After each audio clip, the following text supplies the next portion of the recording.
went from the bonnet, found face down on the floor. 2, 3. Pediatric trauma. It's a stabbing quadrant. 25 feet from a ladder onto his back. He's really unwell. I think anaesthetics need to see him before he goes to theatre. Daphne? Daphne? How is everybody then? Chilling? King's A&E, how can I help? King's College Hospital, London. I got stabbed. I know, it's annoying. My head. One of the busiest A&E departments in the world. I want top to toe, head, chest, abdomen. A place where love, life and loss Don't bloody die. I love you too much for you to die. unfold every single day. All the patients you're about to see were treated in just one 24-hour period. A&E is always like a traffic jam. Can we get a trolley? You've got to realise that there's awful things that can happen to you. I'm so sorry. Life is unpredictable, so it's important that your nearest and dearest know that you love them. You have to tell them that you love them. You must get better and come back to me. I don't want to lose you. Because there may come a time when you're not around to tell them.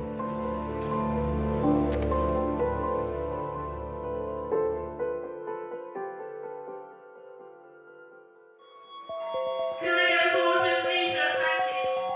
Porter to recess for a ward transfer, thank you. Can I get a porter to recess, thank you? Hello, King's A&E. Right, let's keep going. All we need to do is get to theatre. That's what we need to do. How much acid has she had?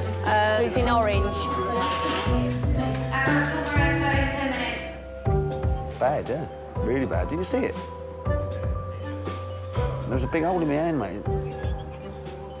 I know, the thing is, though, right, Jamie, I'm not just saying this, mate, but I've got a sixth sense. As soon as I walked in that job, for some reason, as soon as I got in that van, I started feeling really weird. No, I don't want to be. I'm not going back there. I'm never going back there. Never, ever going back there. For what the job was worth, it really weren't worth doing. You know what I mean? Anyway, well, it was. The job was worth 700 quid, but what I'm saying is, it was a bit more involved than what I thought. I mean, that was a lot of lino having to come up.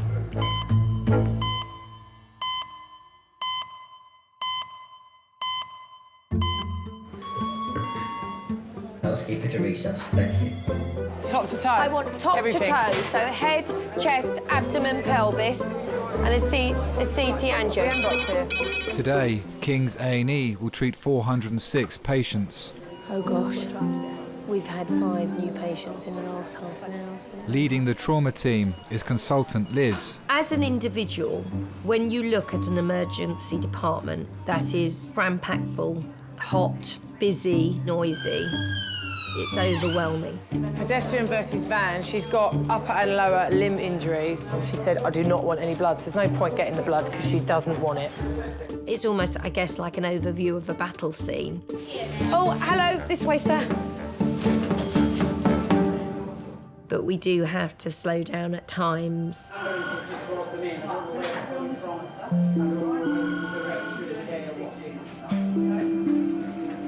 Because quite often it's the quieter patient that's the most serious one.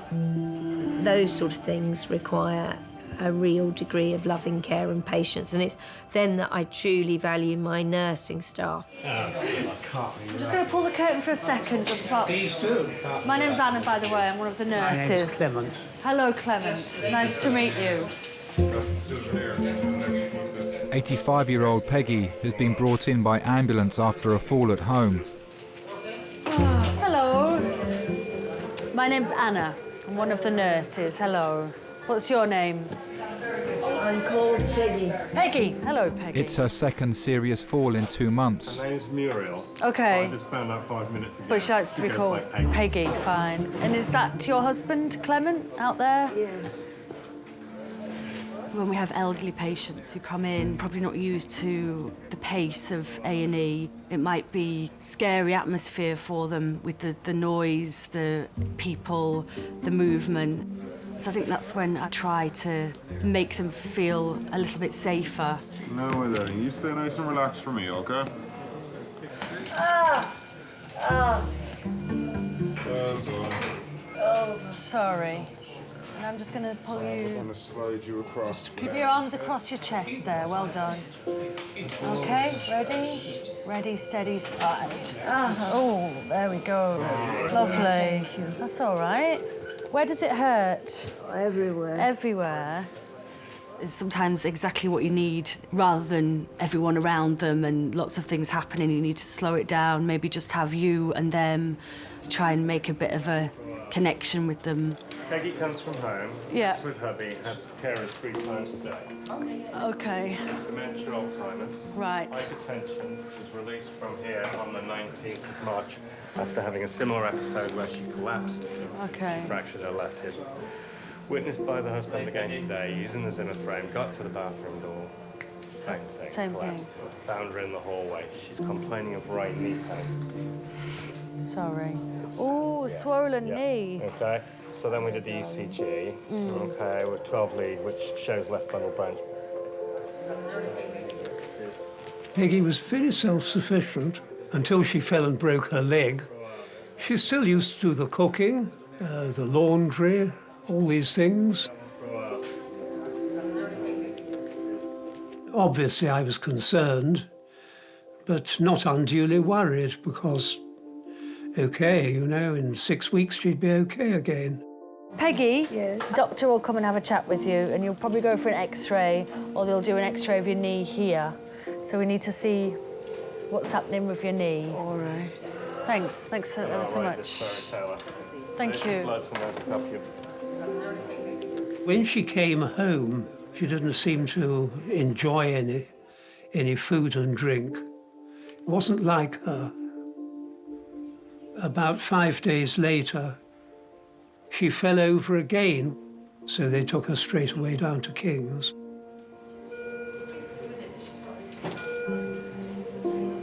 Oh, my sweetie. What? You must get better. You must get better and come back to me. You must concentrate on getting better and coming back to me. Right.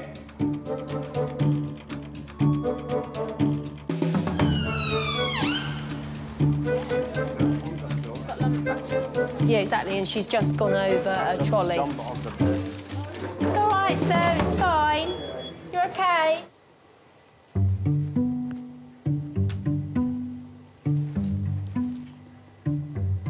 Shouldn't feel this.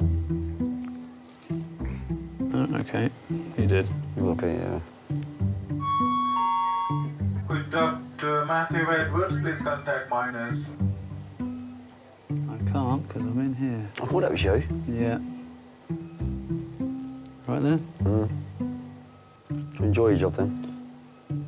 Yeah, I do. That's good, isn't it? I like it. It's, sometimes it's quite difficult. Agree with that. Okay. So you see there, that's held it together. You can't actually see where the cut is. That's really good, really neat. It's actually, you've done a good job of that. I was a bit worried when I come here. I'll come in a minute and get that. Thank you very much. On your way. Cheers, Matthew. Thank you. Okay, bye. It's filling up. Does that mean that I'm going to get bumped and bumped and bumped because all I've got is a fucking finger? What alliteration. Fat fucking finger. What? Fat fucking finger. Festering. Fragile.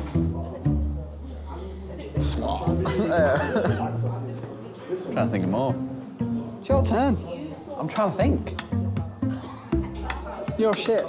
I thought of festering. Festering's You're probably the supposed to be best a one in thespian. there. You can't even think of 4 words beginning with F to describe my finger. We'll look at it.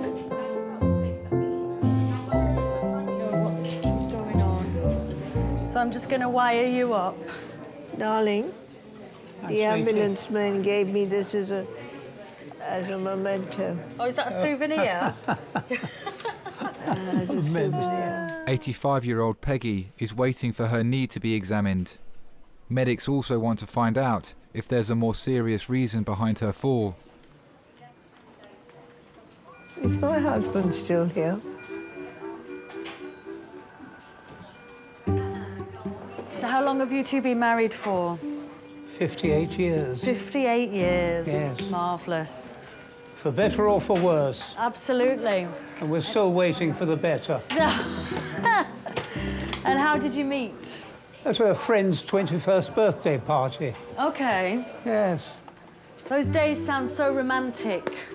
Well, it was quite romantic because it was a dinner jacket affair. Okay. But I'd grown out of my dinner jacket, so I had to wear white tie and tails. Oh, really?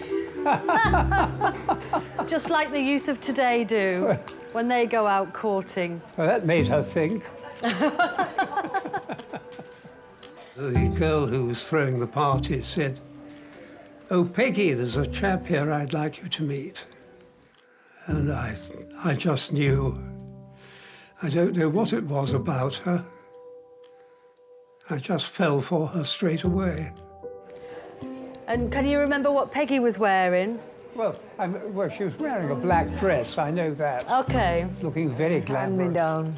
A hand-me-down, was it? Well, it did the job. Yes, I always wear hand-me-down. The only problem was that I'd gone to the party in a pre-war Austin 7 with a very dodgy battery. And in those days, you had to have parking lights on the car. And I knew the battery would be flat if I put any parking lights on. So I parked in the lights of a large, gleaming Humber. And it turned out that Peggy's current boyfriend was the owner of the Humber. So how does an impecunious, hopeful engineer with a dodgy Austin 7 prize his girlfriend away from him? Not easy. Anyway, we hit it off. When are you going to have some time off? When am I having some time off? No, don't worry, I have plenty fun when I have time off. I work hard here and then I have a lot of fun. That's the way. I'm very glad to hear it. Lots of boyfriends? Loads. No. No. Just one special one? Maybe.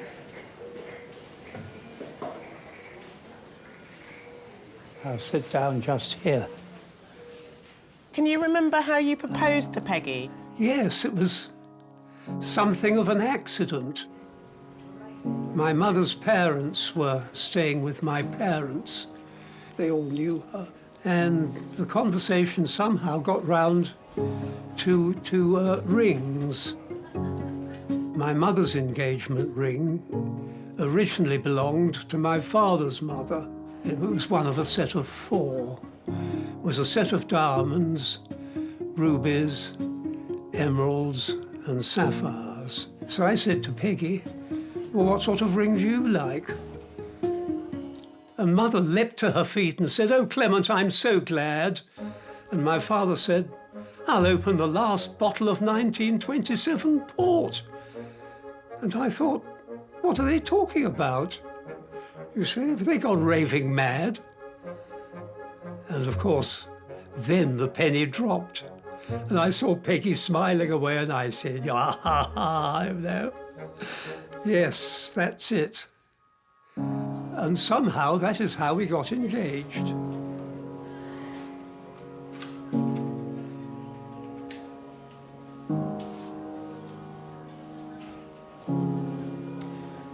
All right, let's get a doctor to come and say hello to you.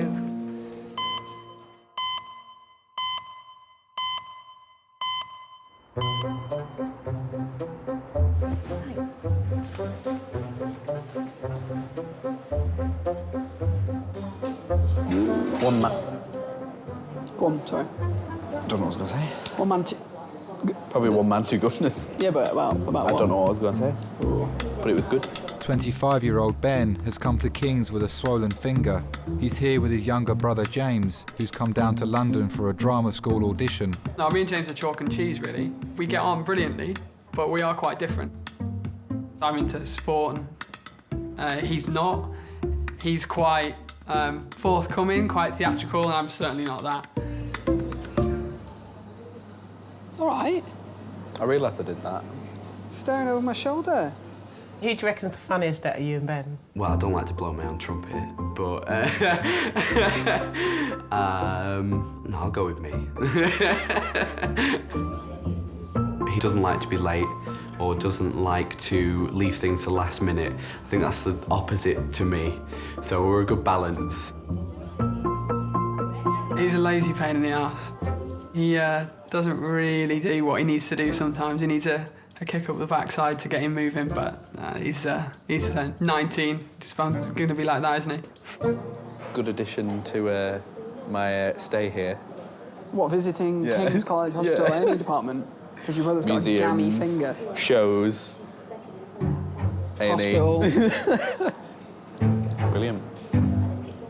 I'd come down to London on the day to audition for my course and then spending time with Ben.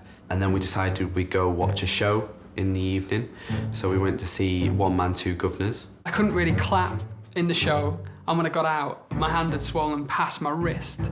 So the only thing I could do was go to A&E. Felt a bit stupid, to be fair. I had a cut and a bit of a swollen finger. So am I coming with you to see the doctor? You're gonna have to. You're my next of kin. Yes. Apparently. Yeah. So in the eyes of the hospital, do I have no parents then? Because I've had to put my brother up. Probably. Oh. Orphan. Adult red phone in 12 minutes, that's adult red phone 12 minutes now. So brilliant. Brilliant, brilliant, brilliant. Beautiful. And it was someone getting drug box. Yeah, why don't you put out a fast bleep for the anaesthetist to resus? They're here. No, that's not him. Doctors are preparing to receive 2 patients, both with suspected heart attacks. Has he got a pulse with it?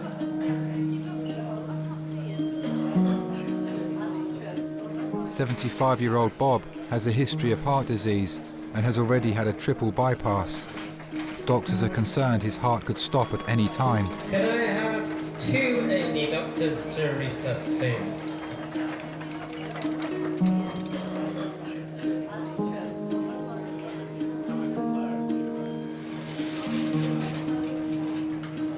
So basically, we're going to give you something just in case you had a heart attack. So if one of your blood vessels or your grafts got blocked, yes. So we'll give you some aspirin, some clopidogrel. For now, there's a risk to your heart. Yeah, so we need to give you all this, okay? And in the meantime, we're waiting for the blood tests. Yes.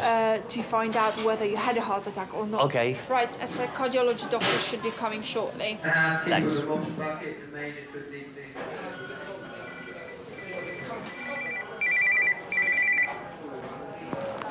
Hello, Mark. I'm all right. What I've got is tachycardia. The heart is beating irregularly, and they want to make sure it doesn't stop beating. So here I am, just lying here, staring into the cubicle, really. I'm dying for a pee, actually. How are you doing? All right. Well, I've been very well looked after, Matt, honestly. No, I'm not going to. The nurses have insisted that I don't die. Right. Well, okay. I was about 19 when I met my first partner. We had 3 children. Life went on. When I met my second partner, I was 50. I have 1 son, Matthew, and a stepdaughter, Olivia. I promise, all right? See you in a minute. All right. Bye. Love you too. Bye. Oh, is that your son? Yeah. Is he worrying? He's gonna fucking die on me. Did you say? But he's only 25. Really? He's only a young boy. Oh, so you had My him quite youngest late son. in life? Yes, I was 50. It was very interesting at that age to start a new family. Thoroughly enjoyable to once again be able to push a pushchair around the park and do things with a young child that you hadn't done for a long number of years. But as time went on, you realise that you haven't got the same physical strength that younger parents have got. And so, like, playing 1.5 hours of football in the park was a bit past me. Yeah. What about food? Well, I can get you a sandwich, meat, cheese, egg, What do you prefer? Egg's nice. Egg? Yeah? Lovely, thank you. Okay. Do I need to give you some money for it? No. Don't, oh. It's the NHS. Out of every patient that might be quite challenging or situation that might be challenging, there'll always be a situation or a family or a patient that'll remind you why you're doing the job and will sort of break through everything and just be this sort of little shining light that just keeps you focused on why you do what you do. Hiya. Hello. I'm one of the A&E doctors. What I need to do is I'm going to bring this down a bit and I'm going to just examine you, OK? Okay. Are you from India? No, from Birmingham. From where? Birmingham. Yes. My mum's from Kenya and my dad's from India. No, I just know she was India. born in Darjeeling, that's why she asked. The good tea. Very That's good. where the tea comes from. I prefer Earl Grey myself. What? I prefer Earl Grey. Or Assam. Your temperature's quite high, so I think you've probably got a little bit of an infection going on. And maybe that's the reason why you had a bit of a fall. Have you got any children? Yes, I've got a daughter and a son. My daughter lives in Chelsea and my son lives in America. I hope I'm not hurting you. No. You girls are very good. I'm glad you didn't call me a lady, because I can't be called one of those. Well, you are a lady.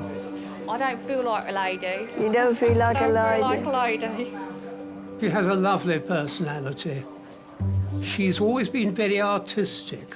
She's done sketches, mostly portraits. She prefers doing portraits of people rather than landscapes or anything like that. I'm afraid I'm not artistic, purely and simply an engineer. You know, it's rather unexciting. What you're going to get is a chest X-ray. We'll probably need to get another urine off you, and most likely you'll need to stay in. But I need to examine you as well. But let me just send these bloods off first, okay? And then I'll be back. What happened? I don't know, you just suddenly let go of the Zimmer frame and fell over. I don't know why. I don't know why. Well, her memory, unfortunately, has been affected by her Alzheimer's. What was it I didn't want to do? What? What was it that I didn't want to do and you said, no, you've got to do it? You didn't want to go for a whittle. And that's when I fell over. You were almost there when you fell over. Her memory is erratic. She will ask me what day it is, and I'll say, oh, it's Tuesday, you see, and then half an hour later she'll say again, what day is it? And she might ask the same question 4 or 5 times. On the other hand, more distant memory is rather more reliable. There's no need for you to stay now. Well, you know where I am.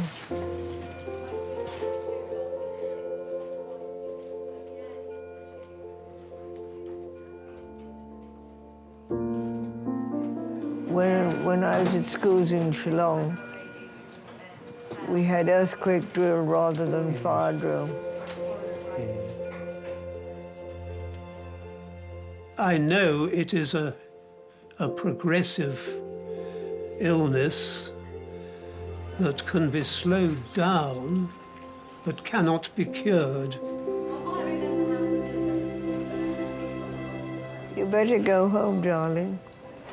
Well, I'll stay a little bit longer. She doesn't forget who I am. Well, we've known each other for 59 years now, so I think I'll take a bit of forgetting.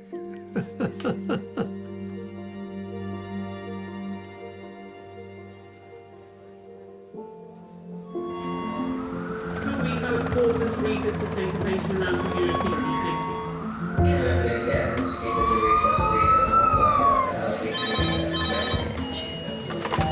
Is it neurosurgery that she's under? So there's VBGs here.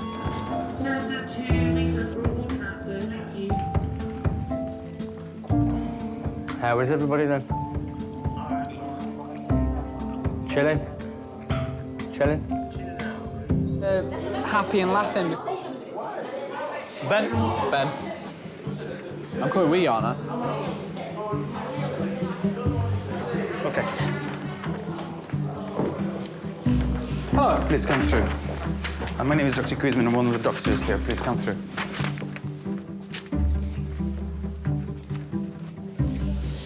Right, what can I do for you, sir?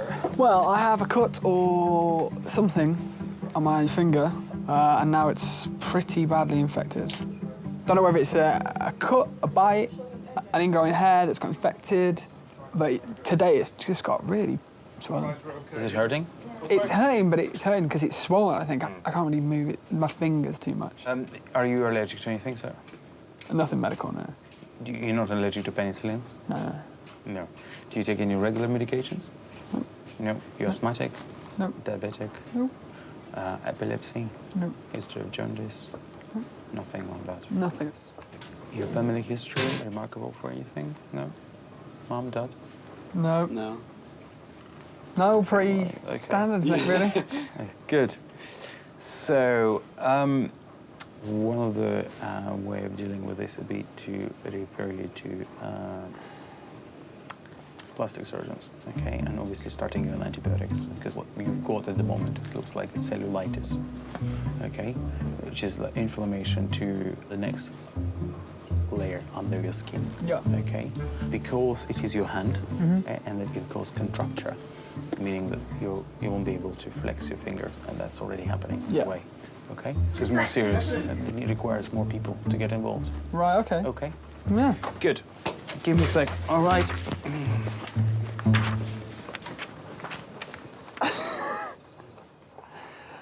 Well, I'm glad we came.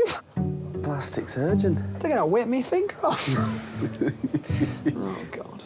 It's all funny, this, isn't it? Until they go, yeah, actually, your finger's dead. Yeah. Sozza. I wonder how that's happened, though, so quickly. No, I can't put a finger on it.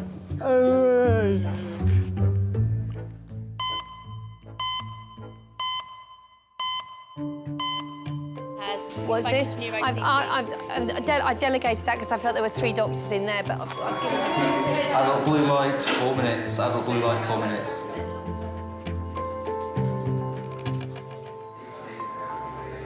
I've got a free-range egg and salad. Oh, that's wonderful. That's great. Thank you very much. 75-year-old Bob has a history of heart problems. The medical team are trying to regulate his heartbeat to reduce the risk of a cardiac arrest. Hi, Liv. She said it might be a silent heart attack, but they want to keep me in tonight because they said it's quite dangerous. You know, your heart could suddenly stop. Hi there. Oh, he's here now, is Matt, now? You okay? Okay, bye. This is Matthew. You're right there. Come on here for a minute. Yeah, but I've got... That's great. Look at that. Hardly been read. Yeah, they're going to keep me in overnight. Yeah. So they keep this machine going, because if they think I'm about to die... What's the prognosis? He's receiving a medication that keeps his heart in this normal rhythm. So as soon as there's a bed available, he'll go to a nicer, more comfortable... Can you come with me? He's a charmer, isn't he? Oh, yes. My relationship with my dad is very good. It's very close. I still live with him now. Well, do you want me to take some of this stuff off? You look like keep you've it got a here, whole because load this of is the stuff. hand. So shall I put it in your bag? Because they'll bring it up anyway. Because otherwise you just got loads of stuff lying all over you. Okay. It's usually him telling me that I need to do stuff and me not doing what I'm supposed to, but we get there in the end.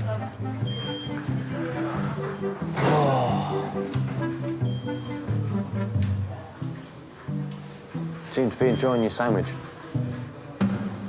But obviously I did the right thing going to the doctor. Yeah, of course you did, completely. I've been worried about you.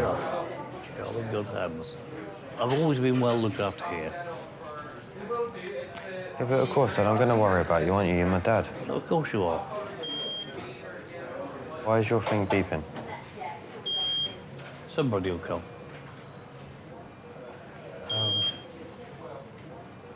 You can't tell if it's a lead coming off or what. What's the yellow one? The yellow one, I forget what that is.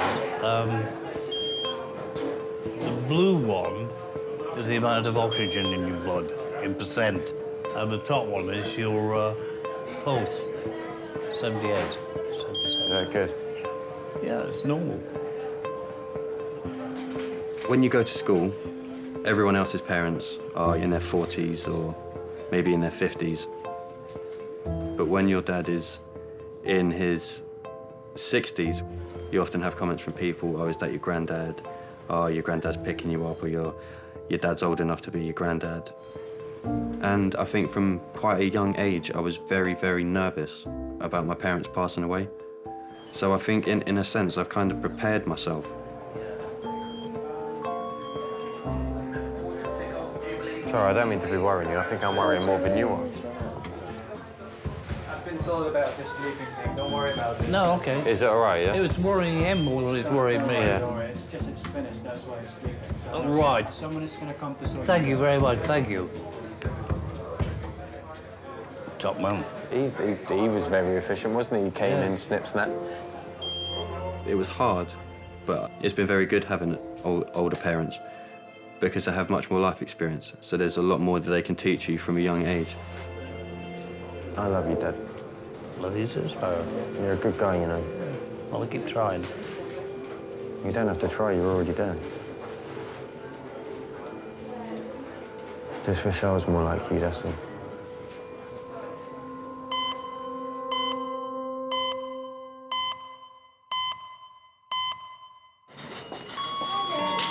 If anybody knows where the weighing scales are, can they call Majors 2410? Thanks. Just misplaced them. She can't find a bucket. She can't find a weighing scales. Isn't it? Hello, I need to speak to plastic surgeon's registrar. The doctor is consulting with specialists about Ben's infected finger. It's quite aggressive. And he needs a plastic surgeon. Severely. To decide whether he's got to whip my finger off. What? Take a bit of flesh from, like, your inner thigh. What, and turn it into a finger? Just like a stick of meat. A sloppy stick of meat. I play cricket. I think I'd be all right with that one missing, but yeah, I wouldn't want to have 3 fingers, definitely not. And this ring finger is flexed. He can't extend it fully now because of the pain.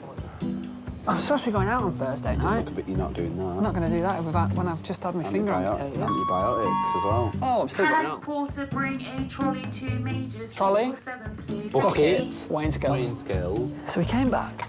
Oh, he's there. He's just researching amputation. They accept the patient. It's very serious. It's very serious usually. So they want X-rays, they want bloods, they want 1 gram of augmentin, and then send it to them. Just word serious 3 times. It's serious. It's very serious. His hand is very serious. Don't say things like that, because I'll have to get chisel out. I was shocked because I didn't think I'd have any problems. We were still thinking it was going to be something, nothing here, have some tablets, off you go. And we overheard someone say severe and extreme, and we knew he was talking in relation to us, so we were both sat there thinking, oh, maybe there is something wrong.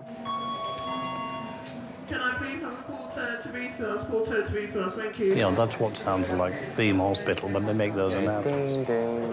Yeah, it goes ding, ding. Could the nursing ward free please clean up the dead body and Yeah, that's right. Bob is being monitored as doctors think he could still be at risk of a cardiac arrest. Oh, God. You okay? That's better. Did you leave is my watch kicking around somewhere? Or? Where would you have put it? No. It might be in there somewhere. It's not under that private eye, is it? My dad's a very easygoing kind of guy. He doesn't let things get to him. Oh, there it is. Where is it? I think that's it. Yeah. Just... Mum bought that for you. Eh? Mum bought that for you. Yeah. I remember going with her and choosing it in Marks and Spencer's. Yeah, it's a very good watch. I had new batteries put in. My mum, sadly, she's passed now. She died 2 years ago. But she was an amazing woman. No, I've never met anyone like her. I don't think I ever will. My dad loved my mum beyond words. And yeah, when she died, it was a massive loss for him. At first, we didn't actually, my mum didn't know that she had cancer, and she started to have pains in her leg, and she always thought it was sciatica. But the pain just got worse and worse, and stretching wouldn't do anything. And when we went to the hospital, they took a long time to get the test results back, and she came back and she said, I've got some news and it's not very good, and she told us she had cancer. And I remember saying to her, but you're going to be all right, aren't you? And she just looked at me and she just shook her head. And I said, what do you mean you're not going to be all right? She said, but they gave me 6 months. I just can't describe that feeling. It was surreal, really. Because you know that it's real, but part of you doesn't want to accept it. But it was difficult because the cancer kind of, you could see it slowly just taking its toll. You could see her trying to fight against it, but it just wasn't working. It was very, very difficult to see someone that you love have slowly kind of, in a sense, fade away. Yes. But I'm worried about her because she's not doing any exercise, and you know, the muscles very quickly waste away if you don't. Peggy's been given antibiotics and painkillers. She's waiting for an X-ray to see if her knee is broken. You look very tired, Peggy. You look fed up, as you say. She sleeps most of the time. Right. Okay. I am fed up with life. She gave me 2 wonderful children, 1 boy, 1 girl. My work sent me on a couple of tours to India when they were both very young, and Peggy coped with them wonderfully while I was away. She just coped with everything. Yes, she's in a very depressed mood. When your mobility and everything changes and what you normally do changes, I can understand why. Normally, she always makes an effort at things, but she doesn't want to do anything except lie in bed and sleep. Yeah. I don't know how to motivate her. I wish I did. Oh, I hate it. I hate it. It's most unpleasant. Seeing her going downhill. I don't want to lose you. What? I don't want to lose you. You're my sweetie.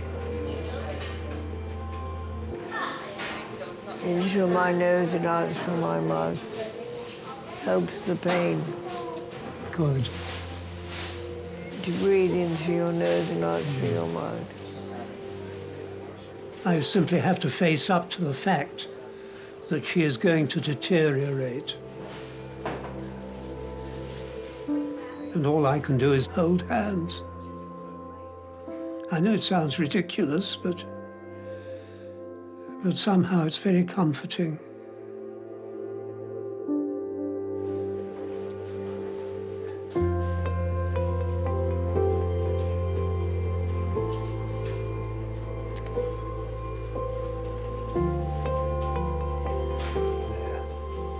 A kiss always helps. What? A kiss always helps.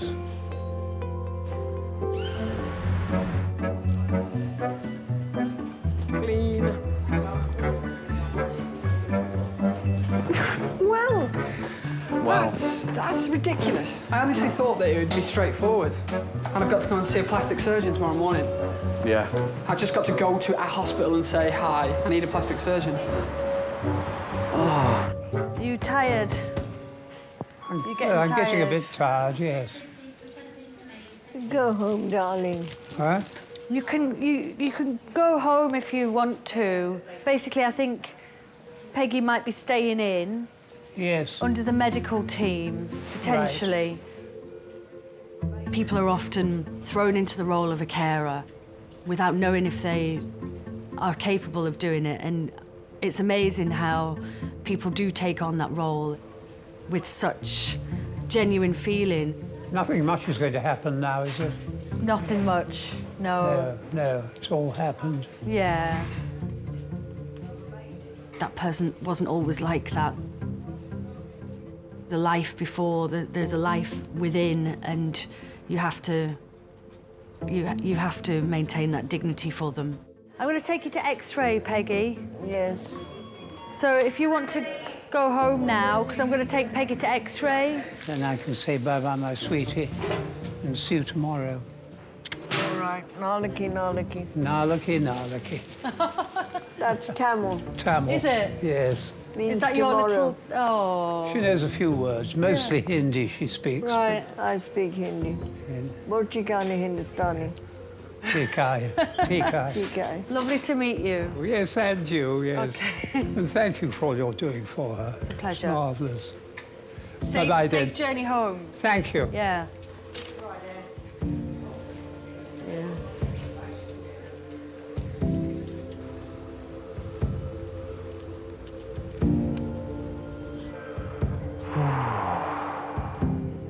You don't have to hang around, mate. I'm tired. Oh, I want to wait for you to move, Dad.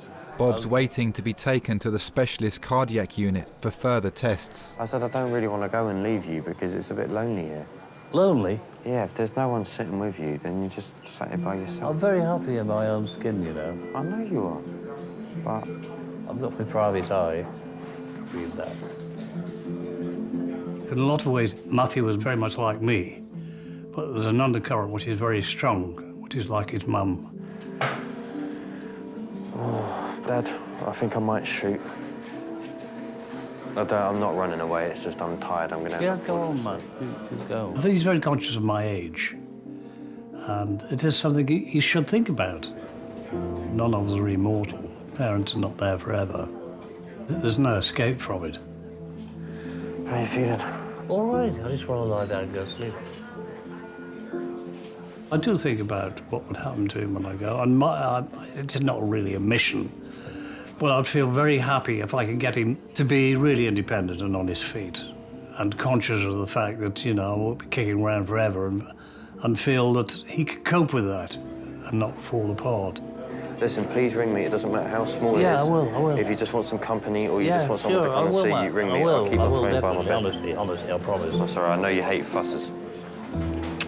See you later. Go on, have a good night's sleep. Enjoy that cottage pie. Remember what I said on the phone? What's that? Don't bloody die. No, I know. I'll send that to the nurse. I love you too much for you to die. You're not allowed. Positive, you're all right. I'm fine now. Look at me. What I'm dying for is a wee. Have a good one. Okay, bye. I'm fine, mate. Go on, bugger off. Go on. See you later. See you later, man. Take it, all right? Yeah, I'll ring you when they move me. Yeah, 11:30. Go on. See you later.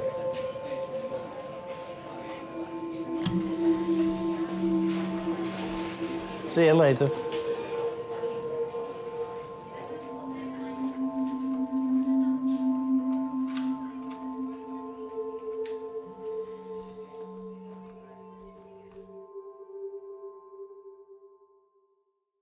You know what I'm going to do? What are you going to do? Take a picture of it?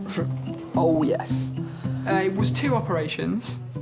I think the original cut that got infected was a couple of millimetres, but they cut me open 2.5 inches from the middle of my finger up the top past my knuckles.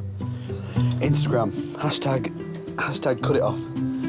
Got a bit of a scar. Trying to think of a decent story. Maybe saving a child in front of a truck or something, but yeah, infection's a bit lame really, isn't it?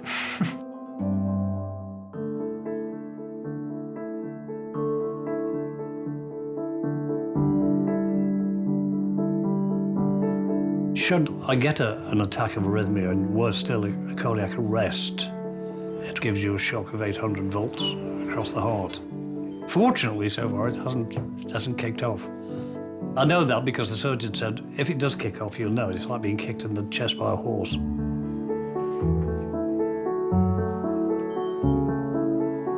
He's a fighter, definitely. I look after him and he looks after me. We've been through so much. So yeah, I think when we move, it will be like a new start for us. And I think Mum would be very proud.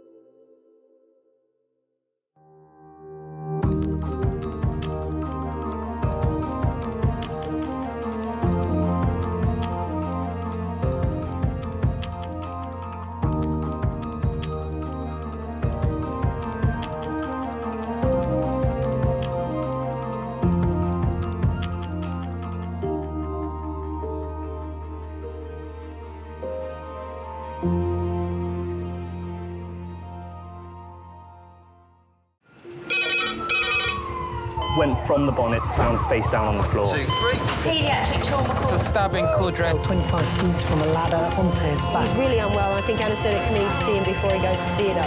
Daphne? Daphne? How is everybody then? Chilling? King's A&E, how may I help? King's College Hospital, London. I got stabbed. I know, it's annoying. My head. One of the busiest A&E departments in the world. I want top to toe, head, chest, abdomen. A place where love, life, and loss. Don't bloody die. I love you too much for you to die. Unfold every single day.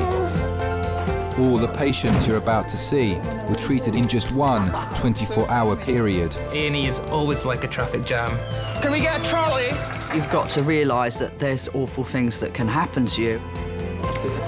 I'm so sorry. Life is unpredictable, so it's important that your nearest and dearest know that you love them. You have to tell them that you love them. You must get better and come back to me. I don't want to lose you. Because there may come a time when you're not around to tell them.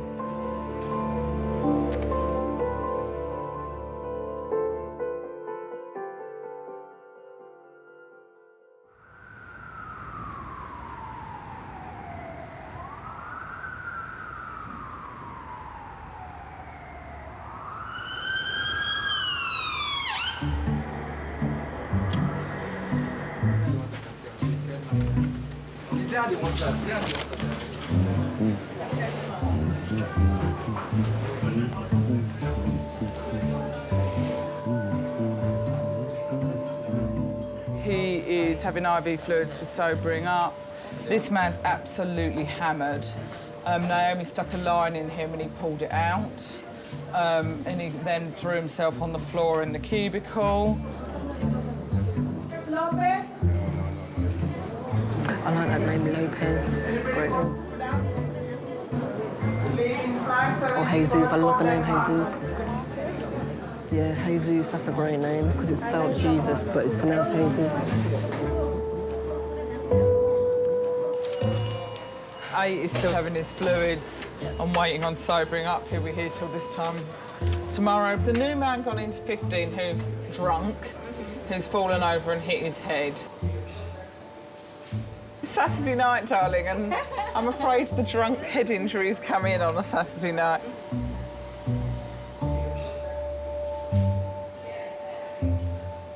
Look, these people are hardly sober, are they?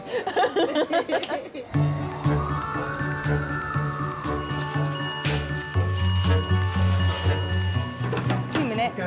Head injury, 27-year-old head injury. We know nothing more. Dr. Fleur is the lead consultant on duty, responsible for every trauma case that comes through the doors. Quite combative and aggressive with alcohol, so I called security. OK, great, OK. It's her first week in the role. Can you just try and keep quiet? Go across the front to that side. Lovely. Okay. Okay, sir. Thank you. Well done. So we don't seem to have an immediate airway problem. However, we might have a assessment, sedation, need to scan problem. He's got an obvious head injury. Yeah.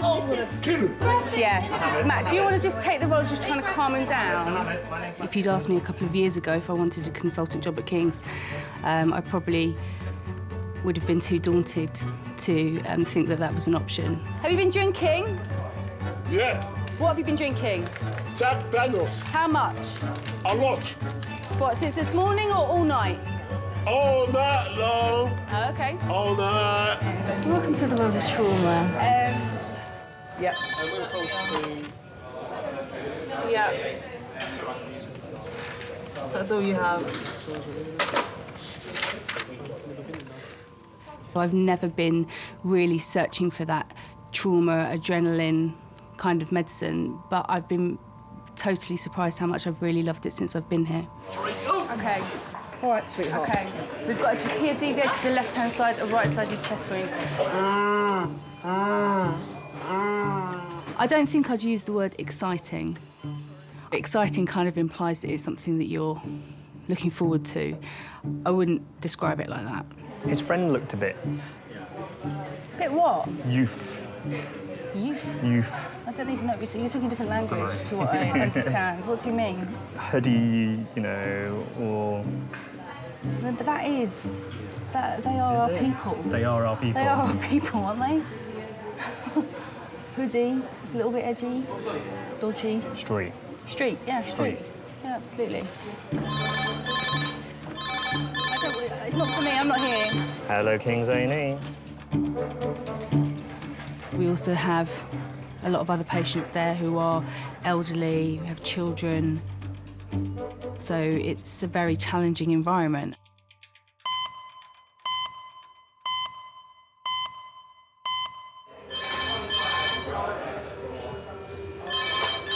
Hello, Kings. Pediatric trauma call, A&E recess, 5 minutes.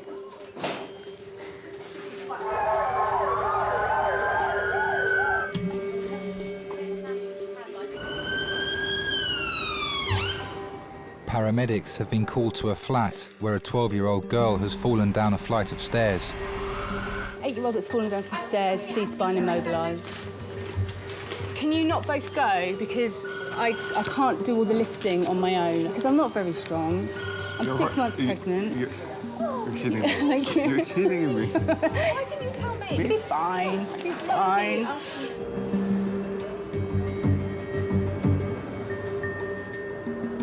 When they walk through the emergency department door, they're often at their most vulnerable and most scared. As a parent, you can't help but feel a slightly different level of empathy for that family. Yeah, get her across and then we'll take the hands over.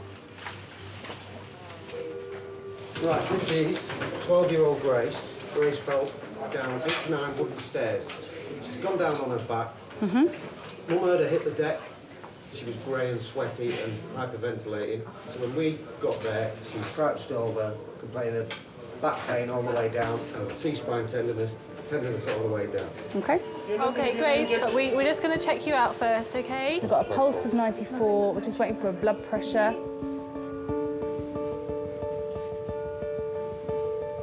That sort of fear that you see in parents' eyes when they're bringing in a child that's very unwell, you can really be there with them. Do you want to just go up and stand with her? Yeah, we're just examining, but she'll be happier if you're there.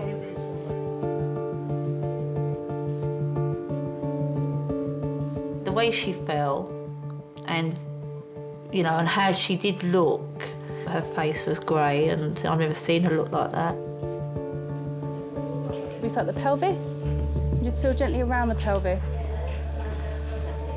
You're doing well, Grace. Where I'm pressing hurts? Okay. That hurts? Okay. It's that bond you have with a child, with your own child.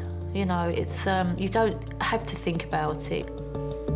It's just an instant reaction to their needs.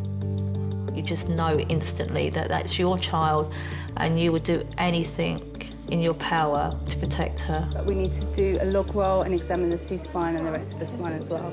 C-spine. You can only imagine how terrifying that must be to be strapped down in a place you might not even know where you are. Some tenderness over the left iliac crest. And all that they can hear is the voices of many, many people. Grace, my name's Fleur. I'm one of the consultants. Now, when you're lying there now, can you tell me where it hurts the most? Yeah, more around the neckish, backish. Neckish, backish. Yeah. OK, well, then we need to examine your neck and your back, OK? You always have to think, what is the worst case scenario? What is the worst injury this patient could have? 1, 2, 3. Right, well done. You're being very brave. OK, that's it. Now just try and relax a little bit. Maybe they've got a cervical spine or a spinal injury. It's OK. There, all right. Down here? Yeah, there. It's all there? Yeah. There. There, over these muscles here? Yeah. No. There? Yeah. OK, well done. The way that a child's spine responds is slightly different to an adult's, which makes actually diagnosing a spinal injury in a child even more difficult. We're going to pop the collar back on, OK, and we're going to get some X-ray pictures of your neck and of your lower back. OK, so it's sort of, it's lumbar, really. OK, fine. 1, 2, 3. 12-year-old Grace has been brought in with potential injuries to her neck and spine, having fallen down a flight of stairs at home. We get pelvic X-ray, lumbar spine X-ray and C-spine X-ray, yeah? OK. We've just had a paediatric trauma call, a 12-year-old that has fallen down 8 wooden stairs. So I'm going to request C-spine, lumbar spine and pelvic plane films. Following the X-rays, doctors will also scan Grace to reveal how badly she's been injured by the fall. She has fallen down 6 to 8 wooden stairs, bless her, on her back. Mum found her grey, clammy, hyperventilating, complaining of pain. She was really, really in a lot of pain. Ambulance come, immobilised her.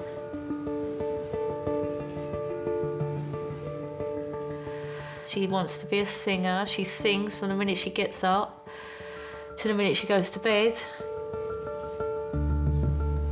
She teaches herself piano. She just wants to be famous. She's kind. She's demanding. She's caring. She's everything, really. Everything.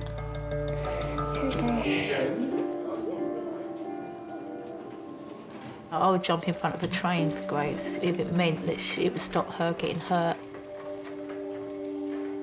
Stop her getting hurt, I would take any pain whatsoever.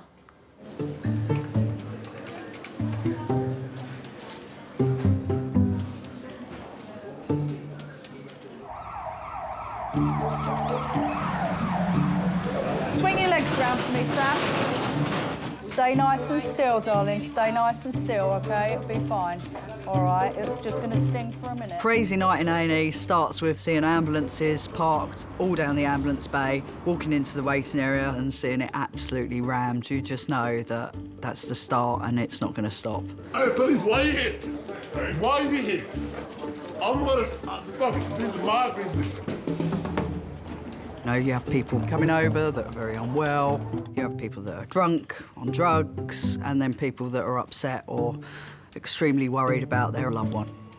Yeah, all that can lead to some strange and sometimes quite aggressive situations.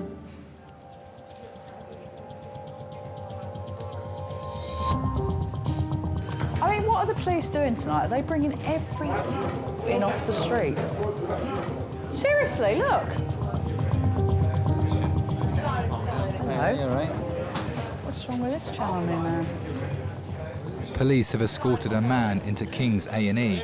Get him in next door, I'll sort him out quickly. Yeah. Right, let's get him into number 4, please. Let's sort him out and get him out of there. He's been tasered. He needs quick, brief medical clearance, and then can we get him out of here? That'll be our stabbing, I think. 3 sus. It's busy, it's noisy, there's always police. I'm worried about your head injuries, because you've got lots of bumps on your head. You've got... Cool, baby girl, it's cool. No, I don't think Shit it is. You all right? Well, no, because this is going to cause me a lot of aggro. Well, they've tasered him, and they're like, well, he's very subdued now. Now, the police had to be called because he was so violent and aggressive on scene.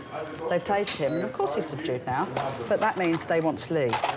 So I'm going to end up having an argument, me feels. If he's been really aggressive with you, I can't allow you to leave. That'd be lovely, thanks. Patients are often under the influence of alcohol, so they can be quite aggressive. I know that fucking house. I love this shit. I love this shit. When we get people in that are aggressive, I always make sure that I tell them that they need to have a bit of respect, not only for myself and my colleagues, but also for the other patients and relatives that are in the department at the time.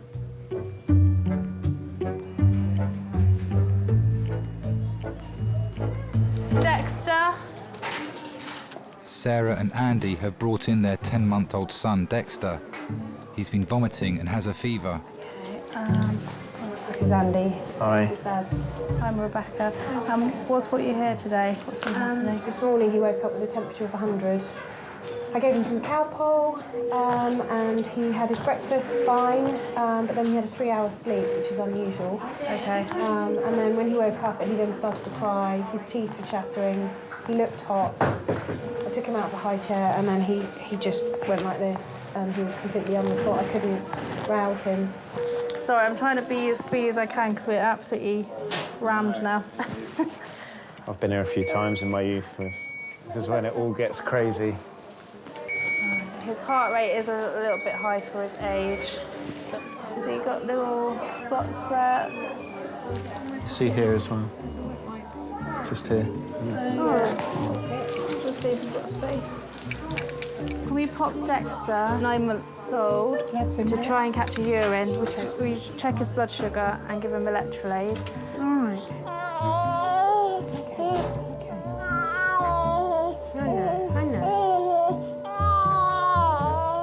A&E is probably a very daunting environment for parents to bring their children to, particularly on a Saturday night where it's very busy. There's a lot going on that you may not want your child to be exposed to, and therefore, if you're bringing your child into that environment, you must be really worried. Can I have a porter to resuscitate the patient to theatre? Thank you. Amphitheatre.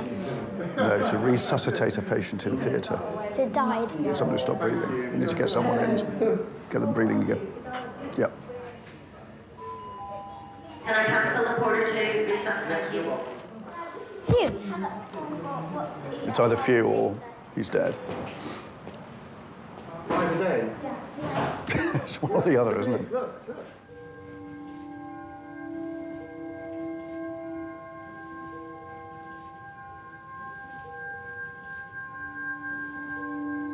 Dexter's fever could be a symptom of a serious infection.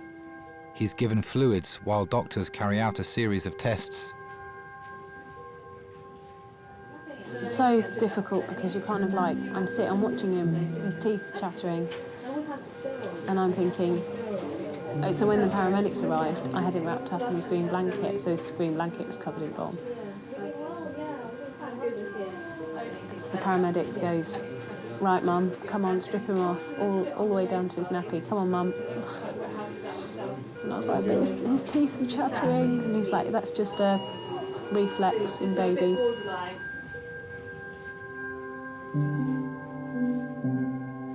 That's why I blanked my mind out to it.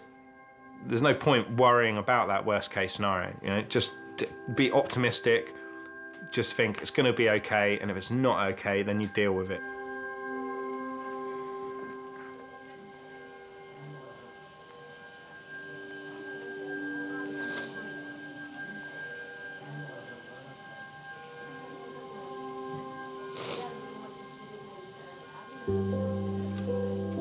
You've been a perfect mummy today. You've done everything right, everything. I always draw on the situation where my mum was unwell and you know, she was in intensive care and my dad was doing a speech at a family gathering, you know, and he's just so calm and collected, and his whole outlook on life, you know, is you have to be positive about every situation. You can't live your life in fear of those situations.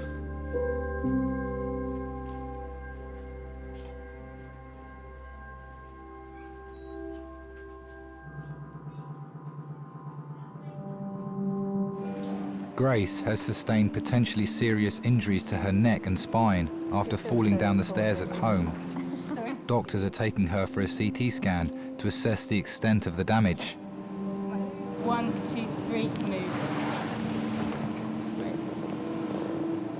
Where's your mum go? She might send mum out. Just through that door. Yeah, go through that door. Just while we do the... Yeah. OK.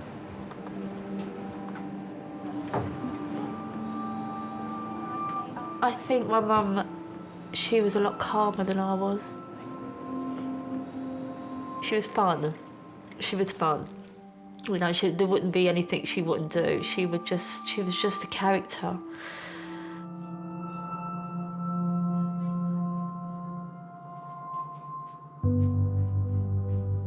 Her funeral, the whole of Bermondsey came out for her, which was amazing to see all the young kids. You know, it was just amazing to see that they all came out, you know, to pay their respects. Well, for a little old Irish woman.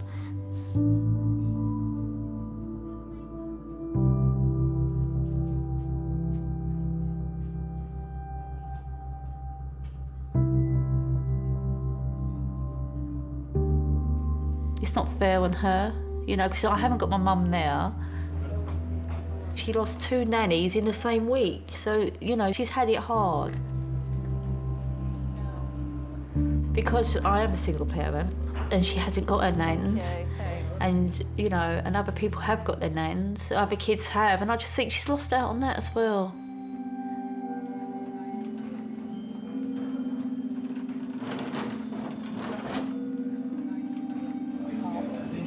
How are you feeling? I'm all right. I just want it to be the morning time. Yeah, it'd be nice. I'm not really enjoying tonight. Hello, King's Resource. Yeah.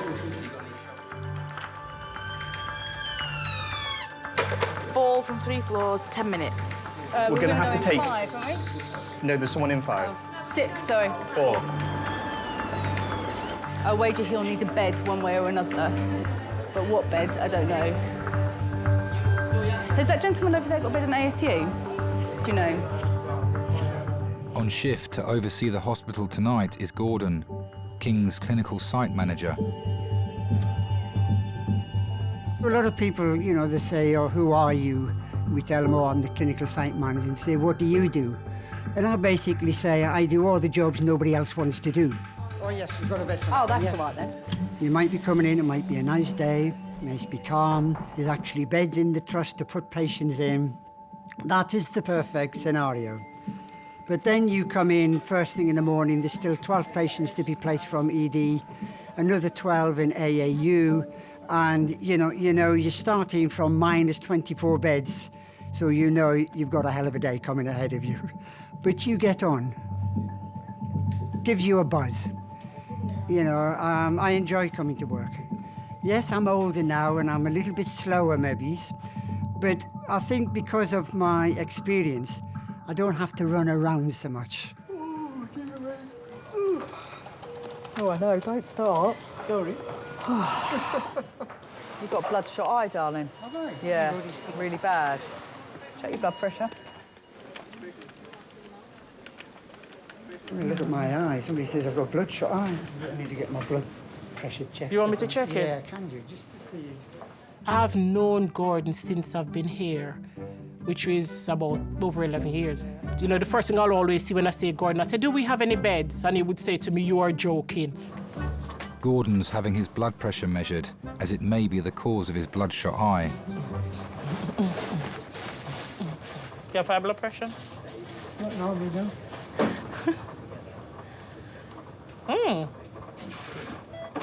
Wow, Gordon.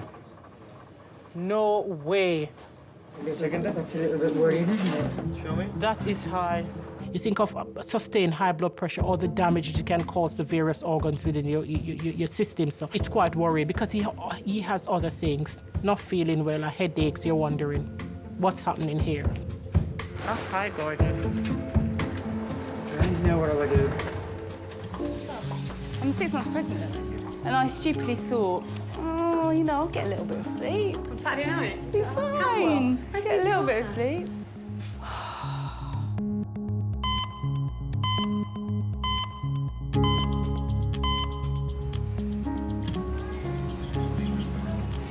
No, number 4, please. Don't like 6. Number 4. Spit it out for us. Spit it out. All right, it's very good. Good boy. You know, there's no point being, oh, poor you, poor you. Wake up for us. He's had so much diazepam, he'd be sleeping till next Christmas. At the end of the day, you need to either change your life or stop climbing up ladders with flip-flops on. You've got to be firm and fair. The patient doesn't want to stand up, but we're not going to cure that. And she needs to go home. I'm just about to become a patient. I've got high blood pressure, 180 over 110. My right eye's bloodshot. He's got headache.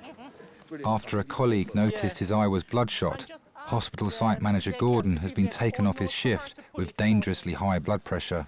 Anybody else want their blood pressure taken? I'm doing a staff blood pressure check this morning. Anybody need, just come to my office. Get a full MOT. So I'm just waiting to be seen by the reg, and they said that possibly they might want to scan me.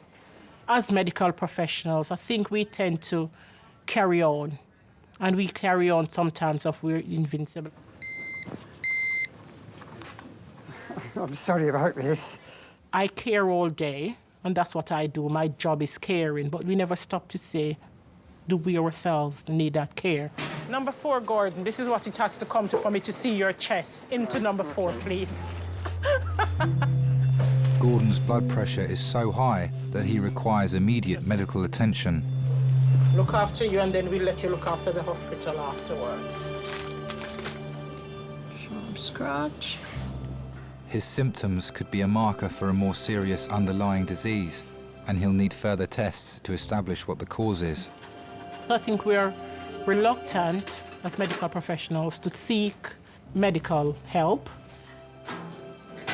That's one thing I can always say about kings on a whole. We look after each other.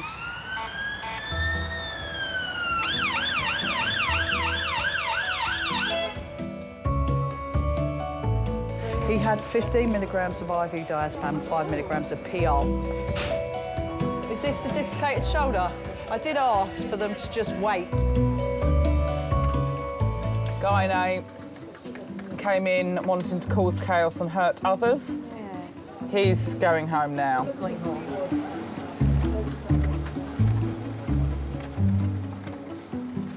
I was in so much pain, I didn't know what to do, Stuart. Oh, am I going to have a major Heart attack. heart attack? 88-year-old Irene has been brought in by ambulance suffering with severe chest pains. I thought, oh, it must be bad, because you never pulled the alarm, even when you fell over last time. No. Thrown everything in the car and rushed up from Margate. And I thought, oh, I don't want to phone any of you, you know, because you'll be worried. All the time I was driving up there was thinking, will I still find her alive when I get there? 2 hours is quite a long time if you've actually have had a heart attack or something. A horrible thought going through your mind, really. You got a headache? Headache, bum-ache, bellyache. Everything. Oh. Hello there, is it Hello. Yes. Hi, how are you? I'm all Could be better. Silly question when I'm in hospital. What happened? I've had a heart murmur for years, and this morning it hurt, and in the end I just had to push my button thing. Okay. Where, do you live in a warden-controlled? Yes. Yeah, okay. And how bad is it out of 10? Well, 10.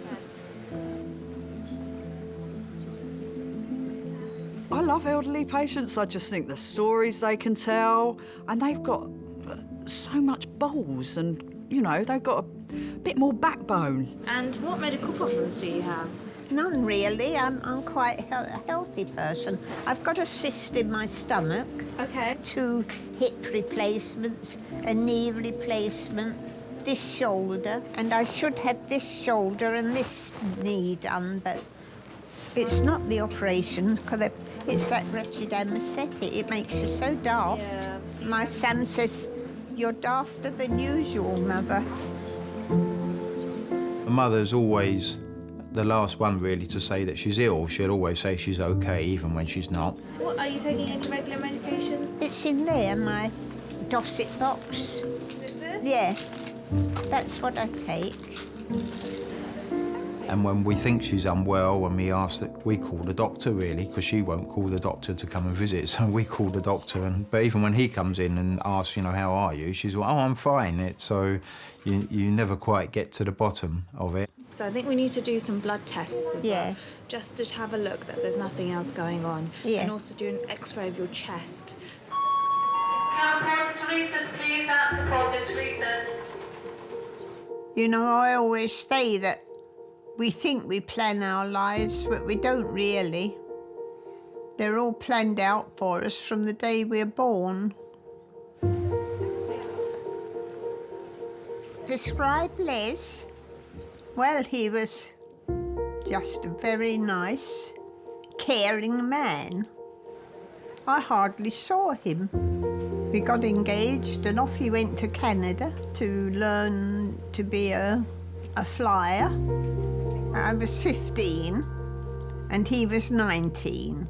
So I didn't see him practically for the whole of the war. It wasn't until he came back and was demobbed. And then we got married, and he was married in his uniform because he hadn't got another suit that fitted him. He'd grown while he was away. Sorry, my name is Sylvester, I'm one of the porters. I want to be a bit comfortable. Oh, you're right. Right for the ride. Yeah. Did you say Sylvester? Yes, Oh. Sylvester. Like the cat. And I get that every time. I'll say you're fed up with hearing that. I'm not bothered anymore. I mean, you've got to remember what they've seen, what they've gone through. We have got no idea that we're born now, you know, and I do. I just think the older generation are absolutely incredible. Have to pretend your name is something else. The war, the bombs, they're very different. Frightening times. I remember one night when I was lying in bed and I woke up one night and I could see these boots marching past the window and I was terrified. I thought, we've been invaded. But it was the Home Guard doing their practice. Yeah, I always remember that.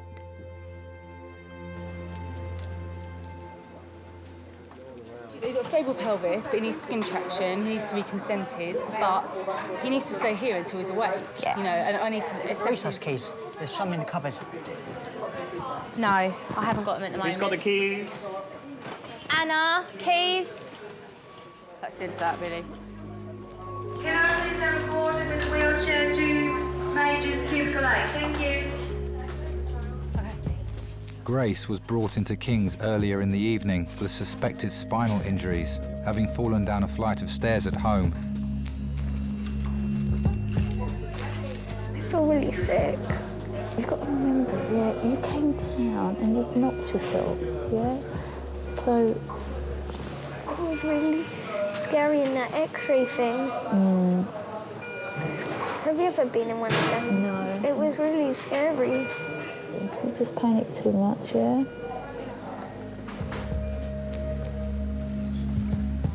Doctors are waiting for the results of Grace's scan to see if the fall has caused any serious damage to her neck and spine. Have you got any funny feelings in your arms? Do they feel weak or pins and needles or anything like that at all? No? Okay, let me just have a look at them. Like this. Keep them up even when I press on it. Keep it up, keep it up, keep it up. Keep it strong. Stronger, stronger, stronger, stronger. Don't let me, don't let me. All right, thanks. Well, this might be them now. Hello. Hi. Okay. Yeah, I thought so. Bye, bye. That's all. I think it all looks all right. Yeah. I think your X-rays look all right. So what I'm going to do is just take this off. When they first come in, they look one way, and then once they've been woken up and all of the blocks have come off, it's just amazing to see who that person really is. Ready, slow? Yeah. The all clear means that Grace's neck brace can be removed. Put your socks on first, Grace. How does that feel now that's off? Wow. It's not very nice, this, is it? It's a bit uncomfortable. Tomorrow when you wake up, I think you're going to feel worse than you do now.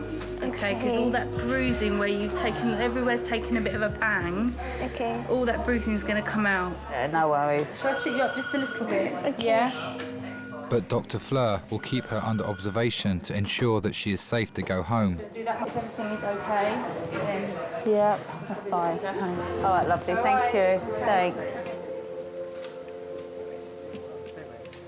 I never really had that chance to experience or show my mum the woman I am really now, and also the mum that I am. I never got that chance. I think that she would be extremely proud. I think that she would be... I think she was always worried about me. Take it slowly, because you haven't been standing up for a long while. All right. Thank you. Yeah, I think she'd be proud.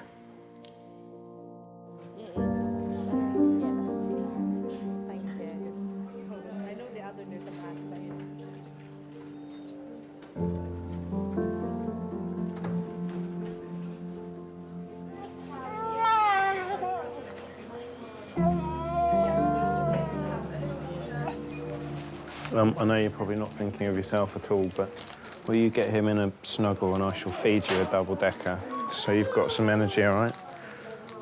10-month-old Dexter is under observation, having been brought to A&E with a high temperature by his parents. No, you can't have any double-decker. Chocolate bars are the realm of adult pleasure only, I'm afraid. Although if you come home in tip-top condition, I might consider finding you something chocolate-related. Well, you can't look at me with such covetous, envious eyes. You can just pick the bits off of Mummy's boobs. Mm-hmm. That beats the crap out of Diary-Light, doesn't it? Let's get this straight. 2 minutes ago, you were lying in a pile, lifeless, as if the world was about to end. 2 minutes later, after a little bit of chocolate, you're absolutely fine. I bet your temperature's dropped as well, isn't it? I remember spending 4 hours in an A&E once when your mother had a fishbone in her mouth. Had a fishbone stuck in her throat. Long time ago. 4 hours? I'm afraid it's very boring being in A&E. You see, what happens is that if someone comes in after you and they think it's more urgent, it's a more urgent problem, and sometimes that's like a baby or something like that, you know, then they'll get to see the doctor before you. It's just the way it goes. Yeah.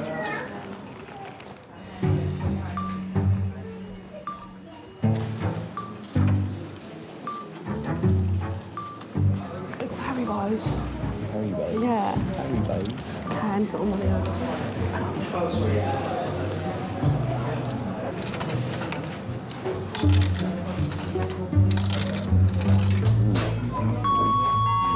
Porters Major's aid to take patient to X-ray, please. Porters Major's aid to take patient to X-ray.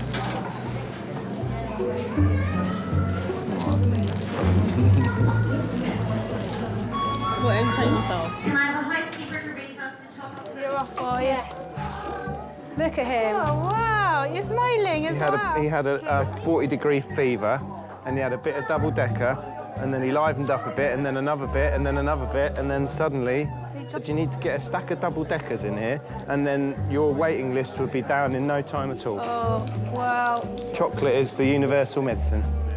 I think that's just where my father lives strong inside me, is that until the worst case scenario comes to fruition, don't waste your time worrying about it. Love you.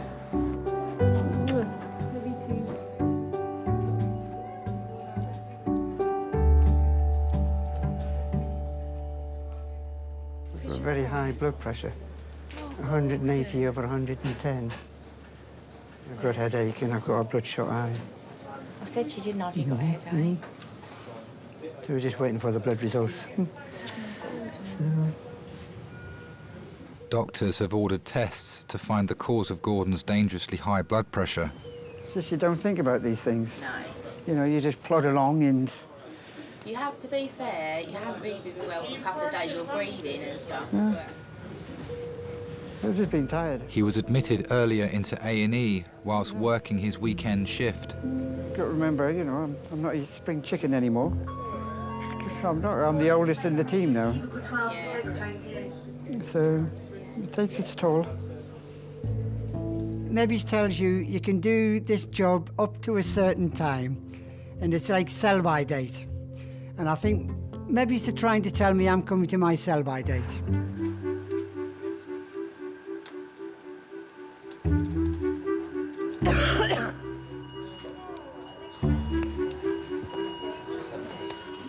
Welcome to World War III.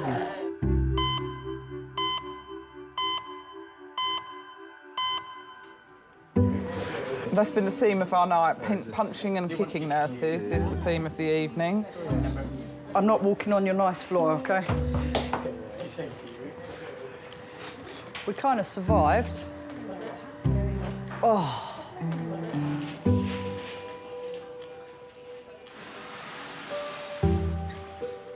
88-year-old Irene has been brought into King's by ambulance. She is suffering with severe chest pains. One of the carers said to me, "Who's that photo of that little boy?" I said, "What, me holding him when he..." "No, the little boy when he's got his fingers in his mouth." Oh, I said, "That's my Adam." That's Adam, yeah. She said, I used to do that. She said, "And I still do it." Ah.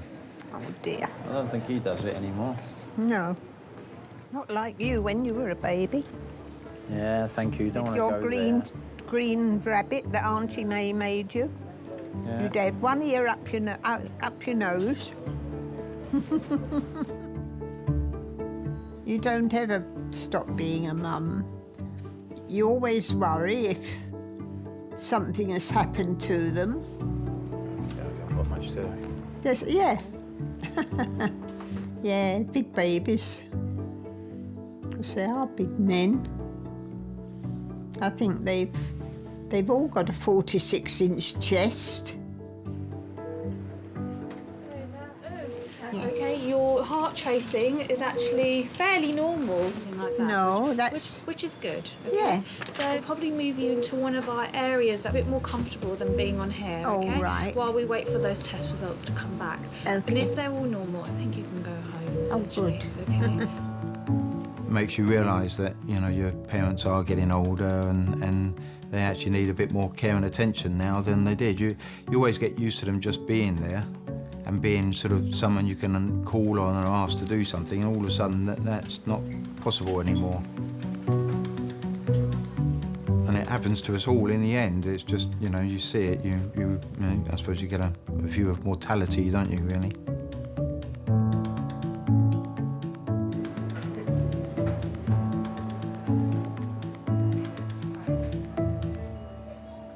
We have an X-ray, chest X-ray for Gordon. Could I send him around? Thank you.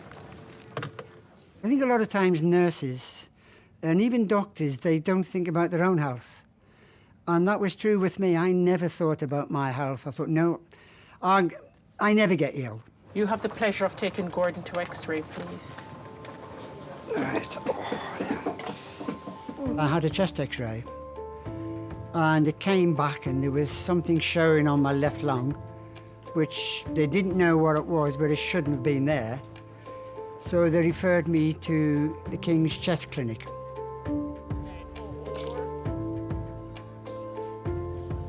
The first thing that comes into your mind is cancer. They made arrangements that I went for a special scan called a PET scan. Had the scan, then I went back to the clinic and I had lung cancer. But because somebody noticed it and said, let's just check your blood pressure, and by that one single blood pressure check, that's how everything was picked up. Possibly could have saved my life. Because now I'm getting the treatment for my lung cancer. Because if I didn't know that, goodness knows how long I could have gone on with this, not knowing.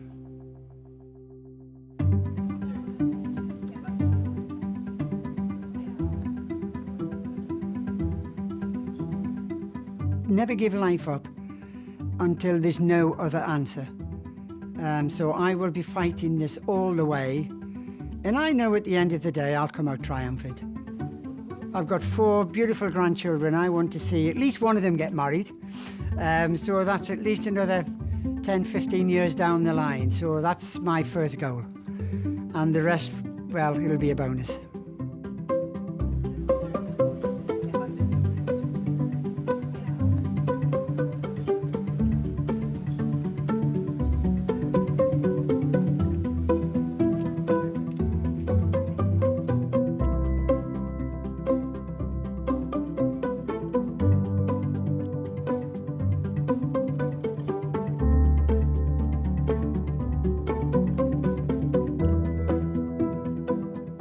I paid for my funeral. I thought that's something less for my sons to get upset about. So I paid for all that and bought a little headstone. And on it I just put Les's date of birth and when he died, and just left room for mine underneath. So that was all sorted. What a subject to get on to.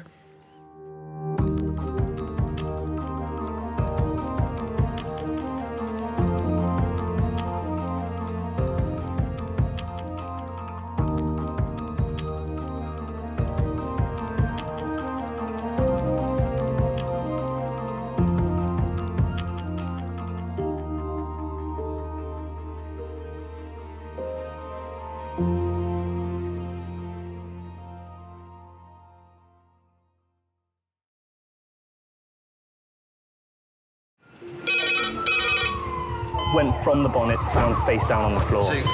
Paediatric trauma. It's a stabbing quadrant. 25 feet from a ladder onto his back. He's really unwell. I think anaesthetics need to see him before he goes to theatre. Daphne? Daphne? How is everybody then? Chilling? King's A&E, how may I help? King's College Hospital, London. I got stabbed. I know, it's annoying. On my head. One of the busiest A&E departments in the world. I want top to toe, head, chest, abdomen. A place where love, life, and loss. Don't bloody die. I love you too much for you to die. Unfold every single day. All the patients you're about to see were treated in just one 24-hour period. A&E is always like a traffic jam. Can we get a trolley? You've got to realise that there's awful things that can happen to you. I'm so sorry. Life is unpredictable, so it's important that your nearest and dearest know that you love them. You have to tell them that you love them. You must get better and come back to me. I don't want to lose you. Because there may come a time when you're not around to tell them.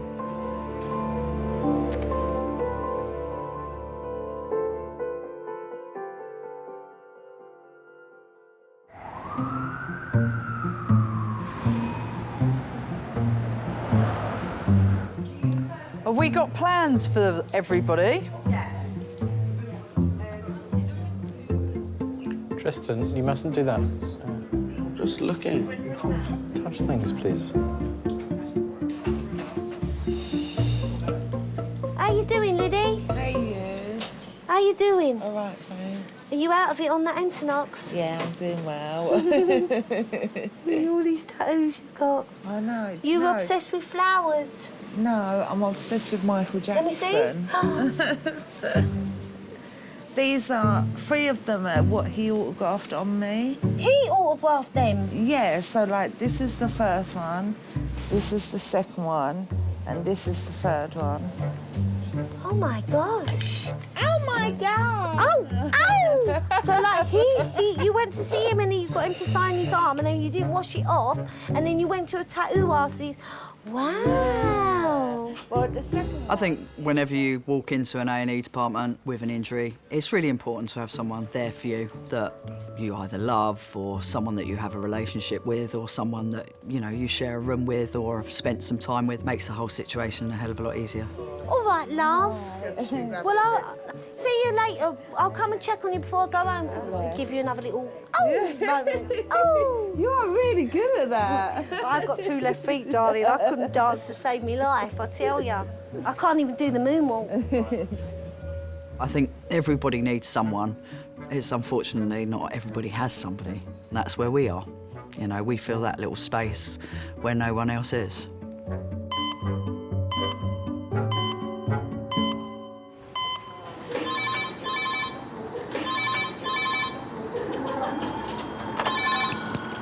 A&E Kings. 2. Right. Thanks. Bye. 2 adult trauma red phones, 10 minutes. 2 adult trauma red phones, 10 minutes. Could you just tidy 2 and 3? Yeah, we got red phone. We're 19-year-old and a 31-year-old involved in a head-on collision. Don't know how fast they were going. Right, get that one out. One out. 2 female drivers have had a head-on collision. They're both brought to King's by the helicopter emergency medical service. The other one's there, Jen. 9, please. Jen, I'll take this one because this one's the worst. One of the women has a broken collarbone, but doctors are most concerned about 19-year-old university student Ashley, who was trapped in her car until the emergency services arrived. 2 secs. You do top end, you do primary survey, I'll lead, OK? Ashley, 19-year-old. About an hour and a half ago, she was involved in a high-speed head-on collision with significant intrusion into the driver's side with mechanical entrapment of her legs for about half an hour. OK, so she's the driver? She was the driver. Yeah. Entrapped for 30 minutes, did you say? Entrapped for 30 minutes by mechanical entrapment of the legs. And not there, up there. She was actually Sam, can you pull the curtains for me, please? Ashley, keep your arms still for me, sweetheart. Good girl. If we've got a road traffic collision, we're expecting lots of different injuries. Some that you can't see, and some could be to do with their bones, but if it's high speed, it can be devastating. Keep still for me. We're going to have to choose. So yeah. Ashley. All right, darling. Oh. I'm going to undo the collar. Oh. Ashley, give me your arm. If someone's showing signs of agitation, it could definitely be to do with an injury to their head. A potential brain injury can change your personality immensely. Ashley, you're in the hospital, darling. We're going to make you feel better, all right? Sweetheart. Right. I've got that. You're going to do cricoid. Good. And you're immobilising. Yeah. Due to her agitated state, the medical team need to sedate Ashley so that she can be stabilised for scanning. That'll do. If not, there should be a film. I'm going to give her a big slug of midazolam now, OK? So she has 5 of midazolam. Escorted by police, Ashley's parents are making the 60-minute journey from their home to King's. She was always my ray of sunshine. I was cooking roast chicken, carrot and swede to mash together, potatoes and sweet corn. We were all getting ready to sit down to have Sunday dinner together. That's where Ashley was to come home for Sunday roast. Let's get the collar back on, blocks back on, I'll free you up and you can take some blood. I was about to carve the chicken when she had an accident, just round the corner, 2 minutes away. I literally just dropped everything, told Angela I'd phone her, let her know what was going on, and then I just rushed out the door. Because you just think the worst in case the car catches fire or something, or no, would I be able to drag her out of it? Police turned up, fire brigade turned up, and they started cutting bits of the car away. Did you see the picture of the car? Completely, wrecked. I'm just surprised she got contusions. She's not very vocal neurology, but she's acting a bit contusions. It was frightening. Not knowing what if she'd broke her back or something. That's, you know, you don't know what damage she had done.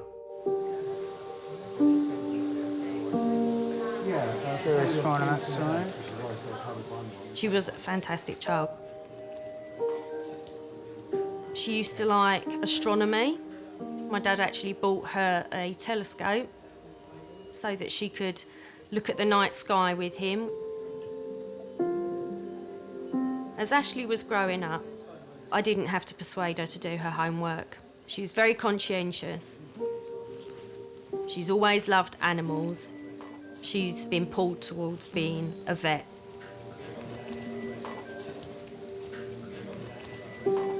This young lady's been involved in a head-on collision with a lady in number 1. Separate cars. Don't know how fast they were travelling, but complete decimation of the cars. We've only just done a primary survey. My mum always said to me, appreciate what you've got, never take anyone for granted. You've got to realise that there's awful things that can happen to you and there's life-changing experiences that can happen in the drop of a hat. You could walk out the door and may not come back. Or you definitely might not come back the same way. We've got somebody here who needs a full-body CT, please. When she got here, she had a GCS substantially less than that and was very agitated, so she's been intubated, ventilated. We'll be ready in probably about 10 minutes once we've got off the scoop and done a few other things.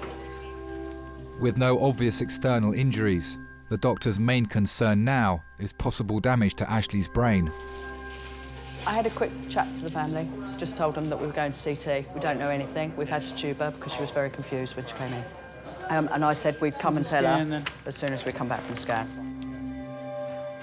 My biggest worry was that Ashley would lose her fantastic intelligence. She's worked so hard, 16 GCSEs, 4 A-levels, to suddenly think that she wouldn't be able to finish the course that she's studying. It absolutely terrified me. Injuries you can overcome, but if you injure your brain, that's a completely different setup.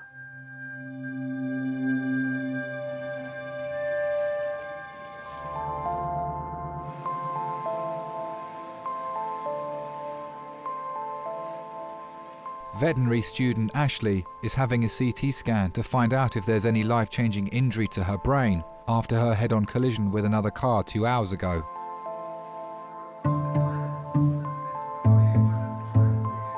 Ashley's mum, stepdad and dad have arrived. They're waiting outside for the scan results. Text Ian to let see if you can let the manager at Dartford know. So you ain't got to worry about the hassle of work. You're stone cold. You know, you get an awful shudder through your body, and it feels like the world's just about to end. You know. It makes you realise that maybe you don't see enough of them at the time. So.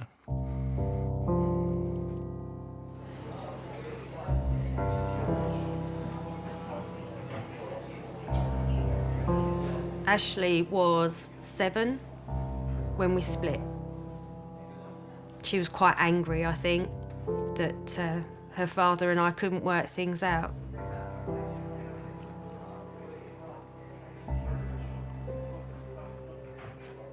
Ash is my first daughter. When she was growing up, it was very lively, always reading books, you know, and always questioning things, you know, why is this, why is that, how's this work, how's that work. Very happy-go-lucky child.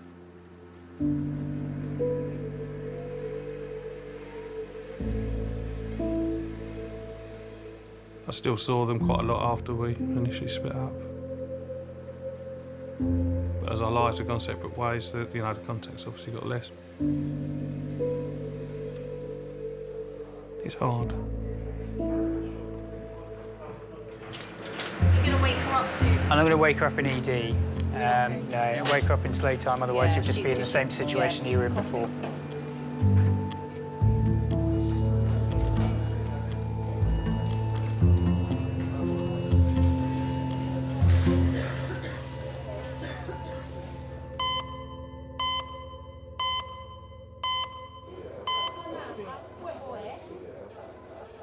Hello, I just hurt my nail.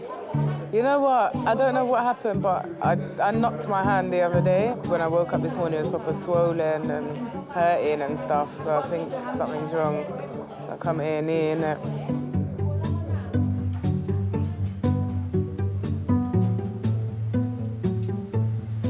Yeah, bloody freezing. Rain here, bloody cold. Yeah, burping, freezing cold.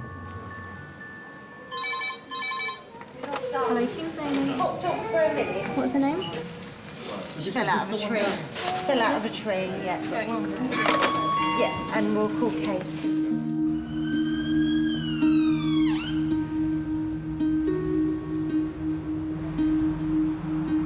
The ambulance service are transferring a patient with a spinal injury from another hospital.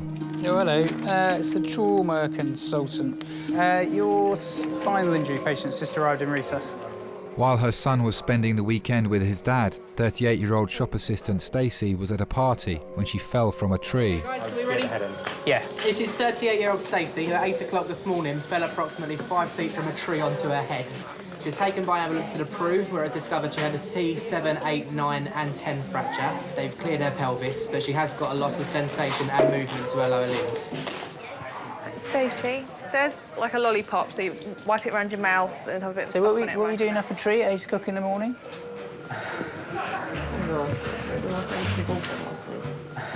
Divorce party? That's new.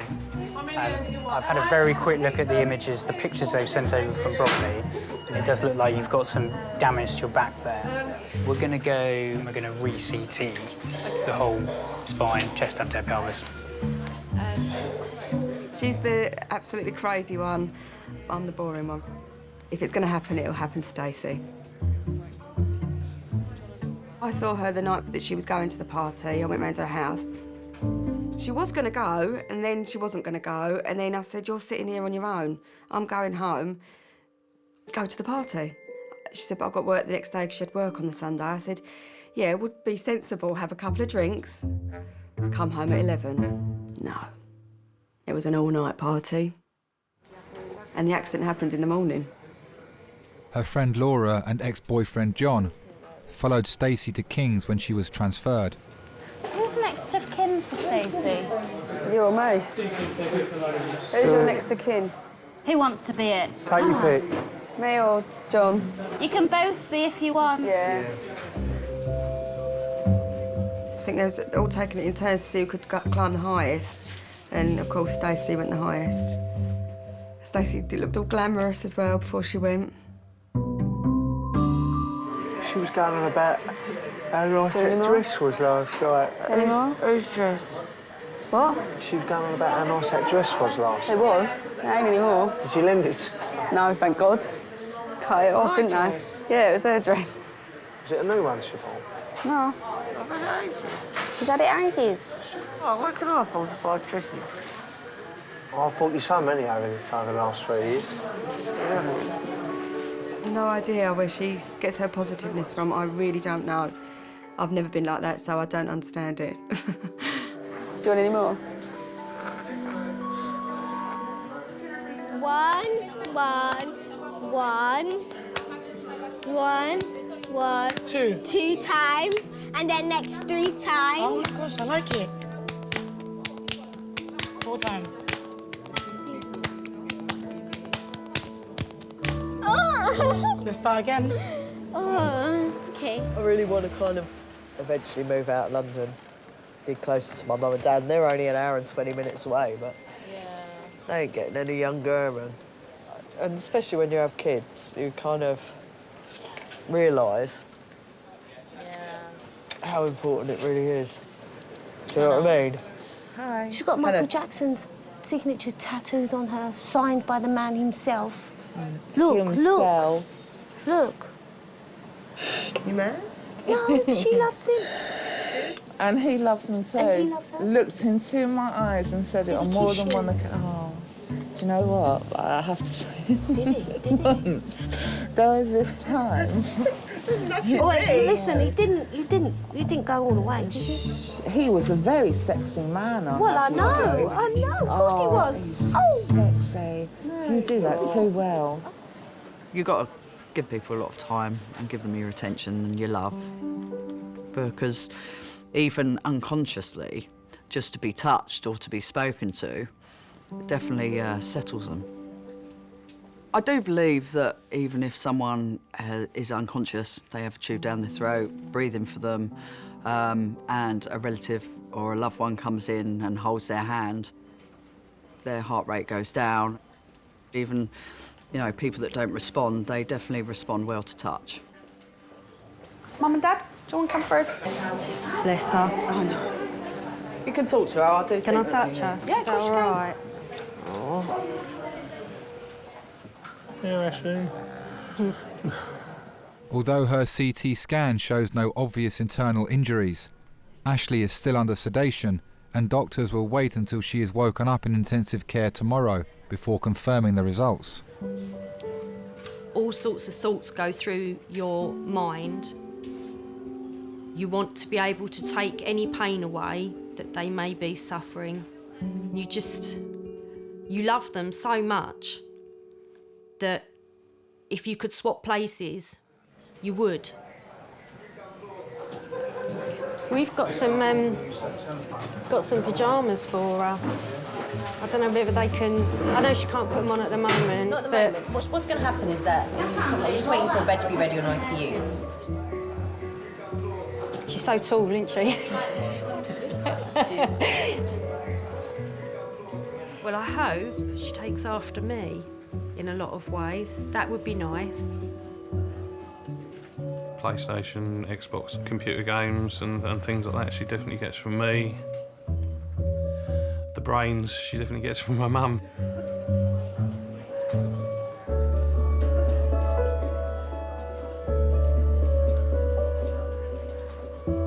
Angela got married first.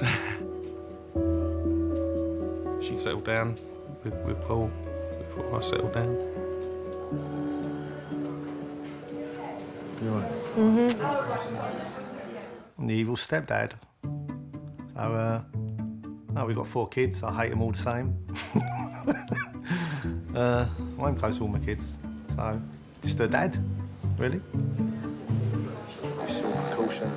I know. Yeah.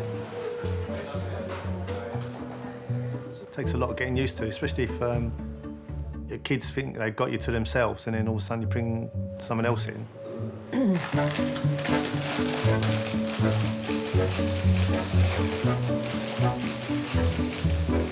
What's one? Right. How many are you getting it? Remember Rubbish. the packet used to be like that? There was a danger of actually falling in the packet when you were in.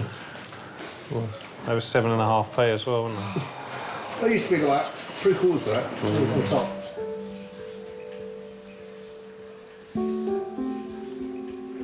So this poor lady, she is Stacey Anastasia. She's from the Peru. She basically came as a transfer. She fell out of a tree this morning onto her head. She is going around for a head, complete spine. Want some oxygen?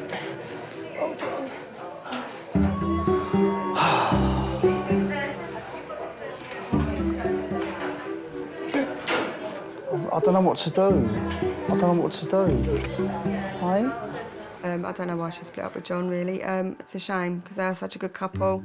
I think a lot of stress. The oxygen's all right. It's going down a bit, John.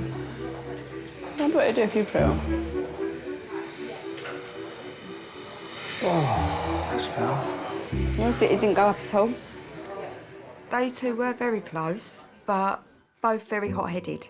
That's it. So if one of them had a problem, they wouldn't talk about it, it would be a row. Stacey, I'm just going to touch you different places. I just want you to tell me if you can feel me, OK? OK. So try and wiggle your toes. Are you trying now?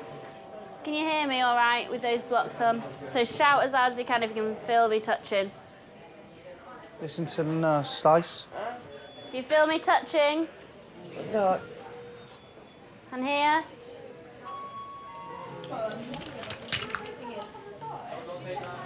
Okay. And it's about there, isn't it, where you start feeling it? So here. Okay.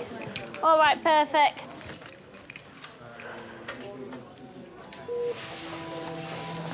Fine. How did that go? All right? She can't can't feel. She can't feel anything from her hip down. She can't wiggle her toes. Right, she's paraplegic.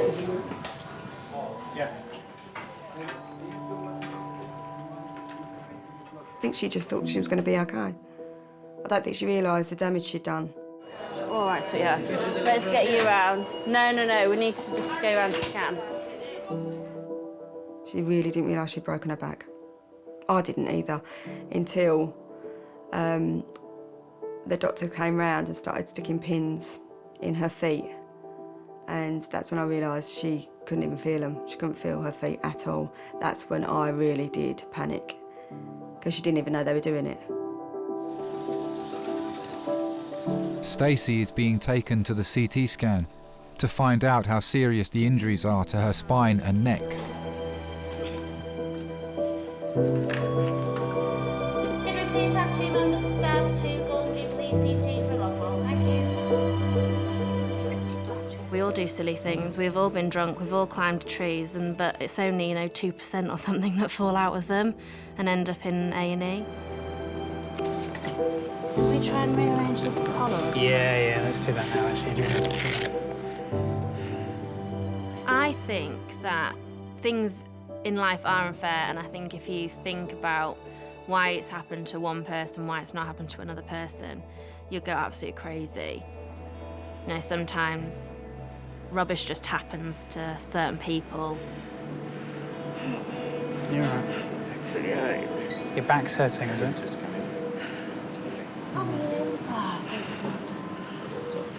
So we're going to roll you and move you across instead. You going to be all right? Or do you want some more pain relief? I'd like some pain relief, please. I think we're going to need to give you a bit of stuff before we move it. So you're not very happy. Let's give you a bit more morphine. We'll give you a bit more stuff before we move you, okay?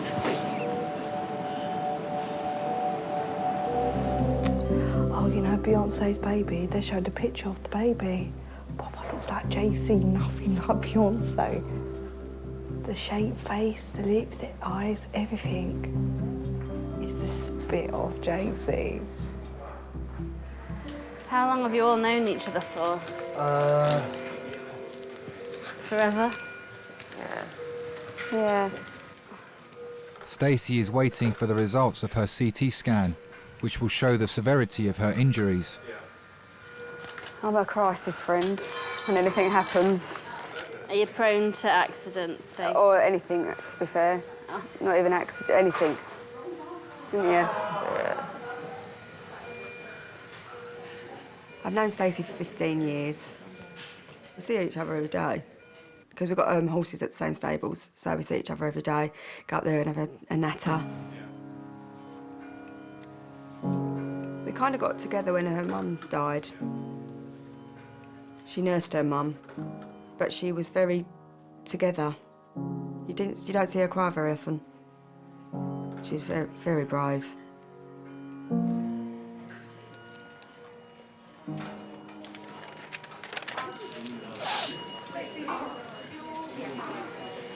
Hello. Hi there. You all right? Yeah. I'm one of the trauma consultants working here. Stacey, you all right? Do you don't mind me just chatting to your friends? You fine? Okay. So I've just had a look at the scans of your back. So you've broken your back in 2 places. So that's the bones. The bones don't matter, really. What matters is the spinal cord that sits underneath the bones. And obviously, Stacey, we're obviously concerned, and I'm sure you're concerned as well, that you've got no feeling in your legs at the moment. So what we're going to do is put you through another test called an MRI scan, okay, that lets us get a very clear idea whether there's been any injury to the spinal cord, and if that has, how bad that injury is, okay? And that'll decide whether we need to do anything urgently in terms of surgery to sort of stabilise your back and stop things getting worse, okay? I'm sure you want to know what's going to happen, whether this is going to get better. I can't tell you at the moment because I genuinely don't know. Only time really will tell that, and more information that we'll get from the next scan we're going to do. If we do. Okay. So I was thinking, what is she going to do if she can't walk? Who's going to look after her? Because I just don't know. I was her next of kin in hospital. She hasn't really got anyone, like family-wise. Calm down, do you want some oxygen? Do you want some oxygen? No. I think where she's obviously had to get used to it, where she said, no, Mum, her dad lives far away, so she doesn't really see her dad. We didn't even know how to get in touch with him that night. So, yeah, all she's got is friends.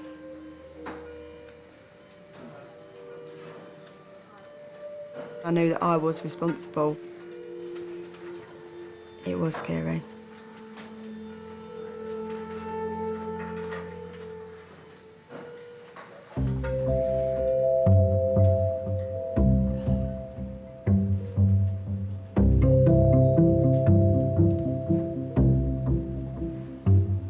Peter was brought to hospital 2 hours ago with abdominal pains. Let me just ask you first, your pain in your tummy and the swelling, how long has that been there? Well, it's been a reoccurrence. I've been twice into King's, Yeah. and it started again recently. Right. So how long's it been like that? Well, since I came out after the endoscopy thing, you know. Yeah, endoscopy. So you're saying about your diet, are you just drinking, not eating food, solids? Well, I'm trying to eat, but I found bachelor's chicken soup had helped me a great deal. Hot. Yeah. I like Andrew's liver salt. You must be in the minority there. Is it? Well, it's good for the I know it's good stable. for having a little clean out. Yeah, and then I like my milk. Yeah. Because that does help, you know. No, I've been very lucky. I've been around the world 4 times. Twice on the motorbike, twice on the car. On the motorbike, yes. Yeah. That's something. That's life without a wife, and even worse with one, I'm told. Got 40 mates of mine married, divorced, and I'm still single. Still looking. Still looking? Well, there's no harm in Intelligent, that. good-looking, who likes me. I know. Do you think it's possible? Oh, well, there's someone there. There's a little lady somewhere. I never thought I'd be alive this long without being married. Thought I had children by now, and didn't happen. Right, I'll just print that off, and then she come in and take some blood from you, and then we'll see the doctor. She's not taking it literally. No, Not little a pint. needle. Not a pint. No, not a That's pot. all right. Haven't got much in me. Thank you. I'd like to.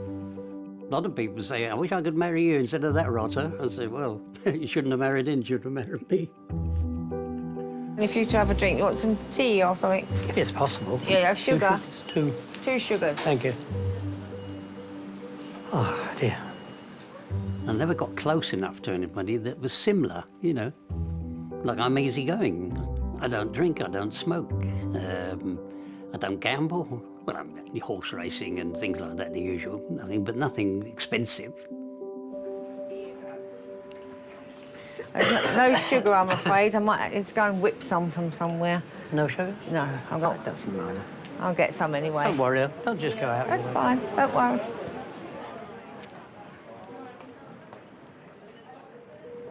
Is that what you call tea?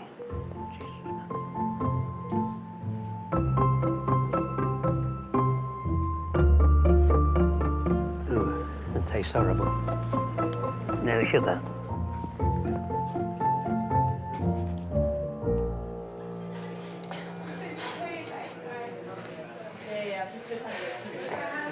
Stace, why are you so tense? I need you to relax, yeah? Stacey will shortly be going to the MRI scanner to find out if her paralysis is permanent. I'm really scared. Yeah, I know. Listen, everything's going to be fine. Stace, look at me. You're going to be all right. What's wrong? Yeah. Sweetheart. You won't, because you're going to sing to yourself in there. You'll sing. Eh? Yes, I know you are. Stace, come on, darling. We're here, aren't we? Stacey, look at me. Stace, look at me. Stace. Stacey, look at me. Don't cry, because you'll lose even more fluid. Come on now. It's okay, Stacey. I need this hand to be still, otherwise you can't have the medication, sweetheart, okay? Nurse Emily is giving Stacey some medication to ease her panic attack. Are you starting to feel that a little bit?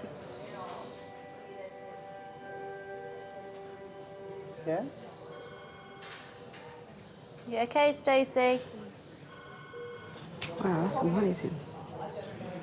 Just gonna give her a tiny bit of oxygen. Bless her. I can't believe this. Can't believe this. It's just one of those split-second decisions, isn't it? Worst nightmare.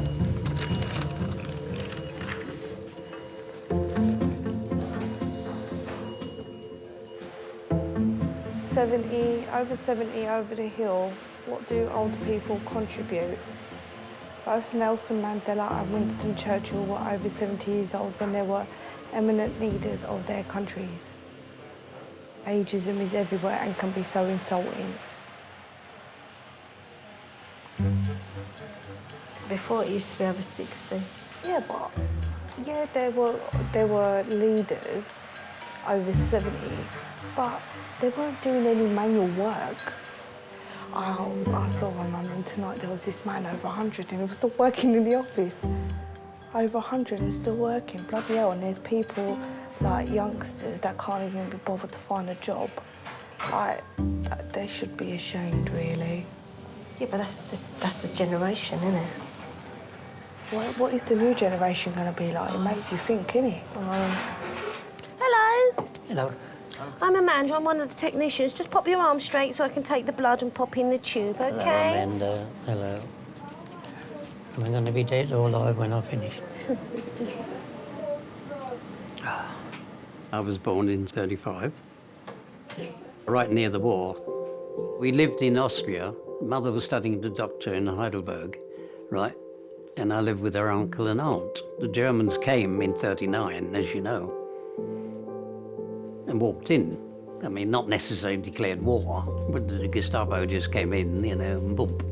You and you, there, you and you, go, cattle trucks or whatever it was, and you disappeared. It seems so strange. All these things, I've never been ill in my life. As I said, I was in the concentration camp for 6 years and never was ill once. Did you? And I weighed 3 stone when the Russians released me.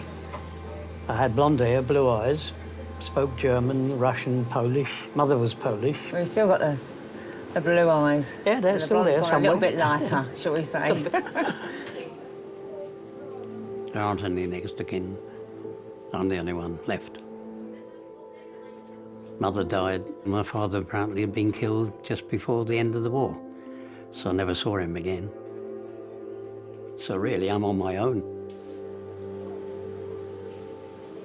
Not much I can do. Busy life you've had, haven't you?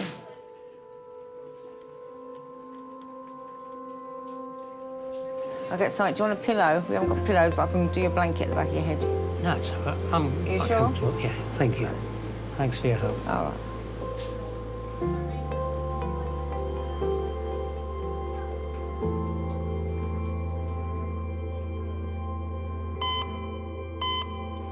We're not going, are we? We are. Stacey! We're going to take you round to scan now, OK? Although Stacey's CT scan showed no damage to her neck, doctors are still worried about her spinal cord. She'll now have an MRI scan, the results of which will tell doctors whether she'll walk again. My worst case scenario for myself, for my family, is for any form of ability to be taken away. So if any of them broke their back and they were in a wheelchair, if any of them lost their sight, their hearing, anything like that, it would be, for me, the worst case scenario. Just every time anyone comes in like that, my heart absolutely sinks.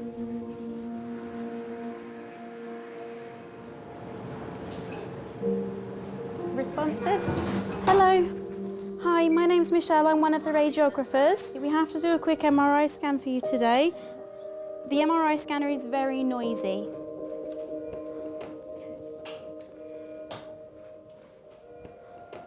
I do like to experience different things in my life. Me and Laura went to Ramsgate last year. We had a brilliant time. It was in the winter and it was snowing, and we took our shoes and socks off and went in the sea just to experience the cold sea.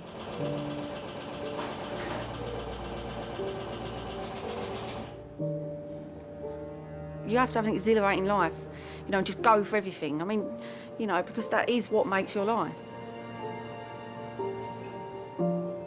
And then deal with the sort of consequences afterwards. But then you have that, you know what it feels like. So I'll always know what it feels like to feel a freezing cold sea on my feet. How are you getting on in there, Stacey? Are you still okay? Lovely, you're doing ever so well. Just be quiet for a moment while I plan the first scan. What do you think of the top of the C-spine there? 2, 3, 4, 5. All right, okay, bye. The C-spine is degenerative change that he said about, so it doesn't need any further imaging, so that's fine. So did he think it was just swelling as well? Yeah, he said it doesn't look like anything. Well, that is good news. It's good news.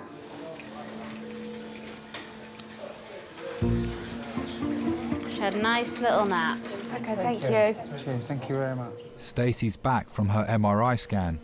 Yes, so they're still waiting on the report, but on the scan it doesn't look like there's any major compression of there. Obviously, when there's any type of fracture, there's some swelling around the bone. They were saying that they think that it's going to get better and better with reduce of the swelling, and that obviously there isn't any massive spinal cord injury. So it's the best outcome, really. Good.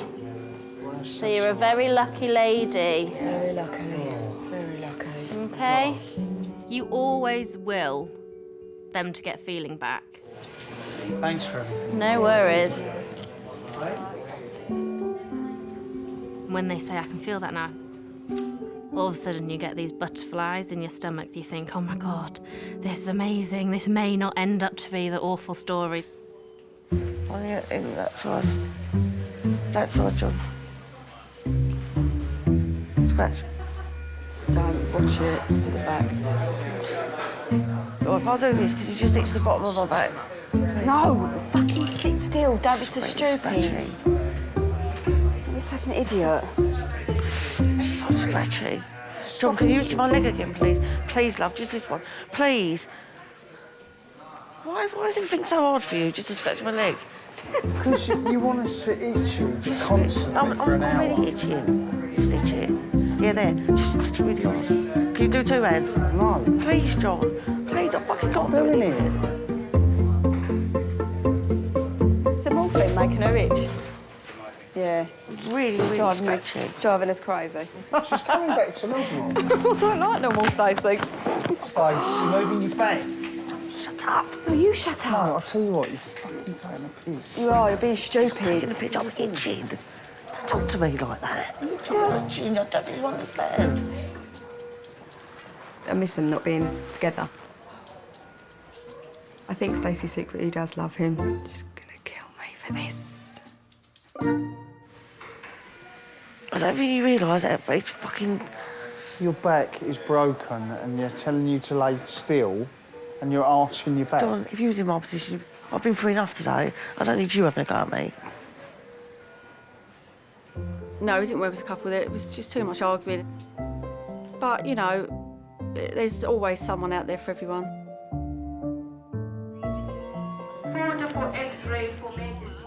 OK, we're going to take you round on the trolley.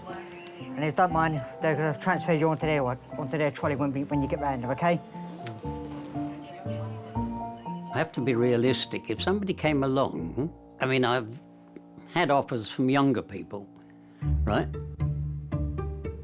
But I don't think that would be sort of practical. I am getting on a bit.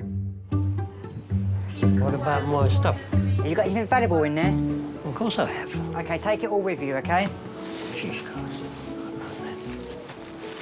OK, leave your jacket here, because your jacket will be fine. No, well, it's valuables in that. All right, OK. Never should part.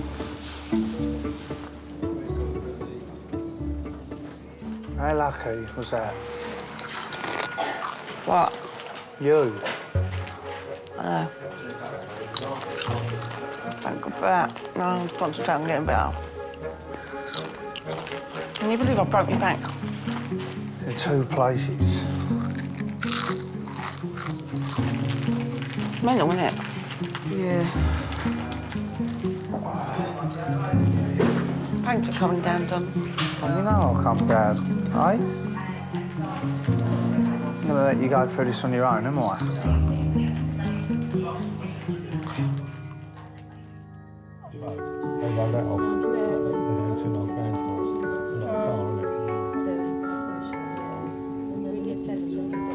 I think she's been shaped by all of us in our own way. Whatever she ends up doing in her later on in life, I will be proud of her.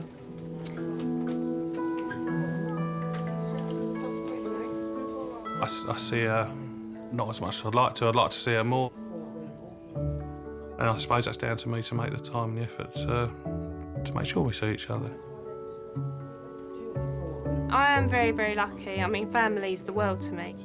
There are lots of things that go on, good and bad, that they've helped me with. So, no, I am very fortunate to have them.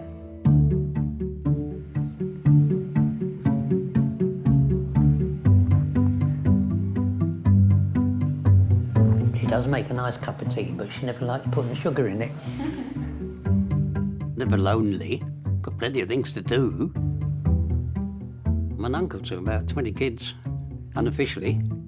Friends of mine are married, and of course I'm Uncle Peter's going to be, you know, part of the family, sort of thing. All I've got to do is learn to put this on myself, and then I can start walking around. The sooner I start moving about... And what happens if you ever fall? Because I won't fall. I can't hear you. I'm not going to fall anywhere.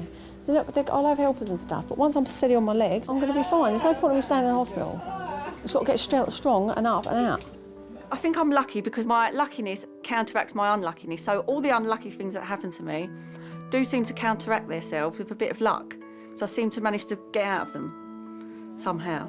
I think I can stand. Really? Oh. About that eye, I think.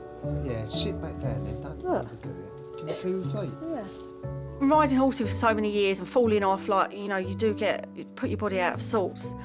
And I have had a bad back for quite a while. I used to sort of go into bed and get up in the morning. It would take me ages to get out of bed because my back would hurt. But since I've done this, I just spring out of bed.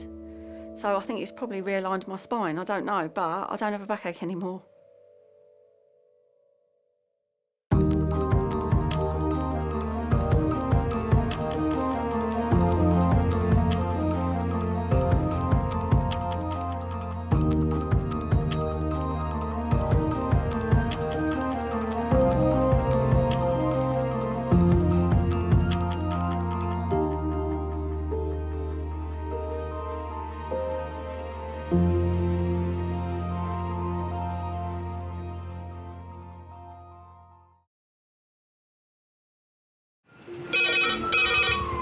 Went from the bonnet, found face down on the floor. 2, 3. Paediatric trauma. It's a stabbing quadra. 25 feet from a ladder onto his back. He's really unwell. I think anaesthetics need to see him before he goes to theatre.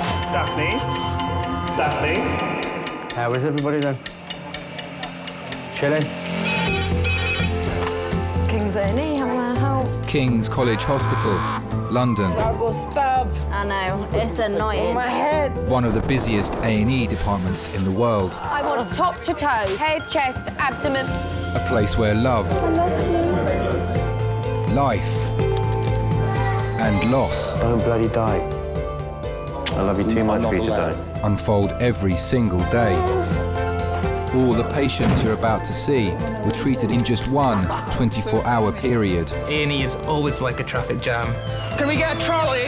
You've got to realise that there's awful things that can happen to you. I'm so sorry. Life is unpredictable, so it's important that your nearest and dearest know that you love them. You have to tell them that you love them. You must get better and come back to me. I don't want to lose you. Because there may come a time when you're not around to tell them.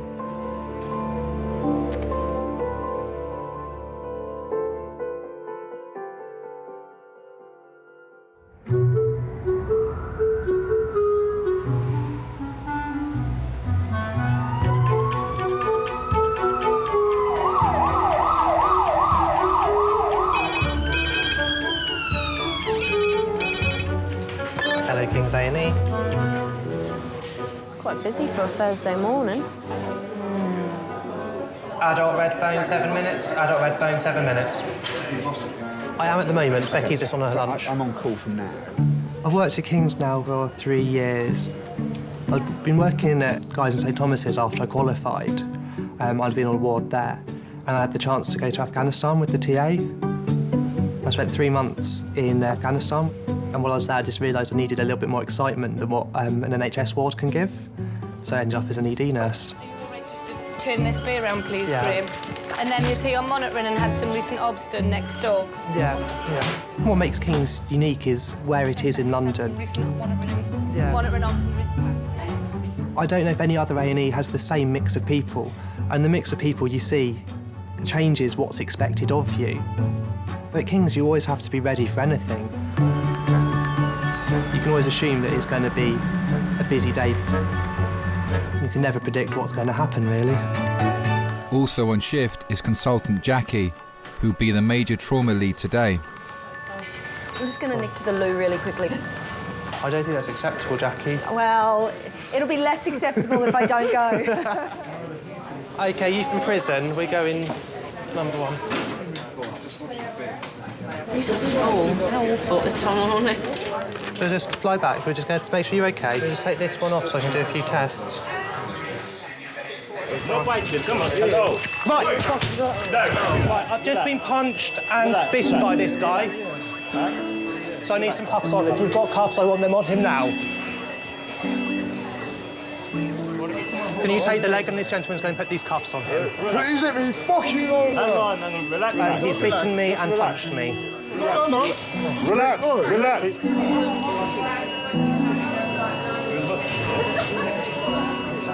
Just get his shoulder, he will try to bite you. I'm here to help you, yeah? Relax. We have 5. There's no breakers there. We've got a very good security department that work very closely with A&E. The risk is managed as much as it can because the only way to make A&E safer would to be not to let the patients in unless they're vetted. When you get a chance, can you just double-check his girlfriend's details so we can let her know that he's here? Thanks. I think the ones who are resistant to us doing what we feel is in the best interest for them, that can be quite difficult. But actually, most people are nice. Most people are really interesting. My favourite patients are just, people who make you feel like you're doing something that's worthwhile, I suppose, because they feel like they appreciate the service that they're getting. So, nice people, my favourites.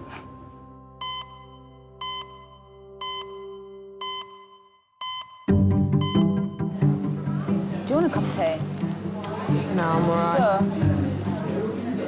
Sure. Might have coffee. I bet it tastes like shit, though. Yeah.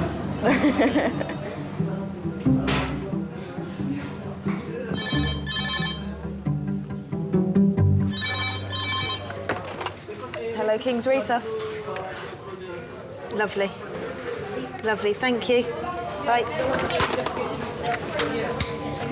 Adult trauma, 10 minutes. Adult trauma, 10 minutes. It's a HEMS call. Yeah. Coming in 10 to 15 minutes, 59-year-old male, driver of a van, head-on into another car. Query fractured wrist, he's got a left chest injury, abdo injury, right hip injury. He's been trapped behind the wheel and he's sedated now. Can we get cardiothoracics down as well? What's Jackie's number? Head-on into a car, query fractured wrist, abdo chest injury. OK, medical students. Yes. This side of the line. Until we've assessed him, it'll be too crowded in there. Of course. Cool. 59-year-old delivery driver Tony has had a collision whilst taking medical supplies to a pharmacy. He's been flown in from Kent by helicopter medics. Well, the priorities in trauma is first and foremost try and recognise life-threatening injuries, so things that you might need to immediately intervene in to prevent a significant deterioration or death.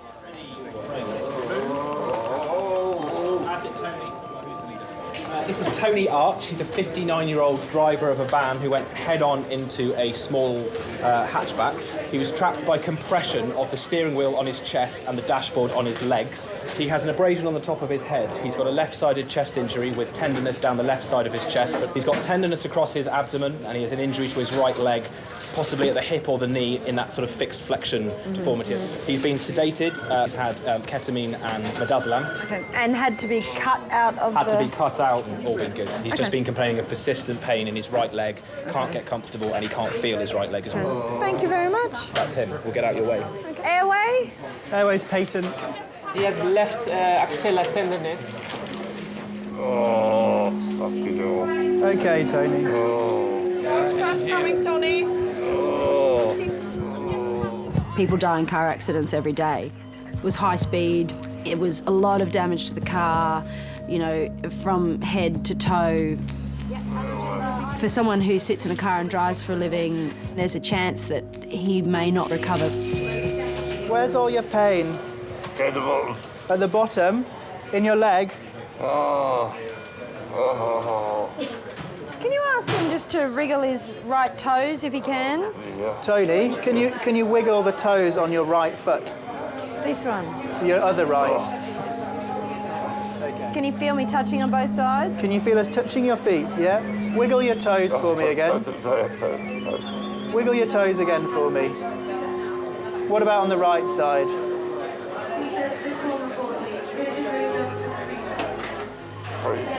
I know, we're going to warm you up. I've got a patient here, Delta Yellow, who is going to need a CT from head to pelvis, please. He's a driver of a van, head-on collision with a smaller car. We're just getting a chest X-ray, a pelvis, and one shot of his knee just to make sure there's nothing we need to reduce urgently. And then once we've established that, we'll want to come around for scanning, please. Can we have a porter to resuscitate patient to CT, please? Chest X-ray.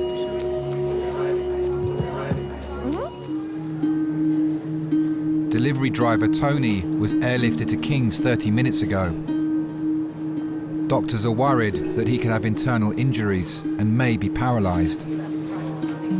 Driver of a van, head-on into a smaller car, trapped by steering wheel and dashboard. We'll go on slide. Ready, steady, slide. Oh. Well done, Tony. Well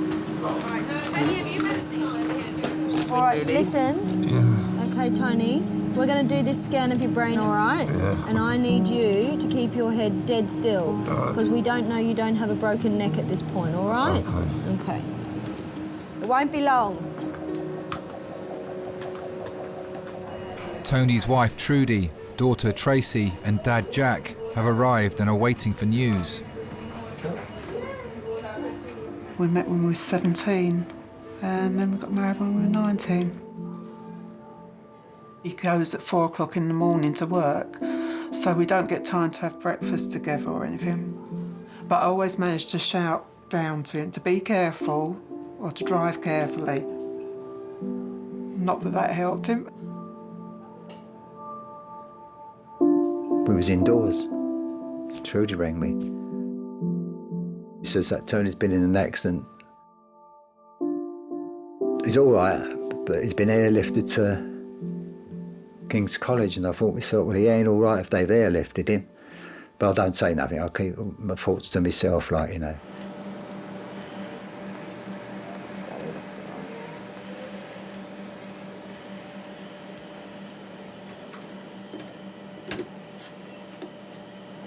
Ouch.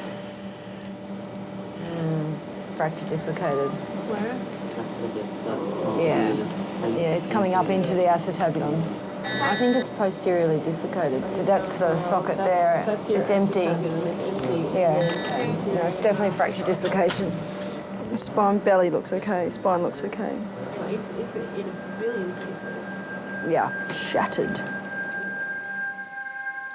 He was always a laugh. He always enjoyed life.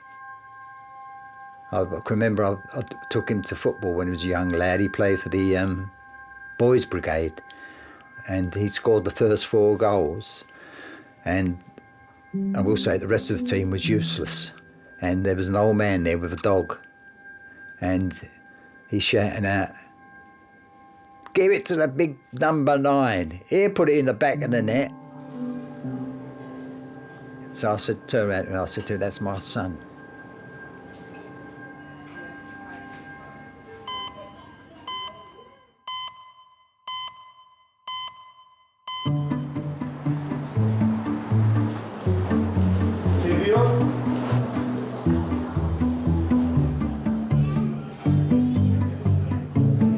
So what do you want to talk about, sweetie pie? I don't want to talk about anything. I shan't talk about anything unless I'm asked a question. Okay, love. Going out with Karen tomorrow night. Where are you going? Status quo. I only know one song. Do you? I don't know any of them, I don't think. I'm sure like it's one of them bands that when you hear it, you'll be like, oh. It's just the name of it, you can't really place what songs.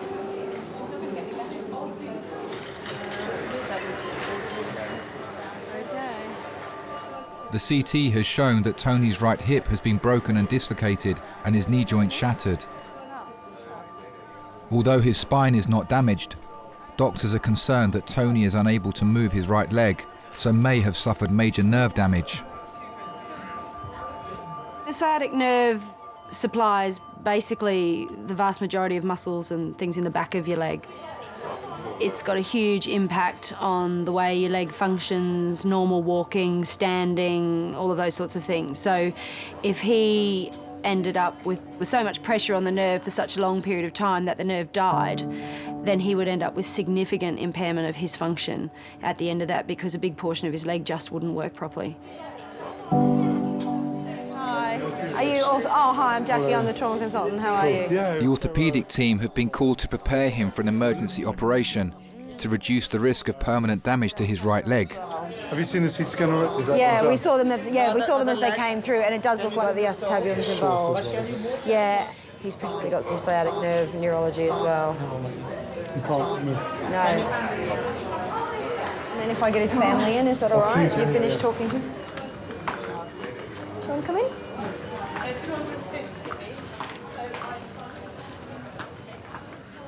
I've got some people here for you. Yeah. In much pain? Yeah. Yeah, I'm there. Oh, hello, Tom.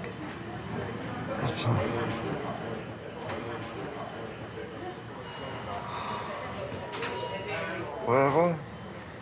King's College. Oh, bloody hell. Try to keep still, Tom. I know it's painful.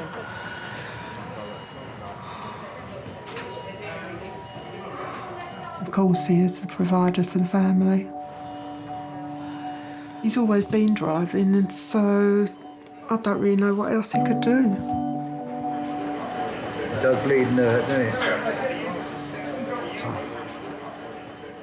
He's never been lazy. He's been a butcher, a postman, a milkman, and worked for the medical firm, delivering drugs and that to hospitals and pharmacies. He's like me. I've always worked. You've got to be busy. It's like when I retired, I thought to myself, you know, it's going to be lovely, but it's not. If you worked all those years, it's hard to come out of that way of living, like, you know, getting up at a certain time and working to a certain time.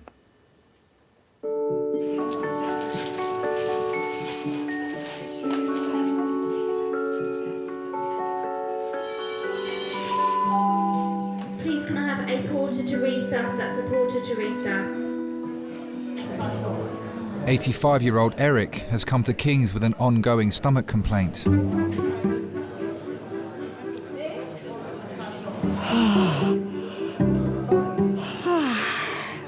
Lots of people here today, isn't it? Mister? Lots of people here today. Yes. Eric is my world. He is my ideal man. Okay. You don't want to sip? Well, I might take a sip, yes. Okay, just a minute. I waited for someone like him since the age of 26. Oh, it's all right. I didn't have to put my gloves on. Wouldn't have been much use. They have to be rubber. After I qualified in chemistry and physiology, I got a job at Maudsley Hospital doing some research work, and I met Eric in the canteen. One gets talking to people from other departments. He was a nice chap. And one day in 1965, 66, somewhere around there, I met him on the road just outside Ruskin Park. And he said, Helen, would you like to go out with me? So I said, all right. So we went out with each other for a few times. We went to the pictures and for drives. He had a little car. I'll have to go and go to the loo. Okay. Give me your coat.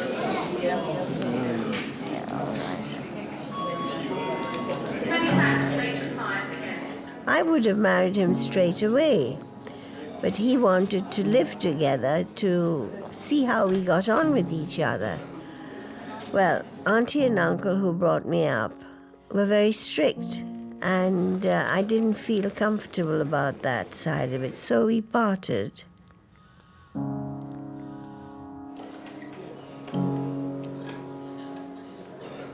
We met again in 1993. I was 57 and he was 65. I went to see my doctor. I was waiting in the waiting room, and who should walk in but Eric?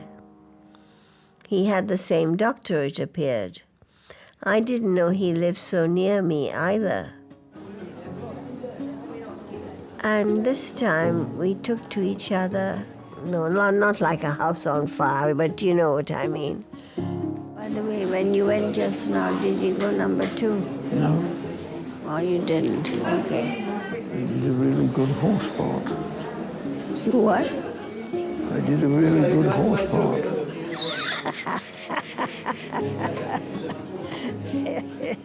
I thought, that was one of the happiest days of my life. Fate acting in that way.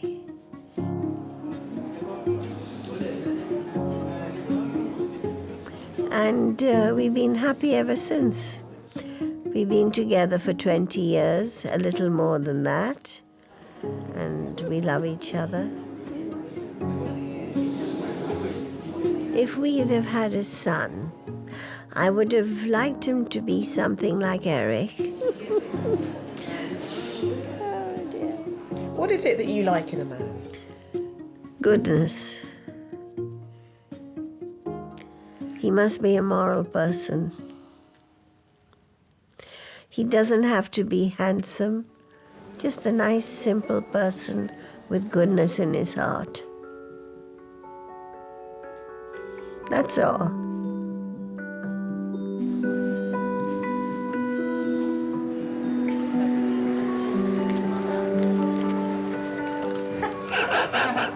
I'm Lucy. Hello, darling. I'm Jim. Hi, Jim. Nice to meet you. Nice. If you need, give me a shout. Okay. Help!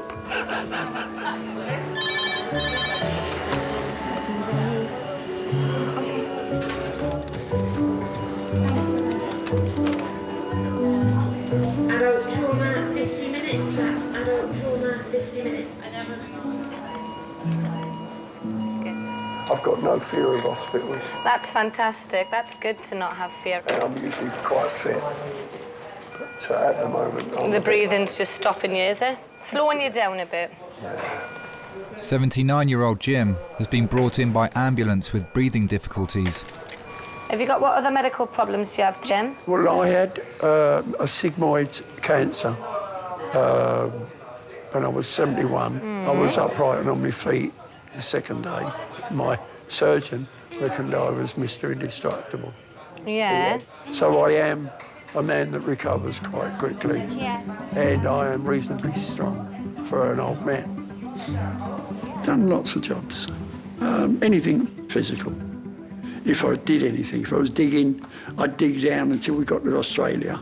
Or if we were building anything, I'd build until the top's over. Anything. I think I'm as fit as I am now, simply because I've always looked after myself.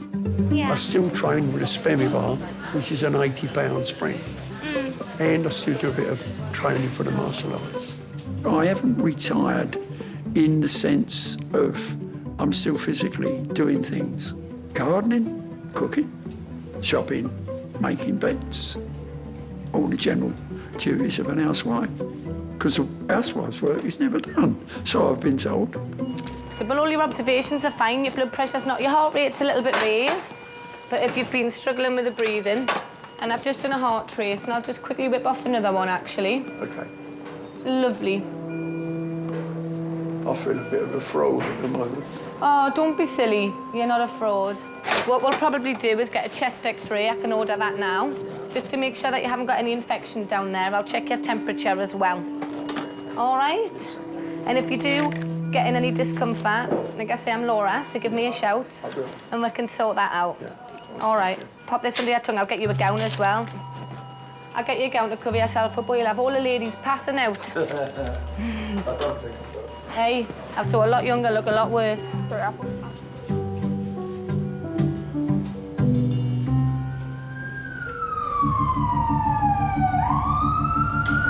Ambulance services are bringing in a male patient under police escort.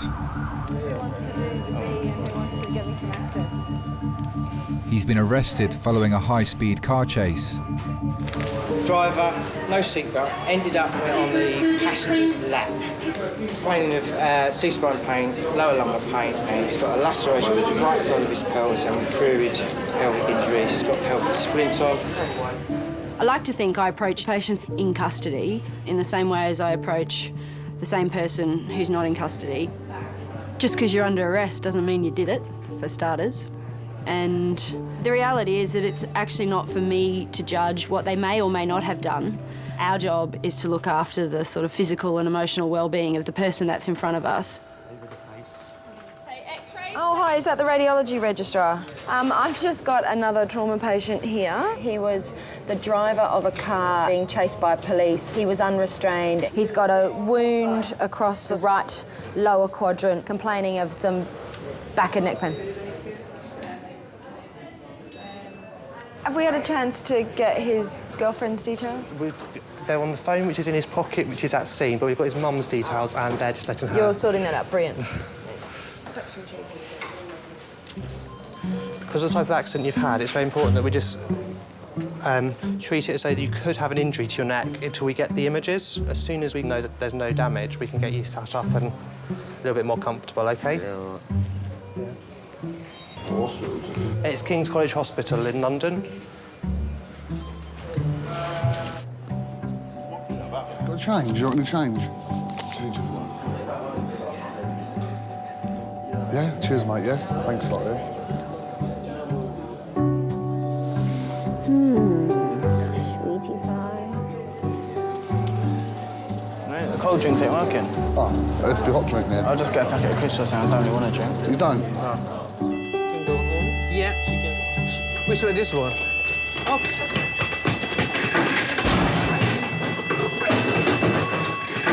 Point corridor. Point corridor. What the fuck, eh?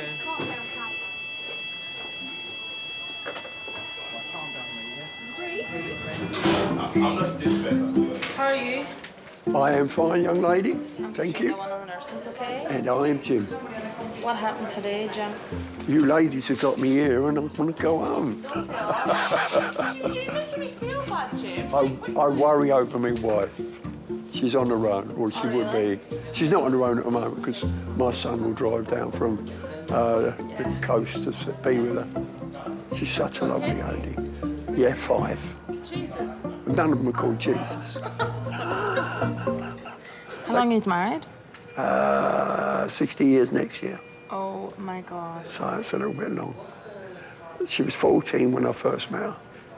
She was beautiful.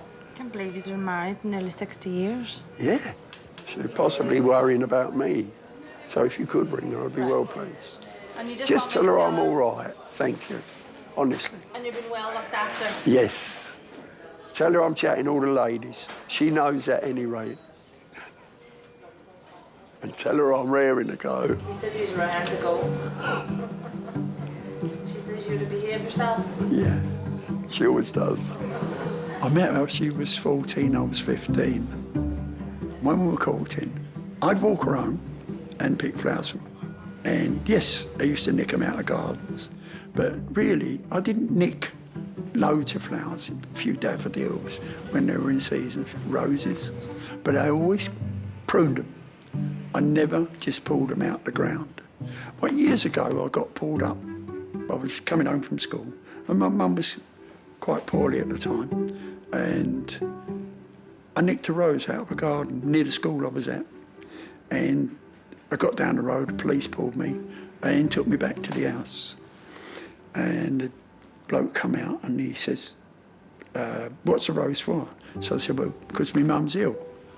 So he walked over to the bush, he looked at the bush, he came back and he said, you like flowers and you've done the right thing. You've cut it, you've not done anything else. If you want flowers for your mum, knock on the door.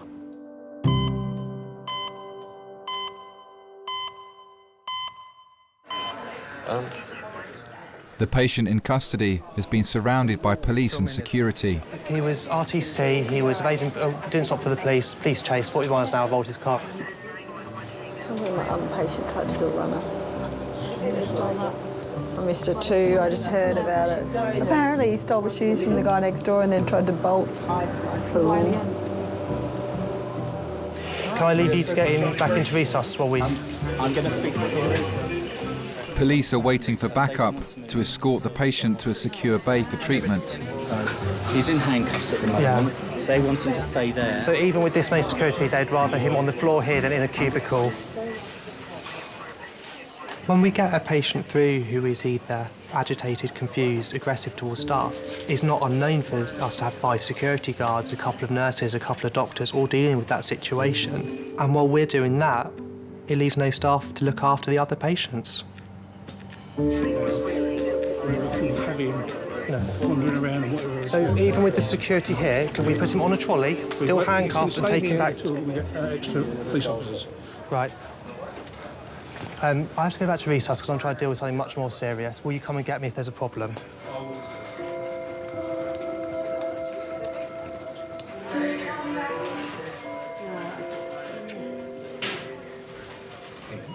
Don't keep moving about, Tone.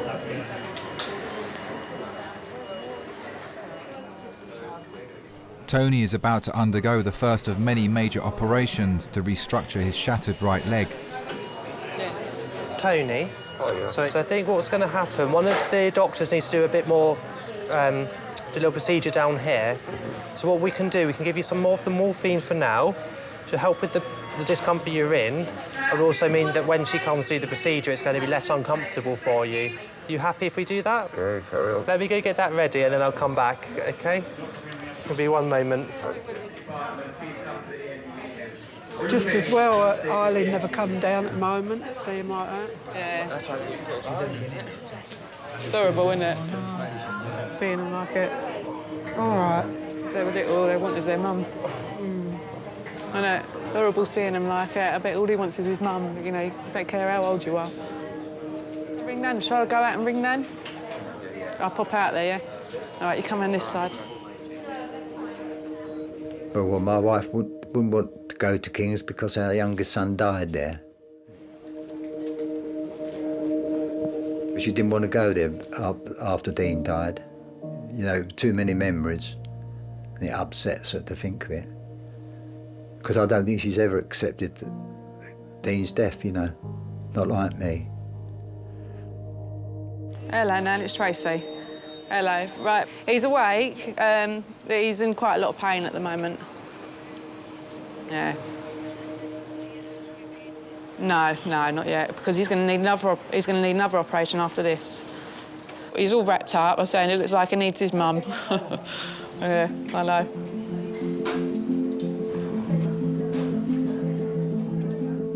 He really misses Dean. He's never forgotten him. We would have loved to have had his brother about. Dean was 17 when he died. He had a brain hemorrhage. He was the opposite of Tony. He was very academic sort of thing, a bit more serious. Go out? Yeah.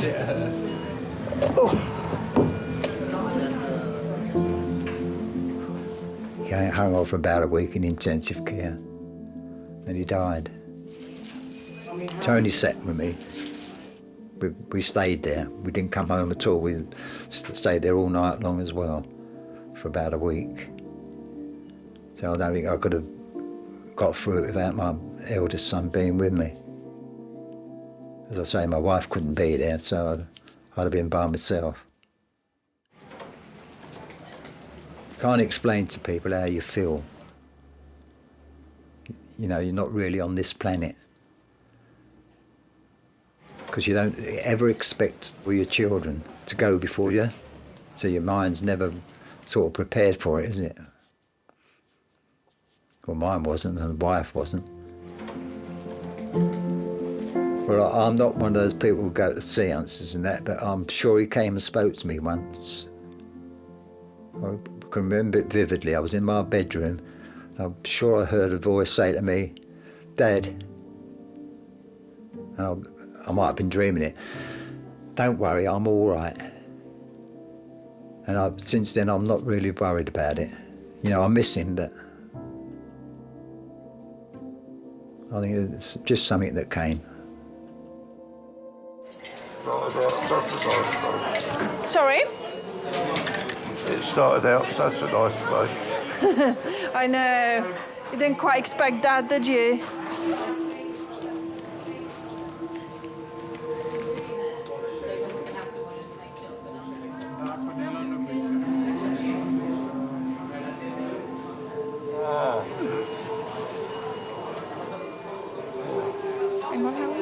Just give him again. To relieve the pressure on Tony's sciatic nerve, surgeons will first need to put his hip back in its socket. For the procedure, Tony has been heavily sedated. You're doing really well. They will then need to attach a weight that will hold Tony's hip in place by drilling a hole to insert a metal rod through his ankle. Tony, take a big breath for me. Tony, that's it. And another one. Can you put 100 over 50? Press a mute or something.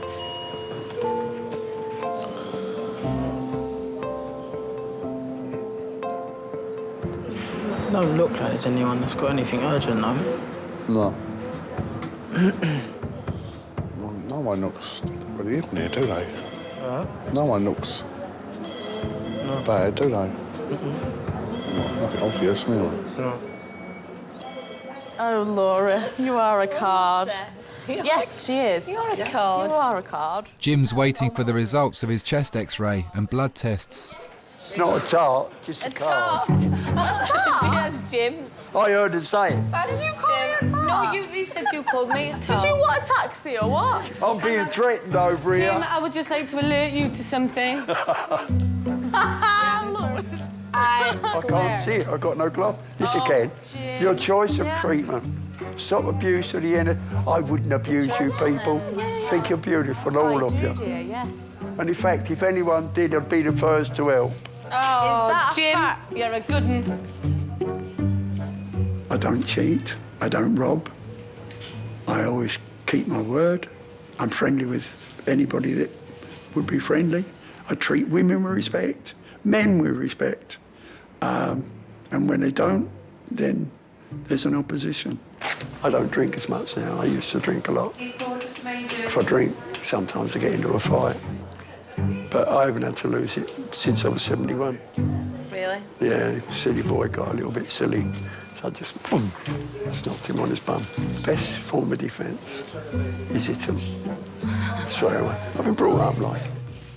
My boys look after themselves. I taught my girls to punch, my wife to punch. We're all good at it.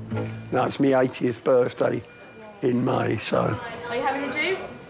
I don't want one. It's all fuss, isn't it?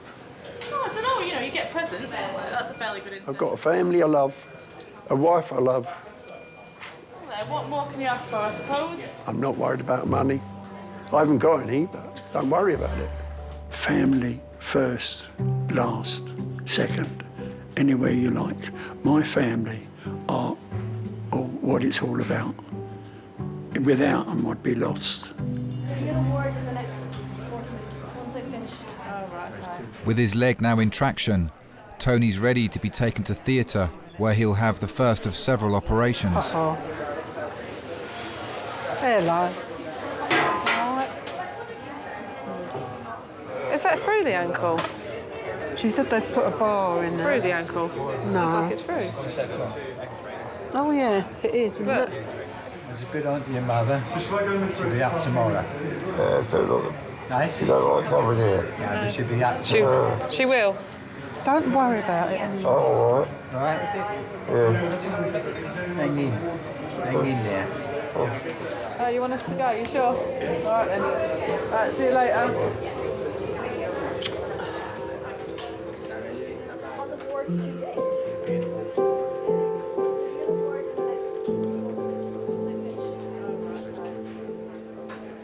When I saw him in intensive care, I was very worried.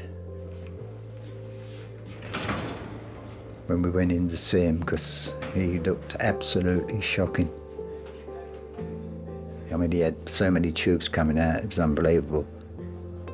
Because he was dangerously ill, Tony. Very ill. They put a drain in his lung, and that's where the trouble started. Because once the drain came out, he started filling up with blood. And he got blood clots in there. I thought, let's not have another repeat. Let's hope he comes out of here.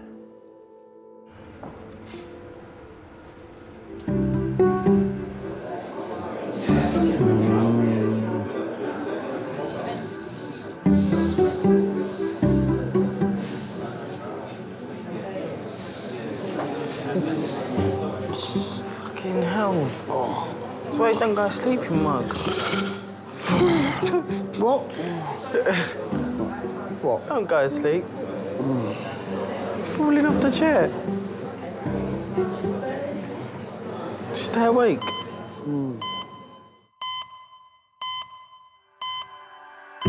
you want to assess him on the chairs? I'd love to. Do you? But try and make him... I'll come with you. I'm going to make him move. Hello, mate. You all right? Now, listen, I hope you don't mind. Can you just move on to those seats? I don't mind you lying all over them, but I'd like to just keep a little eye on you. If you have a fit, I can't see you because you're behind a wall that is solid and I can't see through walls, and I'd much rather you sat over there. Come on.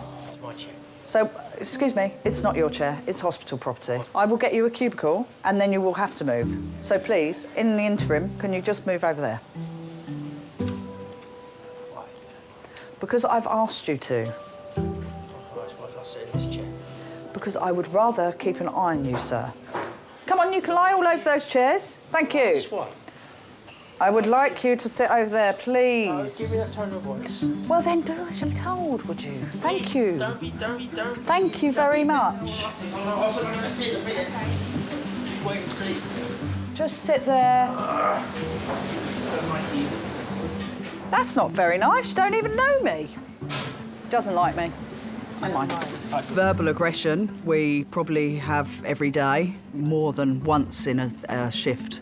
Physical, for myself, I've only ever been thumped once, and that was an 85-year-old lady who was a bit confused.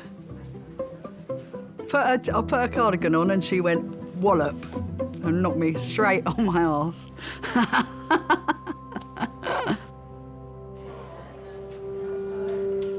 Jim's x-rays and blood tests have come back clear. Transport has been arranged to take him home. I've had a mid-morning walk. Yeah. Do you know, I'm knackered now. I want to sleep. No, I've been up since early this morning.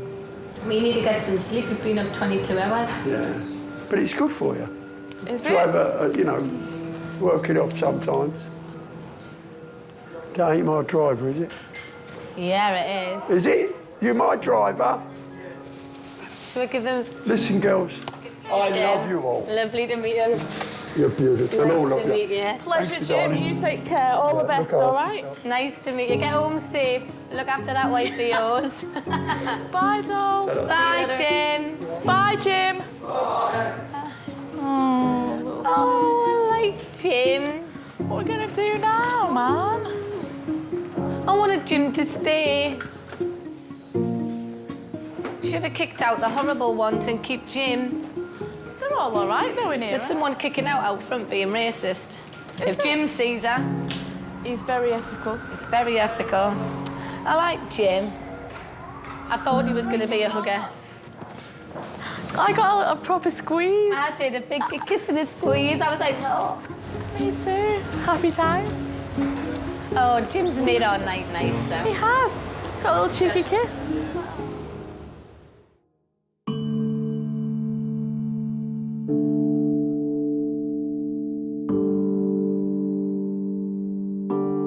When I knew I was in King's, first thing that came into my head, Dean died here. But I must say, I was glad I was there because they were just absolutely fantastic. And what do you think's made Tony the man he is today? His upbringing, definitely. What he's learnt of his mother. She's kept him on the straight and narrow, all of them. They're not perfect, but they do me. I think they're lovely.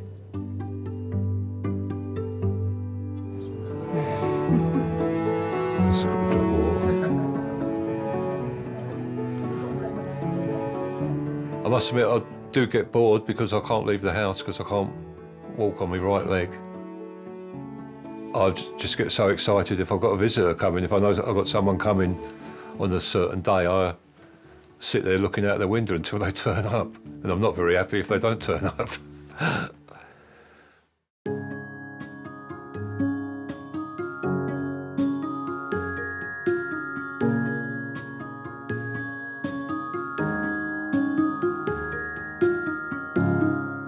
Slow down. I don't think that'll happen. When you see me walking, I walk like I did when I was 20, and that's the way I will go. So no walking sticks, and none of that. Ah. Yes. Give it to me, come on. Let go.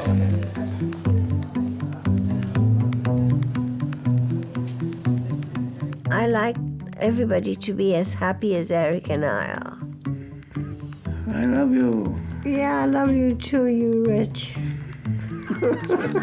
That's right.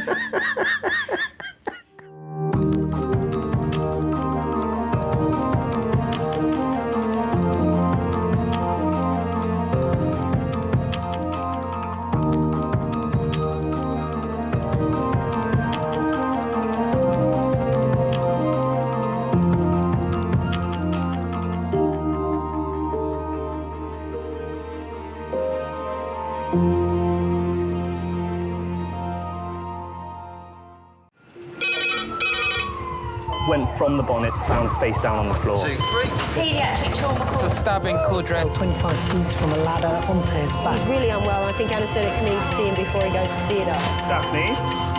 Daphne? How is everybody then? Chilling? King's A&E, how may I help? King's College Hospital, London. I got stabbed. I know, it's annoying. My head. One of the busiest A&E departments in the world. I want top to toe, head, chest, abdomen. A place where love, life, and loss Don't bloody die. I love you too much for you to die. unfold every single day. All the patients you're about to see were treated in just one 24-hour period. A&E is always like a traffic jam. Can we get a trolley? You've got to realise that there's awful things that can happen to you. I'm so sorry. Life is unpredictable, so it's important that your nearest and dearest know that you love them. You have to tell them that you love them. You must get better and come back to me. I don't want to lose you. Because there may come a time when you're not around to tell them.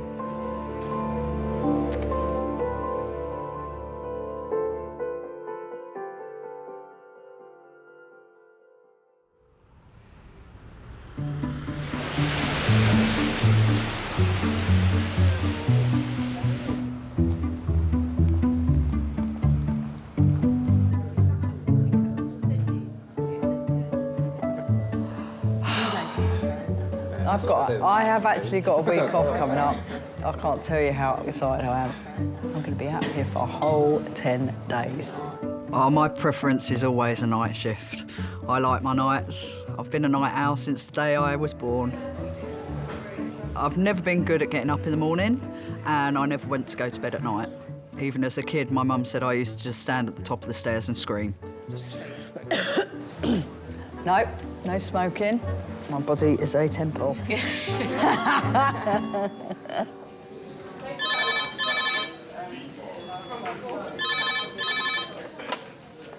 King's Only. Yep. Lovely. Thanks, bye. Adult red phone, 4 minutes. Adult red phone, 4 minutes. A young man has had a severe reaction to the recreational drug GBL. In 10, yeah, just need the notes made up. Paramedics, accompanied by police, are bringing him to King's. Hello. I want a mask for him to bung on his face, please, darling. 1, 2, 3. Get him over. Right, listen, no spitting, otherwise you're going to have him. Hey. Sit up. Right, lie back. Right, will you stop that? And he's not had any episodes where he's calmed down. Should we give him a bit of PR diazepam? We might be able to stick a line in him then. Our more aggressive patients or drunk patients are our bread and butter. Right, young man.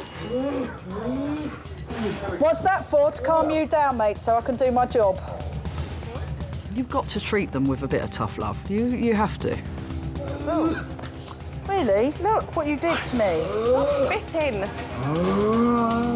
It's very tempting to be able to tell them to get lost, but at the end of the day, they're our patients, so you can't judge people. You have to just take everybody and treat them exactly the same. Oh, you disgusting man. Keep that on and stop spitting. You're awake enough to realise that. Now pack it in. I feel violated that I had snot on me.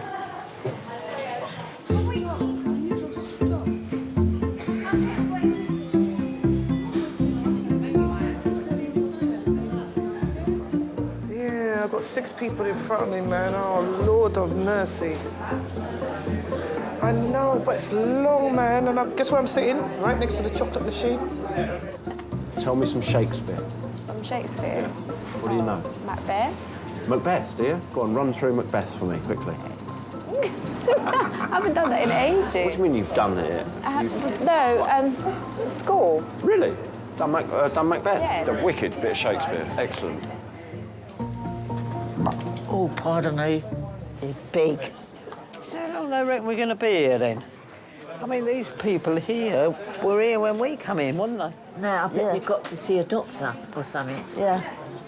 Just tell me your water's broke, Jane, and they'll rush you. It will break. It's all your fault, Chris, I tell you.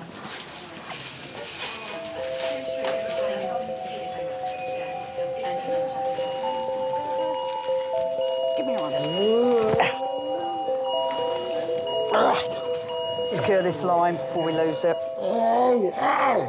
Drugs have changed a lot. I mean, I used to work in nightclubs, so when I first started, it was ecstasy, cocaine, ketamine, and then it turned to GBL and GBH. It makes it very, very difficult for everybody because all inhibitions have gone. Right, straighten your arm out. We'll let go when you behave yourself. Right, let's leave him for a bit. Either way, whatever you put on it, he's going to take off anyway, but if he's on his own, he can spit it himself. That's a shame. There is only so much you can do for some people. I give them help, I give them support, but at the end of the day, they've got to individually sort it out themselves. I can only take them to a point. I didn't even think we could inject that stuff. My God. I mean, that is plant fertiliser, and you're shoving that in your veins.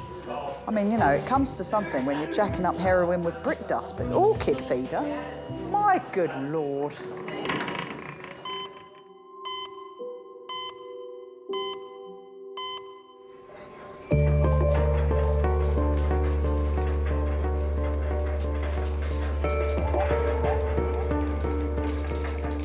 We've just had a gentleman brought back in on the ambulance and he's presented with progressive MS.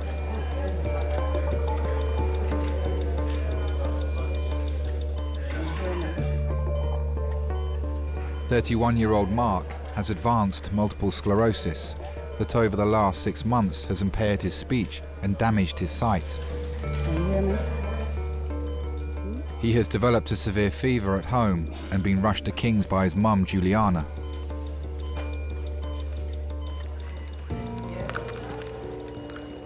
Hello, Mark. My name is Dr. Glinsk. I'm one of the A&E doctors. Just gonna check your temperature again, okay? Do you think you can put that in your mouth? Open your mouth for me. Open your mouth. Open your mouth. Mark, open your mouth. Zola, open your mouth. Is that what you call him? Zola, yeah. Open your mouth. Mark was called a laughing boy. You called him because his name is Zola, Mark Zola. So you called him Zola and he laughed. Very pleasant and pretty. I remember everyone used to say, your daughter, no, sorry, it's not a girl, it's a boy. Oh my gosh, when we were younger, no way. You couldn't put us in the same room together. We were enemies. He used to do things that used to annoy me, make faces at me that really used to get on my nerves, so he used to get the odd shoe thrown at him. Yeah, he was definitely a wind-up merchant for me.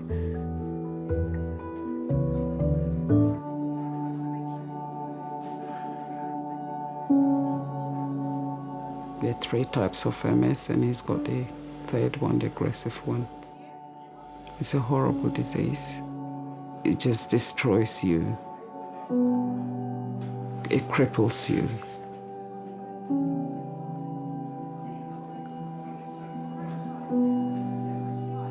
The last 6 months, all of a sudden, he wasn't speaking. It just went just like that.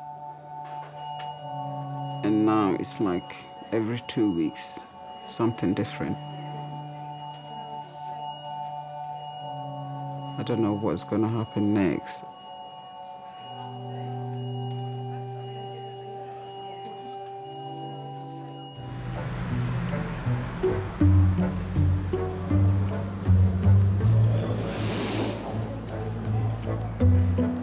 Well, this is a day you won't forget in a hurry, mate.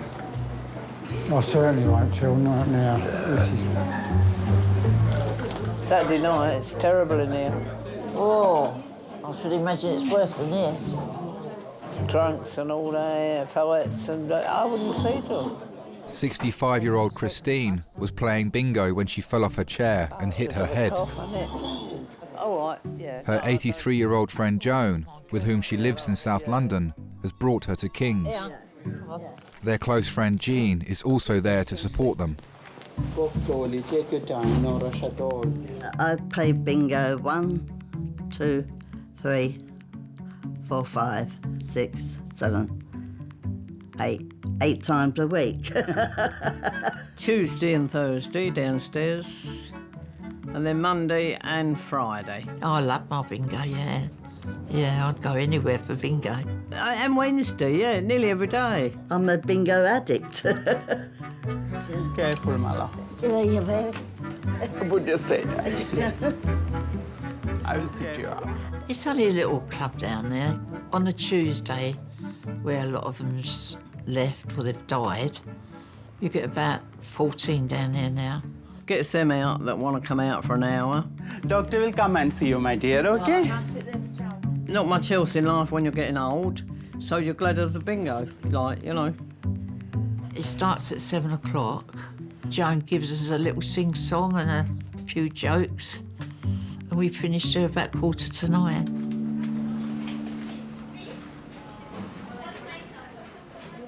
Hello, ma'am. You had a fall? I don't know what happened to the from. And all of a sudden we heard a bang and she was on the floor. She goes out, she just passes out. She'll fall over her own feet sometimes, I think, you know. Or a thick carpet. I was over there talking to her and then someone went out and phoned the ambulance. Did you feel dizzy? Yeah. Did you feel dizzy? Yeah, it did way. Goes. So did you black out? I don't know. Do you remember what you were doing before having a fall? Yeah, I'm standing at the counter. Let me have a look at your previous notes and just come back to you. Okay.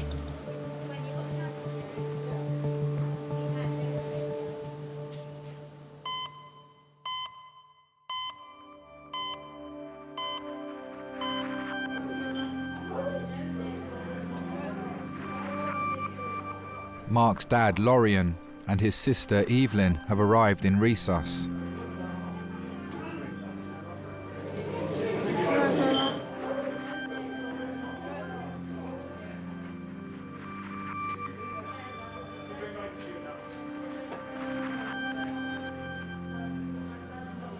Hi, Mark. I'm just going to put this temperature probe underneath your arm.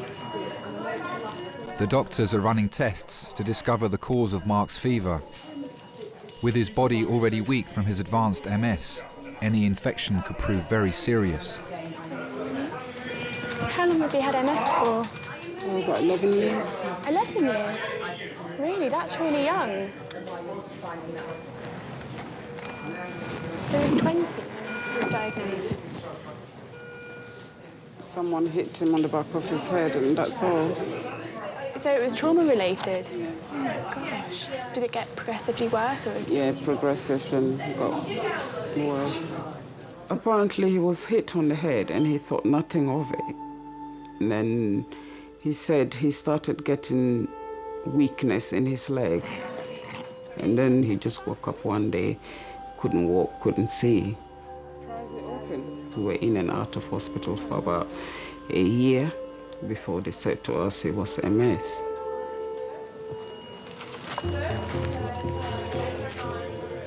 At the beginning stages, it was extremely hard for him to accept it. He was always really active. He likes a bit of basketball, he likes swimming, he likes football. But I know he really liked basketball. He had the height for it as well. Mark has never complained. Sometimes I wish I could just go into his brain and just know what he's thinking, but every time I'm all right, I'm okay. He keeps me going.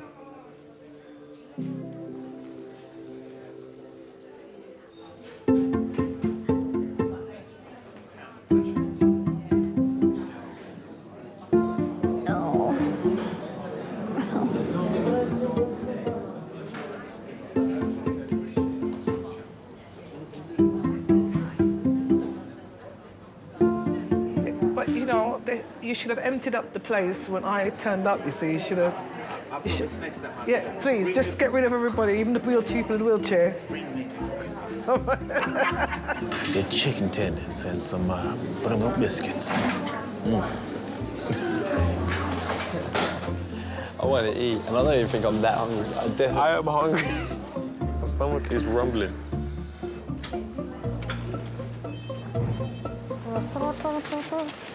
I'm peckish.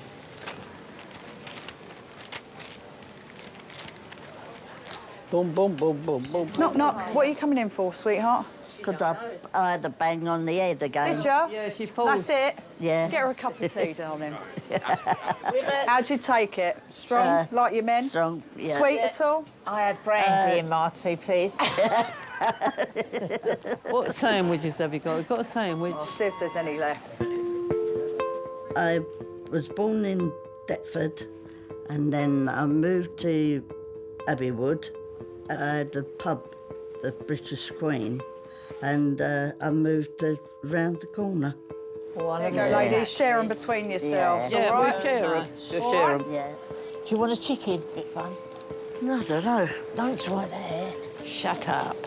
17th was Sunday, 18th Monday, 19th. They're all right till tomorrow. I was born in Bermondsey, and then I met up with my fella. We got married in Bermondsey. Then we started to move down here, and I started having a family. I'm Camberwell, born and bred. I was born at the top of the road. And then when I was 23, I went on buses as a conductor. And I'd done 35 years on them. If you've got any trouble on your bus, you always had some of the boys help you. There was never any, you know, if you'd got a drunk on there, they'd say, "Do you want him off, lady?" "Yes, please." And they'd put him off. I do not know what I'm eating here. Rockefeller, that's what I'm eating. Well, what is it? Hello? And did you ever marry? No. Never wanted to marry? No.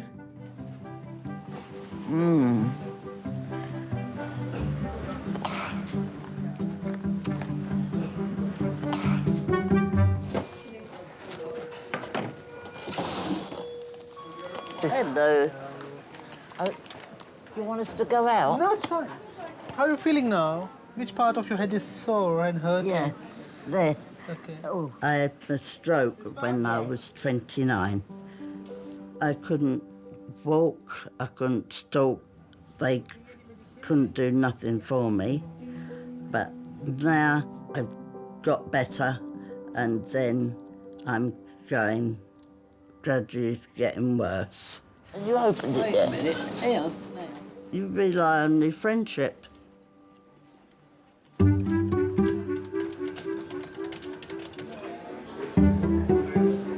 Jean. Hey, Jean. 20-year-old Jean was the victim of an assault 5 days ago. He's turned up at King's with all his belongings in a suitcase.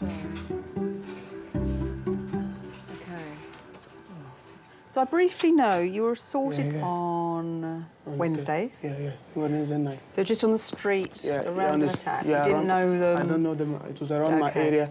I was being attacked, and before you know, the other one used a golf iron club and attacked my head, which was this, okay? And it was so big, I was bleeding.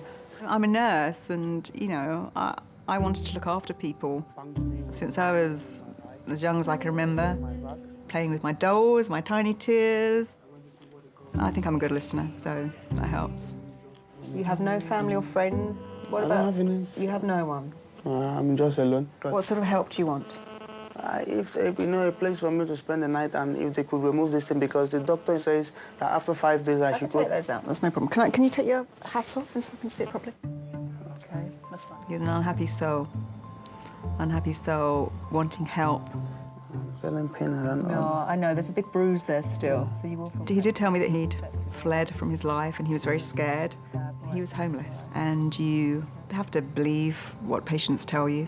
I'm going to make a few inquiries about your social stuff, all right? And then we can take that out, because this is a minor problem, all right? We can sort that out quite easily. So you've got to give me a bit of time, OK? Can I get you a sandwich and a drink? He was a vulnerable person because he was homeless. It's a horrible thing to be homeless. You have to help.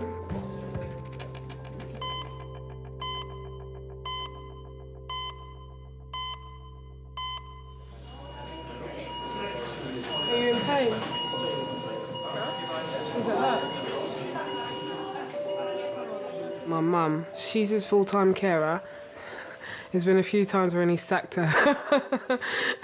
He sacked her and told her to go. But that's the type of arguments that we have. But yeah, she's been there all the time. She's there all the time, every day.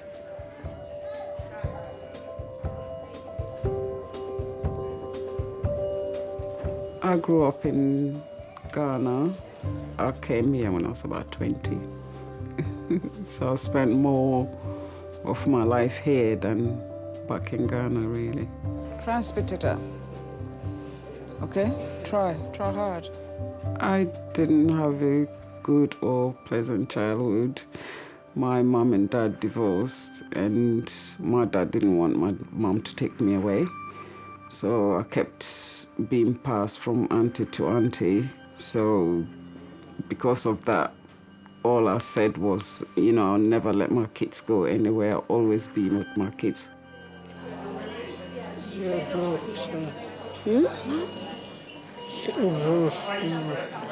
Say it again.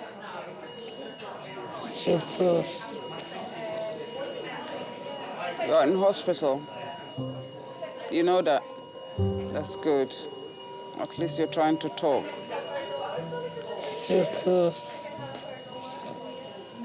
She tries to keep him talking because now his speech is gone and it's hard for him to talk. She knows his facial expressions, his reactions to stuff. She knows him through and through. That's her baby.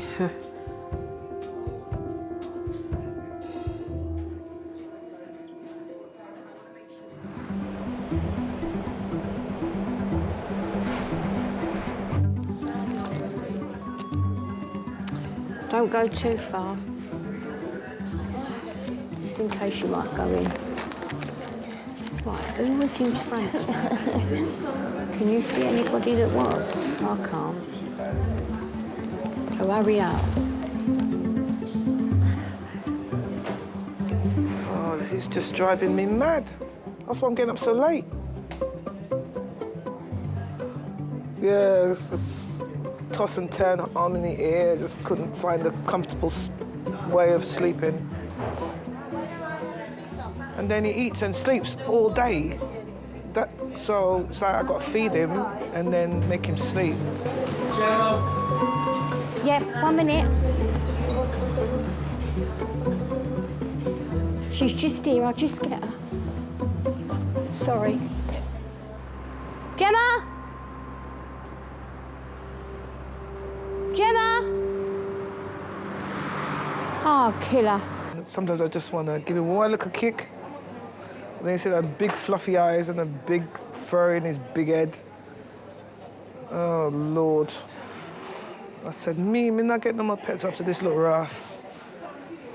Not at all. Hello? Where the fuck are you? I'm in the toilet. Oh, right. Right, they're calling you. What have you been doing? You follow me, okay? Thank you. Oh, my God. I hope I'm going to get reception in here. Hi, I was wondering if this is a helpline you could at all help me with a homeless young person we have in the emergency department. I think I'm quite soft, yeah. I can be tough in the right situations, but no, I don't think I'm tough, no. I think I'm quite soft. I wouldn't like to say I'm a walkover, though. So, I've had to ring the emergency social services, and they're going to pass your details on to the homeless emergency department. They're going to ring me back, so you're just going to have to wait here, OK? Because in these type of hours, there's nothing else can do, OK?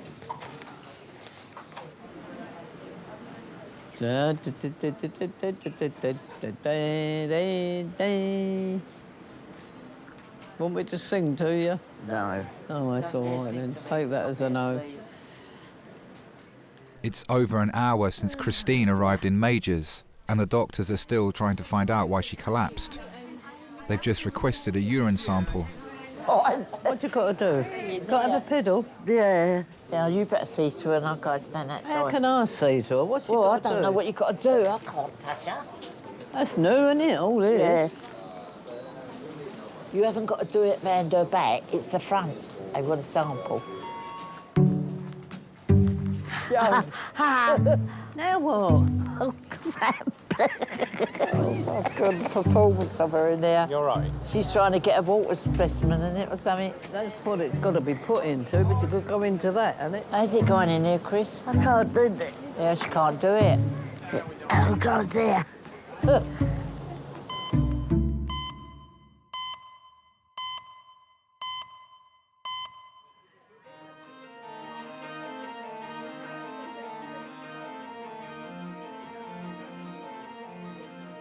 Tests have confirmed that Mark is suffering from a urine infection. He's receiving antibiotics, but his condition is continuing to deteriorate.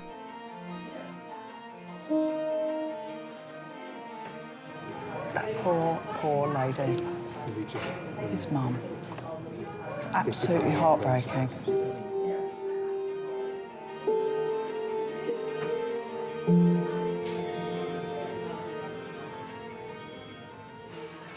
I've just spoken to the medical registrar because his heart rate's gone up a little bit. I'm just a little bit concerned. So they're going to do another blood test from the wrist. I know it's not very nice.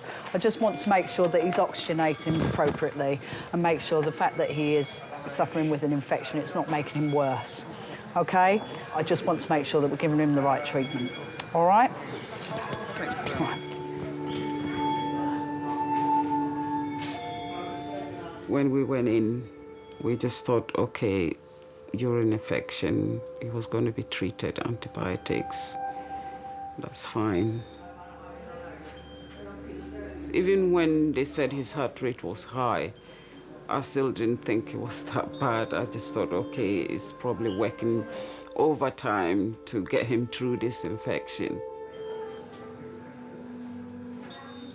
I don't want him to be an intensive care patient and, you know. But I think Mark has 2 infections going on, but mostly the urine and a bit of chest thrown in. There is the chance that Mark could deteriorate further. It may end up giving him, we call it sepsis, where you get an overwhelming infection. It goes into the bloodstream from the urine or the chest or wherever it starts. He's certainly looking like he's got signs of that. So, need to think about maximum treatments. What would be a good idea and what would not be beneficial.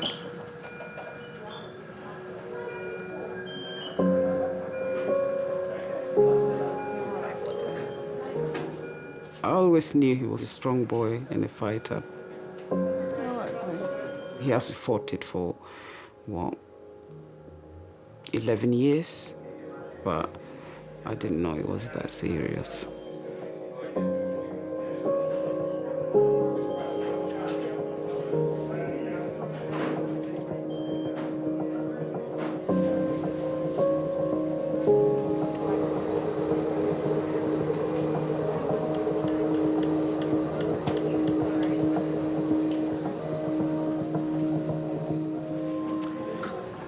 Dominic, this boy, he's homeless. I've rang emergency homeless centre and they're going to ring me back, but who knows when that'll be. I haven't had someone at night for ages that's completely had no medical problems. We've got about 4 homeless people in our piles. It's awful, isn't it? It is. It's a horrible position to be in. I know. It's not nice at all. Sorry, sweetheart.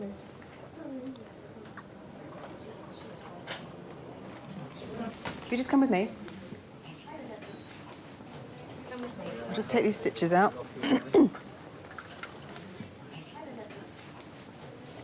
You know, some people gave me this number, okay? All these numbers, okay? And I've never been to all this place, okay? Okay, this is in London. Yes. Yeah, everything, but I've not contacted anyone. Why not? No credit on my phone. It's been 2 days. But these are local places that you could go to in London. You can just walk to them. I'm staying here and I'm confused. You're not confused. Some patients are willing to give all the responsibility to you. And that's fine when you have medical grounds and mental health and you're vulnerable. But it is an emergency department. It's not a social services centre or, a day centre. So am I going to, at the end of the day, am I going to guarantee that I'm going to sleep somewhere? No. No, I don't. So the longer you spend sorting someone's social circumstances or helping them with something that's not an emergency, the longer the 88-year-old lady waits with her broken ankle or the 2-year-old waits with a sore throat. OK, I'll let you know as soon as I hear anything, all right? I promise. OK, no problem.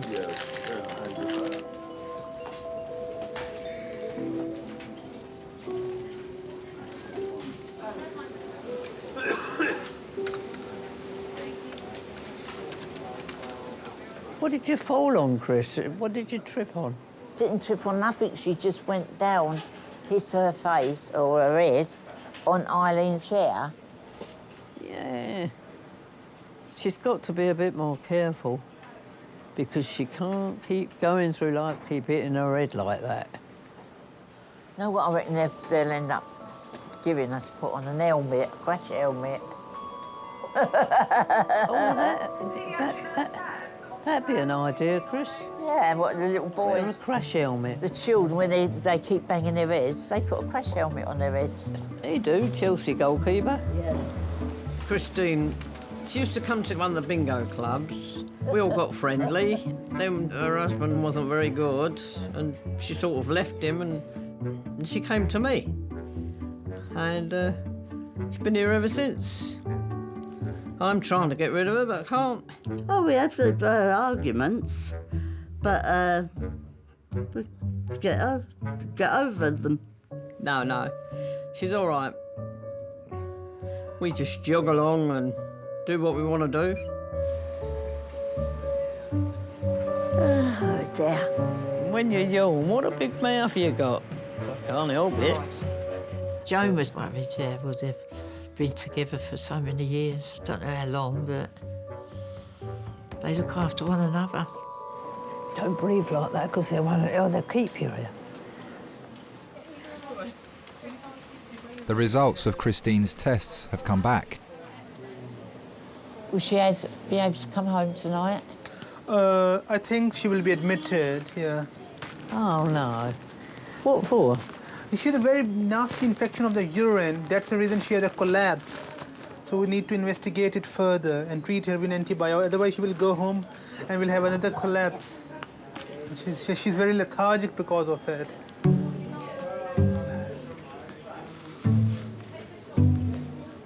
When you haven't been to the toilet a lot, talk about it. Don't leave it like this. Because you don't pass enough water, Chris, perhaps. I don't know. I pass too much. I'm fed up with Brian telling ladies. But if you don't go enough, that's building up inside and it don't do your kidneys any good. Oh, I'm always on the toilet. I wake up twice in the night going to go to the toilet. I'm always going to the toilet. It runs away before I can get to the toilet sometimes.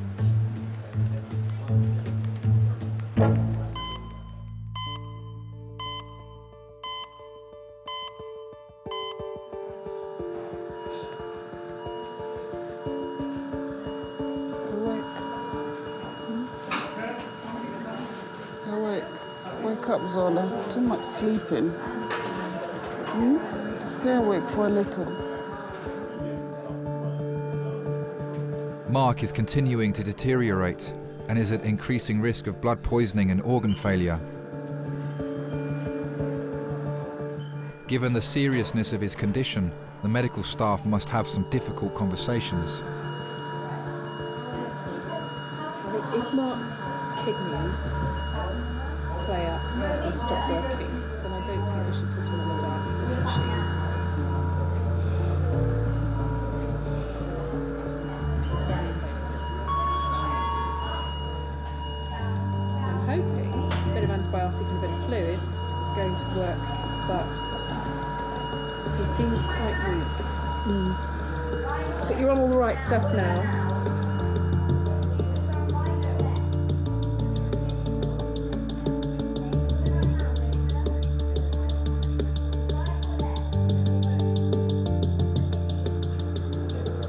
If your heart was to stop, if you were to get sick enough that that was to happen, then I think the best thing to do would be to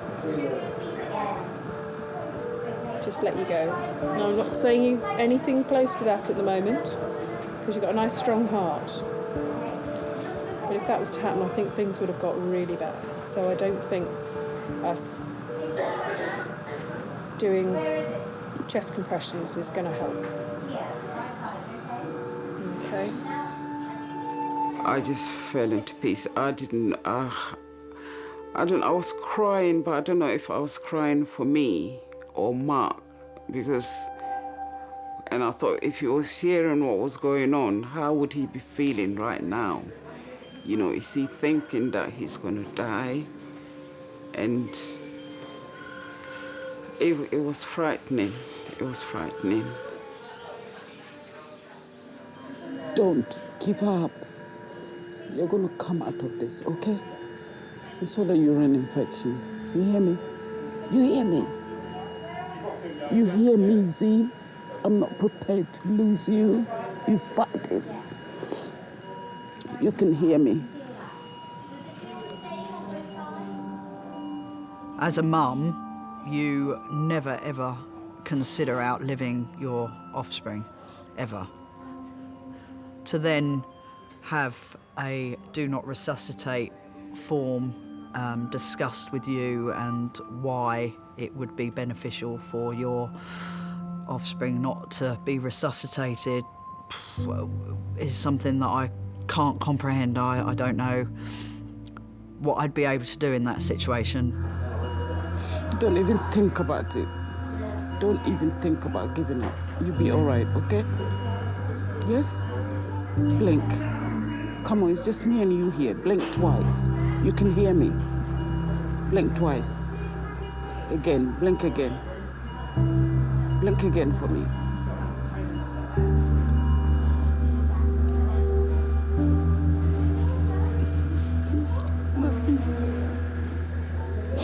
Don't let me cry, babes. Don't let me cry.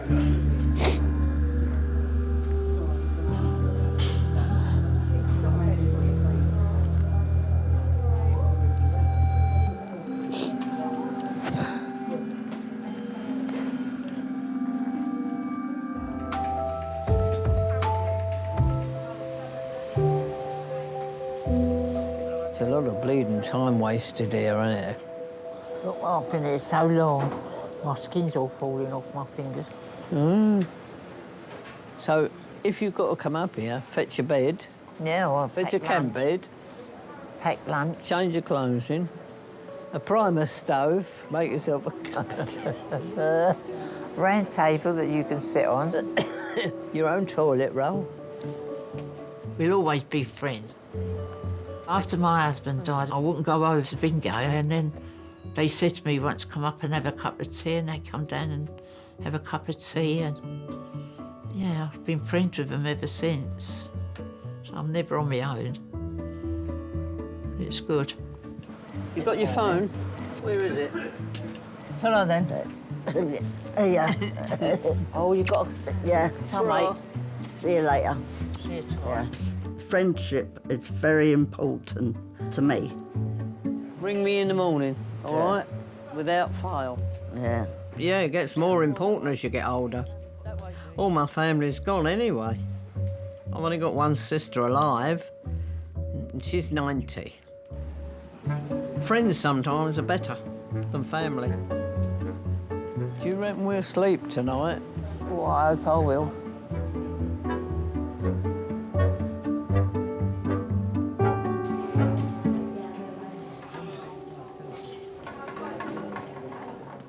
John? Yeah? So I'm going to go home now because it's the end of my shift, OK? Okay. They haven't rung back. They may not ring back, all right? You're very welcome to wait in the waiting area till the morning, but that's all I could do, all right? I can't do any more. Sorry. Wow. This is really, really frustrating. He was responsible enough to do a lot of things, and you do have to, you know, sometimes say to patients that they do have to take responsibility when they can. There are patients, obviously, that take advantage of your kindness, or because it's a hospital, or because they think they can. So, yeah, you have to draw the line somewhere.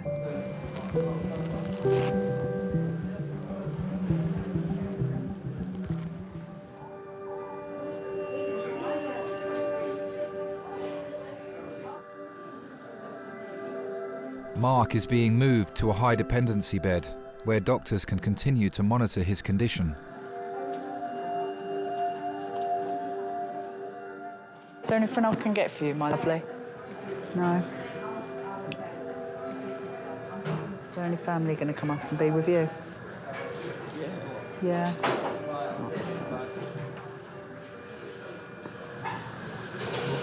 This is hurt really bad. Hey? This is hurt really bad. I mean, it's very high, and that could be due to the fact that he's got such a horrendous infection. It's whether we can get on top of that, you know, and get him all comfortable and get rid of that infection, and then maybe his heart rate will come back down. Oh, sweetheart, I'm sorry.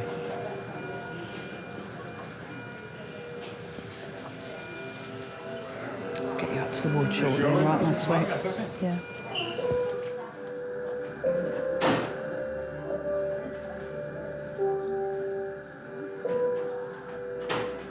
I'm here, Zola. Still here, I'm not going anywhere. Okay? Love you.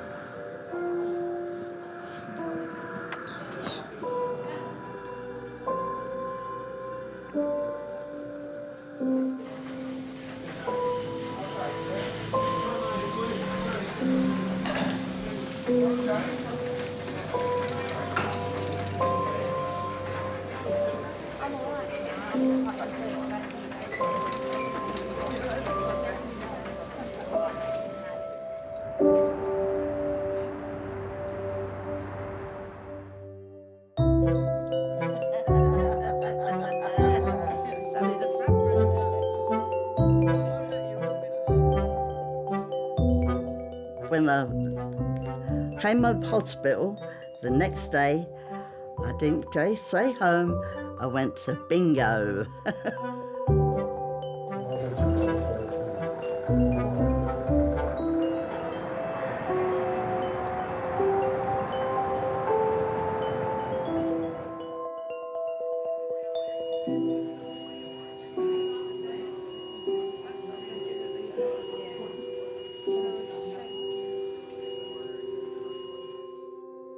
He is a fighter. He proved that to me when he was in hospital. He just kept saying, I want to go home, I want to go home. And he did. He pulled through.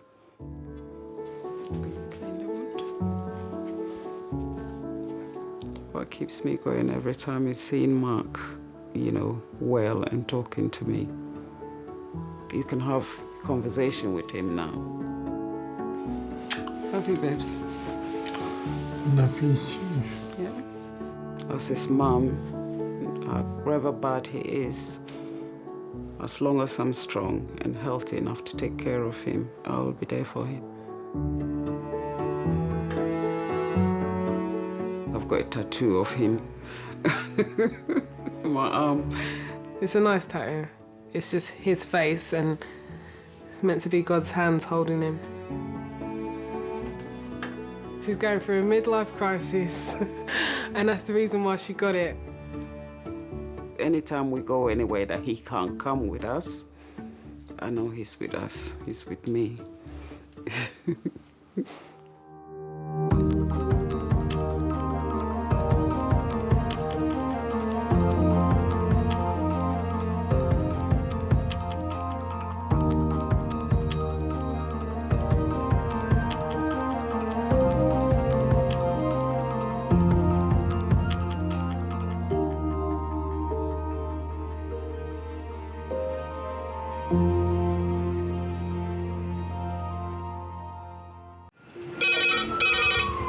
Went from the bonnet, found face down on the floor. Pediatric trauma. It's a stabbing quadrant. 25 feet from a ladder onto his back. He's really unwell. I think anaesthetics need to see him before he goes to theatre. Daphne?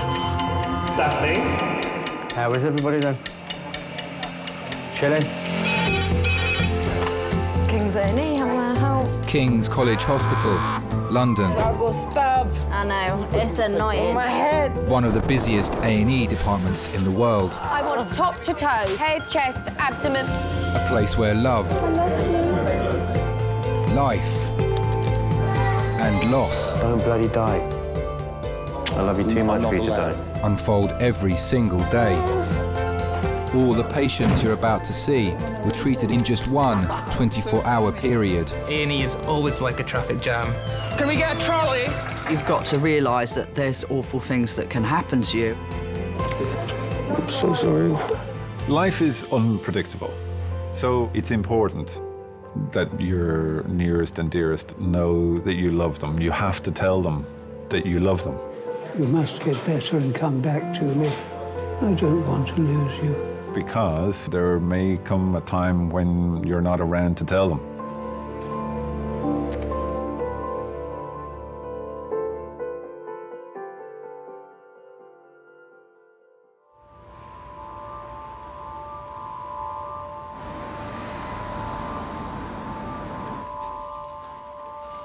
Morning.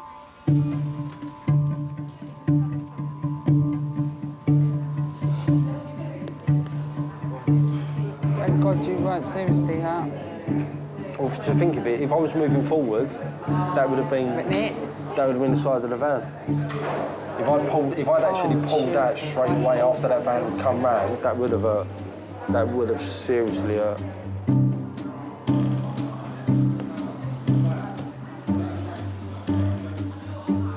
ET tube. Oh, what's interesting as well about the nasopharyngeal is the right nostril is slightly easier anatomically. Really? Student nurse Matt is on his first week's training in King's A&E. Supervising him for the day is staff nurse Dominique. Yeah, and do you know a time when you'll never use a nasopharyngeal? Epistaxis? Okay, yeah, that's not bad. But if you're suspecting a skull fracture. Okay. Okay, so you don't know where it's going, you could be going straight into the brain. I am ridiculously accident prone. I've been to various A&Es, like at university, at home, in London. And McGill's forceps. In fact, it all really encouraged me, because every time I was in hospital, I got to see what was going on, sitting in hospital bay like, oh, that's really cool. And that guy's job looks awesome. And like, I'd love to be able to put plaster of Paris on someone's arm. Why does he need adrenaline? The best job in A&E is being a nurse. Allergic reaction, right, okay, yeah. Because we spend the most time with the patients. And although that can be quite challenging sometimes, I wouldn't have it any other way. Matt, call a porter. Pardon? Call a porter. Porter to resus. That one? Yep. Can I have a porter to resus, please? I wanted a career where I could help people. It eventually came down to choosing between nursing and being a doctor. My perception was that a doctor treats a disease or a problem, whereas the nurse, treats the whole person.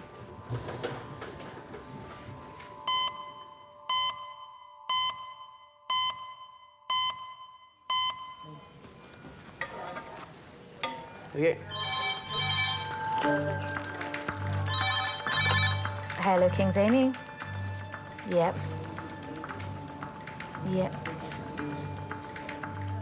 2461. 5 minutes. Okay. Thanks very much. Bye. Pediatric. I think the first time I heard the red phone, I instantly felt a thrill. Pediatric red phone, 5 minutes. Pediatric red phone, 5 minutes. Hey, we've got a 19-month-old baby, acute DMV, no past medical history, floppy, lethargic, eyes rolled.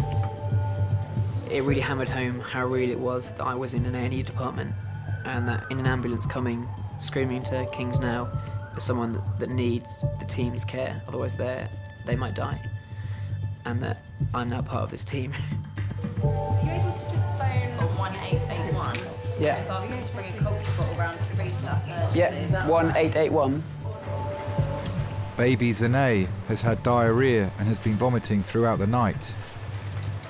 Her parents, Steffiane and Nicole, called 999 when she became unresponsive. weird. She just wanted to lie down. She didn't really want to be troubled, and that is not like Zanae at all.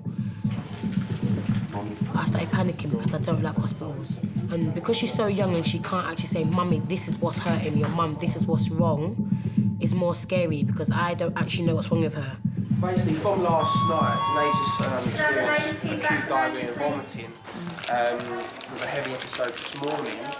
When we arrived, Zanae was really quite floppy, really. Her eyes were rolling, really reduced muscle tone. Just letting us sort of do anything, really. Part of the emergency team is Pediatric Registrar Alia. Hello, Zanae. Zanae? Zanae? She's usually responding or not responding? Yeah, she is. Zanae? She's not made deep sleep or not? Not necessarily. Zanae? With children, you deal with really a pure person. Children can never lie, especially the small children, they can never lie. If they're ill, they will be ill.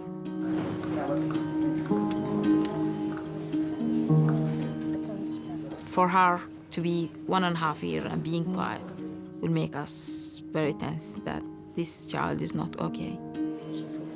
I don't understand. I'm trying to think. It's weird. She hasn't eaten anything. Just don't stress. Doctors are hoping a strong mixture of antibiotics and antiviral drugs will stabilise Zanae. Because she's 0.65. Is it worth putting another cannula in so she can have fluids as well as... Yeah. Does she need another one? Because she's not responding well to us now. And we are in this situation, we will be afraid that there is infection around the brain and in her spine. This is my only child. I don't want to lose my only child so early. That's what I was thinking. If there was another word created better than love, then yeah. Love doesn't cut it. It's above that. So yeah, that's my soulmate right there. Now, maybe possibly tomorrow or something they'll be. So does that mean she's going to be staying here then? She's staying here. She's definitely staying here. Okay? Sorry for that, but we need to make the things. All right. What's happening? Her Glasgow coma scale is dropping on and off, and she's becoming stiff on and off. Okay. I'm worried that she has encephalitis. Okay. When you have encephalitis is inflammation of the brain. So your breathing can be affected, your sight, your memory, every area in your body can be affected. It can be fatal. I need you here to the resus room, please, because I do have a 19-month-old. We found that there is a fluctuation of consciousness, and she's stiff on and off. We are planning to... Alia's worried Zanae might stop breathing and calls colleagues in intensive care. Okay, thanks. She's in the resus room, A&E. Okay, thank you. Now she's becoming again more chronic. Maybe I'll give her a diazepam. Can I go to her, please, now? Okay, thanks, bye. If you didn't put the right action or you didn't do the right action in the right time, then you'll feel guilty the whole of your life.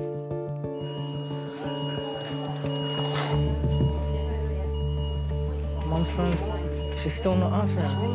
What is wrong with this woman?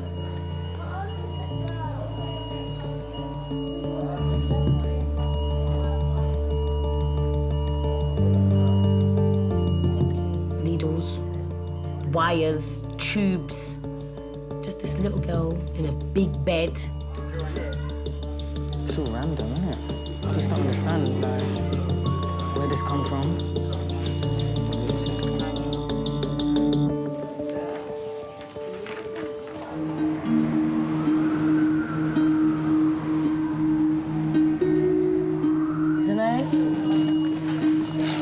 Doctors fear baby Zanae could have a life-threatening brain infection. They're hoping a powerful combination of drugs will stop it taking hold.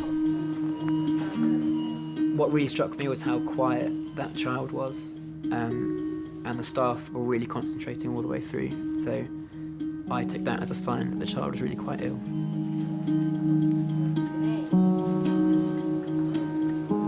you drawing? Also at the hospital is Zane's 4-year-old stepbrother, Kamari. What are you drawing? Who's that? What about drawing the scariest dinosaur you can think of?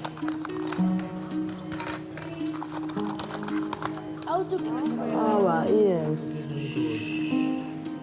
I was a single mum up until Kamari was 1. And then obviously I met Stefan. He lives by himself. So it's either I'll go and stay at his house for a little while, a couple of days. He'll come here and stay for a couple of days. I know you don't expect things like this to happen, but things happen, innit? Some days we could love each other. Some days we just hate each other. But I know that when we need to come together, we do come together, especially when it's regarding the children. We do come together.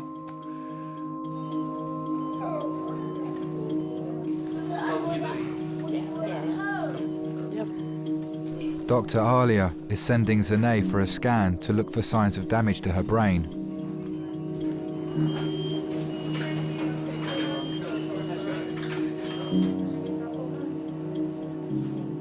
When you're a young parent, to hear that, oh, your child might have an infection in your brain is the scariest thing ever. I was thinking, oh, I hope she's okay, hope she's okay, hope she's okay. And it's going to be all clear. And they're going to come back and say, oh, she's fine. They're just doing that for procedure.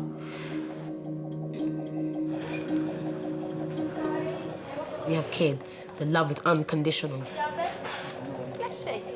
Yeah?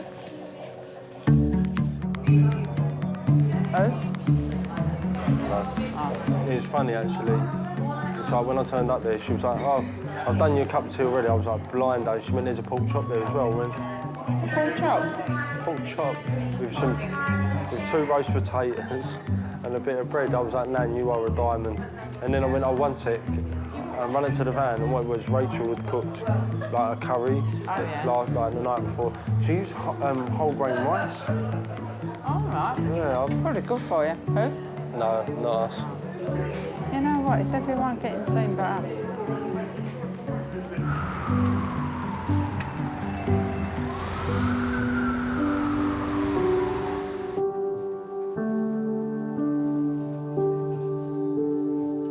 Zane's parents are waiting for her scan results to find out if her brain has been affected by infection.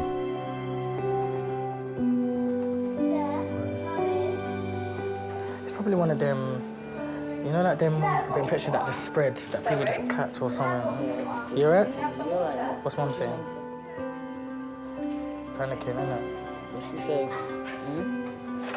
Don't worry yourself, Come, don't worry yourself.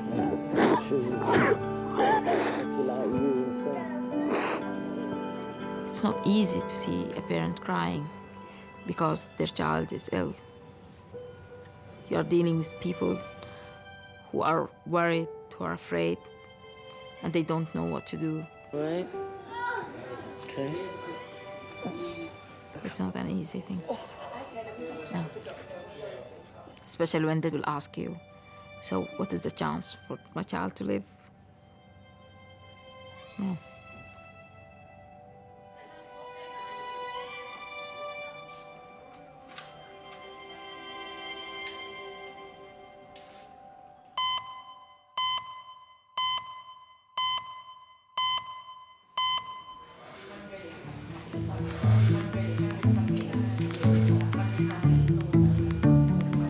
How are you going to go down there? You all right, Bernard? 79-year-old Bernard suffers from dementia. He was brought to resus after he fell at home. OK, we'll put a blanket on you. You're in hospital. Do you remember? You're in here now. I was never put into hospital. Yeah, you're here. You're in hospital now. When? You were brought in today. I was never signed into hospital. Patience, compassion. There are so many qualities that I think are important in a nurse. You're in hospital now, look. It's my badge, it says King's College Hospital on it. Ability to laugh, ability to cry. I've made you a cup of tea. Would you like some tea?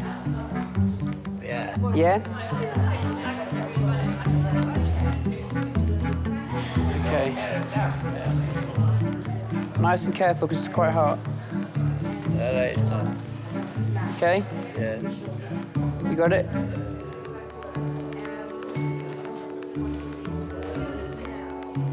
Was any other people taken down to the hospital? I don't know. Put lots of sugar in it for you. Oh, don't squeeze it. Don't squeeze it. Just relax your hands. There you go. It's quite a weak cup. You've got quite strong hands.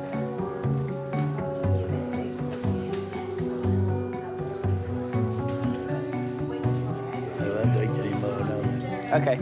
Thank you very much. That's all right. You tell me when you want some more to drink, though, okay? And I'll bring it back for you. Okay. After I decided to be a nurse, my granddad died of leukemia. And I remember talking to my nan about the nursing care that he received. And she said how much of a difference that made the last few days in his life. You know, the level of care that he was getting. And I thought to myself, I can be that person to make that difference in the last few days of someone's life. That's absolutely what I want to do. And, you know, I want to be the best that I can be doing that.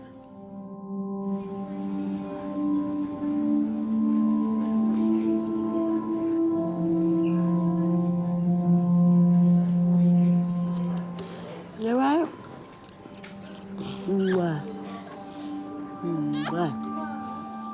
Zene's scan shows her brain has not been affected by the infection. So one. She's responded well to the large dose of antibiotics doctors have given her. Where's your belly? Show me belly. Good girl. Are you okay now? Oh, I'm happy that you're okay. I'm happy. Yes. If they're ill, they will be ill. But if they are becoming well, they are like flowers. They will just open up, and then you will know that they are well now. This little girl is such a proper little girl. I know, just naturally. No, Papa, no. Leave that alone. Zene will now be moved to a pediatric ward for further observation. Gonna do a woo? Yeah, you're gonna do woo? Say mama. Say tata. Tata. Good girl. Good girl. I do think sometimes daughters loves that more. I don't know why, but You better, okay? Get a lollipop, yeah? Being a brave girl, okay? I did love my dad so much. He died 2 years ago. It was a very, very strong relationship. I was sharing with him my secrets more than with my mom. Good girl. Now you are better. Now I know you are better. I'm from Sudan. When I started my job there, my salary was very, very small. So he was supporting me, like even financially. He was a doctor, that's why I became a doctor. This was one of the reasons that I became a doctor, because I loved him. You okay, Baba? Yeah. The dedication of spending time with children alone can contribute towards their life changes, you know. You don't want them to grow up to remember certain things and realize, you know, you wasn't there for this, because it can affect them. I wouldn't want Zene to keep stuff from me. I know it's going to be hard, because I know I'm going to be protective with her. I'll do my best. That's all I can do, really. Yeah.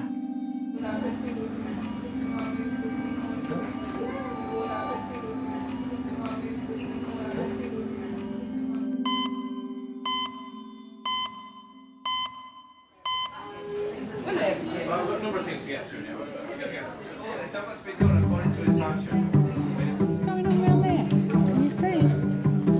52-year-old Graham hit his head when he fell over in his bathroom. His sisters Jean and Christine have brought him into King's. That's one of the doctors. All these nice people. You're just sorted, aren't you? He's got his Coke, he's just fine. If he could sit down and have a meal every day that was fish and chips and Diet Coke, That would be the ultimate. Yeah, absolutely.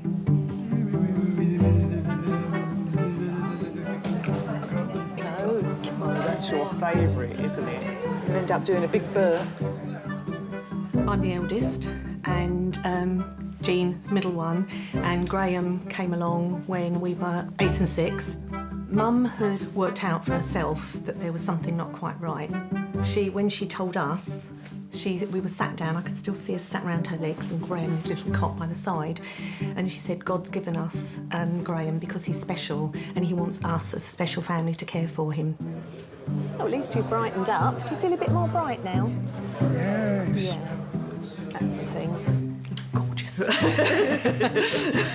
He was a giggler. He used to giggle huge amounts. Oh, wow. Music was always his great love. Huge Shakin' Stevens fan, Cilla Black, you name it. There's O'Connor. Sweetheart. Oh, it's blowing up, is it? Is it blowing up? Oh, pardon. So that'll make it go down, won't it? Or let all the air out. We grew up with quite a bit of fightiness to make sure that nothing was going to harm Graham. Unfortunately, in those days, grown-ups and children alike could be very cruel, and we spent a lot of time protecting him because of that. You warm enough? We thought he was beautiful, but other people saw what we couldn't see because we saw the beauty. A cold nose. I think we're probably overprotective. We get on his nerves at times, and he makes that felt. We try and do things for him. But we don't have children, so when you don't have children, you sort of got a replacement child there, whether he likes it or not. See that man there? He's going to take a picture of your chest, like we did before. We've done that before, haven't we? Hey? Yes. When he loves, he loves. If he, once he starts loving someone, that's it. That's it. You're mine now. My life.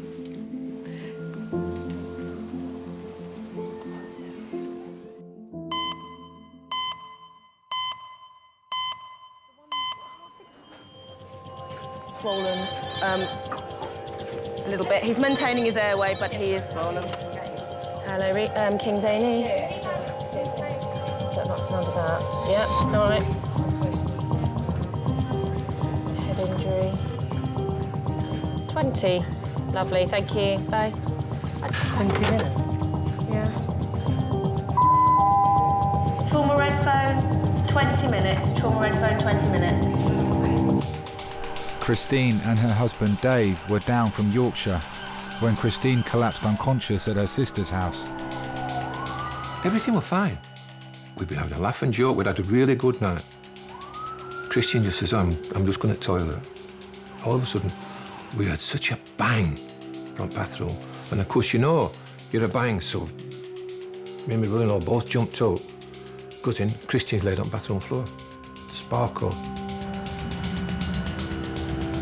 They never stopped working on her all the way. I said, this is not good, this, because, her eyes were closed and doing nothing.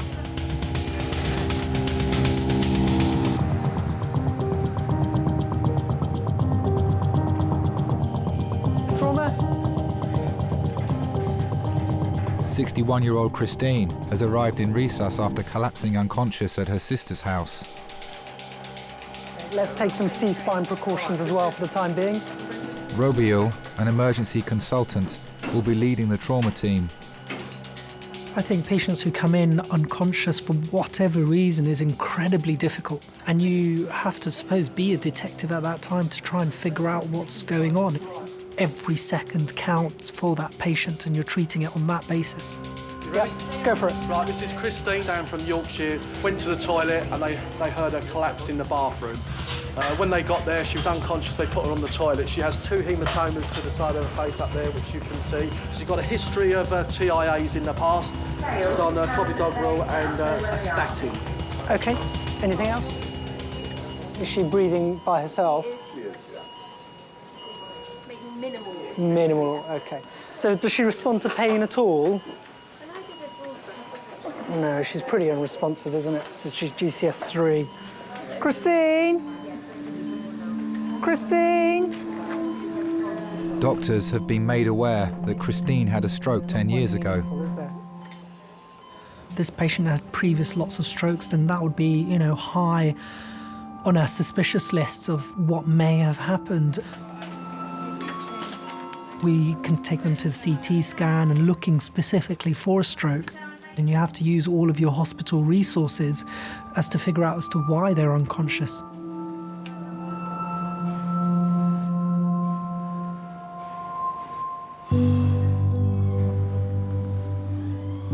Dave is at the hospital with Christine's sister Sue and her husband Mick. We've been married for 42 years, yeah. Christina always loved kids, and our son was born 9 months to the day. We were married on 13th of May, and he was born on 14th of February. But Christine had a bad time when he was born. I think she was only about 28 when she had to have hysterectomy. We decided that because we couldn't have any more of his own, we would foster kids, you know. So it was full, you know, we had a full house. There was always something going on. Always happy, you know, laughing and joking. Yeah, nice.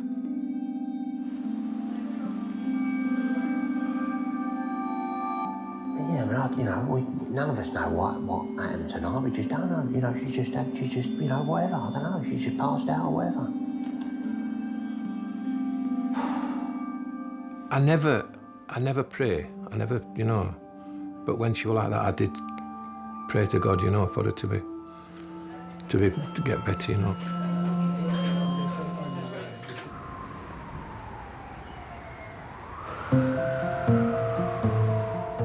When you've had your x-ray, come and sit back on the chairs and I'll let the nurses know, okay? All right, chill off. Love nurses. I love hospitals. Nurses are my favourite. Gotta say. Don't know where to go and watch. Why don't you go home? Because this is really exciting. Graham, in a minute. Listen to In a Jane. minute. Listen to me. Jane. Listen to me. Listen to Jane. Look at me. No, me. Jane. Hello. Jane, Angie. Me. Hello. Oh, that's Jane. Yeah, listen. In a minute, the man's going to come and we're going to go for a ride, like we've done before. And then we'll take some pictures of inside your head to make sure it's all right. Yeah? Having Down syndrome has made Graham susceptible to dementia. A year ago, he was diagnosed with the condition. God, it just hit me, just knocked me for six, and you don't believe it at the time. His speech was very, very good, and had a huge vocabulary, really good vocabulary. We're losing that brother we adore in such an awful way. There we go. Here's the keys, see you later. I'll wait here for you. We won't be long, ladies. I'm coming. She's going with Oh, you. you coming? Yeah, goes nowhere without she won't me. go without him. Yeah. Let's go then. She's an Okay, attachment, off we sorry, go. mate. Come on then. Take him, you take her. It's the fear of losing him too soon, and it's that wanting to be with him and do things with him. You hold tight. Wee. Up. 1, 2, 3. Woohoo! All right, got you, mate. That's You're it. here. We've got you. Wow. Goodness me. Oh, that was exciting, wasn't it, hey? Gosh. Phew. You lie down for me now. Yeah, can you lay down, darling? Gently. I've got my hand behind you. It's all right. That's it. Don't worry. There we go. It's all right. No, it's all right. We're here. Okay. Oh. I think you have to be understanding of Graham's dementia. If you're not understanding, then you lose the patience, which we do at times anyway. It's something that when you're really tired, it happens. I know. I'm here, darling. I'm here. I know. And holding back the tears is quite often difficult, because I'm sure you do, although we don't talk about it. There are a lot of tears. It's just the whole frustration at not being able to do anything about his current situation. We are at a point where his condition will only deteriorate.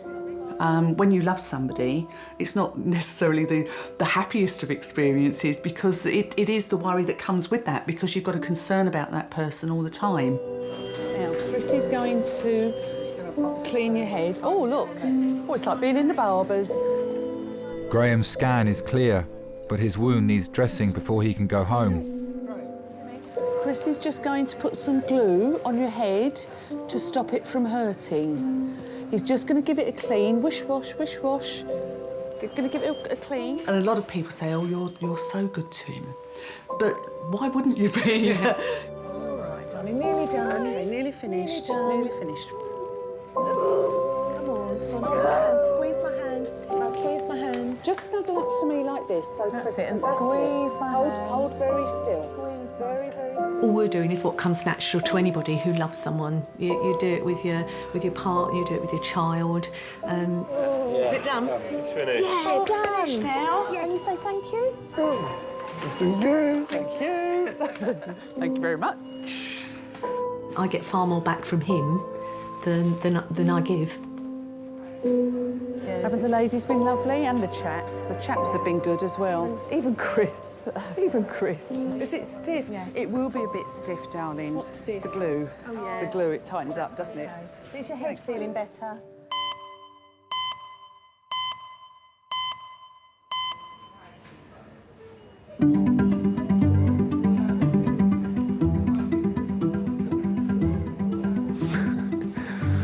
Sympathy here. Sympathy. I'll have to go out this weekend. What have you been doing? Oh, well. I had to save this animal, but I did sacrifice a finger. Yeah. Glad I didn't cry. Proper big boy.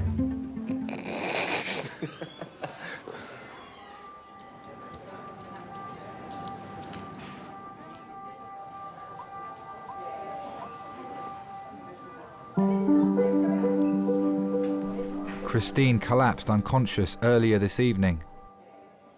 With a history of stroke and heart problems, doctors are worried she's received life-changing injuries. Do you know, known her since 1970. And I can remember like that, the first night I met her. Come here. The first thing I remember about Christine, I have never seen a girl wear a skirt so short in all my life. And I thought, wow, look at this coming up here. When she come walking down the street and she looked at my bike and she says, I'm not going on that. And I can remember it like that. I remember it as plain as day.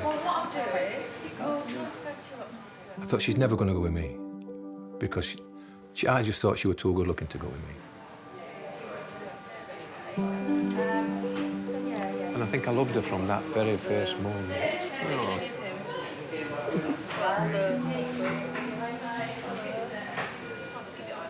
And she's done me head in ever chuffing since.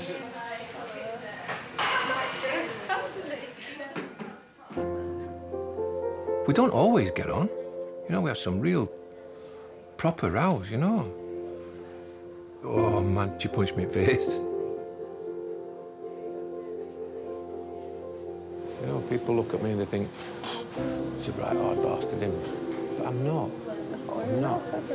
And she hurts me. She does hurt me, you know. She's very fiery. I've got a bad temper, but I'm on a slow burn. But Christine is very quick-tempered. She does not suffer fools gladly at all. And then she says she's sorry and she thinks that's it. She thinks that's everything. It's not. I'm sorry, dear, but it's not. You know, it still hurts in here. Oh, of course it does. Oh, yeah, I've gone through years of it. Yeah. Yeah. Talks to me like I'm shit. Yeah. But she loves you to bits. She... I don't know. To be quite honest with you, I don't know. She does. I don't know. She's dumped me no ends of times. Loads of times. Loads of times. She'd just get up one morning and think, oh, I don't want him anymore. And that was it, off. But I just kept going back for more and more and more. I must have been stupid. No, then. You know, remember on Christmas Day when Dated In were telling Angie that they were leaving on EastEnders? She was telling me at exactly the same time. No, then. Every 5 years it would, that's it, I've had enough, I'm off. Every 5 years. You just don't know. You don't know what she's put me through. No, that's right. You don't know. No.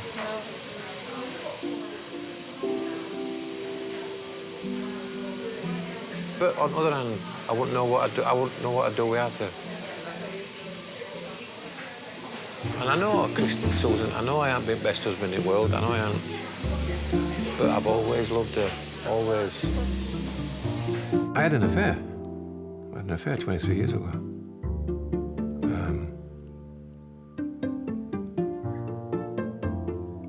But I realised that I didn't want to go that way. And luckily, Christine took me back. She didn't have to.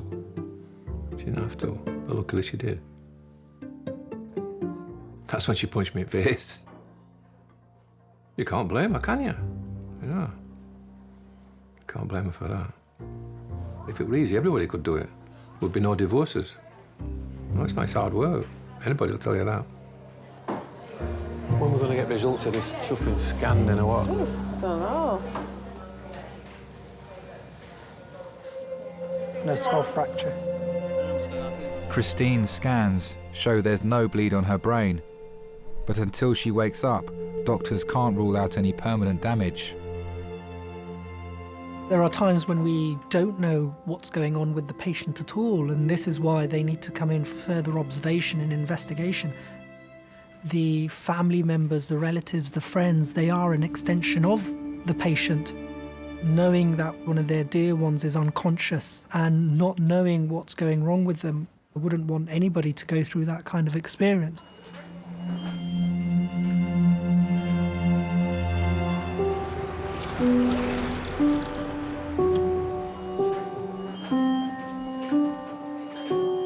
It's been 4 hours since Christine collapsed unconscious in her sister's bathroom.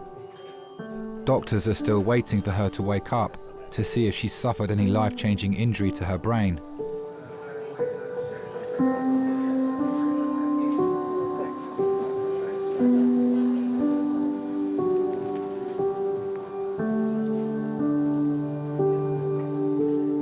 I would do anything for her. I would do anything for her.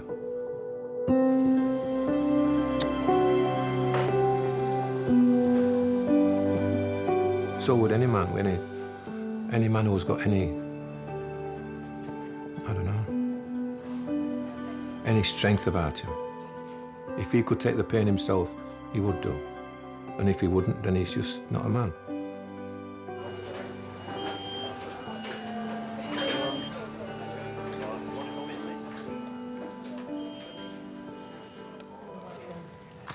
Could I go for my break? Is that okay? He's only asking to go on break. It's not important. His well-being is not important. Which break is this now? Is this your second? Second, yeah. Because he kept following the trauma around. Yeah, it's my own fault.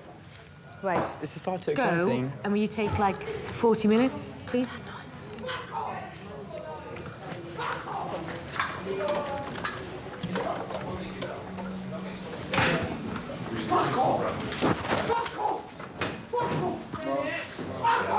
Fuck off, stupid people! Let me get home! Do you want to have a seat on here? It's a bit more comfortable. Yeah. Have a seat there for me, lovely. Stop kidnapping me! We're not. We just want to make sure you're all right, lovely. Have a seat down. On a daily basis, everything shocked me. Relax. When something surprises you, you have to rationalise it, think, why has that surprised me? What is it about this that I can learn that next time it's not going to surprise me? I mean, the best thing about my job is the people. The worst thing about my job is the people. You know, you can have the lovely, sweetest, you know, people in. You know, you really want to strive that as hard as you can to make them better. And then you have people who spit at you, throw feces at you, vomit at you, pull out all their lines. And it really does take so much emotional energy to keep going back in and keep trying to provide that high standard of care. It's exhausting. I think the important thing about nursing is caring about it, is caring about how well you're going to do, caring about doing the right thing. And I think that worry, that concern, is the thing that will push you to be the best nurse that you can be.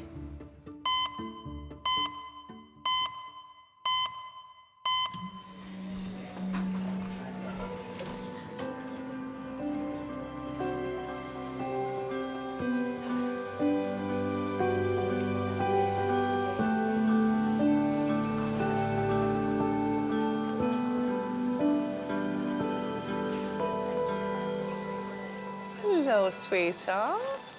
Hello. Hello, my darling. Hello. What are you doing here? Hello.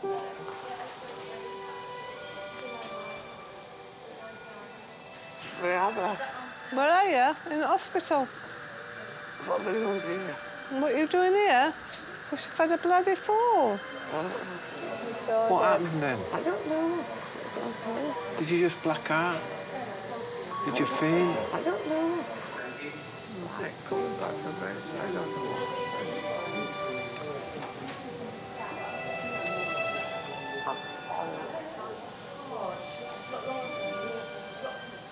I'm sorry. Shut up, that bugger.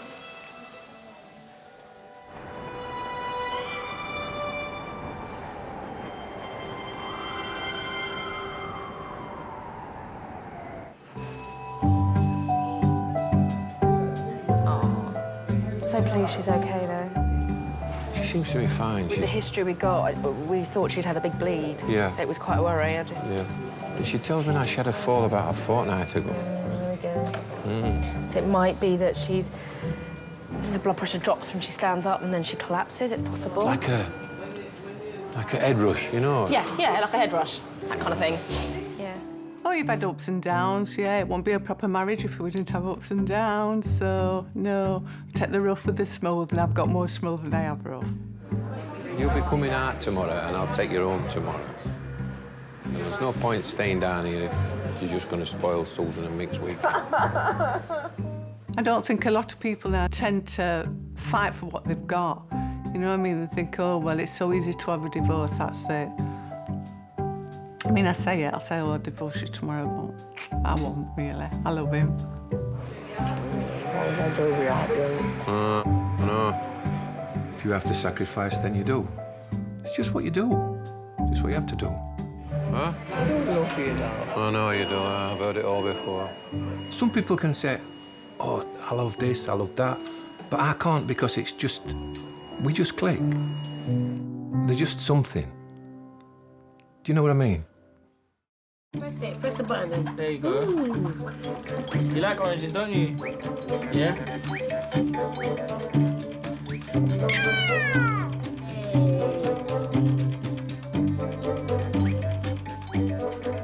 Yeah, nursing, pediatric nursing, definitely. And I believe I would be a great staff member, to be honest.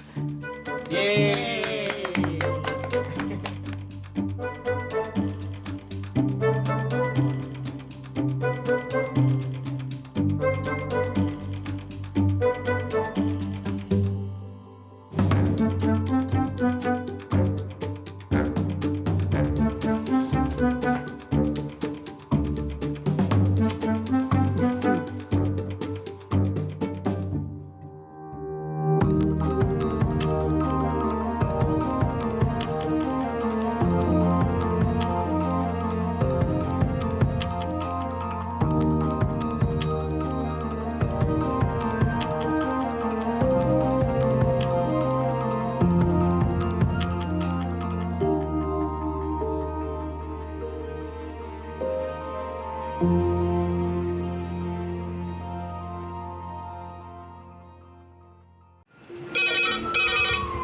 Went from the bonnet, found face down on the floor. Pediatric trauma. It's a stabbing quadrant. 25 feet from a ladder onto his back. He's really unwell. I think anaesthetics need to see him before he goes to theatre. Daphne? How is everybody then? Chilling? King's A&E, how may I help? King's College Hospital, London. I'll go stab. I know, it's annoying. My head. One of the busiest A&E departments in the world. I want top to toe, head, chest, abdomen. A place where love, life, and loss. Don't bloody die. I love you too much for you to die. Unfold every single day. All the patients you're about to see were treated in just one 24-hour period. A&E is always like a traffic jam. Can we get a trolley? You've got to realise that there's awful things that can happen to you. I'm so sorry. Life is unpredictable, so it's important that your nearest and dearest know that you love them. You have to tell them that you love them. You must get better and come back to me. I don't want to lose you. Because there may come a time when you're not around to tell them.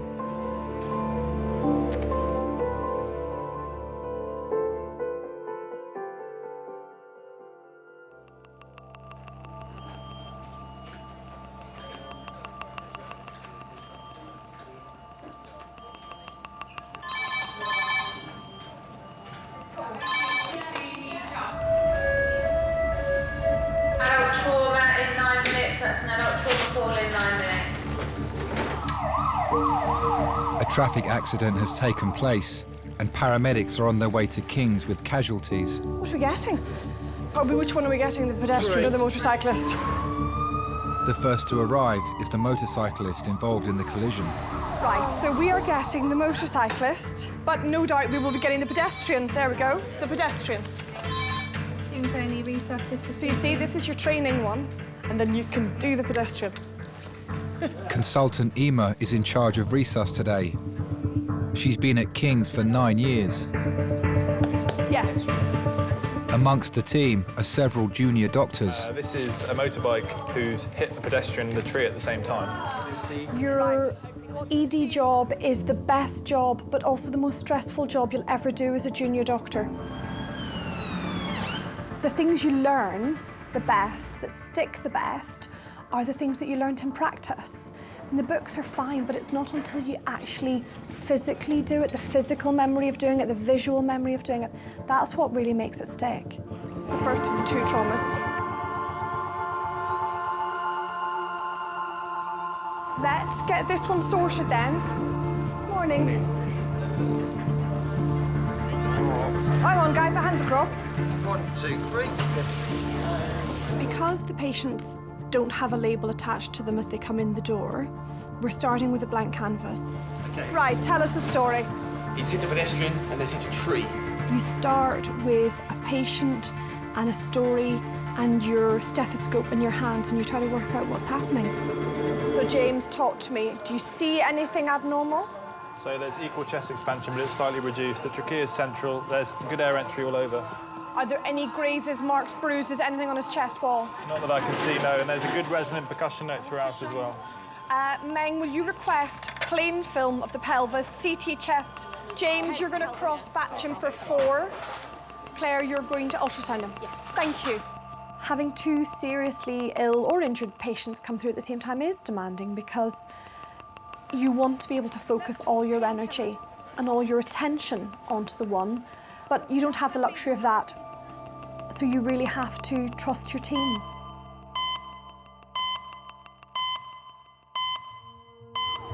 The second patient from the collision is arriving at King's. He's the pedestrian who was hit by the motorcyclist. This is the pedestrian, so this guy's going to get the full works as well.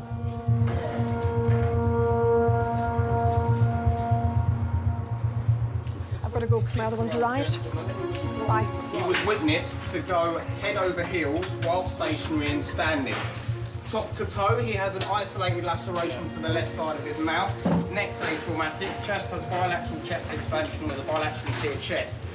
Abdomen is tender on palpation bilaterally in the lower quadrants. He has lacerations to the left knee and to the left ankle. He has received 5 milligrams of IV morphine for the pain in both his abdomen and his legs. Thanks, guys. Okay. The abdomen is tender in the lower aspect with some voluntary guarding. Bring the pulses down The here. pedestrian is suffering from a low level of consciousness and extreme abdominal pain. Lateral good pulses. Both of the casualties are at King's College.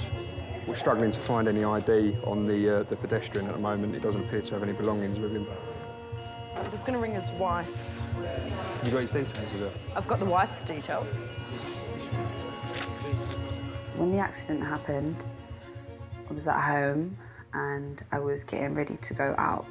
And then basically the police knocked on the door. Abdi, a 27-year-old father, was on his way to work when the accident happened. It's showing a torch in your eyes, darling. Open your eyes for me. Sorry. That was a bigger scare than actually going to the hospital and just seeing him. The police they just make your heart come out your chest. It's just scary when they come and knock. Reduced level of consciousness at the scene, complaining of abdominal pain with a bit of abdominal guarding. But if we could do the top to toe, that'd be great, please. Heart rate 75. Can I please have a porter to resus for an urgent CT run? Thank you. Good morning. I'm all right. Better than this gentleman. We're just waiting for the scanner to be ready. We're going to pop you through a scanner to make sure there's nothing that we need to do. Abdi is being rushed for an emergency CT scan to determine whether he suffered any major injuries. You expect the worst and kind of brace yourself for it.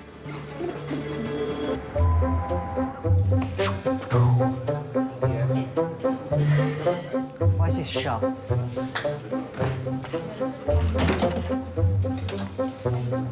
Come on.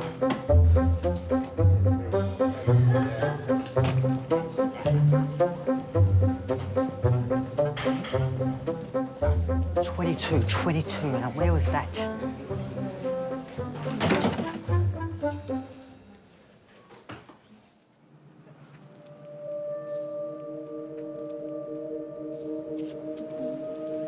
So if you get your head nice and still for me, what we're going to do is you're on a board at the moment. We're going to move you across on that onto a different table, OK? Over this side. 27-year-old Abdi is having an emergency CT scan after being hit by a motorcyclist on his way to work. Where's your pain? Of course I can. I met Abdi on holiday. I met him on my last 2 days of my holiday. My first impressions of Abdi, they were good. He was a shy person, very quiet. After a while, he was lovely. He was really nice. He was really nice. I thought, I found a good guy. When Abdi found out I was pregnant, he was so happy. He was really, really, really happy. When the accident happened, Jabril was 2.5 months. He was really small, 2.5 months. So we was married for a bit.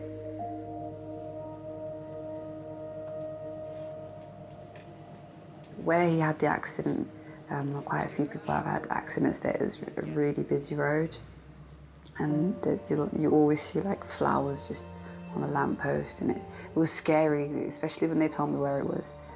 So I was like, whoa. OK, on slide, ready, steady, slide.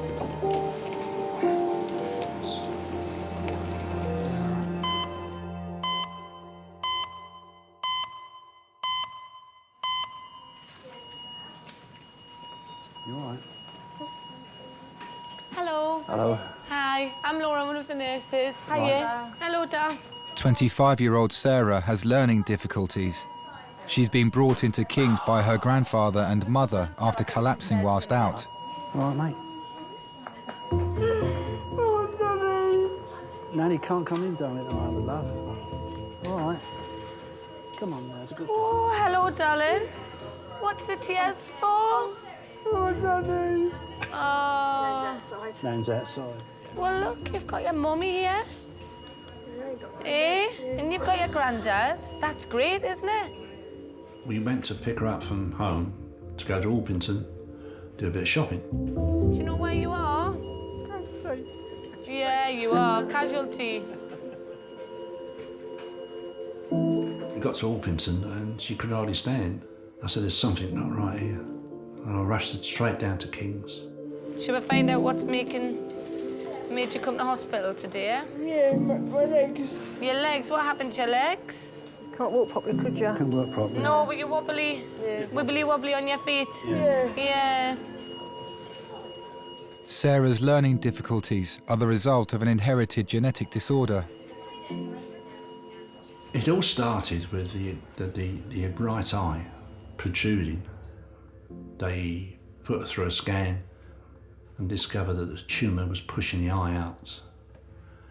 And she had patches like birthmarks over her body, quite big ones, which is a disease called neurofibromatosis.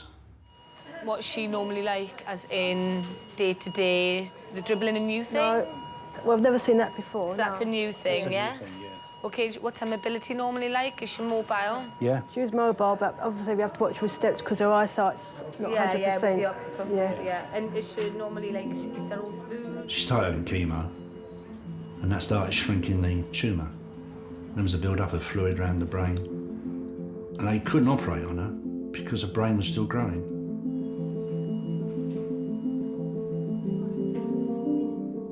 She was only 3 years old.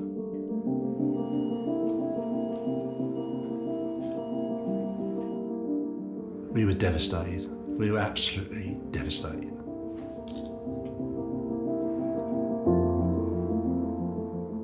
Right, I'm going to have a chat with the doctors and see if we can find out what made your legs go wobbly this morning. This is another girl called Laura. Hello. Hello. So she's another one of the nurses like me. So if you need someone, just shout Laura and you'll get one of her. OK? All right. All right. Number 5, trolley, to be scrapped.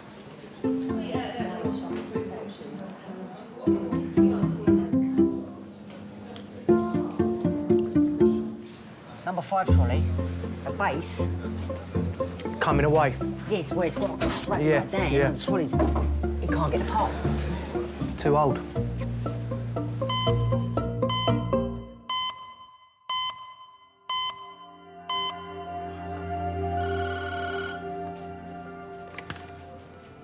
So yes, you can speak to me. I'm the major trauma consultant. Hello. Abdi is on his way back to resus after having a scan. Yep. Doctors are reviewing his results to determine the extent of any internal injuries. Yep. I just need to get some details from you. You're not in any trouble or anything. But what do you remember? I do remember seeing her breathing. So then you've done that, and then do you remember, did it all go black, or do you remember anything after that? Every day in the ED is different. We get 400 patients a day. I think you have to be conscious that you're probably part of the most stressful day of that person's life. It's just a normal day at work for us, but that is almost certainly one of the worst days of their life.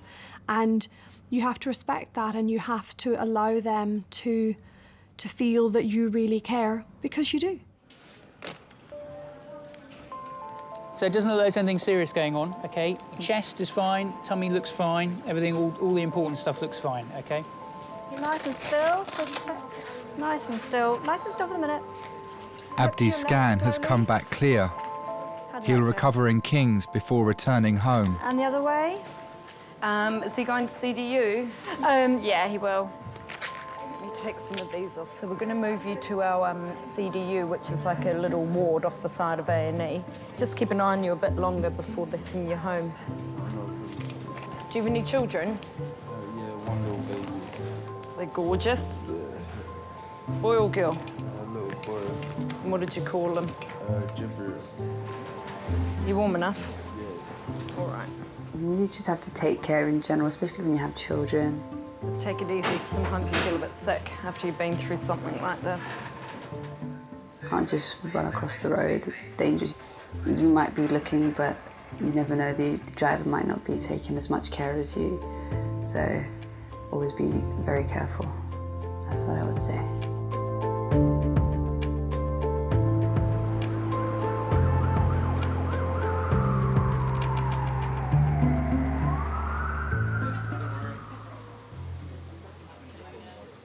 45-year-old Andy has come in with stomach cramps. He had a liver transplant 10 years ago. You're up.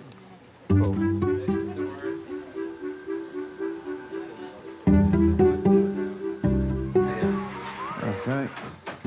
So listen, I had a chat to the liver transplant team, and she's really keen to get an ultrasound today, okay, just to make absolutely certain that there's nothing kind of new declaring itself. So I've been up the stairs and organised that. They're ready to see you now. Okay. Do you have any questions so far? No, it's all pretty standard. I mean, I've been coming here and, you know, for so many years now, I know it all. Okay. You know what I mean? I know my body pretty well now. Okay, no problem. I'll arrange that. All right, thanks a lot. I had a liver transplant. It was a bit of a change. Once you have someone else's part of their body in you, has got a memory, what likes and dislikes that person who had it before. You might hate chocolate, for argument's sake, and then the person who you got the liver off is a chocoholic, and suddenly you find yourself eating bars of chocolate without knowing why. Hello, sir. All right, mate. We'll be taking you up for your scan in a moment, sir. Yeah, don't have to call me sir. Sorry, false I have it. What's your name, mate? Andy. Andy. In my case, it was more, I don't like hot food. I don't like very, very spicy food. Because the person that I got the liver off obviously did like lots of very spicy food, I found myself like going to we'd go to a Chinese restaurant and I'd order like this really mad spicy stuff. And then I'd end up not eating half of it because I didn't like it. But it was like I didn't know why I was ordering it. So that's quite strange about having a transplant. You usually have a bit of a wait up there, Andy, so Yeah, maybe up there a little while. I've been quite a few times. You know the score, mate, yeah. I was brought up in the East End, sort of Dagenham area. My mum didn't have any money, so, you know, we were quite poor, I'd say. Due to his liver transplant, Andy's stomach pains have to be closely monitored. He's being taken for an ultrasound. Quite a strange childhood I had, I'd say. I mean, I met my dad for the first time when I was 30, which is quite, you know, quite late to meet your dad.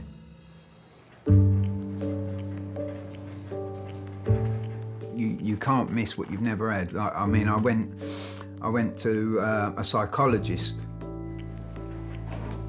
and he said, "How do you feel about it?" And I said, "Well, what is there to feel about? If I've never had a dad, then I don't know any different."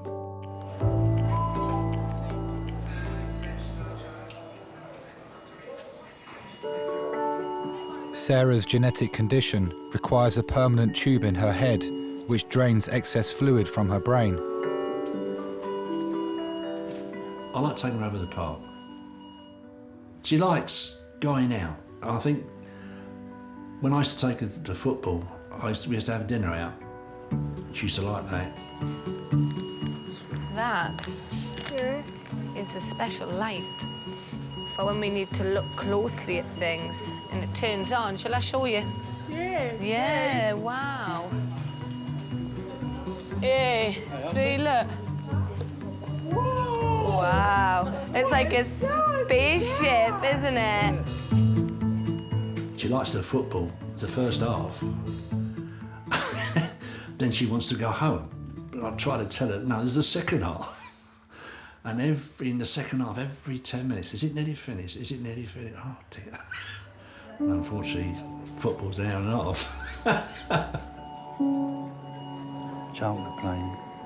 I wonder how they're getting on. Hey? I wonder how they're getting on. Do you think they're going to win? Yeah. How many goals will they win? 4-4-4. 4-4-4. She's got a sense of humour. She's got personality, and that goes a long way.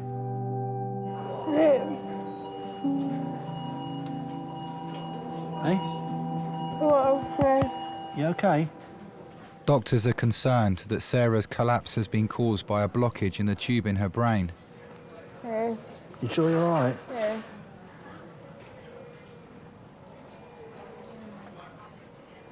You're not, are you? What?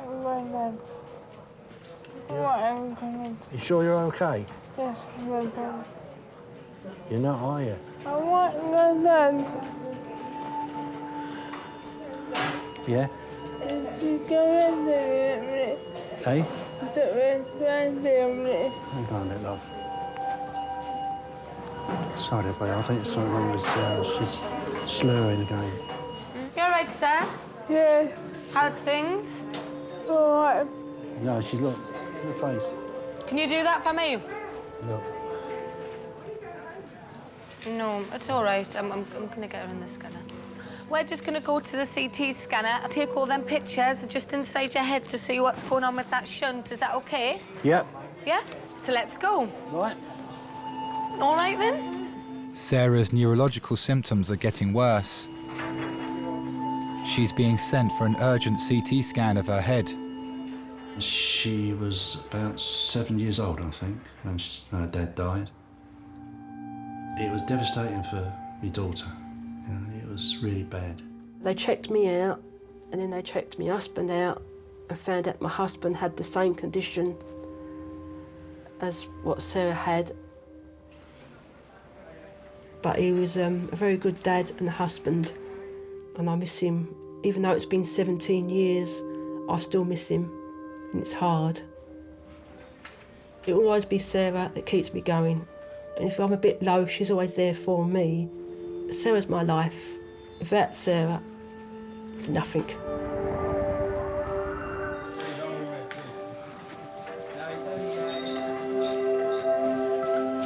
Back we go. Back to see Grandma and Mam. Is it Nan or Grandma? Granddad. Well, no, he's Granddad. I didn't think he was My Grandma. granddad. My granddad. Sarah's being returned to resus after her scan. Results show there's no blockage in the tube removing fluid from her brain. Doctors are now concerned that she's suffered a stroke. They've scanned her head. They've also x-rayed her chest and x-rayed her stomach. So that gives the whole of the where the shunt goes down. I live day by day because we don't know what the future brings. So I just live from day to day. If we get through one day, it's a bonus. Mum, have I dinner? I don't know, Sarah, what's happening yet, do we? I've got you some crisps. No, Mum. I can't have now, because I don't know what's happening, do we? As soon as we know what's happening, then know. All right? Yes, Mum. So you can't be down for long when Sarah's around, because she's got a nice personality. She makes you laugh. She comes out with some funny things. She gives you cuddles. She's always saying she loves me. So it's Sarah that keeps me going. Sarah needs further observation. She'll be admitted to the neurological ward to be closely monitored. Yeah, but everything's fine, so the neurosurgical doctor will just get back to me. And hopefully there is a bed if she needs to stay in. There is a neurosurgical bed here, but hopefully they won't keep her in unnecessarily. We won't do that, so don't worry about that. Take it one step at a time. It's always good to think ahead, mind you. Yes, true. Okie-doke. I'm calm on the exterior, but I'm tearing up inside, believe you me, but I can't show it. Sarah looked at support all the time, you know, you've got to try and convince her that, you know, everything's going fine, and, which it was, you know. Hello, we're going to be taking this lovely young lady to CDU. Eh? I'll wipe those tears away. It's a very difficult role you have, though. Yeah, it is. That, someone's got to do it. Someone's got to do it. Look at that, you did super though, didn't you? Eh? You did, you're such a brave girl. So this is all where we work. All of us running around like little rabbits.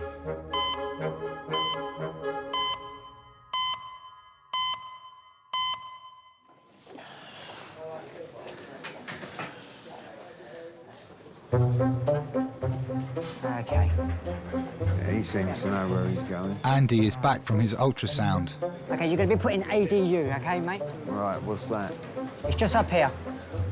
actually deficient. Anyway, Okay. there's someone in there. Yeah, it's all right. Oh, right. Okay. Take care and all the best. Look after yourself. Yeah, and you, mate. I was a bit of a punk rocker in my day, fully immersed in all that in the middle of town. Living in a squat in Camberwell Buildings in Waterloo with punks, skinheads, all sorts of people. So it was a good place to be. The sort of belonging, if you like. Oh, no. I'm a Navy man. I was in the Navy. But then I did something really stupid and went and joined the Navy. I've been to Cyprus a couple of times, been to Panama. I used to be on the Illustrious, HMS Illustrious. I just sort of went, oh yeah, I'll do it, that'll be a laugh. You know what I mean? 5 years later, it wasn't such a laugh. Oh dear. It was fun, but not something I would sort of recommend if you've just got out of school or something, and then you go and put another 5 years of someone telling you what to do. The Navy uniform used to attract the women better than the soldiers' uniform, that's for sure. You know what I mean? Unless, of course, you're an officer, and they like the officers. I remember we used to have to do diving in, going over the side, and then they'd lower, you know, the old rigging ropes. You'd have to climb all the way up the side of the ship to get back in. Oh, sod that. That was cold. It taught me how to be a man, I'll give it that. You know what I mean?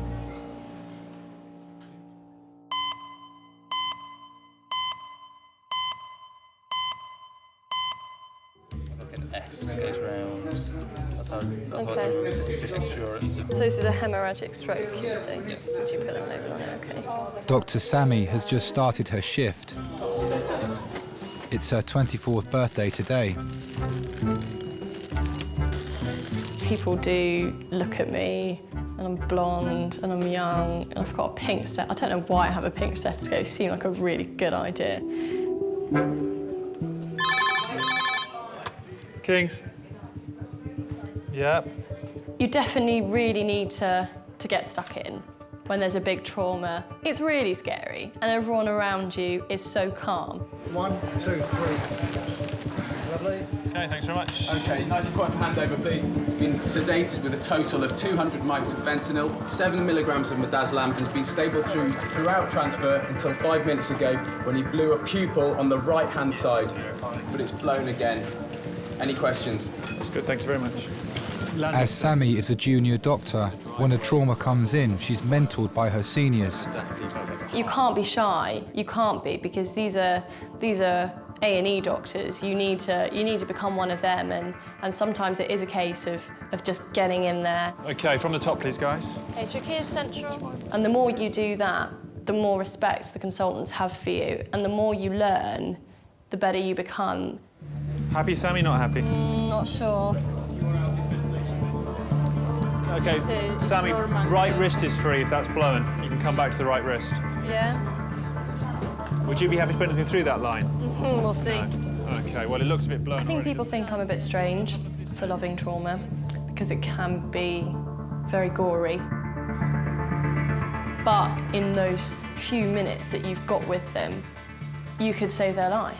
Just get a good line here and get that one out. We don't need that great. Sammy, just bring it. No, it's in. It's definitely in. Okay, that's fine. But this one's in. Okay, well done, Sammy. That's all right. Okay, good to go? You're welcome to come see us if you want.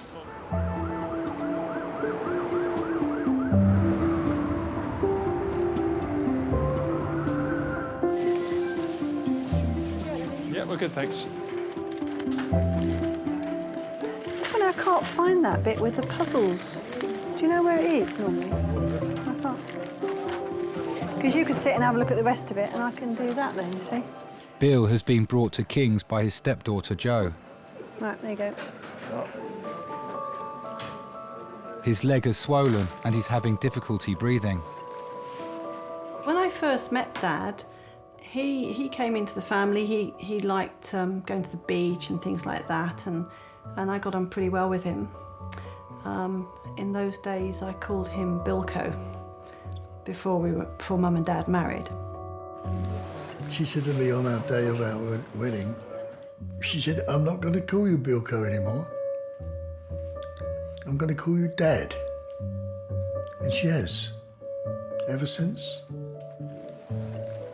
He's been my stepdad since I was age 6. He's pretty much brought me up. He's currently 91. Most people really don't think he's that old. They're really surprised. I mean, nobody can look very young at 91, but apparently I appear that way, and I've got a smooth skin. I used to do a lot of walking. I used to go out for a walk, and I walk miles. I've lost myself several times. I've had to say, excuse me, where's Peckham High Road, please? Mr. Baker? Hello. Hi, my name's Sammy. I'm one of the A&E doctors. Did you want to come with me? We've got a cubicle for you. Ah, that's great. Okay. Yeah? Come on, then. Are you going to be all right? Yeah. No. Come with me, then. Good idea. My wife died a year ago, so... Oh, I'm sorry. Oh, that's really sad. We married in '67, when Jo was 6. She died 2 years ago. She was kind. She put up with me. She just attracted me. I don't know what it was. It wasn't sexually or anything like that. It was Eve and I was Bill. Put one foot on and that'll stabilise it. Happy? And your other one. I got you. Whoop. That's it. Oh! That's it. There we go. Right. Hang on 2 seconds. Do you remember how you proposed to Eve? I didn't get down on one knee. We used to have a particular sofa that I used to sleep on sometimes. And believe it, I used to sleep alone. There was none of that with Eve. No way. I tried, don't worry, but no way. I said, why can't we sleep together? So she said, we're not married. Why does it matter whether we're married or not? I said, I've slept with women without being married to them. So she said, not unless we get married. I said, all right, we'll get married. So we set a date and that was it. Got married. Oh, my daughter. Do you want to sit up a bit more? No, get my breath back. Yeah, okay. Get your breath back. Right, I'll let you get your breath back and I'll come and see you in a minute, Mo. All right, my love.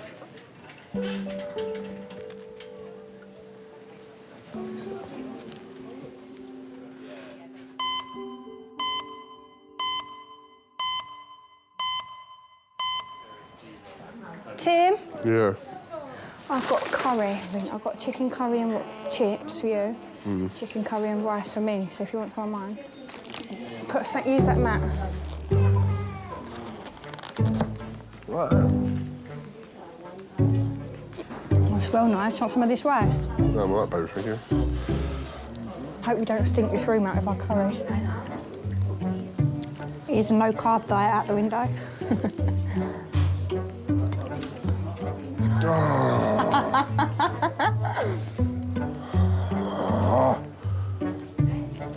You do make me laugh. So, had a really useful chat with the liver transplant registrar. That your ultrasound's pretty much normal.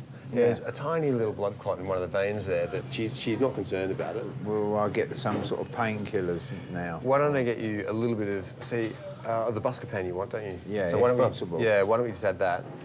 Is there a person that you can ring? Oh, my transplant coordinator. Yeah, I mean, there is, but I mean, why I would want to ring her, I don't know. Only if things are not settling down. If you were to need earlier review, that's what she's suggesting you do. If things don't settle down the next week. She's like a force of nature, she is. Oh, right. yeah, Scottish woman. You don't mess with her. No. All right. Sounds fiery. So let me get that buscapan. OK, lovely. And then we'll get you on your way, so... I am very much happy-go-lucky. I've had quite a few things sort of happen to me in my life. Like I had a liver transplant. I've had pneumonia in foreign countries and been on a life support in Abu Dhabi for like a month or something, 2 weeks, something like that. So, you know, I've had a lot of things happen. The thing that I've always thought is there's no point sitting and moping about it. So, you know, it's better to have a laugh and just sort of get on with it, and then, you know, what happens, happens. OK, then. All the best. Take care. Yeah, and you, mate. Speak to you later. Hello. Sorry that took me so long. Right, so I've been told a little bit about you. Oh, good. Tell me in your own words, what's brought you in? Oh my goodness. His legs. Look at the size of that. I know. It's basically overnight. It's swelled up above the knee suddenly. Dad's been treated for prostate cancer. Right, OK. And he did have, his breathing's getting worse, and he did have evidence on his liver and lungs. Right. But it had gone into recession. I'm just wondering whether there is any connection. Maybe. Do you normally wheeze? No, not normally. So this is new, is it? This wheezing is new? It's fairly new, in the last few weeks, really. You get breathless just coming down to the kitchen for your supper. Exactly. Yeah, no, I do. I know. Although he has still been persisting with going out for his paper in the mornings. I go for a Man paper. needs his paper. It's not all that far. Well, it's a quite... About a mile each way. No, it's how not much? as much as that, no. It's about 300 metres each way. It's pretty good going. It is pretty good going. Take it easy, though. Right, nice deep breaths in for me. You shouldn't have favourites, you really shouldn't, but sometimes you just can't help it, and there are people that you instantly warm to. And it can be, like in his case, that he did remind me of my own granddad. Fine. What I am worried about is that you have a clot in your leg. Now, you're at high risk of getting a clot because you've got the prostate cancer, which makes your blood thicker. Now, the problem is when you get a clot in the leg is that it can travel up to the lung, and then you can get very breathless. So when your daughter says it might all be related, it could well be. So that's my sort of clinical feeling on it, that there might be a clot in the leg. So we'll send you off for a scan, I think, have a look at that leg. I'm going to x-ray your chest as well, see if we can see any reason for your wheezing and give you something for your tummy. It does happen quite a lot. Someone's come in with a pain or a random symptom and we've done a scan and found something that we were never expecting to find. And I don't think anyone will believe how common it is. It happens all of the time.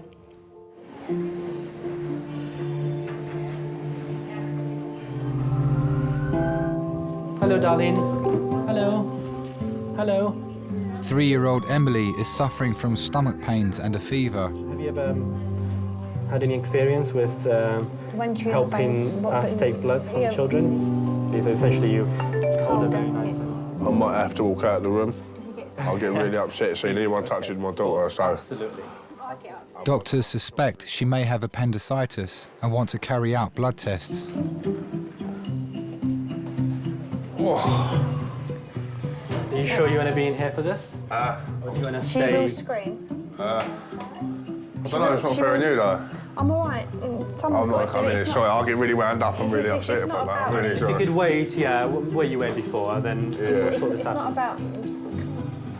Hello, princess. It's all right, darling. What can we look at? Oh, look, Simpsons on the ceiling. You have been the bravest little girl I have ever seen. Wow. Shit, all right. All fine. Comes to a point when the 3-year-old's braver than the 29-year-old dad. Yes, absolutely.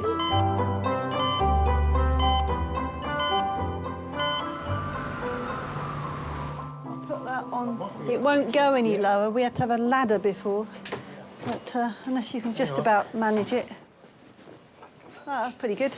Bill has returned to Majors with his stepdaughter Jo. Junior Dr. Sammy is reviewing the scan of his lungs to check for any blood clots. And up a bit, that way a bit. Oh. Great, thank you very much. All right, bye. Mr. Baker, did the medical registrar have a chat to you about your scan results? About my... Scan results? Yes. So he told you there's no clot in the leg? There's plenty of water.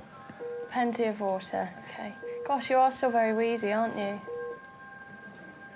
Telling people bad news is always really hard. It is hard for someone like me, and I'm not used to doing that. Did you see anything? Yeah, we did. What? Well, we're not quite sure, but there's a bit of... Looks like there might be some nodules there. Nodules? Nodules. Attached to the lungs? On the lungs. I see, yeah.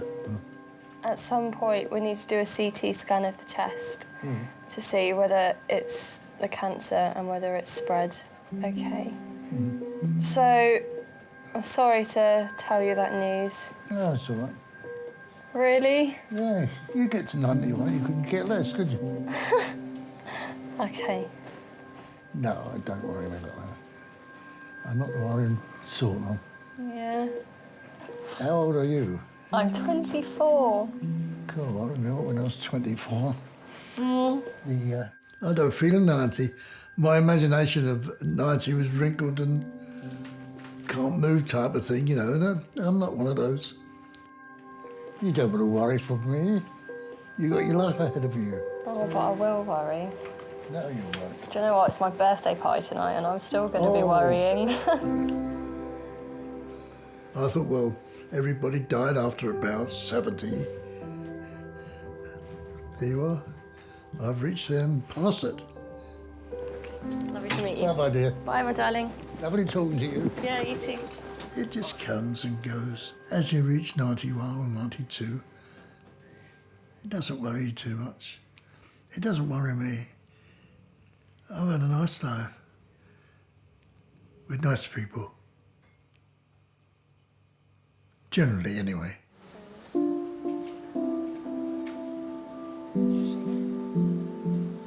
Oh, I was in such a good mood when I started. Now I feel absolutely rubbish.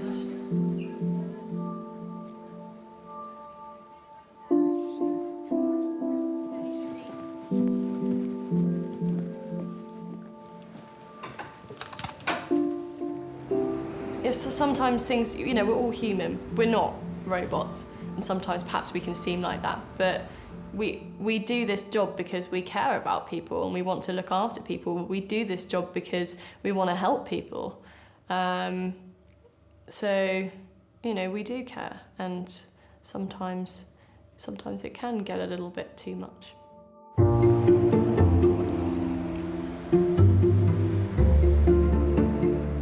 She's 24 today. She says she's going home to a birthday party. The little nurse. Right. The pretty little one. Right. She's not a nurse, she's doctor. The doctor. Yes. She's nice. Yes. And, Oh, it's her birthday. yeah.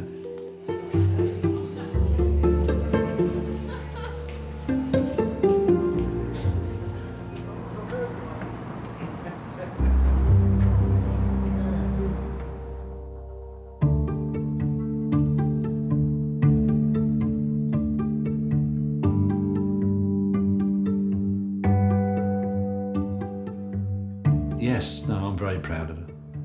Since she was 3 years old, in 22 years, what she's had to put up with. And she keeps bouncing back. And she's always got a smile on her face, no matter what. That says it all, doesn't it?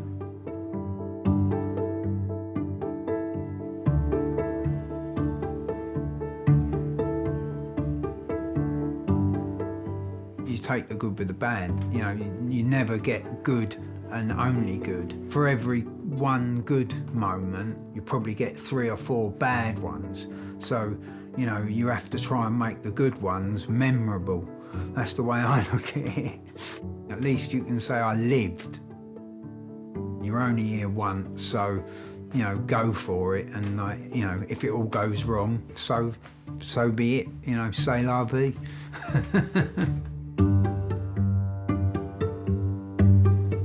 I'm very happy to be here and to be alongside her.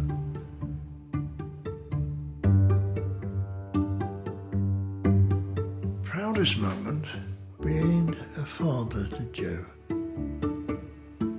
Oh yes.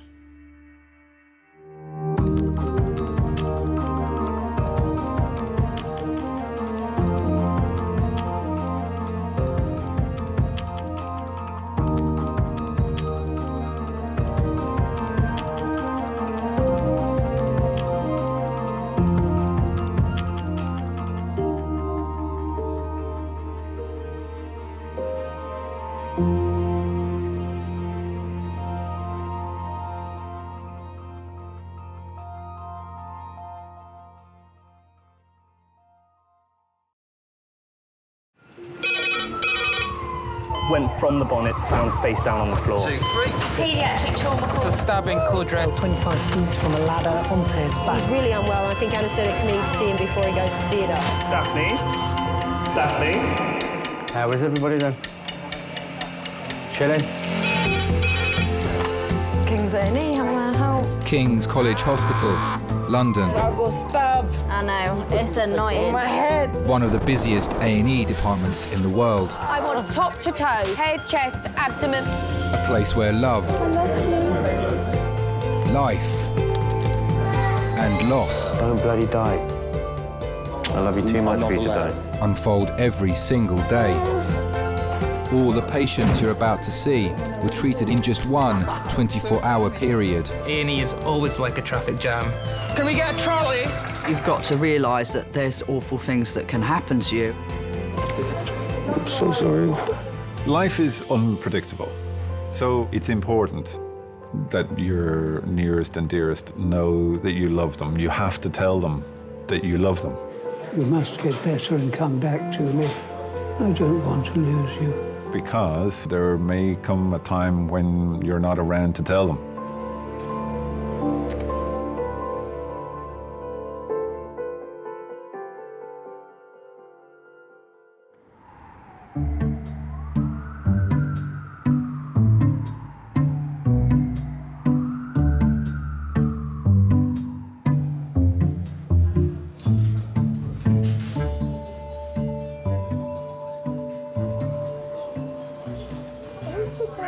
Where the woman says she's going?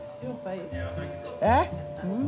Where she says she's going? She's going to see how long it will take you. So that's fine. You had your break yet, mate? I am. Okay, great. Thank you very much. Thank you, you're welcome, mate. You're a lovely man. Matt is one of the nurses working in majors today. You need to have a slight screw loose, I think, to be a good A&E nurse. You've got to have a sense of humour. My name's Matthew. Nice to meet you anyway. Pleased to meet you, my dear. I think if you were to take a lot of good A&E nurses and say, right, let's put a play on at National Theatre, I think it'd probably be quite good. Because you have to put a face on. And where are you from? Barbados? No, I'm from Dominica. Dominica? Yeah, next to Barbados. So do you speak French? Yes. Ah, Parlez-vous français? Oui, un peu. Bonjour. Oh, bonjour, monsieur. Alors, vous êtes très belle. Yeah. He said you're nice. Right. I'm just going to get you in somewhere. Okay. You need to make an effort. You're meeting people on often the worst day of their lives. Hello there, sir. So it's Mr. Arthur Morris. Is that correct? I'm Dr. Harrison. Nice to meet you. 79-year-old Arthur has been brought to resus after complaining of stomach pains. What's the problem then? Well, as you know, I'm on dialysis. Yes. And it seems when I come home, I'll get a bit hungry and I start eating. I'll get this pain. It starts in the stomach or not, then I'll get it all here. All night, for days now, I've been getting it here. and it's really got me down. And this morning I had a choice either to go to dialysis and sit there in misery, Oh, okay, yeah. or come up here and try and get it sorted. So I had to pick to come up here. Okay, no, that's fair enough. And you said that eating makes it worse. What about position? So if you're lying flat or sitting forward, does that make No, any if I lay down, it seems to be worse because I've got an ulcer, so they say. in your tummy, Yeah. you know that. I've got an hernia, which I'm having done on the 21st of this month. Okay. And also the main artery there, but also Yeah. Aorta, yeah. that is enlarged or something. They said if it gets any bigger, well, that's it. I'm gone. But these like kidneys back up. So what else can go wrong? Yeah, exactly. You've got everything in the medical textbook, it sounds like. I'm being held up by wire, aren't I? Keeping me going.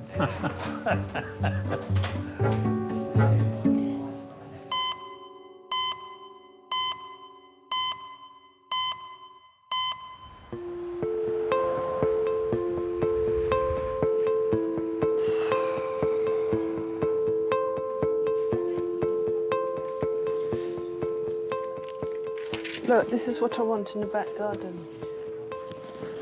Darling, you're not likely to get that in the back garden simply because there isn't enough light. There is, of course there is. At the back, it's the lightest place. That kind of thing calls for a lot of open space and constant cultivation and attendance. Well, that's exactly what they don't need. They're wild. They don't need any cultivation. That's the whole point. You've misunderstood. Again. Oh, dear.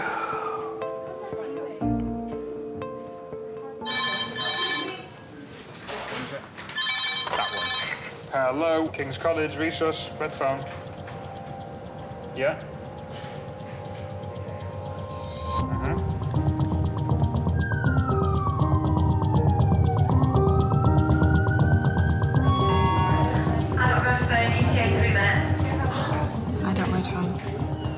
A 20-year-old man is being rushed to King's suffering from acute chest pain and breathing difficulties. He has no history of a heart condition or respiratory problems.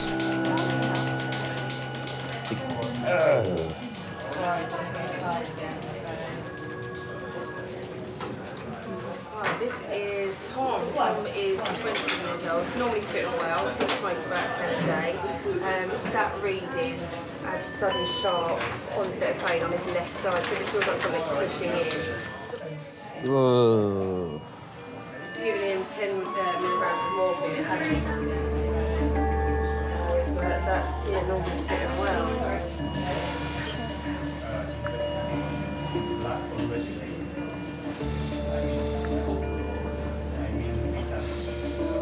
Well, it was a pretty ordinary day in the office. I was working at my desk and I took a call from a gentleman I'd never heard of before, calling me because my son had been taken to hospital and with some sort of seizure, was the way he put it.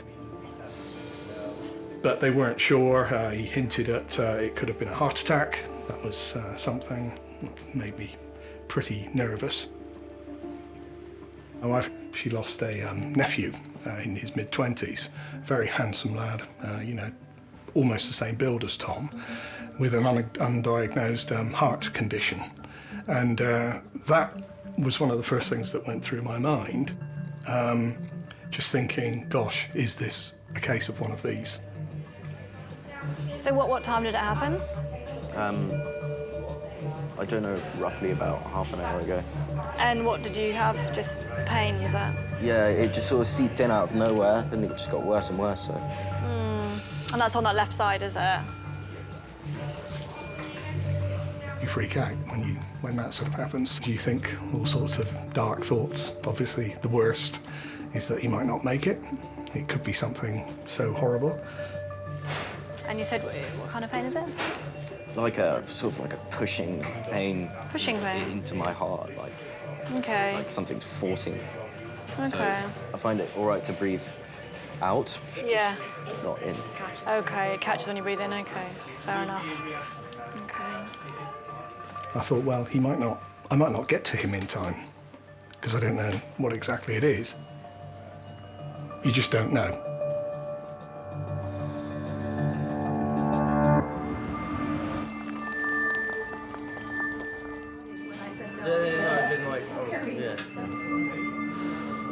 It's been 40 minutes since 20-year-old Tom was brought to King's after suffering the symptoms of a heart attack. Doctors are still uncertain of the underlying cause. Tom Fry, is it? Okay. Has he ever been here before? He's a hospital. Okay, so I'm just looking on this side first of all. So this is an ultrasound. Stay a bit still for me if you can. Just really had no idea what was going on. Sort of felt a sharp pain in my chest, like a bodybuilder was pushing with all his force against my chest, not letting any air get in. You know, I couldn't breathe at all. It was pretty horrible. And I thought it could have been a heart attack, could be a lung problem. I mean, initially I really thought I might have punctured a lung. I thought I was gonna die. Yeah, I genuinely had never experienced pain like that before. I just wanted it to be over, really, I suppose. Do you smoke? I do. How much do you smoke? 10 a day. Have we run off an ECG yet? They haven't. So we'll check your ECG, we'll get you some more painkillers, we'll do an X-ray of your chest, okay?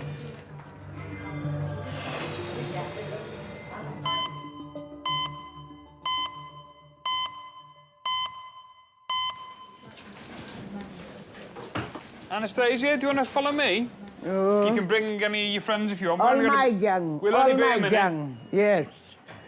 All my gang following me because he's my daughter and my son-in-law. He's not coming in, is he? He can stay outside. Why? We don't need them, do we? Right. No, we need everybody. I'm only joking, he can come in if you I want. need witnesses. Yeah. You sure you know what you're doing? Not really, no. Oh, But it seems quite easy. I only hope you don't keep me there too long, eh? I hope so as well, yeah. He's not the doctor, Mummy, he's the... Don't have doctors where I'm from. Je suis venu te dire que je m'en vais. Are you from France? No, I'm from Liverpool. Some of the best A&E nurses I've met have been quite eccentric, and doctors as well. And I don't know if that's a coping mechanism or not, or to be exposed to like 12 and a half hours of potentially hell on earth. You know, you need to be able to deal with it in one way or another. Sur un lit, oui?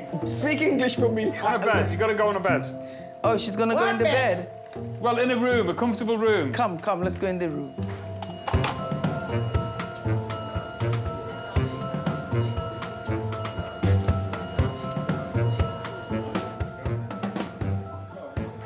When are we going to be cold? Huh? When are we going to be cold? Whenever the X-rays are ready. They come instantly now. Get them on an iPad. I've seen it on Holby City. This is not Holby City, this is King's College London, baby.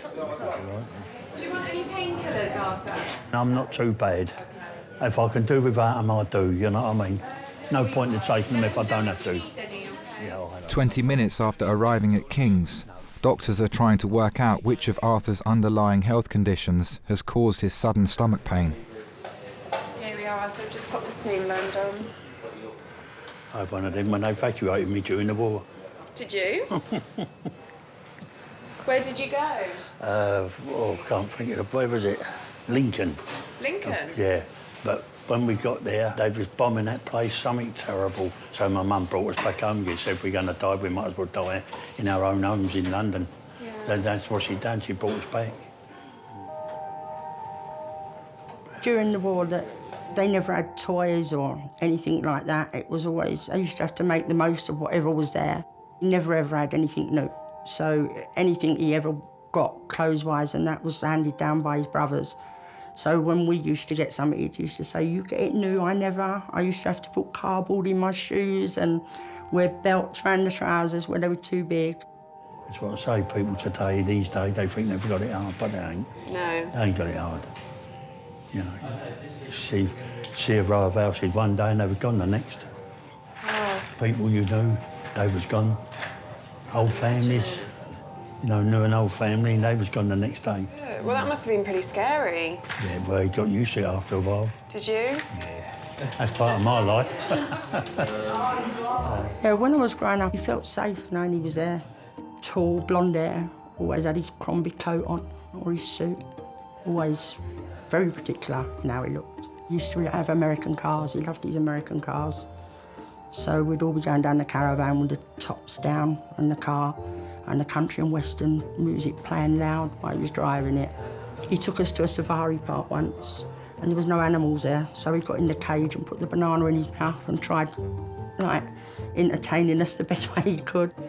He always tried to make the best of a bad situation. He always got you laughing about something and, like, so you weren't too disappointed. And sit forwards for me. Deep breaths. And out. And again. Growing up, when we were teenagers, we loved him with us. We loved him being part of us. I mean, he's even come to nightclubs before and sat at a disco, you know what I mean, talking to everyone, and he loved it. He had his own coaling business, and he used to dress me up in his donkey jacket, and I'd go on the lorries with him on a Friday night to collect his money. My brothers used to work on the lorries with him, like, as they grew older. But I was always on the lorries with him, I loved it. My elder sister didn't. She used to like going out of weekends with my mum and dad and getting all done up. I weren't like that. I liked donkey jacket and being on the lorries with him. Ling's just talking about the tests we need to look at running, and it's likely that we'll need to do a scan of the belly today to just make absolutely sure that it's nothing to do with your... with the aorta, correct. Yeah. And we'll have a word with the renal people. We've got a few tests to make sure the heart's all right as well. Yeah. We'll be really careful about all these possibilities. Yeah. All right? Yeah. Okay. Okay, no problem.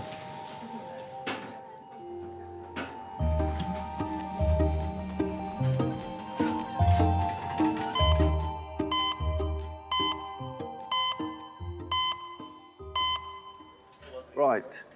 From the top. Yes, please. Tango, Victor, Hotel, X-ray, uniform. Retired soldier Rocky has come to King's with his wife Cordelia after experiencing blurred vision. Tango, uniform, X-ray, Tango, November, Alpha, Golf, Victor.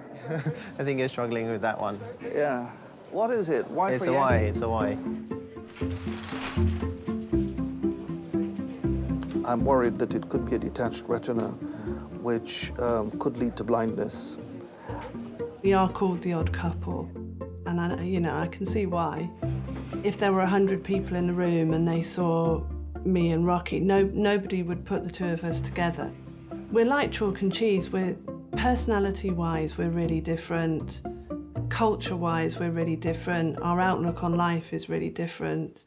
This could lead to blindness, couldn't it? Well, you've come very early, yeah. So the earlier it's picked up, the better. I think, to be honest with you, we need to talk to the eye doctor, okay. And they probably need to see you in the clinic. Yes, of course.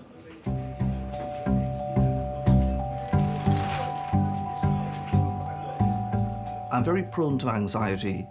Not that I take Prozac or anything, or I bounce off the ceiling. You know, I always thought I could sustain damages everywhere else except the head and the internal organs. I grew up in a very harsh environment, starvation and deprivation. And so there was always that worry, and yes, the worry took a hold, just living. It was really difficult. A lot of people, I wasn't the only one, a lot of people migrated out of Guyana. But the eye has always been primary concern. And worry. He gets really uptight. He thinks the world is going to end. I have to be the voice of reason. I do try and focus on the positive side of things, and I think life is much more successful if you're positive, much happier. Why do you go around thinking about where you can sustain damage? I worry when these chaps just give you the soft soap. He's not giving you a soft soap. He doesn't know. He is not an eye expert. He doesn't know. I think it brings out the worst in me, because then I start getting like a sergeant major and sort of being much more rough than I intend to be. So it sort of brings out the worst in both of us, I think, yeah. But it probably starts with him, I think.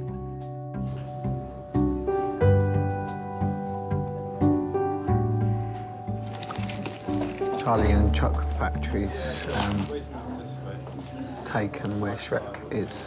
Shut up.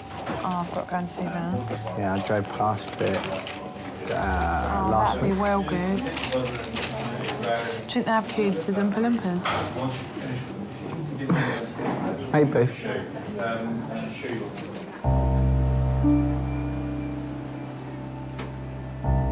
Doctors are concerned that the major artery in Arthur's heart may be in danger of rupturing.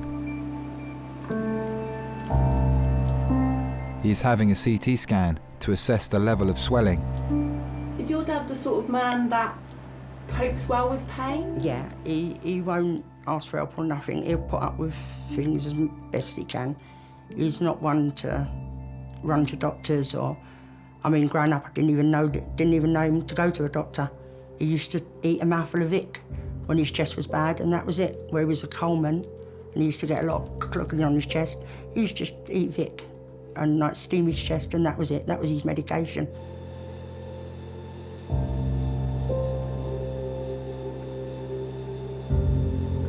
Breathe in and hold your breath.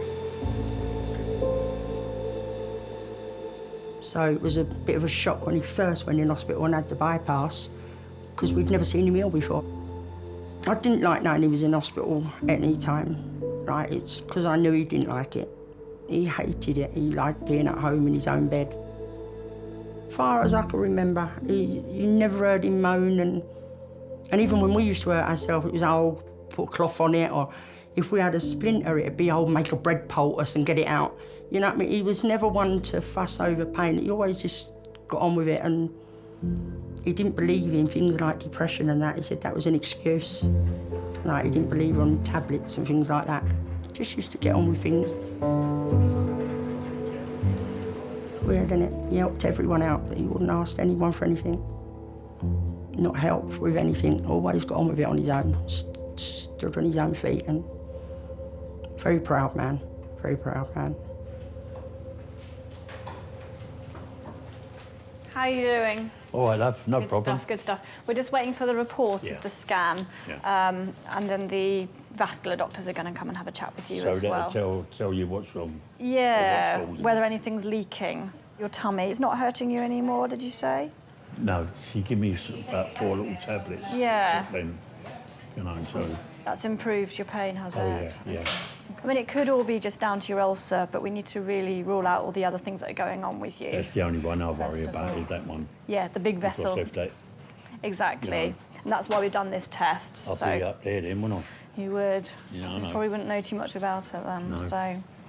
Right, so once they've seen you and they're happy with you, then you'll be able to head home with some good tablets to help with the acid. Magic. We'll go from there. Oh, lovely. All right. I love that word. Good Home. stuff.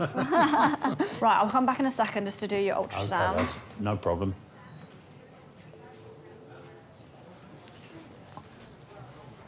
Oh. Do you like it strong or weak? Do you like it strong or weak? Strong. Okay. I'll leave the tea bag in there a little bit longer. My mum says a good cup of tea is how long you leave the bag in there. That's right. So the spoon stands up in the middle. Is that what it... falling. It's always the way we British are always like that, aren't they? Everything can be solved with a cup of tea. Yeah. There's not much I can prescribe, just humour and tea. That's all It right. seems to work. There we go. All right, Bless try you, that. my friend, you're a diamond. If it's a rubbish cup of tea, I'll make you another one. Oh, I've had worse, don't worry. You haven't tried it yet?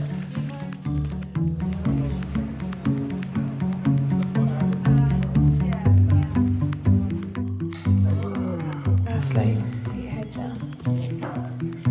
I'll sing you to sleep. Go to sleep. Baby cakes.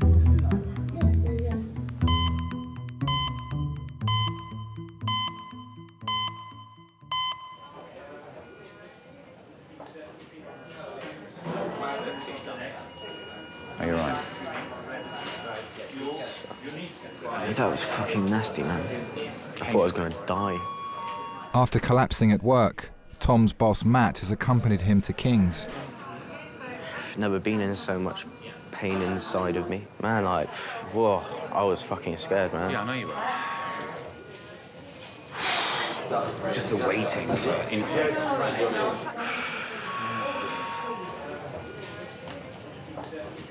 Shop will be all right. Who gives a fuck? It's not very important. I sort of do, man. I didn't want to go to university. My brother chose the academic route. I didn't. I wanted to work my way through life from the bottom.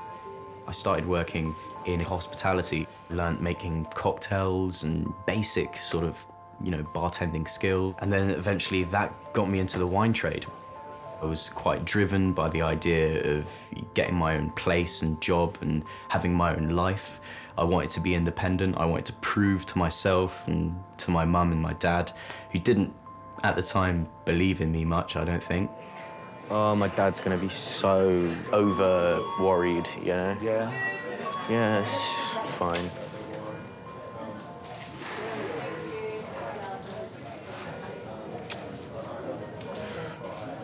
See, last time something like this happened, I didn't tell him anything because I was worried. While my son was living in London, he was diagnosed as having, as it turns out, a fairly mild form of cancer.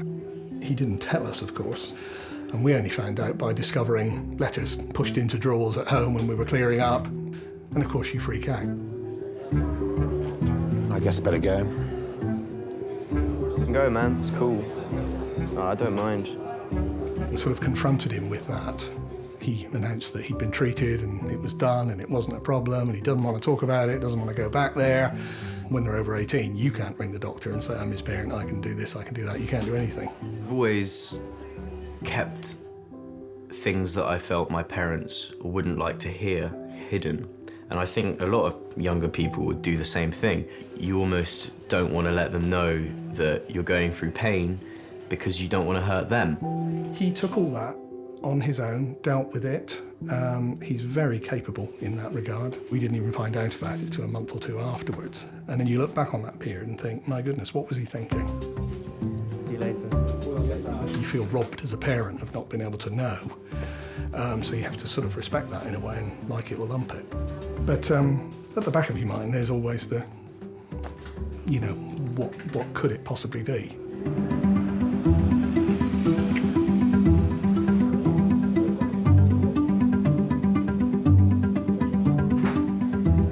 There hasn't been a month this year so far that we haven't been in a hospital of some shape or form. Me up January, Mum in here February, Dad in here March. I hope anyone. Let's not predict. Let's not predict.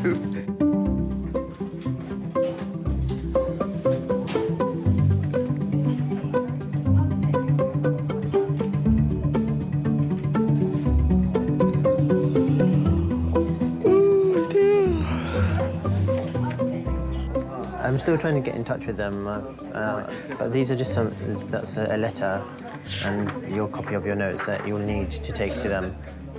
I am worried about losing my eye. I understand that you're worried about that. But they're very good. You're not just pacifying me there, Sam, are you? It is a very common problem, and the earlier they catch it, the better. Well, okay. Well, thanks a lot. Very reassuring. I'll come and talk to you in a little while. Please, thanks. Can you try not to stop fussing?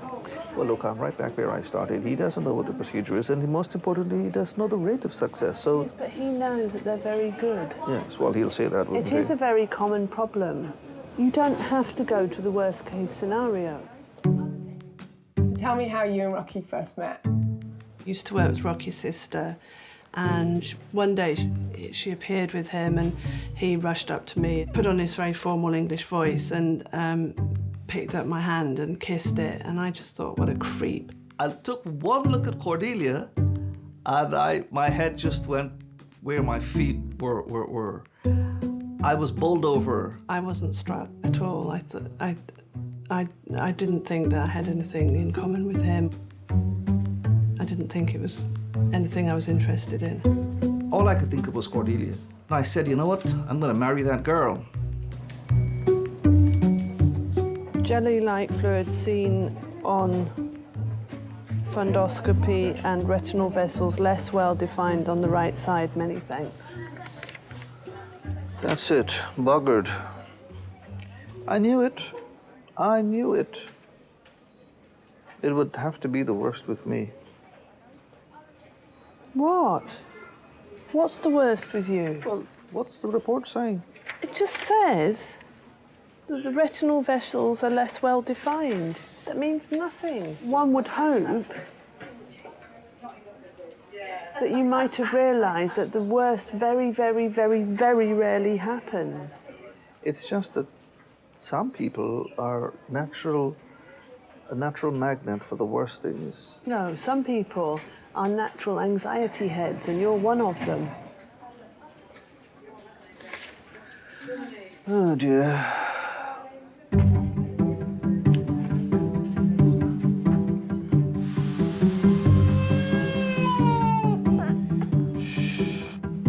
Where are you?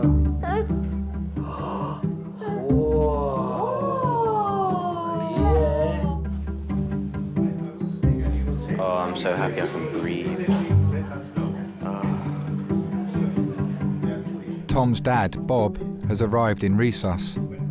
They are awaiting a diagnosis of what caused his chest pain. Hi. So, I've been looking at some of your tests. Your heart tracing's normal. Your chest x-ray's normal as well, just to reassure you. And the jelly scan that we did of your chest was normal too. And the other really serious thing that I wanted to exclude was a blood clot in the lung. And the test for that has come back negative as well. Oh. Okay? So, Okay. all of those, very good news, right? Now, I've been doing some thinking, and I'm not going to bias you as to what I'm thinking, but just have a read of that and tell me if that accurately describes what you've been experiencing.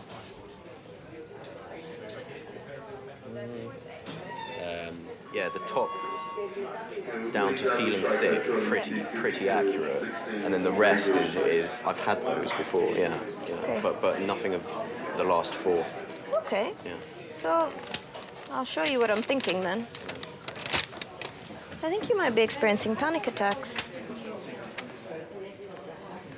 And I think we're somewhat guilty of perpetuating this because when we see people in the emergency department, we try and rule out emergencies straight away. You know, which Yeah, we because you don't want it to be an emergency. Well, yeah, I can see what you mean. because you rule out the big things first, Yeah, isn't exactly, it? yeah. And I mean, to be honest, if you had had a blood clot and I told you you had a panic attack, you wouldn't thank me for that, would you? But what got me thinking about this is that you said you were afraid that something was wrong with your heart. And once you had that thought, you just felt a bit more short of breath. And it seemed that basically once we had got you settled in a bit, your symptoms went away. And if we start getting it into our head that, oh my goodness, this could be a heart pain, obviously our inclination is to start getting stressed, right? And that's what triggers a panic attack.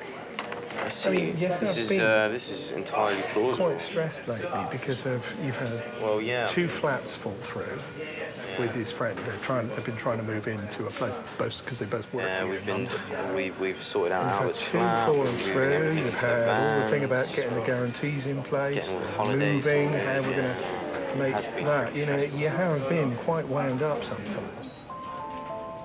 Up until that point, I don't think I realised how much stress I was under. I was moving place with my best friend, and that was getting a bit complicated. We'd been gazumped a couple of times. I was commuting to work 4 hours a day, and I think subconsciously, all these things in the back of my head were jumbled, and I was thinking too much about what was happening in my life at the time, and I just didn't really have time to relax.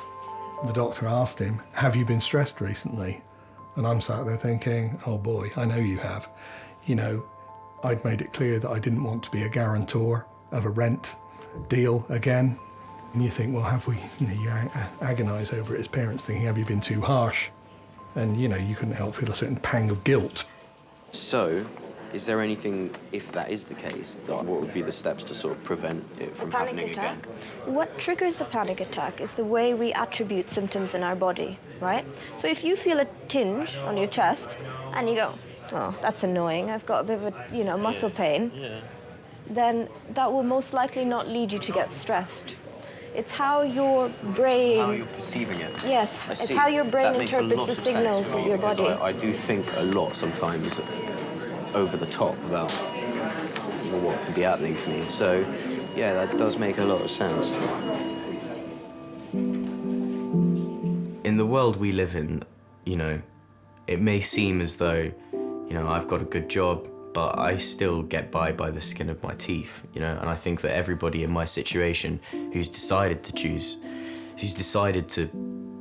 try and get a career from quite a young age, the first 4 or 5 years of their lives are going to be tough. You got to work to survive, you got to earn money, so that would be what I worry about, I suppose. I think there's a lot of pressure to conform, that a young man should be like and stuff like that. I think that can be quite hard for them, you know. I was a bit of a difficult teenager. I liked the bevy and all that, you know, and I didn't really have much of a fantastic kind of work ethic, I suppose, you know what I mean? It wasn't until 24, really, that I got my act together, really. Okay, 12, you should be coming up on the computer now, anyway. At 24, I decided to stop drinking. I realised that, you know, drinking was costing me more than money.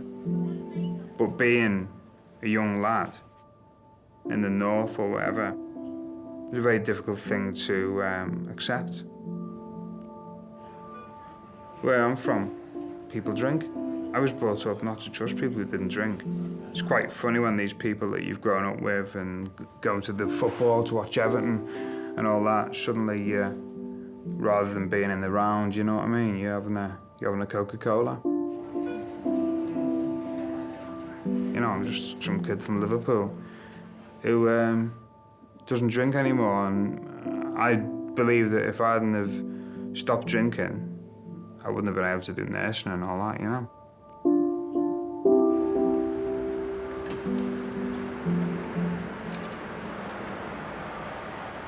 It was okay. Yeah, so I spoke to the eye doctor. I explained to them all about your eye problem. So they said that they would like to see you today, but not immediately. If there's one thing you said you love about it the most, what would that be? I think it's the sweetness and the kindness and the thoughtfulness and the caring. Booked at the moment, so you need to be seen by the on-call doctor at 6:30. Okay. Okay. Okay. He'll go out with the dogs and he'll pick a bunch of dandelions or daisies or, you know, some wild flower and put it in the dog's collar and send the dogs up to me and say, you know, they bought this for you, things like that, which is really sweet. Yeah, of course. Our relationship is quite interesting because you know, I have to reassure him, but then there's also the side that other people don't see, which is him reassuring me, because I became very ill after he first met me. I was diagnosed with ME when I was in my mid-30s. And I've spent several years where I could hardly get out of bed in the morning, and I couldn't put my clothes on, I could hardly wash myself, I could hardly look after myself. I think I just thought, well, my life is over now, I'll just pretty much be retired, that will be my life. And I think since I've met him, I've realised that I can still do something that's useful, and you know, my confidence has increased a lot. If it weren't for Rocky backing me and supporting me, and I suppose being prepared to, he says that he's my consort. We are so different in so many ways on the outside, I suppose even on the inside. But that, I suppose, is one of the reasons why we're drawn to each other, and we complement each other so well. We are the odd couple, but it works. It works.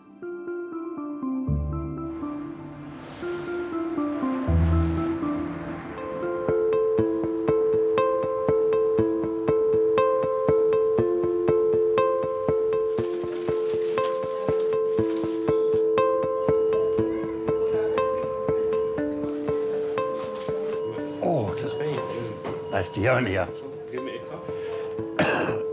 Arthur has been referred to the specialist vascular doctors at King's. They are concerned that his ongoing stomach pain may be a symptom of swelling in the main artery supplying his heart. There's a pain there. It's all right there. It's all right? Nothing there, yeah, nothing there at all. We had a look on the scan about the aneurysm. It doesn't show any changes compared to the scan a year ago. That's a relief. Which is That's a relief, yeah. Because if we were thinking it's coming from there, you would have needed to have an emergency operation to repair. That's what I was worried about. Which is a worry. You know, it's something major, and it is a very hard. Because they're always a bit weary of putting me under anaesthetic now. It's true. Bless you, my friend.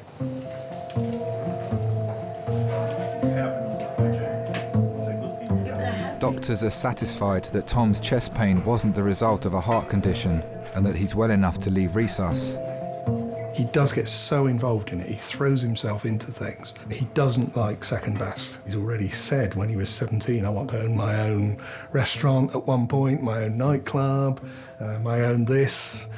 You know, you can see he's got an idea and an aspiration about something he wants to run and manage, and he wants it to be really good. And he wanted to grab hold of life and sort of wring it by the neck and make it his own, which is great. You know, that's something that I was really proud of him and still am. And I admire that in someone his age, because it's a tough place to be.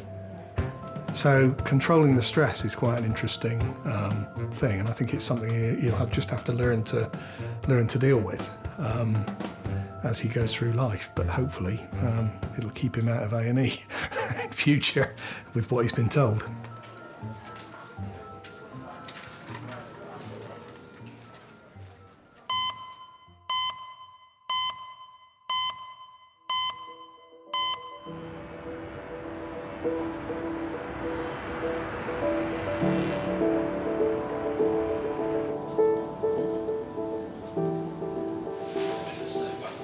Arthur has been given the all clear. His enlarged aorta is not causing his discomforts, and with his abdominal pain responding well to medication, he's being allowed to go home. My dad is what you call a really old-fashioned gentleman. Even when he was in pain, it still wouldn't make him forget his manners or the way he spoke to people. It's an old-fashioned gentleman. November, looks like Kilo, Tango. After being seen by A&E staff earlier, Rocky has returned for his appointment with an eye specialist. Golf, Yankee, no, that's Tango, Lima. The aqueous humor, which is that liquid, that jelly-like liquid at the back of the eye, is attached to the retina, and sometimes it contracts. Just something that happens in nature, happens to everyone, and in so doing, it will pull bits, tiny film-like bits, off the retina itself, and they float around. They're called floaters, actually, which is the medical term the doctor used for the layman. Oh dear. But he said not to worry, just give it time, the body will absorb it. Just my luck.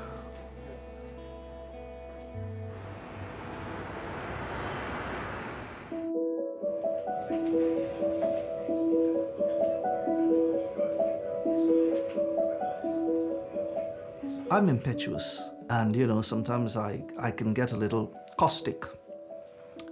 But I've learned temperance from her, I've learned kindness from her, I've learned to, most of all, to relax. Even when things are looking really difficult, there still are things to be grateful for, and there's still happiness in life. She has brought her optimism to overwhelm my pessimism.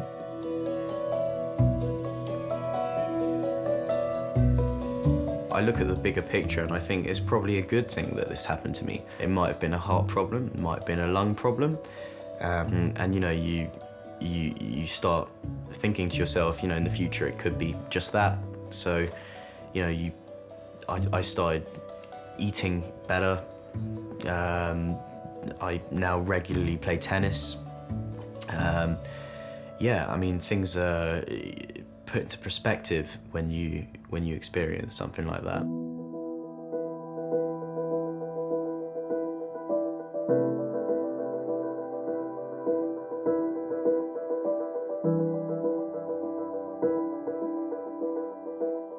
I loved being with him. I loved having him next to me. I was very proud of him. Even my friend used to say, "Oh, you're lucky. Why can't we have a dad like you?" I think, yeah, I won't give him away for the world. It's a perfect dad, really. Perfect friend as well. Just one in a million. I don't think anyone could ever fill his shoes. I don't think anyone... You never get another one of him. I think they threw the model away when they made him. There was only one of him.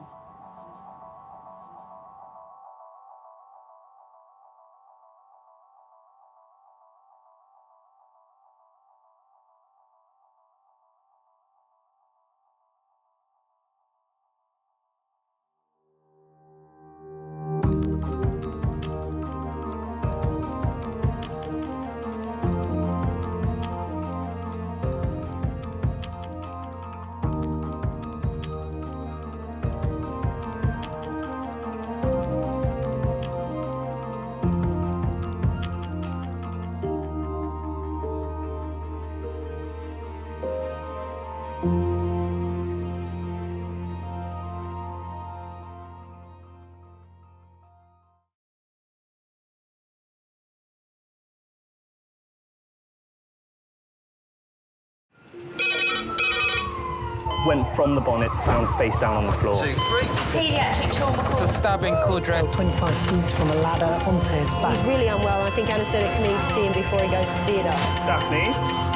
Daphne? How is everybody then? Chilling? King's A&E, how can I help? King's College Hospital, London. I got stabbed. I know, it's annoying. My head. One of the busiest A&E departments in the world. I want top to toe, head, chest, abdomen. A place where love, life, and loss. Don't bloody die. I love you too much for you to die. Unfold every single day. All the patients you're about to see were treated in just one 24-hour period. A&E is always like a traffic jam. Can we get a trolley? You've got to realise that there's awful things that can happen to you. I'm so sorry. Life is unpredictable, so it's important that your nearest and dearest know that you love them. You have to tell them that you love them. You must get better and come back to me. I don't want to lose you. Because there may come a time when you're not around to tell them.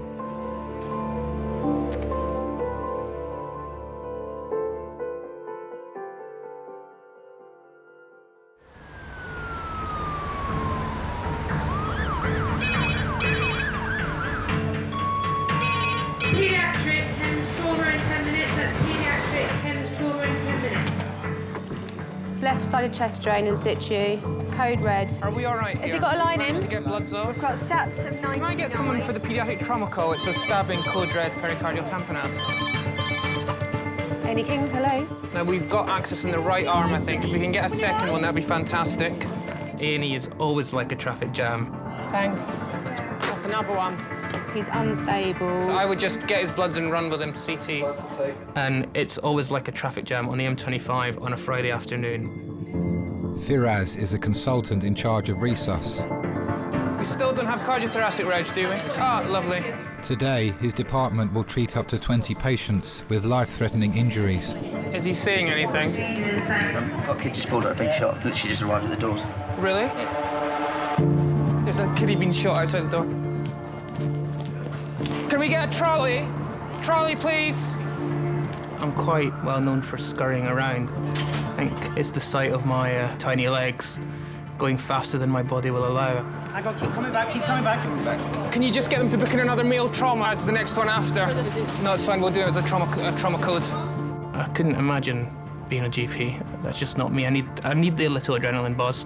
I need to be running at 70 miles an hour, otherwise I will collapse and die and fall asleep. Fine. So do you want the blood? Hello, it's Farah's trauma consultant. I've properly had enough now.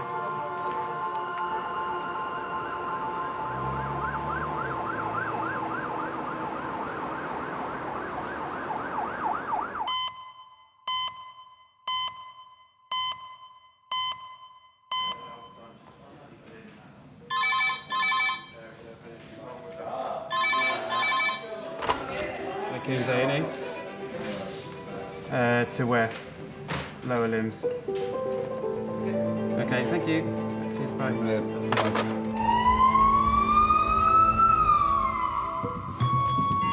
Adult Hems call, 10 minutes. Adult Hems call, 10 minutes. I'm trauma, but George is just going to lead this one. A 70-year-old pedestrian is being brought to A&E after being hit by a car. Have you got any anaesthetist yet? Shall I do airway until... No, he's done. He's here. Over 450 patients a year are admitted to King's A&E due to road traffic accidents. Right, they're in, guys. Have you got any anaesthetist yet? Okay, guys, this is Pauline. 90 minutes ago, Pauline was a pedestrian stranding on the corner when a van hit a car and she was hit by the car as a secondary impact. Injuries top to toe. She has bilateral open fractures with devascularized right lower leg. Other interventions on scene are morphine to a total of 10 milligrams and reduction of the fractures. She's had no volume issues and has been stable since the injury. Thank you. Thanks. Would you be able to get a big line in for me and just whip off all the bloods? Would that be all right, please? Trachea is central, George. Trachea is central. Air entry. Equal on both sides. My name's Firas. I'm one of the A&E consultants. We'll need to get some x-rays to make sure you don't have an injury to your neck. Because you've got a significant injury down there, we can't say that you haven't got an injury to your neck. Okay, so we will get all these sorted. We'll get you off the boards. We'll get you some painkillers. We might need to obviously examine your legs, and that will be painful. George, did your orthopod arrive? Sorry? Orthopod? I still need an orthopod. Pauline was waiting for her daughter on the side of the road when two cars collided and crashed into her after veering onto the pavement. Right, should we unlock this scoop? Okay. Her daughter Jo travelled with her in the ambulance. She was only dropping her car off at the garage. Dropping her what? Her car off to have her MOT in service, so she was waiting for me to pick her up.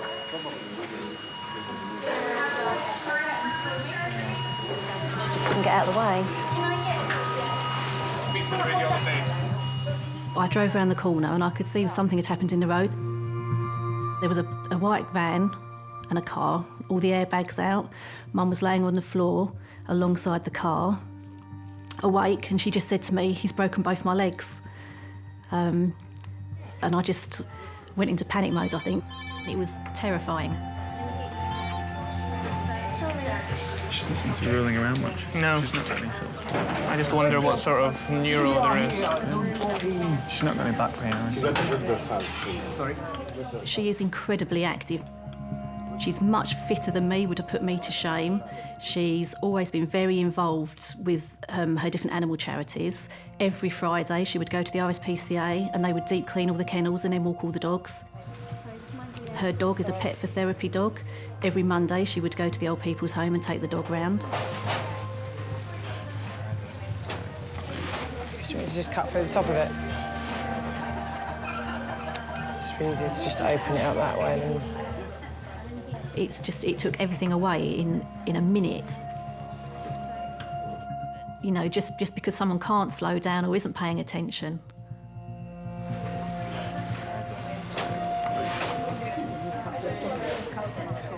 That's what we were like to hear. Ouch. I think we should let the dog say that. We just need to do some sort of sensory assessment of her. Can you feel my touch? Yeah? On the sole? Can you feel that as well? Is it a normal feeling, Pauline, or does it feel different to normal? It feels normal. Well done, She's not feeling that. She should be out there. No. That's what I was saying when she first came in. She's not got enough pain. She should have more pain. I just want to go higher up. I just want to make sure she doesn't have a spinal injury as well.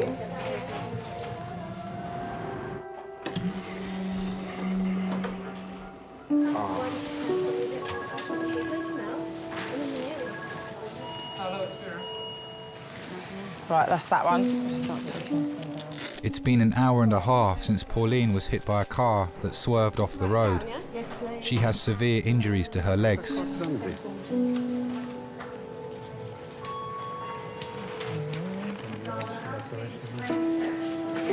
ankle feels stable? Yeah. So it might just be a wound. Oh no, definitely not. My friends have always said to me, your mum looks amazing for her age. She's amazing, the things that she does for her age. But I just think she's amazing anyway. It's nothing to do with her age. She has always been incredibly strong. She left home when she was 17 to live on a houseboat. What's the story of that one? When she was younger, she tells me she used to make her own clothes, dye her hair pink. She's always been happy to be different to the crowd. And when my son was young, she started to foster, so she's been probably fostering for 20 years now. She's had teenage girls who have been pregnant, she's had teenage girls that have been in trouble and gone to school drunk, and she's had it all. Doctors are worried that Pauline's lack of sensation is a result of damage to her spine and are examining her x-rays. Because what would be nice if we can clear her neck now. I know she's got distracting injury, but she's got no pain at all. Just to be sure that we're not missing huge thing. Clavicles are all right. Yeah. Perfect, thank you very much. Just do one peg, yeah? Fantastic. We can clear it. See you later. I can't believe it, Mum. No, neither can I, Jen. It's so fun. I can imagine. It's going to take months, isn't it? You're just going to be so bored, not being able to do anything. Better because you don't have what you need to do is look for a good time with the children. Oh, Mum, we'll work it out. We'll cope. We'll always cope. She's just that person that everybody goes to. I do. If I have a problem, I sort of think, oh, I need to tell my mum. My mum will sort it out for me. My mum will help me. And she's always been my role model. If somebody said to me, who is your role model? It is my mum.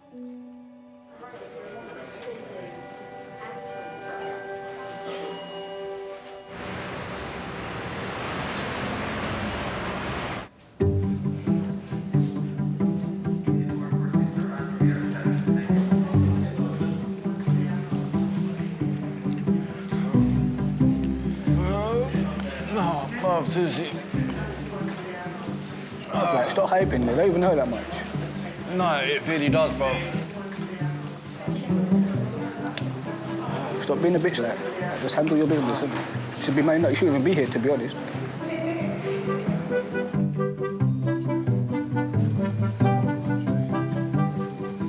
Yeah.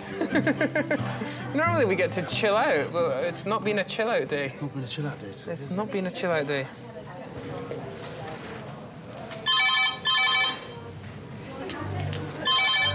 After you. King's A&E.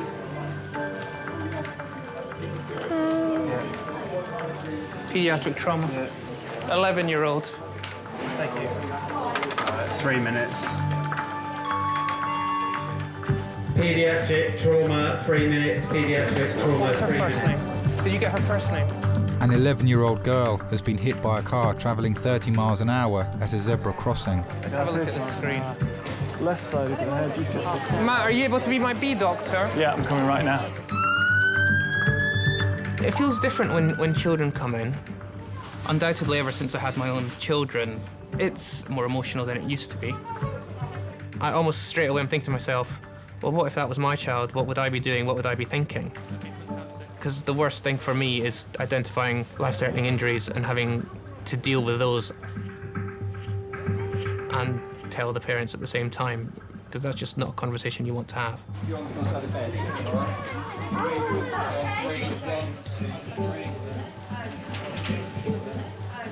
Coming right up. Scarlett is 11 years old, just crossing the road. hit by a car at approximately 30 miles an hour, knocked into the air and out of her shoes. She's got large hematoma to the front of her head.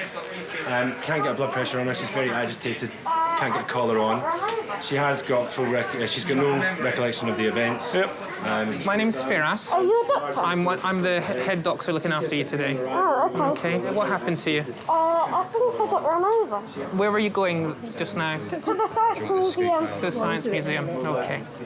Am I gonna die? No, you're not. Absolutely have a not. heart attack? No. Scarlett, can you feel me pressing the back of your Yeah. neck? Okay. Is it sore? Is it sore there? Don't nod or shake your head. Just say yes or no. Okay. Pull your toes right up towards you. All of these people. Scarlett, Mum, can you ask her to pull? Just focus on me for a minute, please. Yeah. Good. And again. You can say whatever you want. Is after you gonna have to do operation? No. Nope. No operation. Are you gonna have to do anything on my heart? Nope. You'll be absolutely fine.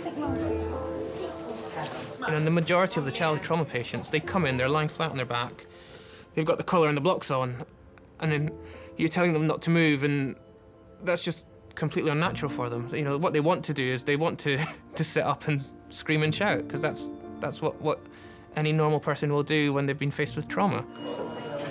She seems quite anxious. Yeah, she is. She's very, very, very shaky. But you've got to put these anxieties into context.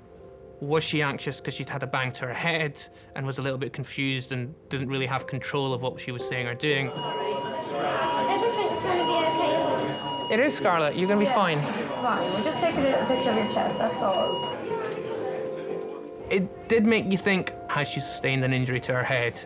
Okay. So after this X-ray, we're going to get around for a scan of the head. So we actually want to visualise the brain, make sure there's no skull fractures, there's no bleeding to the brain itself. Okay. Is this her normal personality? She doesn't really talk that much. She's really, really panicky. Okay.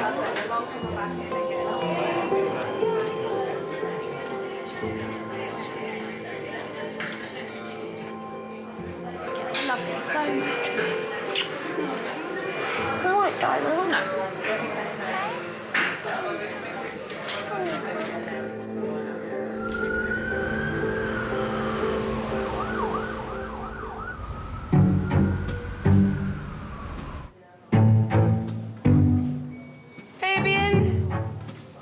Yo, I'm coming. You alright? Can I help you walk or you alright? Hold on, where's my phone? In my hand, fam. Hello.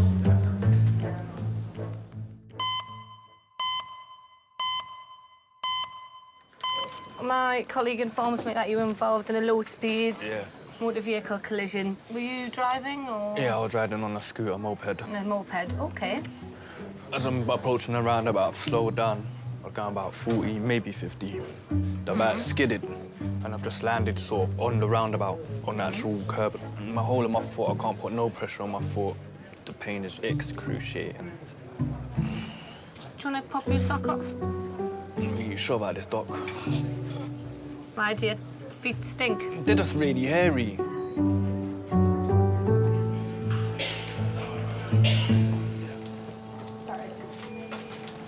I can't now.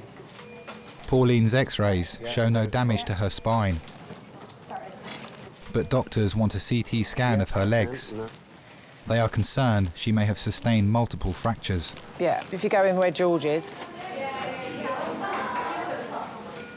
So she'll go around for a scan now, and then she'll come back here, and then she'll probably need to go to the theatre.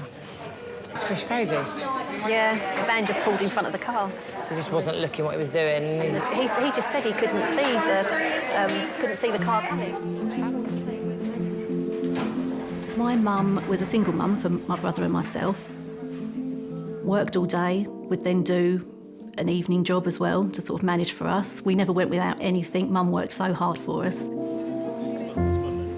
She was a Samaritan when I was growing up. She was for years and years. And with the fostering, she gets so much from helping the children. Her foster son, Bob, he's only 17, and she's determined, I think, that she needs to be there for him, to support him. This lady is literally, her ankles is completely shattered. You can feel that it's completely flapping in the breeze. It is completely shattered.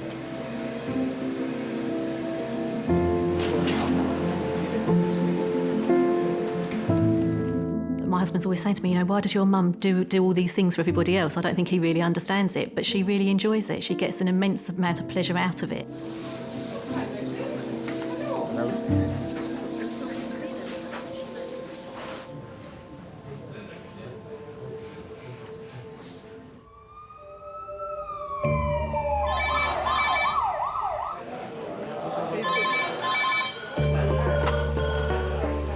Recess, Kings. Yep. Yep. Okay, brilliant, thank you. Paramedics are bringing in a patient from another emergency department in Kent. This is the transfer from Darren. Veered off the motorway, hit a tree. King's is a specialist trauma centre where only the most serious cases are transferred.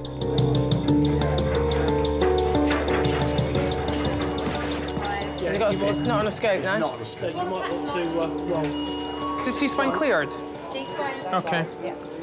1, 2, 3, go. Lovely. Thank you. Okay. Clarifying what imaging he's had. He's had a CT of his head, plain films of his lumbar spine, and a CT of his lumbar spine. 48-year-old Steve crashed his car on the motorway after blacking out at the wheel and has broken his spine. I need to look at his keys. Is that CT booked? This chappie is in his 40s. He was driving about 70 miles an hour on the M20, lost control of the vehicle, went into a tree, was fitting at the time, and he fitted again in the back of the ambulance. Taken to Darrant, found that he had some back pain, did some plain images of his lumbar spine, saw a fracture of L4, and then had a head CT done. If we could see what CT images were sent across. Steve's wife and daughter have travelled from their hometown in Lincolnshire and are driving from the other hospital to King's. I met Steve on a night out in Nottingham. I'd gone to ask him to dance because my friend had met somebody else. So I picked the tallest, biggest man that I could see, and he came to dance with me. And he was just so handsome and kind and generous all the time. And we just had so much fun. We met in the January and married in the June, and that was 22 years ago. It was quick, but yeah, I knew he was the one for me. Firaz has received Steve's head scan images from the previous hospital to establish the cause of his blackouts. When you have someone that sort of loses consciousness in the context of an accident, you don't know whether they banged their head and blacked out or they've blacked out and then had the accident. That makes things slightly trickier.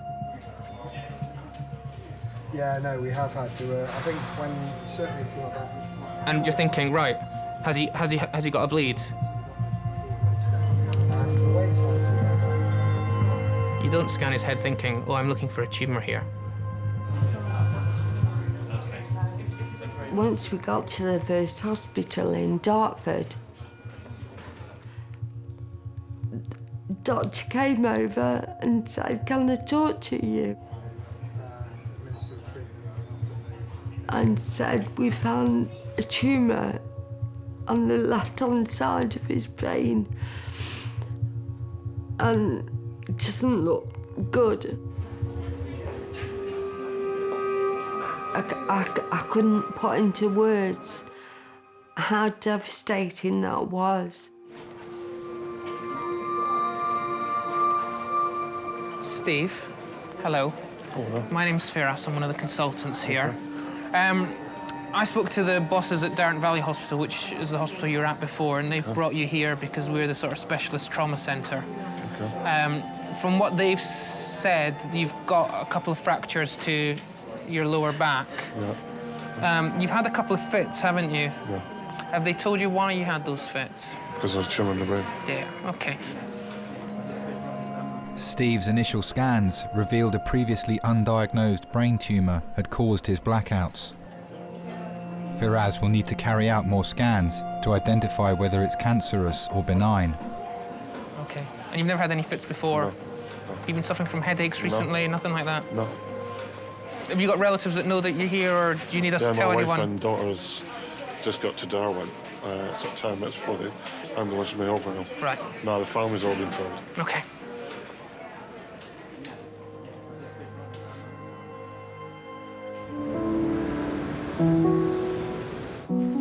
Scarlett, we're going to take you round next door to have the scan now. Now, Mum can walk with us, but she's not allowed in the scan room, okay? But she can come with us up until that bit, yeah? Cool. They come in, the next lady said she'd phone in down to them, okay? And they'll be down here, don't worry.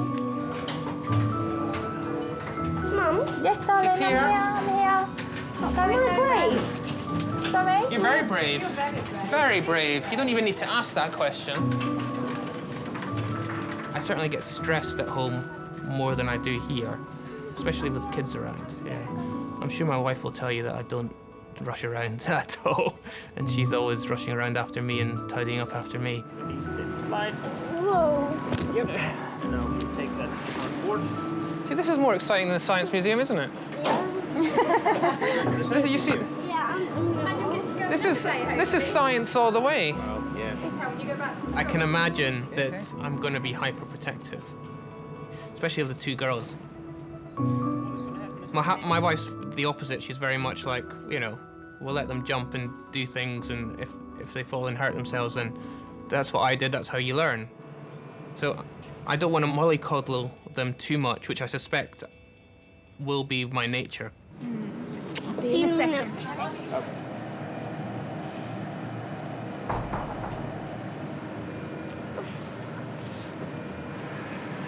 Where's everyone gone?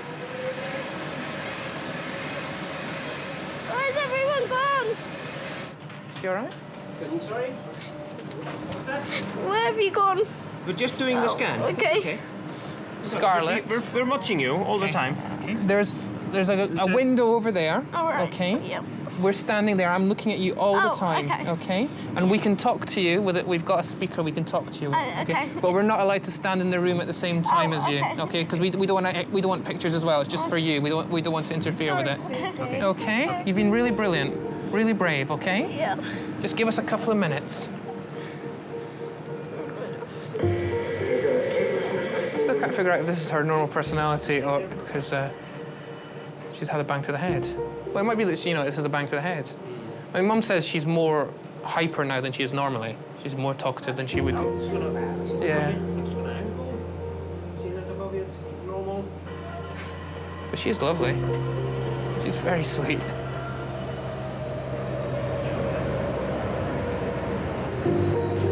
Well done, sweetie. Okay. All right, baby. They're just going to move you back onto the other bed, okay? Yeah. Right, would you like a drink of water when we get back? Yeah, yes, please. If you're good to me, then I'll let you have one. How many have you got now? I've got 3 kids now.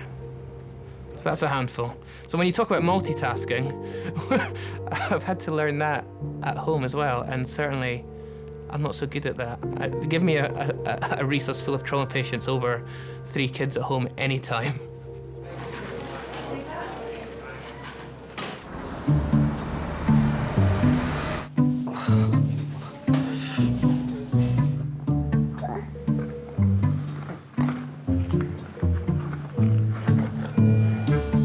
What else could we find in the bottom of here? Car. You're gonna drive him fast. Meow, meow, meow, meow, meow.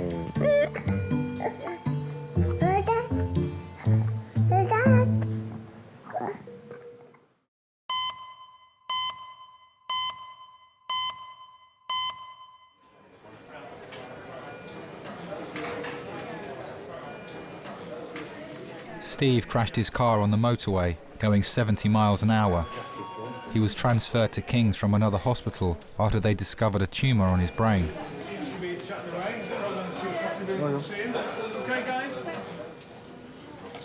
Hi, I'm Leanne, one of the nurses. His wife Maxine and daughter Rhiannon have arrived from the first hospital. Just giving him some more paracetamol for his back pain in his How back you there. feeling? Everybody sends a love. Bad enough I've a tumour, but I've broke my fucking back. Don't do things by yourself. See you, babes. Huh?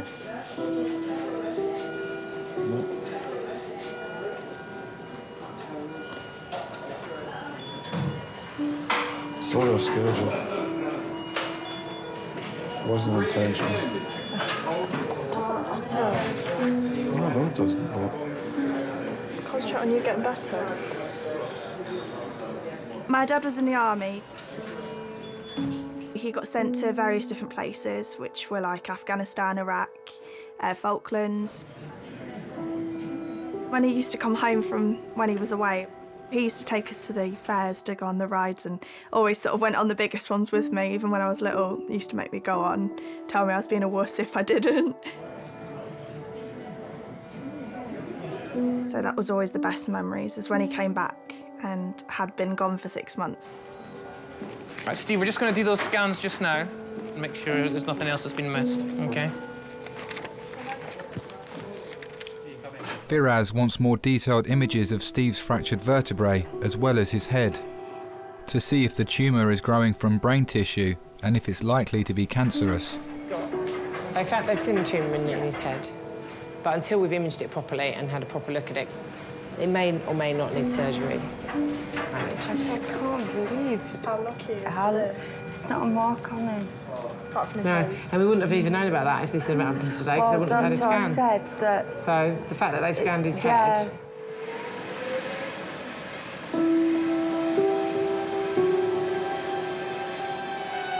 It's made us all stronger, the fact he was in the army. I mean, it's made us all really close, able to pull through anything. And you've always got to sort of have to expect the worst. So when the worst happens, you can deal with it. Like, you're able to deal with it. So say it all points to be positive, because if he'd not had the accident, Rhiannon, then they wouldn't have found his tumour. It's not just that. It could have grown too big for them to operate. Worst case scenario is it's cancer. And if it's cancer, look how many people survive cancer now.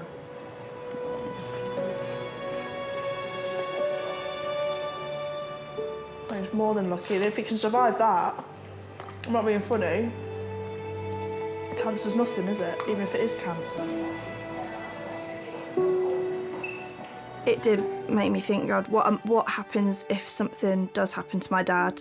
And he's reliant on my mum, but then my mum is so reliant on my dad as well in so many ways that I suppose you sort of think, like, will I have to step up to the mark, and is it going to take me and my brother to sort of support them and help them if they need it?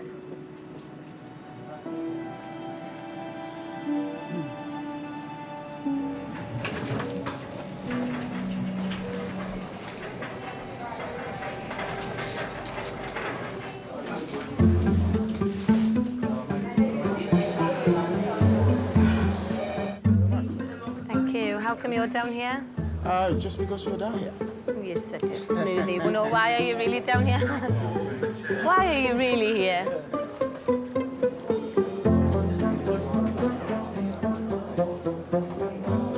Got a very achy head.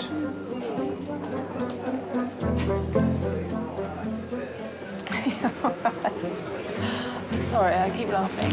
It's really unfair. It does really hurt. No. Huh?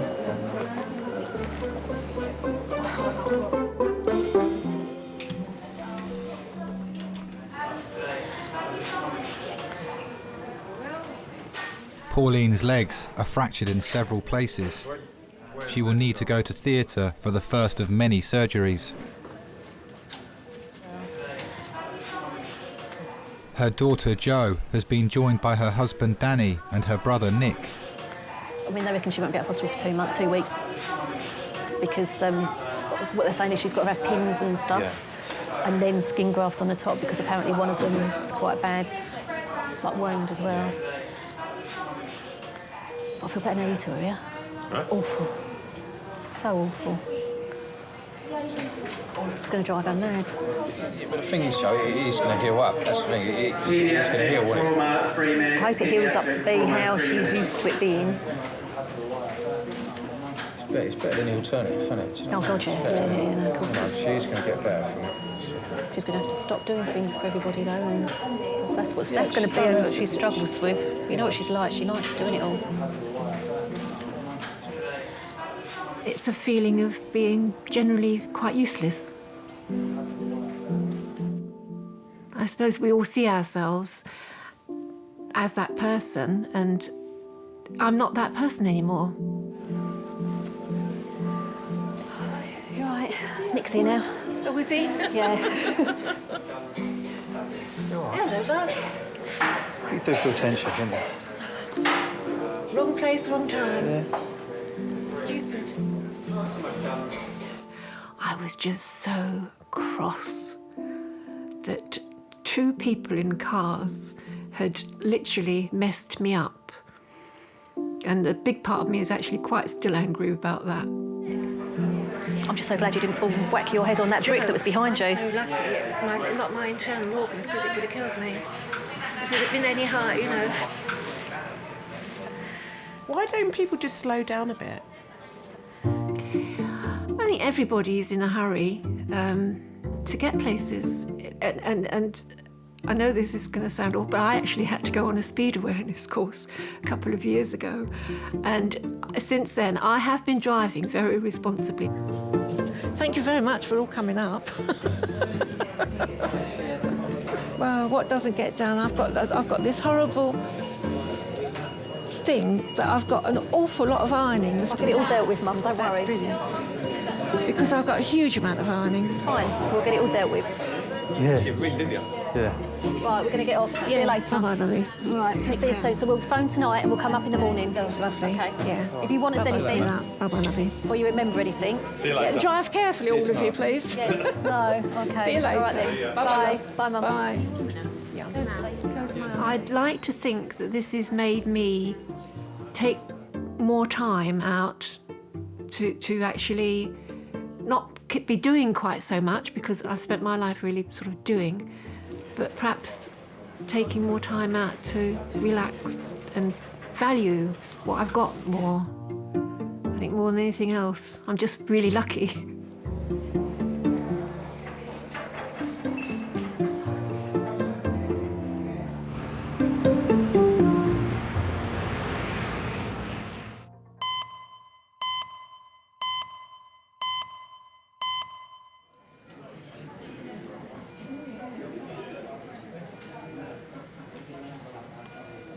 "48-year-old Steve is waiting for the results of his CT scans.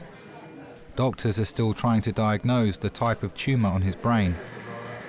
I won't be in work for a while, so we'll just take it day by day, and that's not a problem. Okay, so that's sorted. Think you'll get bored? Hmm? Just think you'll get bored? No, I'm bored with you, so I don't care. He's been away a lot in the army. He loved going around the world. You know, he's seen so many things and so many places, and he loved that. But I always knew that he'd come back to me. I knew he would. And so you deal with it. All these things are going through my mind. I've sat lying in that bed. I was just terrified of leaving you. Well, that's what scared me more. Not the cancer. It's how you would cope.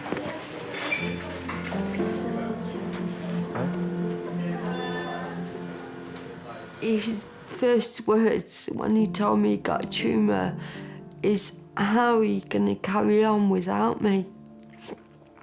And not for him, how was I going to carry on? Because he's always been my carer. He's always been there for me. I've got a condition called cerebellar ataxia, and I had what they thought was an attack of it, which was very much like a stroke. I was paralysed down my left side for a year. He was there for me every step of the way, and if it wasn't for Steve, I would have just given up, but he wouldn't let me. Nothing's impossible for Steve. Hiya.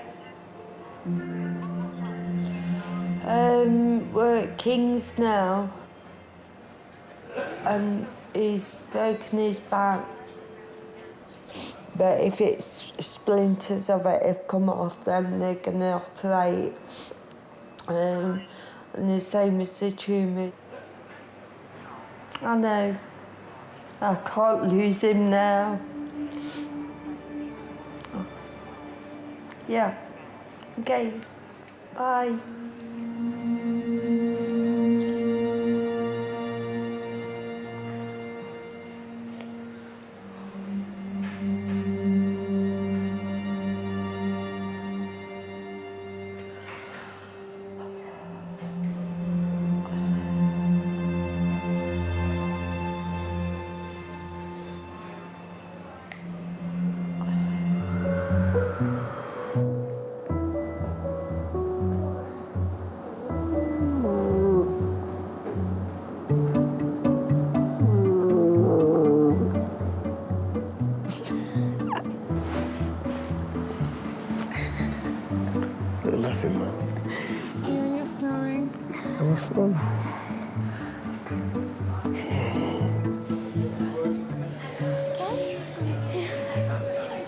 This is school holidays this week, isn't it? Yeah. This is the first day of school holidays. You haven't timed it very well. With Monday. Oh, I wish I could go to a science museum.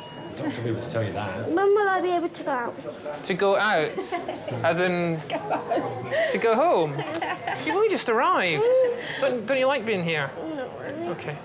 Looking at your scans very quickly, there doesn't seem to be any obvious bleeding there or anything that you need an operation for. Yes. Or anything serious. Does that mean heart? No, we're talking about your brain. I was worried about your brain because obviously you've got a big bruise there. Okay. So that's what was worrying us. Brain, could there be, like, I don't know what's wrong with my brain. There is nothing wrong with your brain. You obviously had a big knock to your head because you have that bruise and you can't really remember what happened. No. So that's why we did the pictures of your head. I'm not scared anymore. Good. I'm very pleased. So that's very good news that that scan is normal. OK, but you won't have to do an operation. You do not need an operation. You promise? I promise you will not need an operation. OK. I think lots of people travel through life too quickly and miss out on the really important things. You start, it's Monday morning, you think, oh, I can't wait for the weekend. You suddenly, that whole week's wished away and whistled by. How was it? Looks all right. Nothing that needs surgery. Lucky girl. I think it takes a very special person to live through life appreciating every minute and savouring every minute. And unfortunately, I'm not one of them. Why do you think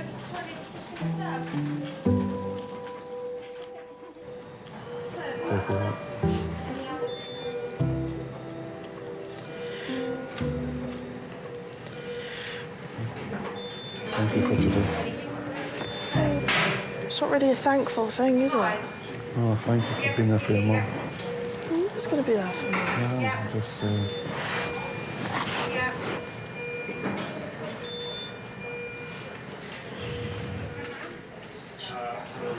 Well. Steve, do you want me to chat to you or do you want me to wait for your missus? She's on the phone to my grandma. She might be a while. I'll tell Mum everything. That's fine. I mean, as they identified at Darren, you have got a fracture to 2 of your vertebrae.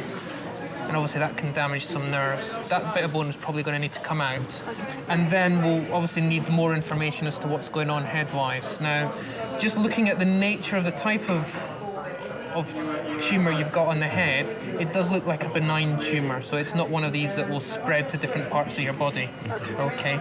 And depending on its position, they're sometimes quite amenable to surgery and theatre. Okay. That's fine, that's good. That's good, such good news. Do you know what, honestly, that's good news. It's good.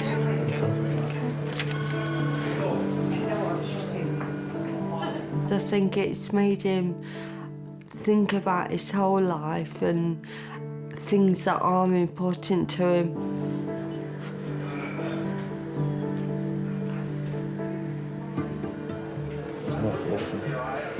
Dad, be careful, Steve. I'll do it. If you need to anything, I'll do it. I'll nag you like you used to nag me. Yeah, well, that was my job. See how this is my job. So do as you're told.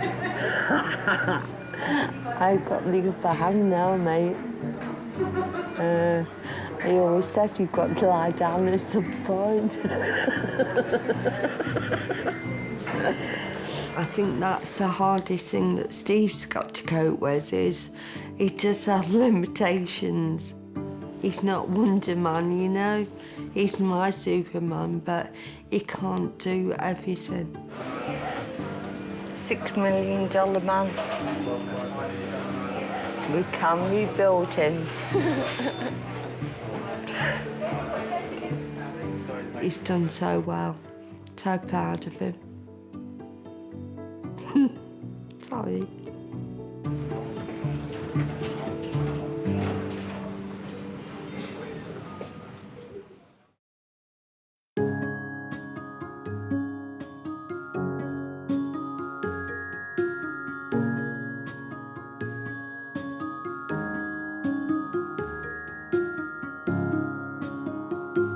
Not many people get that opportunity, actually, to find out what people are around for them. It's quite comforting.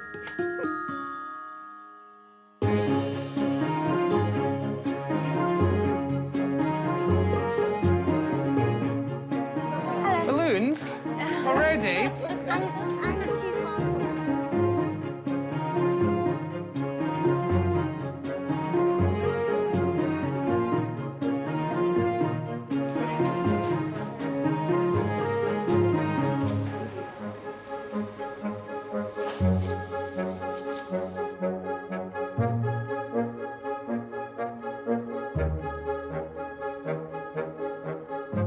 The loss of driving is biggest frustration. I was that used to driving everywhere, and having my wife and my daughter drive me places, I'm like, no, it's a man thing, it really is.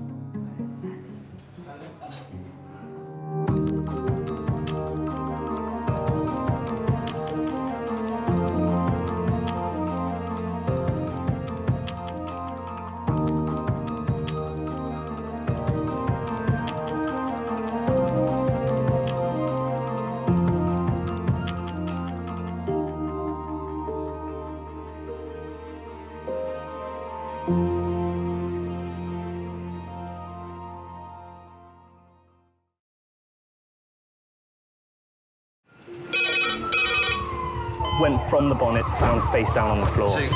Pediatric trauma. It's a stabbing co-dread. 25 feet from a ladder onto his back. He's really unwell. I think anaesthetics need to see him before he goes to theatre. Daphne? Daphne? How is everybody then? Chilling? King's A&E, how can I help? King's College Hospital, London. I got stabbed. I know, it's annoying. On my head. One of the busiest A&E departments in the world. I want top to toe, head, chest, abdomen. A place where love,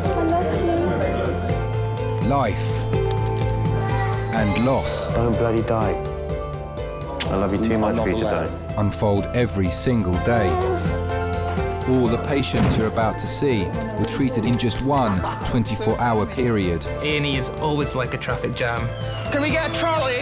You've got to realise that there's awful things that can happen to you. I'm so sorry. Life is unpredictable. So it's important that your nearest and dearest know that you love them. You have to tell them that you love them. You must get better and come back to me. I don't want to lose you. Because there may come a time when you're not around to tell them.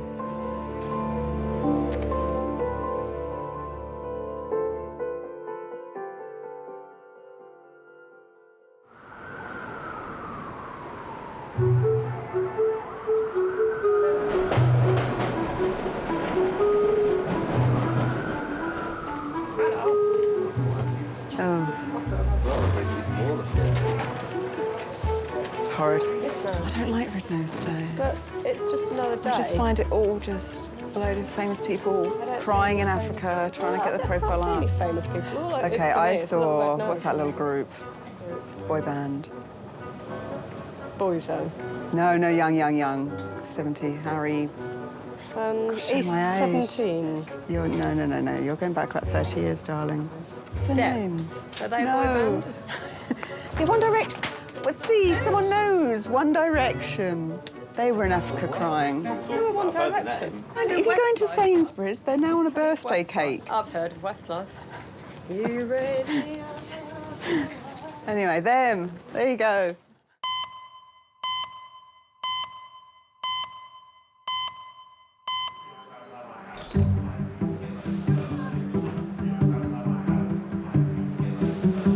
You think I call you in because there's no one here. No, I know. It was empty when I come in here. Yeah.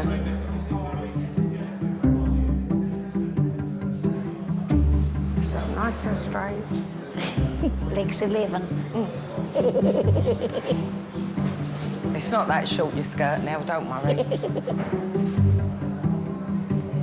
I don't know, Nan. As far as I can feel, I mean, she's asleep, but I still don't think the nappy she's got on now is wet.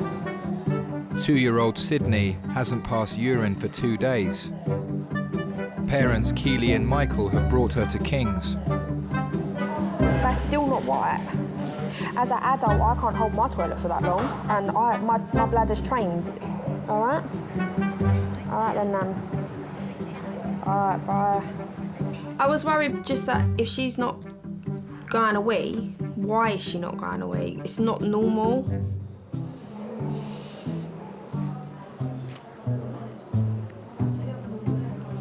What's he doing? What's he doing to you? When I first met Michael, I was about 13 and a half, maybe 14. We met through friends, just generally hanging out. I found her on Facebook. I messaged her. I didn't think I would get a reply. But then when I saw a reply, I thought to myself, I smiled that obviously that Keely replied. So then we started talking from there and met up. Shake your foot. Shake it. Keely was loving. She was always there when I needed someone to talk to. And we've never looked back, really. Michael. We have 4 kids. Chelsea, she's 13.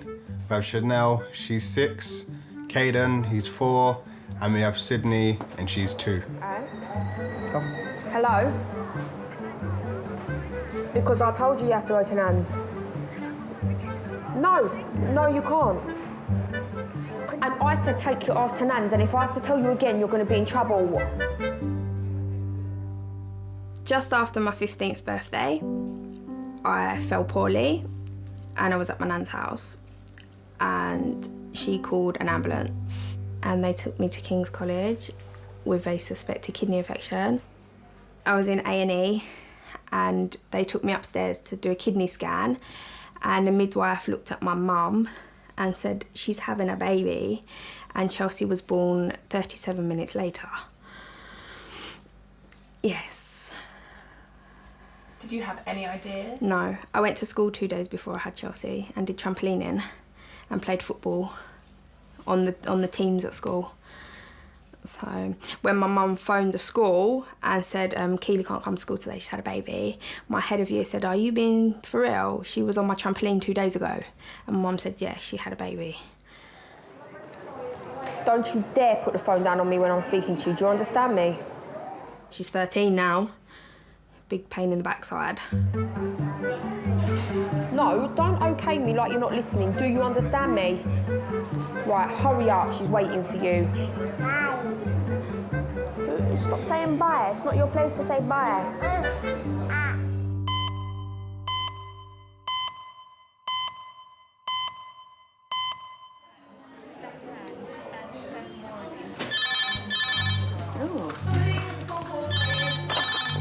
Hello, King's A&E. Yep. Do we know how far? Okay. Yep. 8 minutes. And they want this as the major trauma? Yep, okay. All right, thanks. Bye. Bye. How long? 8 minutes? Should I say 5? Yeah.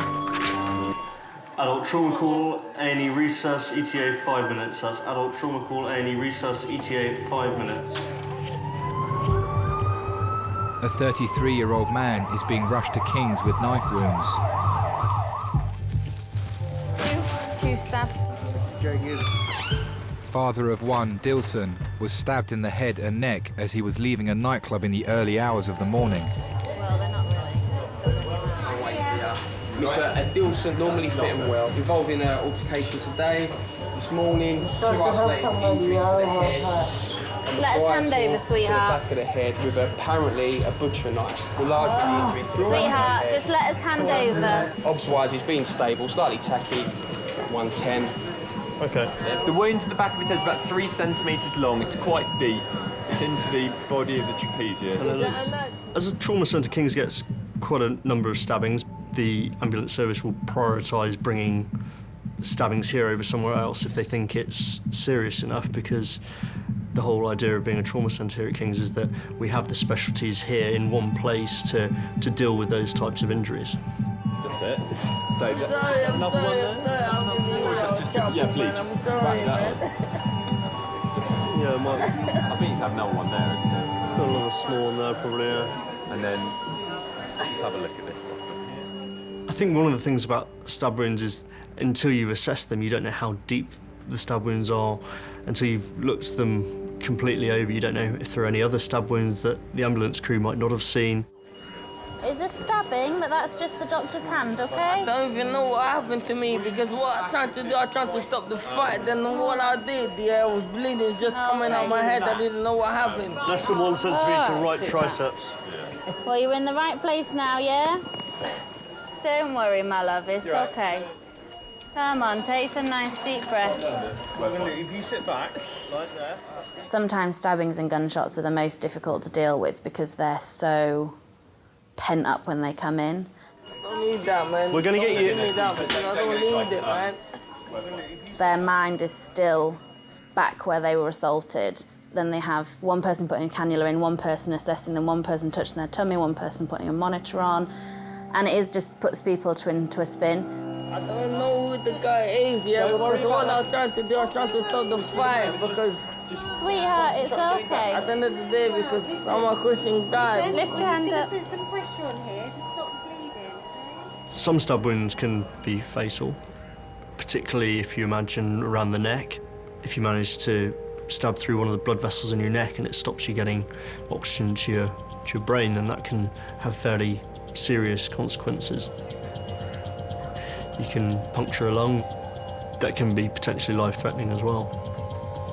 I've got a young 33-year-old chap. He's got a nasty, deeper wound into the belly of his right trapezius on the posteriorly on his neck, which we can't see how deep it is. Well, he's a little bit hysterical, but we'll think he'll lie still for a scan. But he wants a CT head and neck. Cheers, mate. Thank you very much, mate. God. I think that's what he had before, it's when that came off. No, some guy with nothing, man. I just did the... No one said you were, sweetheart. Oh, hey? You've had a few drinkies, haven't you? I didn't have... Don't say that. Stop the saying that. Okay. I have a few drinks, fair enough, yeah, but I know what I'm doing. Okay. What I did, I've been stopped, and you don't speaking like I'm some... Sesame. There is a border of people being hysterical, and then there's a border of people being hysterical with the possibility of becoming violent. Got an ambulance. Shout to the nurses, please. I'm not. What's wrong with her?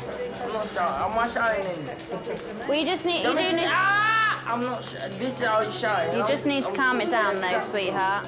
There's always a very thin line to tread, and you don't know if a fight has been caused by them for being aggressive. So it's very difficult to kind of put your boundaries there and say, this is who we are, this is what we're trying to do, we're trying to make you safe, you just need to trust us. Do something for me, because I got a daughter that is 12 years old. Do you know what I mean? I need to look after my daughter. What's going to happen if I die?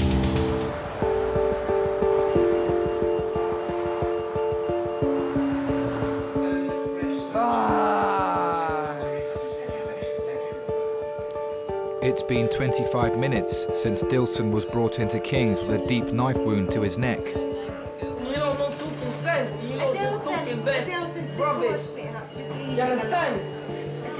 Doctors must keep Dilson calm in order to fully assess his injuries. I don't want to even answer no question because you're pissing me off. He just needs to chill out.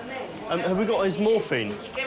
After a smidge of morphine, it'll help his pain, it'll be a lot better. And also, if the stiller you stay, the less your neck will hurt. I think if a patient's hysterical when they come in, it's really important to calm them down, certainly from our point of view in terms of assessing them, getting their pain under control, for example. It can often help with that. I'm losing a lot of blood. I'd rather die, man. You know what it is, yeah? My head is hurting me, and my eyes is hurting me. I can't function. I was really scared, to be honest. Really scared. It was in a bad state of mind. I was really worried as well. All right, love. Thank you. I'm gonna get you some painkillers, okay, sweetheart? I'm really sorry about whatever happened, so I want to calm down. It's not your fault, is it? Yeah? Not your fault, hey? Do you know when you try to save somebody's life? A lot of emotional stuff was getting to my head. Do you know what I mean? Because when you're in that situation, you start thinking a lot of things. Because you never been to that stabbing experience.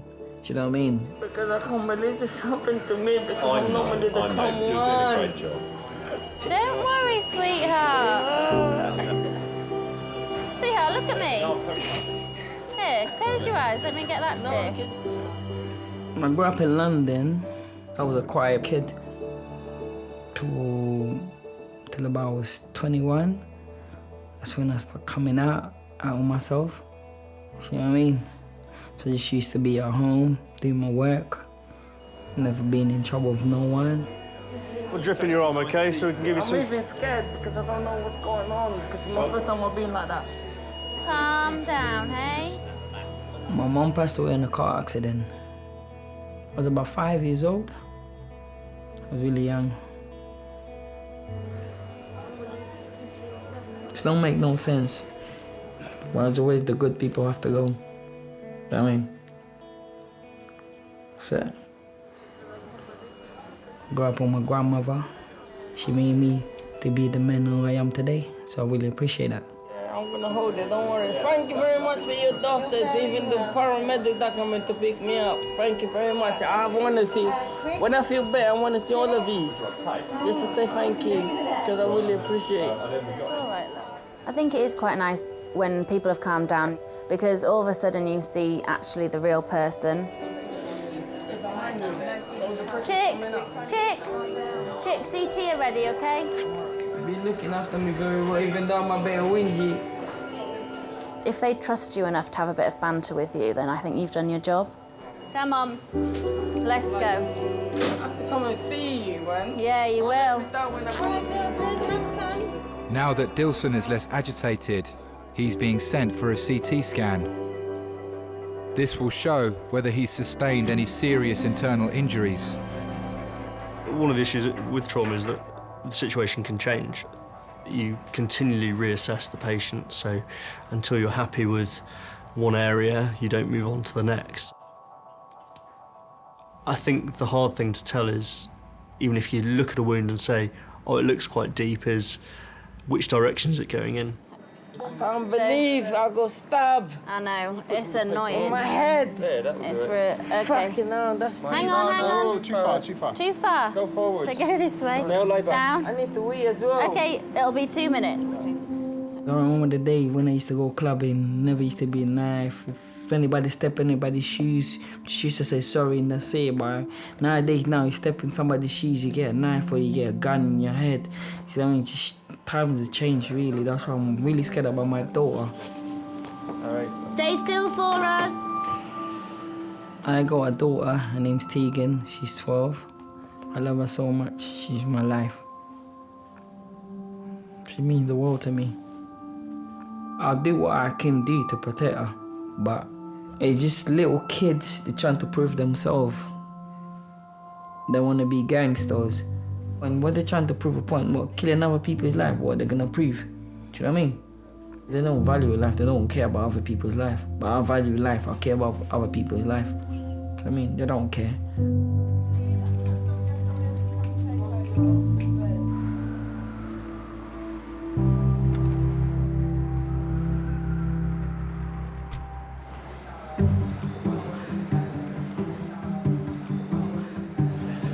I think we might have broken your bum falling on it.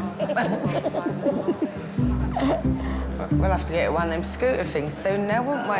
One of them scooter things, but they... You know, Mary's daughter, Carol, her mother-in-law, she drives one. She's nearly as old as me. Really? Yeah. Oh, she gets about then. So does that lady, Paul's mum, isn't it? Yeah, June, she goes everywhere. She drives one, doesn't she? I see her. I see her at Lewisham, she's over the West End. You know, she'll charge her battery up and you'll see her going over Waterloo Bridge to go shopping now, up the West End. Yeah. Scare the life out of me on one of them.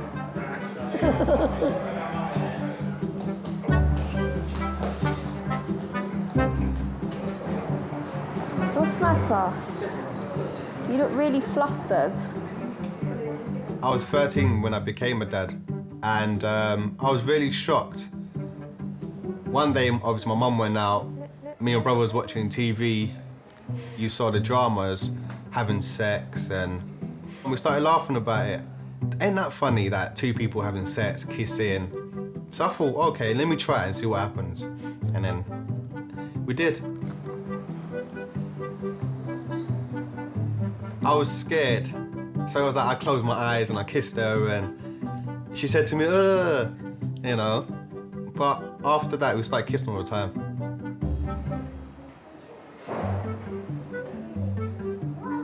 I was actually at school and I got a message on my phone because my mum bought me credit in the morning. So I phoned her and she said to me, oh, guess what?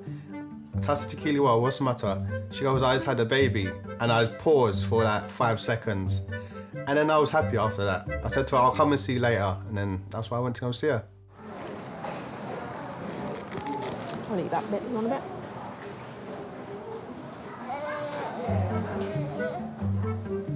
Everybody thought Michael would be gone after 6 weeks or a few months, but he's still here, still going strong. Any regrets? No, I'll never regret it. I'll do anything for my children. I'll love them even more every day. The more children we had is the more love we had.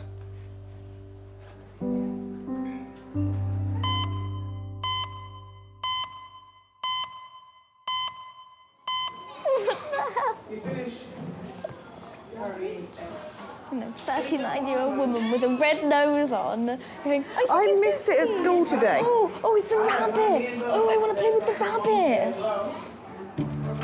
Come on, let's put it on the arm. Why would you put it on my arm? That's exactly a happy arm. Hello, Doreen. How do you normally get around indoors? You use a stick or anything indoors? Do you use any walking stick? Yeah. 79-year-old Doreen had a fall at home and injured her wrist. Well, what I'll need to do is to put it into a gown. Yeah. It didn't hurt at first, but afterwards I came sat here and I thought, oh, I went to lift myself. That's when I phoned my friend up, you know, a neighbour, and he came down and he phoned the ambulance for me. You're going to go for an X-ray, all right? I just want you to tell me if you can you feel me touching your fingers? Yeah. You can, all right. So this is probably broken, looking at it. It's probably broken, but we do need to get an X-ray. Break my brain, I think. Yeah, hiya. I was 18 when I had my first child, and I had them one after the other every year, which I only wanted one. I ended up with 10. In them days, it was a disgrace. Because I was pregnant, I was 5 months pregnant when I got married. In them days, you're classed as a dirt. You know, oh, 2 kids at her age, look. You know, and she's pregnant again. You know. OK, so I'll just come round the other side and we'll do the plaster. Doreen's X-ray confirms her wrist is fractured and will need to be plastered. Well done. Sometimes it's very hard, especially having all little ones round you, you know. I suppose if you loved someone, like I really did love my husband, you do anything for the one you love. But love turned to hate, didn't it? Oh, that's nice and warm. Yeah, that'll feel better once that's on. Well done. I can't sort of go into detail what was happening, you know what I mean. But I just couldn't cope anymore.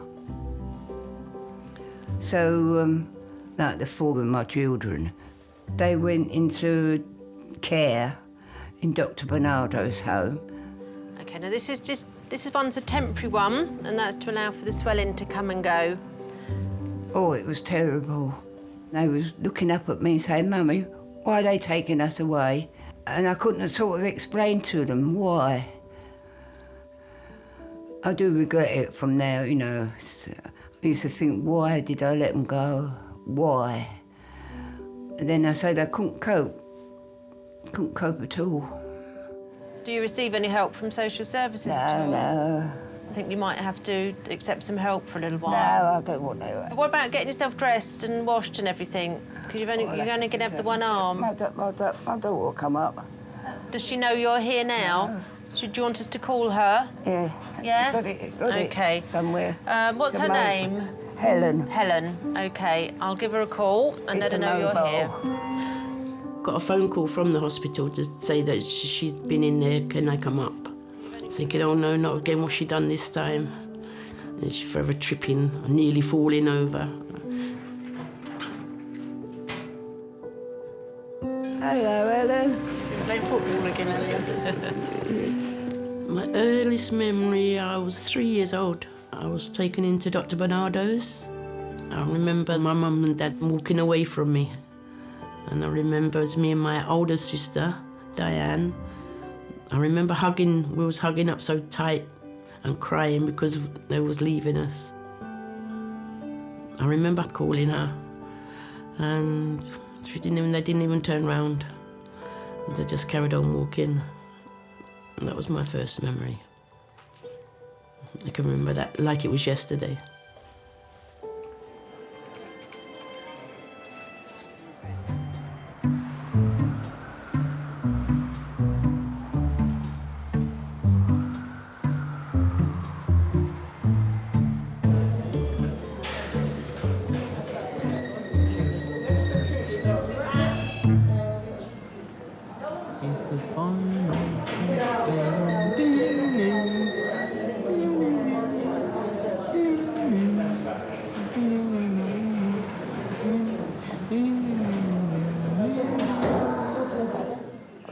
Look at me, chick. I just need to shine a light in your eye.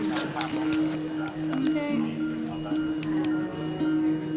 Perfect. Dilson is waiting for the results of his CT scan. He is now calm enough to talk to police about the incident.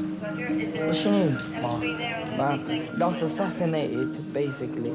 Because what I did, I was not involved in a fight. Do you understand what I mean? Wrong place, wrong time. Exactly. Dilson was stabbed in the early hours of the morning as he was leaving a nightclub. guy just came in with a knife, stabbed him behind.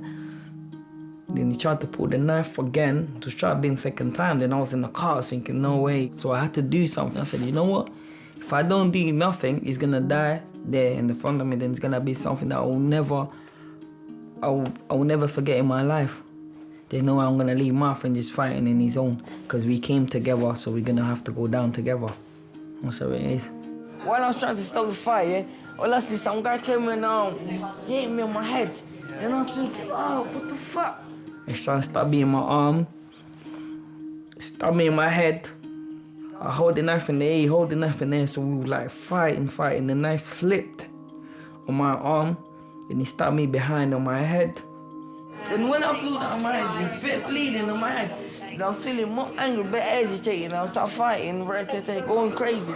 I remember my jumper full of blood, but in my head, I feel like it was all sweating. I just fall down, then I was feeling shaky, then I was feeling cold and everything. And I went to the ambulance, come, and they took me to the hospital.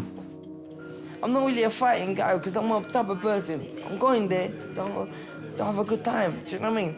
I'm feeling like I'm very friendly with you, do you know what I mean? I don't like police, yeah? Well, that's fair enough. But obviously, you got a good sense of humor because every human being got a sense of, not him, or he's had like a security guard, but I like you because you're different. Thanks. Do you know what I mean? Been At the end of the day, it's only a job, isn't it? Exactly. I like you though. I like you. I need to look after you.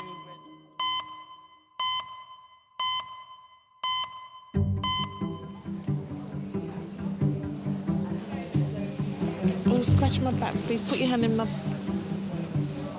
No. Put your hand in there. No. If you put your hand... Go a bit left. Yeah, I'm gonna put my hand in your breast. That way. Right there, yeah. Oh, God. Sydney? Yeah. Hiya. Come, look, the doctor's calling you now. Here. Stop crying. My name's Firas. I'm one of the Pediatric A&E consultants. How can I help today? Sydney hasn't been a wee for 2 days. Okay. No wee-wees? No. Has she ever done this before? No. Okay. None of mine have done this before.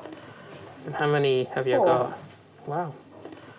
People's attitudes to teen mums are, we're young and stupid. We're not young and stupid. Some of us cope better than adults.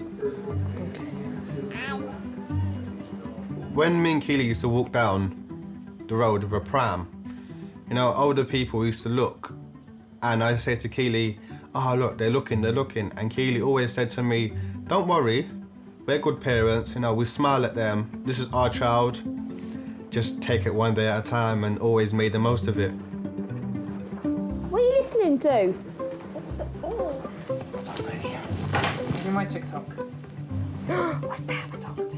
When I was younger, when I was at 13, I was most worried about not being a good dad. Because a lot of my friends, they ended up in prison or they've ended up, you know, doing bad things in their life. But it actually got me to the path where I always thought about, I've got a child. So it always kept me in the right path. No, she's very well hydrated, aren't you? That's what my GP said. Yeah. When you're examining any patient, not just a child, what you do, and what I tell the medical students and the junior doctors, is just stand at the end of the bed and have a look. It is playing detective and just getting all the clues that you can get. It's either like she's producing a lot of wee and she's desperate, or there's no wee at all, and the kidneys are packing in, and then you look ill because the kidneys are failing. My gut feeling was that she was very, very well, and I did not need to worry about her. But then I had this little niggle in the back of my head that, well, the mum's told me she's not peed for 36 hours. Parents know when their child is acting different to usual. Ooh, what's that? They certainly know when their child is distressed, and you've got to respect that. What's that? It probably is smaller than usual, so I think I would be more comfortable, and I'm sure you'd be more comfortable if we just did some blood tests, make sure the kidney function's normal. Please. Yeah. Have that, hold your chocolate, because that man's going to stab you now. Right. How about we watch some TV? What's that? That's a phone. I think probably one of the biggest changes that I've noticed in myself as a doctor since becoming a dad is the way that I probably deal with parents. Very good. You can understand the pain and the hurt that they're going through, because actually seeing your child ill is the worst thing ever. It's not nice. All done. It's all done. You gonna eat your chocolate now that's melted? I don't think you ever stop worrying about your kids. I'm sure my mum still worries about me. I'm sure my nan still worries about my mum. Right, it takes about an hour and a half to get these back. Fine. Is that all right? Yes. Cool. My mother still worries about me. She's like, "You haven't phoned me today. Why not? Is everything okay?" "Yeah, I'm fine, Mum."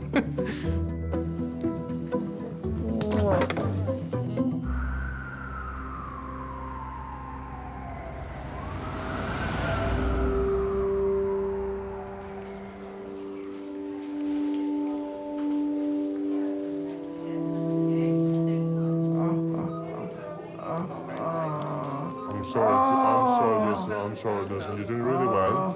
But after that, I promise, you'll feel a lot better, okay? This is the worst bit.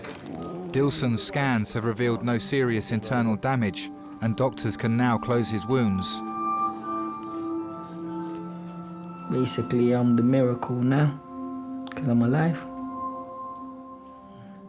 Can you sit up? He was just trying to be the hero, but unfortunately in South London, you can't be a hero without getting a few injuries.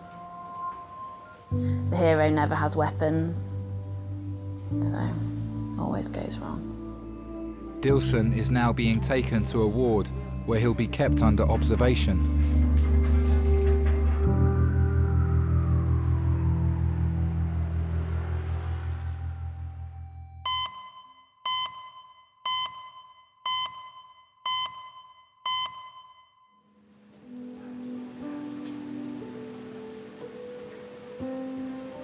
Let me take it out. God, it's all lettuce, isn't it? 79-year-old Doreen fell at home and fractured her wrist. Ambulance driver said, "You've been chasing them again." I said, "It can't be a fine thing."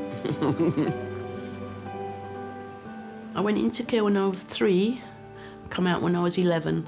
I remember saying, the girl said, "Oh, she's going home to her mum." So I said, "Well, we're going home next week," although we wasn't. Deep down, I was wishing it, but when the time actually came, I didn't like it.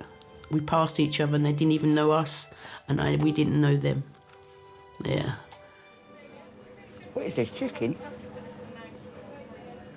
It tastes like chicken. Yeah? I took the lettuce out of the other one. There's only one thing I don't really understand. Why take us out knowing that 6 months later you're going to disappear? And that was my mum. She disappeared after 6 months. I left my husband. I just had to get away. Had to get out. Because I think, because if I hadn't, I would have done myself in, you know what I mean? But it's that, it was very, very hard.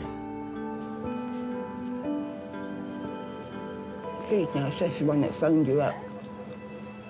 Did I cry? Did I get upset? No. Not when she left the second time. I thought, well, I've been through this before.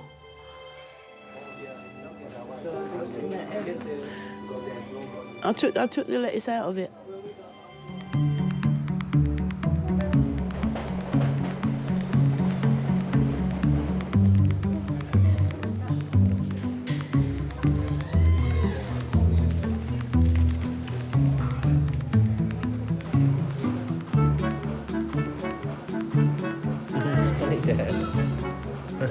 Now turn it around. That's quite amazing.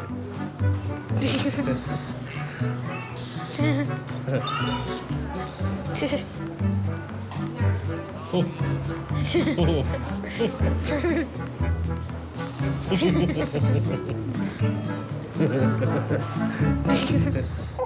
Sydney. Get a glove and blow it up. Let her play with it. Look, Daddy got. Look what Daddy got. Daddy got balloon. Sit down then, Daddy get a balloon. 2-year-old Sydney hasn't passed urine for 2 days. Parents Keely and Michael are waiting for the results of blood tests. Ready? You watching? Not bigger than that. No. Daddy's rubbish. Is this a large one? It's medium. I can't blow them properly, that's the problem. Gonna pop.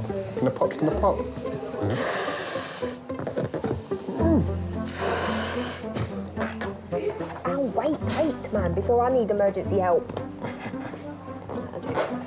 What's that?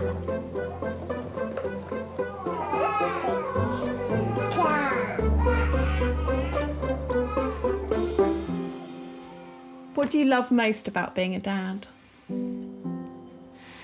That I can be a kid again. Like when I was riding bicycles, play with toys. Me and the children, we always go on little adventures, hide stuff around the house, play kiss chase with the children, which was pretty fun.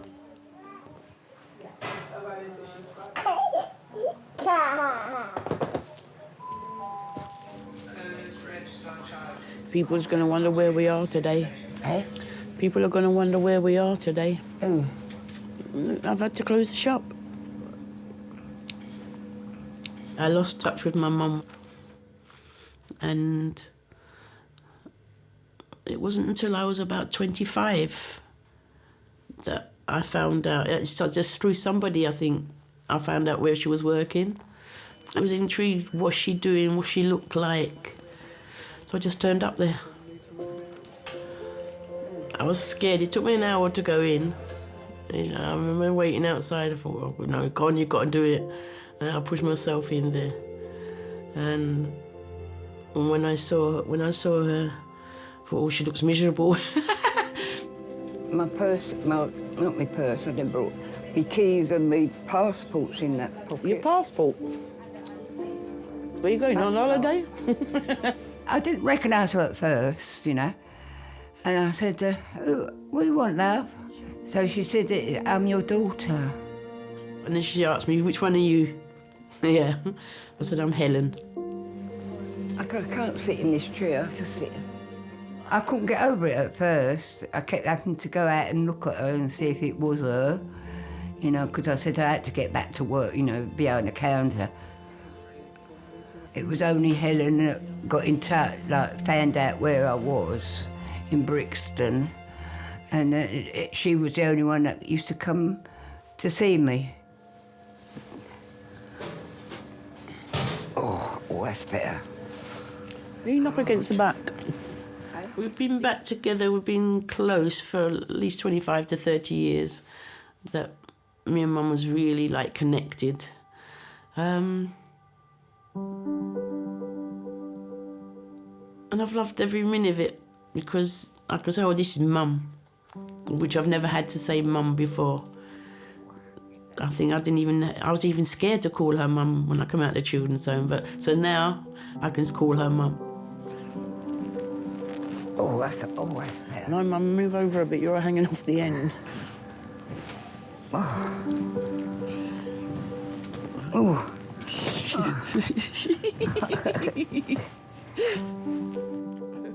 I have to forgive. Yeah.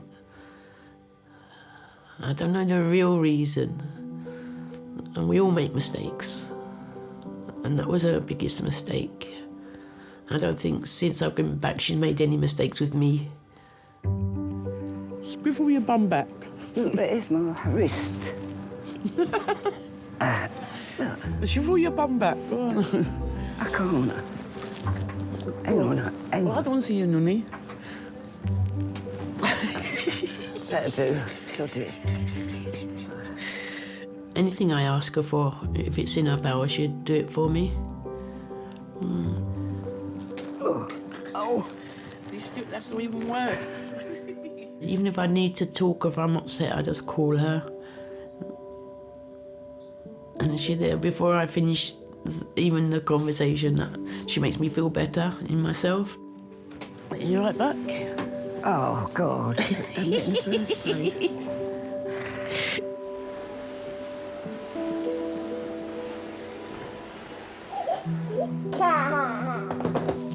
Just to see the blood test that I've just run is normal, so that's very, very encouraging. So kids that are ill, that blood test's abnormal, so it's not. So it's looking good already. Okay. All right, thank you very much. I don't think you can generalise about when is the right time to have a baby. I mean, I think ideally you would like to not have a baby when you're, a teenager, because I think you need a bit of life experience. But having said that, I've seen some parents come through the door at 16, 17 who are obviously loving, fantastic parents. So you can't generalise it. You just chill, yeah? You just chill. You're causing all these problems. You're quite happy laying there. For me, it was a natural process that at some point in my life, it would be lovely to have kids. If only so that when I'm old and decrepit, they can look after me. We're happy. We like to have a laugh. We like to be with friends, acting stupid. What's this? Yeah. You have to laugh. You have to laugh. Just to forget the worries sometimes, you have to laugh.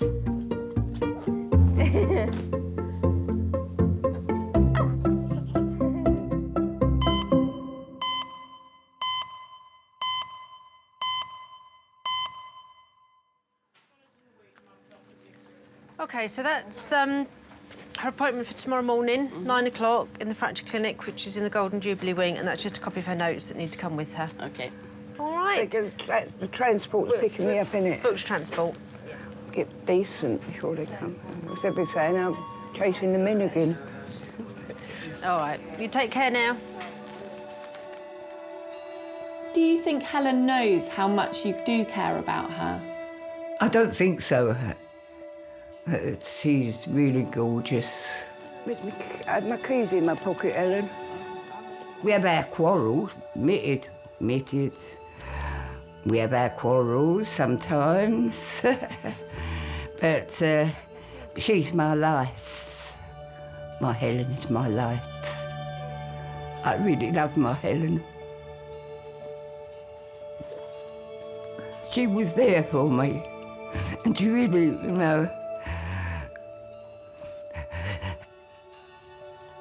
Sorry.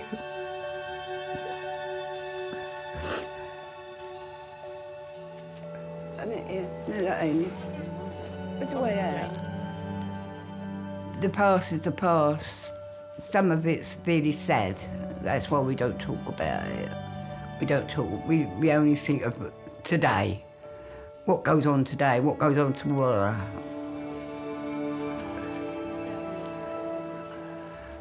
Look forward to the future. That's what I always say.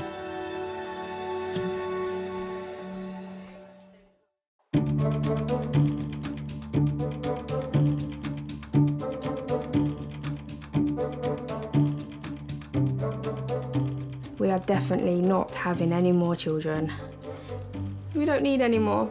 We haven't got the space, or the money, or the time. No.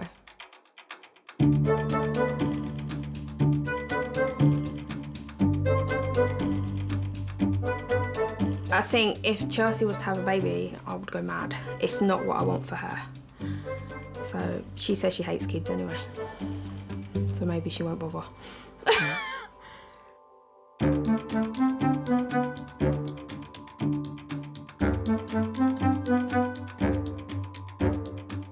God gave me a second life, so obviously I always have to be there for my daughter.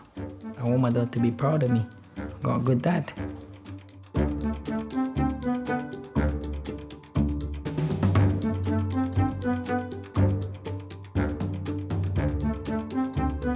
I'm young to myself. I don't feel 79. I can go out there, I play with the children out there, because people say to Helen, ain't your mum energetic for her age? I say, well, no use sitting moping about, just get on with it, and I do. That's it. I go down doing a bit of raving if I was to go up there. Like I do in But you're going to shake a leg.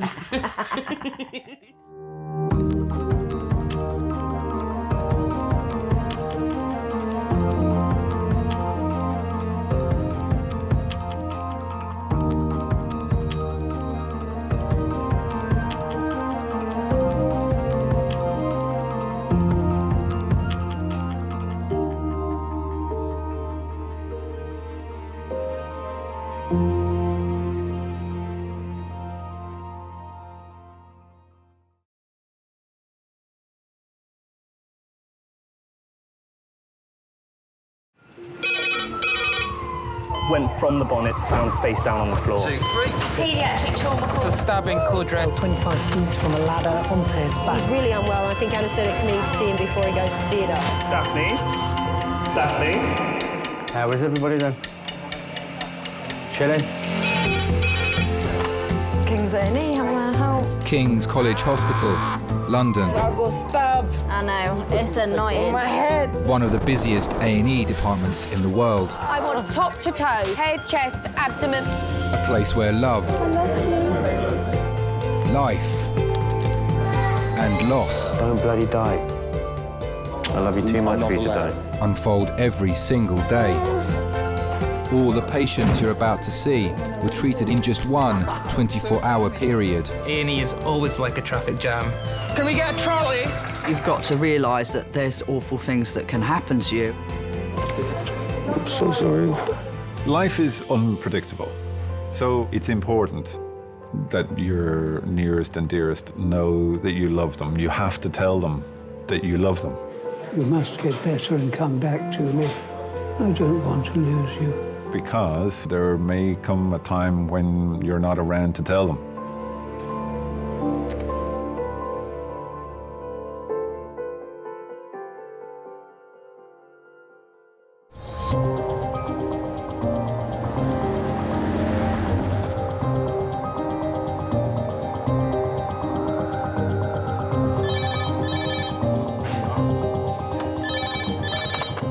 Resource Kings.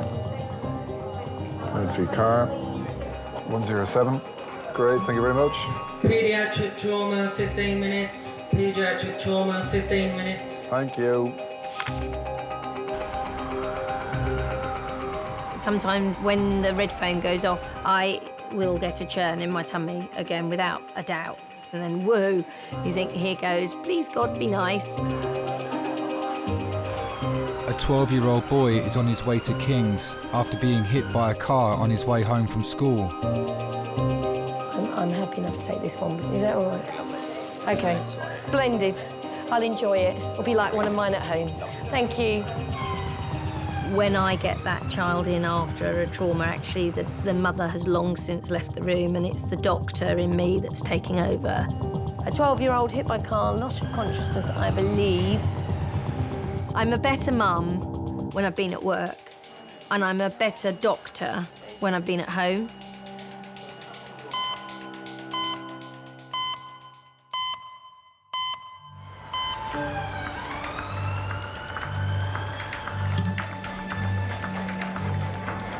Schoolboy Eddie is accompanied by his sister Chloe, whilst his mum is trying to get to King's from a day out in central London. I'm Dr. Hobson, one of the A&E consultants. If we get the patient transferred over, I'll take handover after that, please. Suspect. Hello, are you sister? Are you the accompanying person? No, OK. Right. What's the story? Nice and loud, if you could, please. Right, this is Eddie, he's 12. Hello, Eddie. He's been involved in an RTA. He ran across the road and a car hit him. He has hit the front centre of the bonnet, gone up in the air, hit the windscreen, bullseyed the windscreen, somersaulted at least twice. Okay. Was he walking on scene? No. No, OK, so he was on the ground just that time. Chest down, fine. You can get more emotionally involved with the children. I guess I go instantly up a grade. You just have to look at the size of a child and then imagine a car going into it. It's like a peanut getting flicked across the road. And does he remember anything after the bump on the windscreen? Still. Thank you. Remembers being hit by the car, remembers being on the roadside, so there's a few moments lost of consciousness. If they bullseyed the windscreen, the body comes rolling down onto the bonnet, and of course, with the movement of the car forward, it's then flicked off, usually at an angle, and at that point, the spine will end up across the curb. I'd be concerned about the back being broken or a neck being broken. Has he got any pain anywhere? Please, can we ask Kate if he's got any pain? Thank you. Orthopedic says here, thank you. Your ankle's a bit sore, is it? Which one? The right one. Right, Eddie, is there pain anywhere when I do that? Cutting there. OK, I'm just going to have a quick listen. There's no such thing as an isolated head injury hit by a car. All right, sweetheart, you're doing really well, Eddie. And Antonino. Right. Eddie, Mum will be on her way. I'd have the day off work. I was uptown with my friend Julie, it was her 50th. Eddie rang me at 4:10, said, I'm OK, Mum, I'm going to go straight home, Nanny's going to meet me there. Charlie then rang me to say he was home from work. Then Chloe rang me and I said to Julie, oh, look, all three of my children ringing me, did it? And as I picked the phone up to Chloe, she said, Mum, Eddie's been run over. Is there anything there? Eddie, hold it together, sweetheart. You've been a superstar. I thought he was dead and that no one would tell me. I just wanted to get there because I just wasn't convinced he was OK. I didn't want it to be my Eddie, and that sounds really selfish. OK, now, Eddie, does your head hurt? Not much, OK? But your head hit the windscreen of the car, all right? So I'm on the commuter train, I'm crying, I'm shouting at my friend. Nothing moved fast enough. The train didn't come fast enough. We got to New Cross and the cab office was closed. 1, 2, 3, roll. In your mind, no one understands when you need to get there, because until I physically saw Ed, I wasn't going to be happy. Any pain? No. Good boy, nice and loud. You feel touching here? Yes. Yeah, give it a squeeze. Touching here? Yes. Good boy. Well done, Eddie. It was horrible because I wasn't there, and it was the one day I wasn't there. 1, 2, 3, roll. Please may I have a quarter, matrix 11, to go to CT, go Jubilee, thank you. Bravo 2 Alpha 5, can you just call on 3422, please, mate? Yeah, no problems, Killer Brother. I might ask the hospital who are actually double jointed, because no one's ever confirmed that. I've been told it. I don't just assume it's true. If you can do that, you're double jointed and yeah. Did anyone do that game with you when you were little where they pretend that they're throwing their thumb at the stone? No, but they did the nose thing. Oh yeah, the nose thing. That's it. You did it.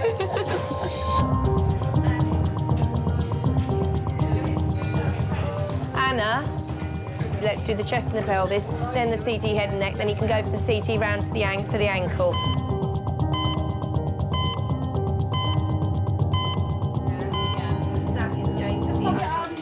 It's 30 minutes since 12-year-old Eddie was knocked down by a car. He bullseyed the windscreen and somersaulted twice onto the verge. Just stay still, Eddie. Stare at the ceiling, darling. You're doing really well. Mum. Hello, Mum. Don't come in just yet. Don't come in. Hello, madam. I'm Dr. Hobbs. I'm one of the A&E consultants. He's come in to us fully conscious, but I believe he did lose consciousness at the time. We will get a head CT and a neck CT because that's where the impact was taken. It's very difficult to say you can get an isolated head injury hit by a car. It doesn't make sense. He's got pain in his right ankle. So I will do the significant things first, and then we'll go searching around for little breaks here and there. Is that all right? You can go in and kiss him and talk to him, but you lean over him, you go to him. Don't expect him to come to you. Is that all right? What's your name, by the way? Justine. I just went in there thinking, oh my God, I hope my baby's okay and they've not lied to me. That was it. I didn't care at that point. As a mum, you have to see them and touch them. As soon as me and Julie arrived at the hospital, then I think that's when he was like, that's it, I can just, like, I can cry now, I can tell him what hurts, I can do this. He can become the little boy again, can't he? Parents can absolutely help tremendously. Holding a hand, being gentle, quietly talking, doing the reassuring, even though you really, every bone in your body wants to jump out and scream and shout. You know, if they can hold it together, it works so much better for the child. And the clock is ticking. Anything you want to report? Thanks.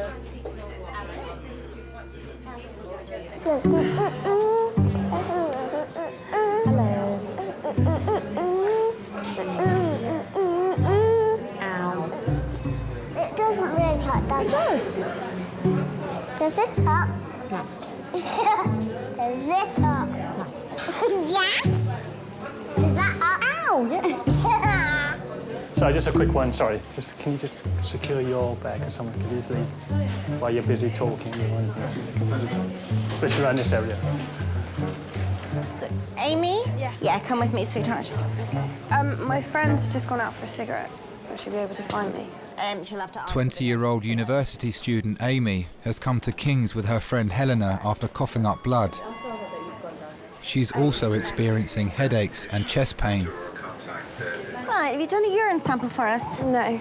No, okay. Let me go and get the urine pot for you, and then the doctor will come and see you. Okay. Okay, I'm Emma, by the way. Nice to meet you. Nice to meet you, Amy. Nursing is to nurture. So, I mean, that's where the description, that's where the job title comes from. And it is mothering.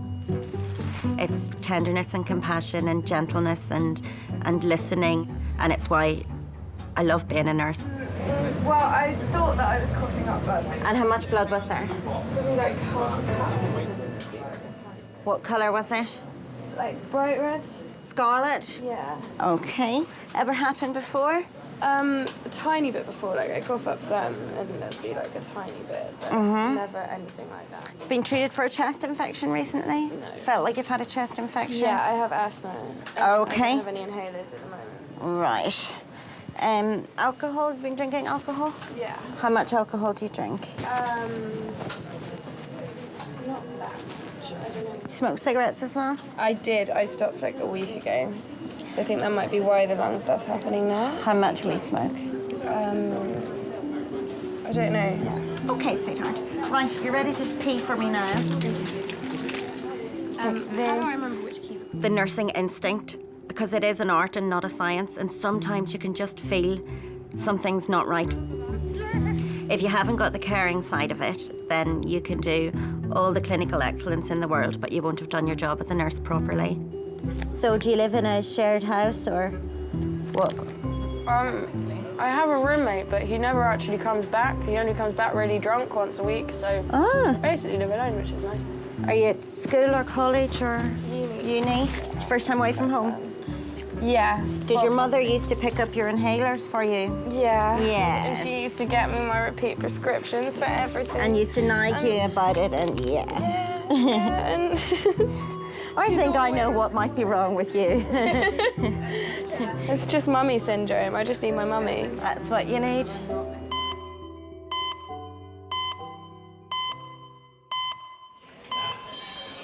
Girls, we're going to CT. Right. It's less than an hour since Eddie was in a road accident. Just chase the blood results. He was thrown over a car bonnet and his head hit the windscreen. X-ray the pelvis and the chest when it comes through. Thank you. You know, the quicker and the safer I can get a patient into the CT scanner to see if there's a bleed there or not, then the quicker I can get them to the neurosurgeon in a better state for that patient to come out. Children, particularly, are extremely resilient. They have an amazing ability to cope with something increasing in volume in their brain. So they have this amazing ability to actually be well, but actually have a bleed going on. When they do drop, they drop like they're dropping off the edge of a cliff, and you can't scramble that time back.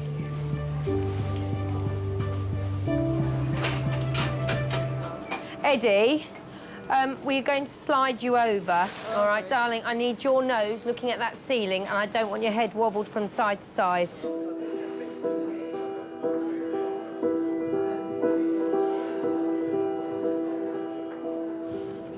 done. Stay still.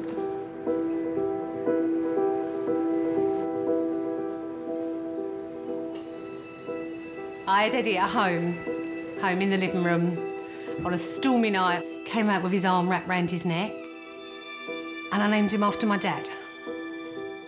So he's Edward, really, but he's always been Eddie. They don't know how lucky they are, do they, these children? What is it, occipital where he's... No, it's here, parietal. He is very accident-prone. He's cut his finger off when he was 22 months old and had to have plastic surgery. This was Eddie's 4th trip to A&E by a blue light. There's an awful big injury to be somersaulted twice at that size if it was really doing 20 miles an hour. But there's something not right about that.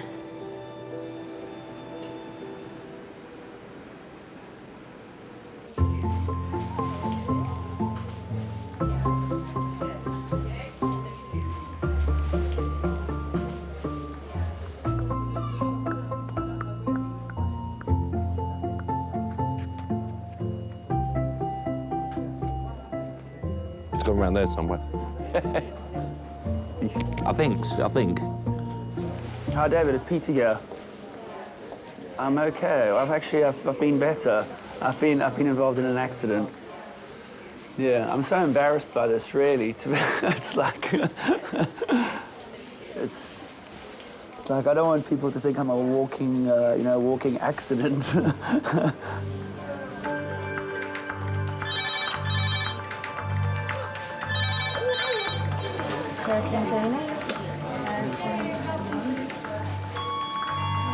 Aldred for 2 minutes, that's Aldred for 2 minutes.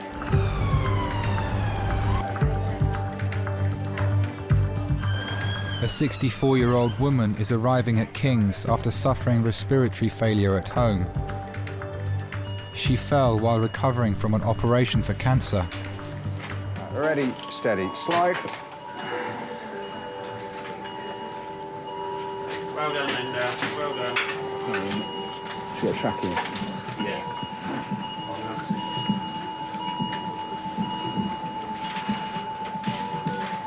So trachea's out, that's why. Essentially, a tracheostomy is a hole that's made in your windpipe, your trachea.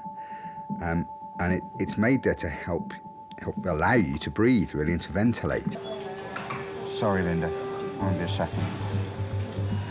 I just want to make the trachea back in the right position. Without immediate help with her breathing tube, Linda is in danger of suffocating. I'm sorry, Dan. That's all right, that's him. Yeah, and stented as well. Often the tracheostomy is part of an operation if someone's got cancer of the larynx, where the larynx, the upper part of the airway, has to be removed. Okay, we're just going to pop a bit of oxygen back on them. And obviously if they've had their larynx removed as well, their vocal cords are gone, they can't speak. Is that better, Linda? Yeah, sorry. That's all fine now, that's in the right place. I think If we can just yes, get a pillow. Yeah, just a pillow just to pop under her head as well. So tell me how you first got sick. I had trouble swallowing. I couldn't eat anything solid. Then I had trouble swallowing liquids. And the doctor took one look and said I had cancer of the throat. And it had wrapped around my voice box. And that it would all have to go. Now it's gone. How long have you had the trachea, Linda?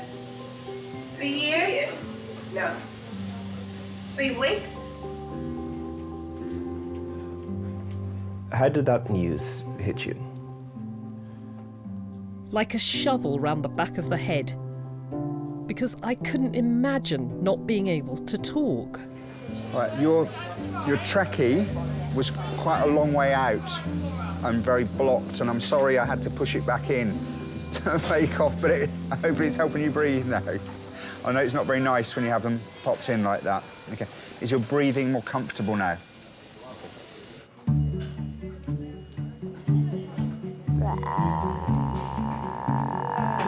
That is exactly how I feel right now. It expresses it so perfectly. I'm in my 30s and I am a complete generation away from the teenagers of today, and it just baffles me. They baffle me a lot of the time as well. And the clothes baffle me. Do you want me to give you a breakdown about her? Yeah. She's first year university away from home. She's an asthmatic. She's been smoking, increased alcohol intake. She's been coughing up a little bit of blood. Her mother doesn't pick up her prescriptions for inhalers anymore. That's it. She's probably got a little bit of a chest infection. Okay. Cool. Yeah, Thank you. She's nice. Stroke call, 10 minutes. Stroke call, 10 minutes. Strobe call. I heard stroke. You heard strobe. I heard strobe, but maybe it's just a call for everyone to stroke each other. Maybe there's a specific time every hour where everyone just has to stroke each other. Well, that would probably make people feel better. That would cheer me up. Yeah, definitely. Being stroked. It's a nice thing to be stroked. I would never be a teenager again for anything in this world. It is a really stressful time. I survived, and I would never want to do it again. I'd go back to my 20s in a heartbeat. That was fun. I like the Irish lady. And the doctor's hot. She's nice. The doctor's good looking.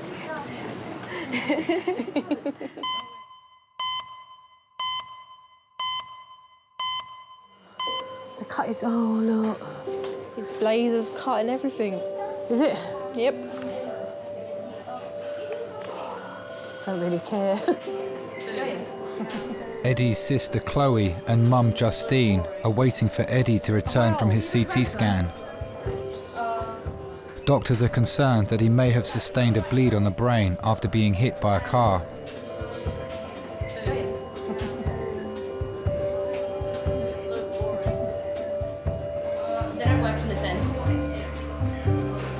Apparently I was a gymnast today. Was you? Did some cartwheels, front flips and Yes, everything. so you're a very, very lucky boy. Yeah. And the lights were working and they were green and you ran across them. So don't think I don't know. I had a good shot because I broke the windscreen. Yeah, it's not funny, is it? Hey. Chloe, it's a great shot. I saw the windscreen. Ching.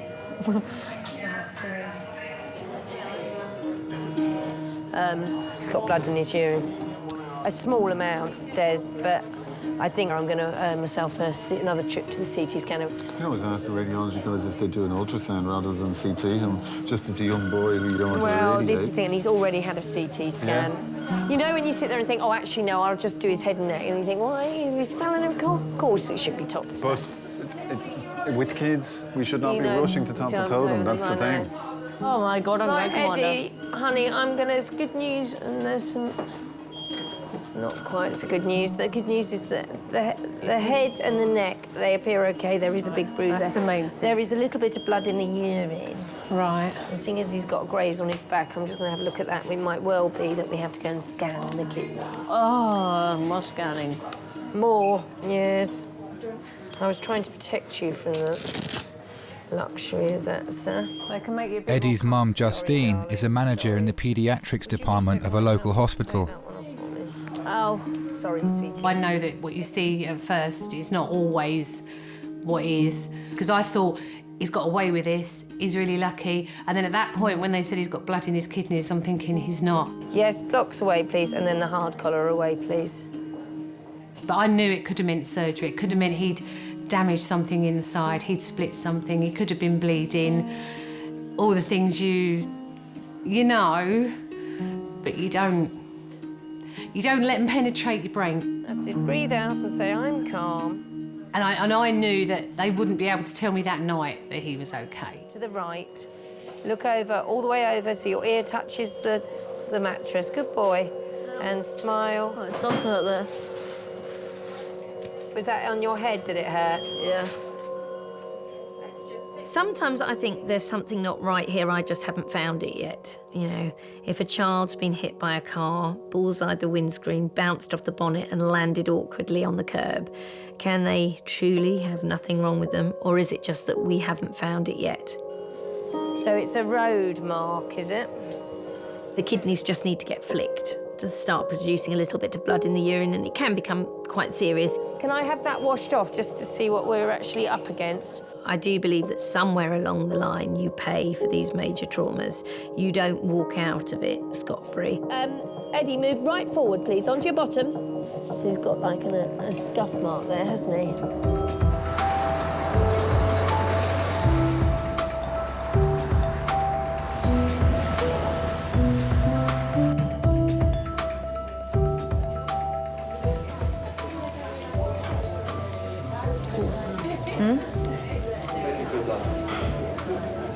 Stitches. Is it done?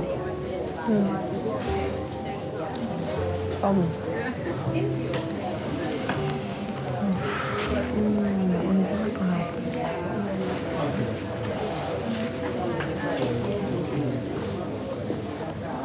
It's all bruised. Thank you so much. Okay, see you in a bit, bye. What happened to you? Cycling accident. What, a car? Motorcycle hit me, On your bike? Yeah, I was on my bike, yeah. Did you have a helmet on? You know, I usually often do wear it, especially if I'm commuting to it, but I didn't have the helmet, unfortunately. And, so it might have made a bit of a difference. It's swollen on your eyebrow. Yeah, I reckon it'll swell up quite a bit. Headache But later. Yeah.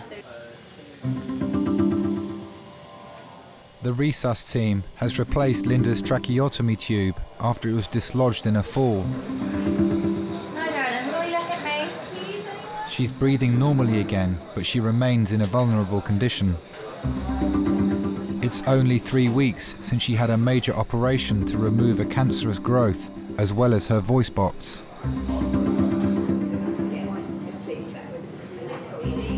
So, I mean, she's in the wrong place, isn't she?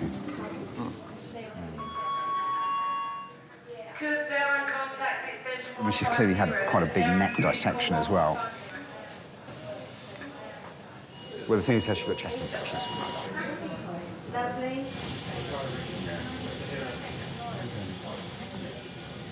Lovely. When you fell, did you trip or did you pass out?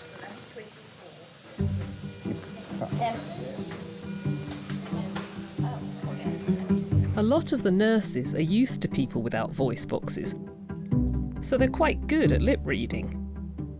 The doctors are lousy at it. Have you got a headache now? Nasty bang there. But is it harder to kind of express how you're feeling? I can bang just like the rest of them. And quite often they say to me to stop shouting. Are you happy if we do some blood tests on you, or do you not want us to? Don't mind, okay.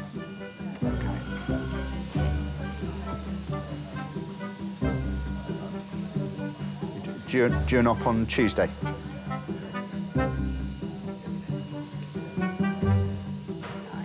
Okay, I'll leave you my pen. I'll get you some more paper as well if you want to write something down, okay? Do people treat you like a bit of an idiot sometimes? I went into my bank once and they started writing me notes. Even after I said, "I can hear you perfectly." No, she insisted on writing notes to me. So who is the idiot? It's not me.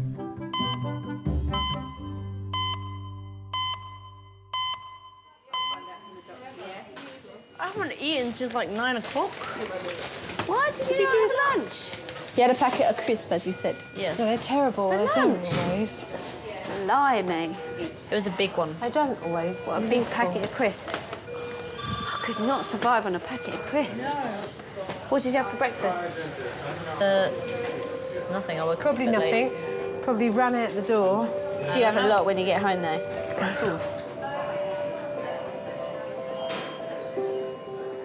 I've been on my own since I was 8 months pregnant because the kid's dad left at that point. So I've brought them up on my own. He sees them every other weekend. My dad died when I was 9 and I've got 2 brothers. So my mum brought us up on her own. Yeah, my mum's a really... I'm gonna cry. She's a really great mum. I probably don't tell her that often enough. I couldn't have brought the kids up without my mum, to be honest.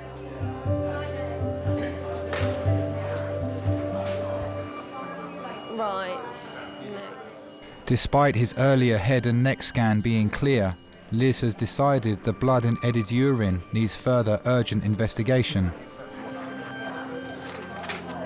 Justine. Yeah.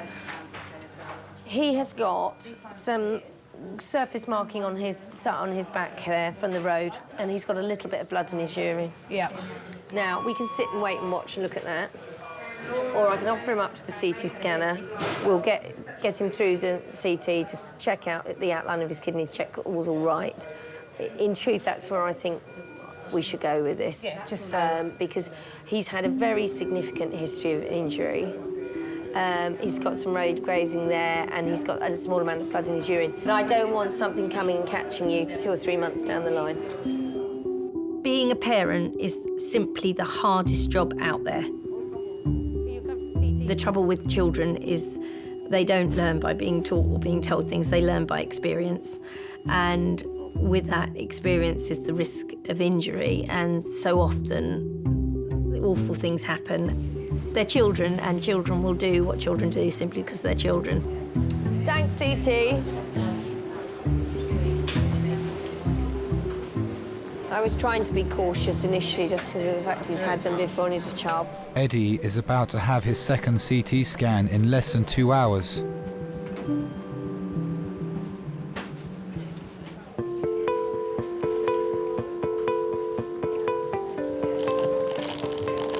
Horrible, actually. No toast. No, they're they're just too chewy. Takes ages. 20-year-old Courtney has been sent to King's by her optician, who has detected an unusual swelling behind her eyes. Courtney's always been a bit of an actress all the way through her life, and a very funny girl. She's a bit of a comedian. The social life is brilliant. Well, brilliant every payday, and then it sort of dwindles out until the next payday. She lives life to the full. She loves festivals and concerts and just generally going to the pub. Yeah, I'm not staying overnight. You never see her at a weekend. She's always out. OK, Courtney. Look. Have a seat just here. So the eyes can tell us an awful lot about what's going on. People may go blind in one eye, go blind in a certain area of one eye, which may indicate something going on further back in the brain. They may have had a stroke, they may have a tumour. Lean forward just there for me. Is we have optic nerves that connect our eyes to the brain. And if there is pressure around that nerve, you can see that pressure as an effect on what's called the optic disc. That may say to you, the pressure in the brain could be raised. I've already spoken to the medical team. They're going to admit you, and you're going to have a scan of your head to rule out anything there. And they're most likely going to try and do a lumbar puncture to see the pressure. No. A raised intracranial pressure is not good. If your pressure inside your brain goes up, it's harder to get blood and oxygen nutrients up into the brain, and your brain will become damaged from that. I think we was a bit dumbfounded when we walked out of that room and she just started crying. I don't think I even knew what to do. I even thought then, why are you crying? It's just fluid behind your eyes. I don't know whether I was self-consciously thinking, don't cry, because then she's going to feel even worse. It's not good. She's got to stay here. There's pressure in the back of her eyes, so something's pushing against the back of her eyes, basically. So until they do a CT scan, they're not going to know what's there. She's crying her eyes out.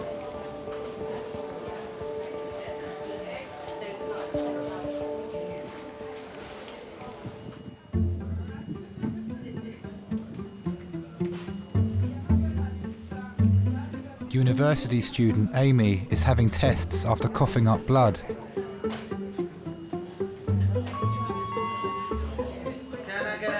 I think when people leave home and mummy's no longer taking care of them, They don't realise that they have to take that responsibility on themselves. But it is about teaching your child as a teenager how to be independent, how to look after themselves, how to look after their health, and I think most of all, how to take responsibility. We've gone wrong. I have a very, very close relationship with my mummy. We speak several times a day, every single day. Yeah. You're in A&E. Yeah, I thought so. Yeah, but Just which A&E were... Oh, no, dude, we were here. Qualities of an Irish mummy are the kettle's always on, the fridge is always full, there's always something in the oven, your bed's always made, your bath's run, and she never gets annoyed for more than a couple of minutes. I found it.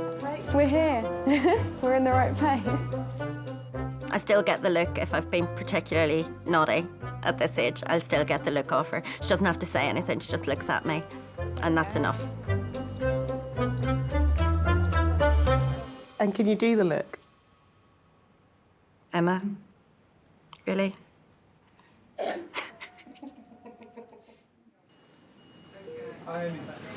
Just take a look at your blood results. There is one of the results a bit deranged, which shows any... Amy's results show signs of a chest infection on top of her asthma, so she's being kept in King's overnight for observation.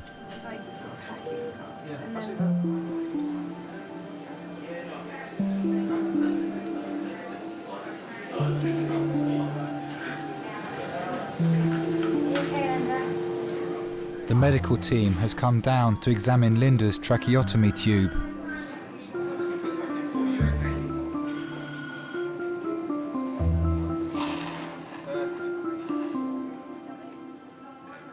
Tell me a little bit about your family.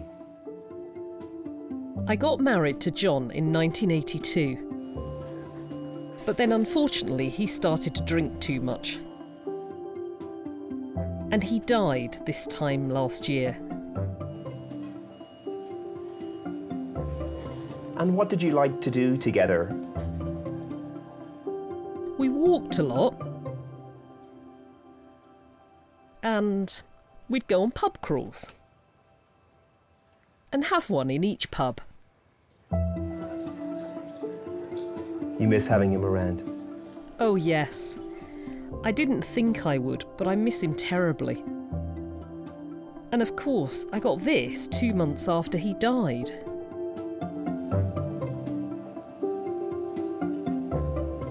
Did you ever have kids? No, I never wanted any. I'd be a regimental sergeant major. They should be seen and not heard. Terrible mother.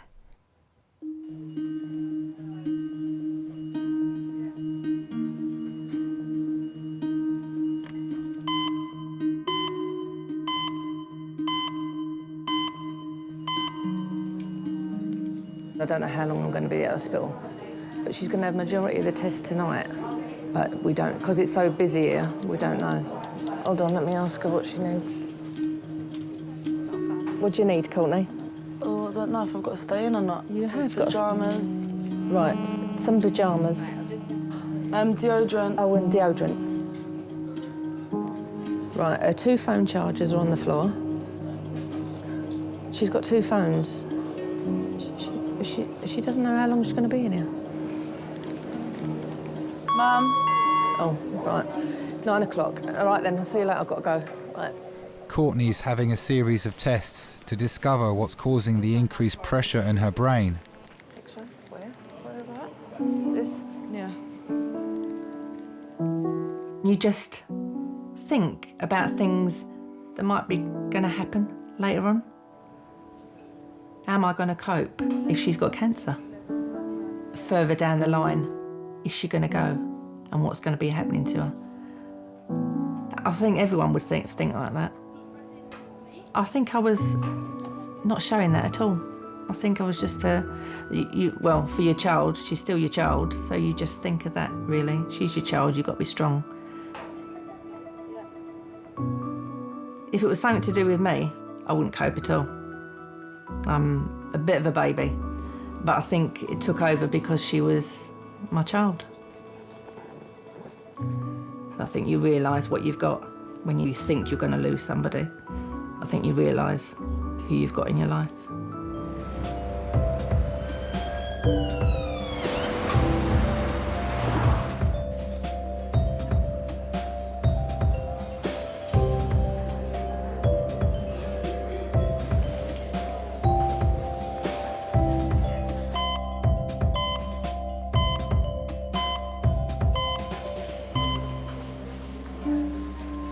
It's 2.5 hours since Eddie was rushed to King's after being hit by a car on his way home from school.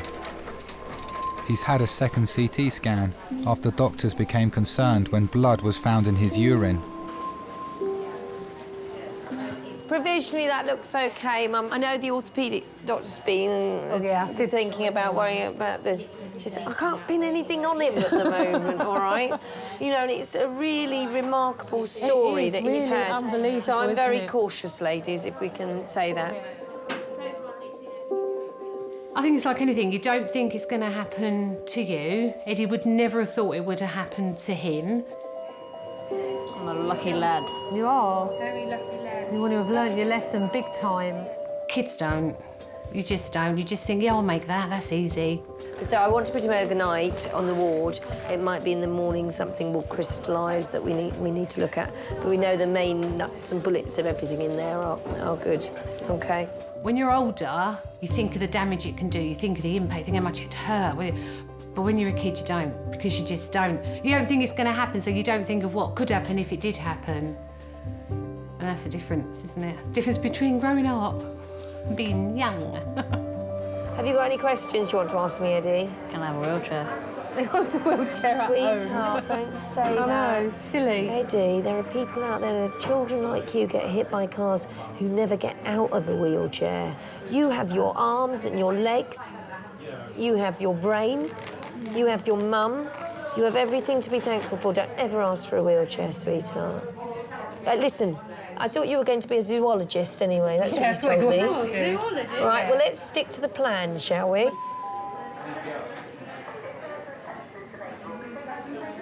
"5 hours after Linda collapsed at home. Her condition has stabilised, but her tracheotomy tube is still getting blocked. She's due another operation on her throat in 4 days' time. Is she blocking up again? Yeah. I've got a feeling we're going to keep her. Linda, I'm worried this is going to keep blocking up. And I just wonder if it's sensible that we keep you in hospital. So I suppose the way I'm looking at it is a couple of days well spent now may save you a lot of bother in terms of them missing the operation and what have you. I'd love to get you home, but I just don't think it's safe. Sorry. Okay.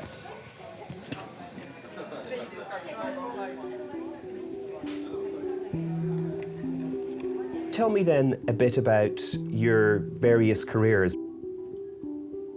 Lately, I've worked in the funeral trade, arranging funerals, dressing, laying out. I absolutely love it. I'd love to go back to it, if I get a voice box. And having cancer, does doing your job make it more difficult in terms of thinking about death? I think you have more empathy with people, because you can't control cancer. I wish you well for Monday and Tuesday, OK? I'm sorry we've met in these circumstances. OK. You take care of that, OK? Always have my pen. Take care. She's got quite a cheeky sense of humour. Quite an interesting outlook. It's not so much what she would write, it was the look in her eyes and things like that. So you get the sense of the person even though you can't actually talk to them. Do you have less of a fear about death in a job like that? I think so, yes. It doesn't bother me at all. I know it happens because it happens to us all. So embrace it. Live life while you can and enjoy it.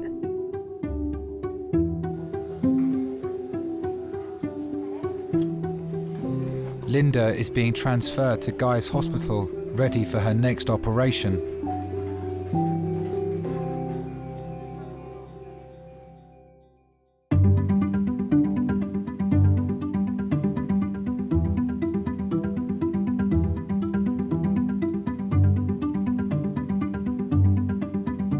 Doctor told me it can happen in young girls who are overweight. I'm finding it quite hard. I do like my food and to have a beer, but him telling me that has made me put on more weight, I think, anyway. So I just need to go to the gym and exercise. Courtney never takes notice of anybody. You can all give your opinions and Courtney will do exactly what she wants to do. So tell her to diet and she'll eat more.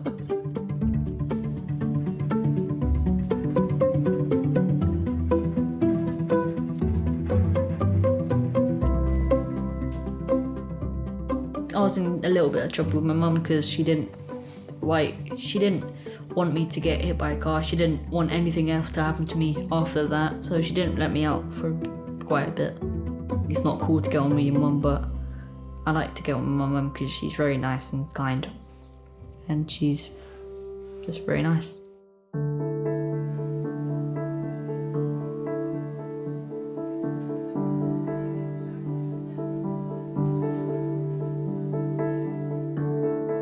I know you've had a few cheeky brandies through that tube. I have. That was Andy Murray's fault.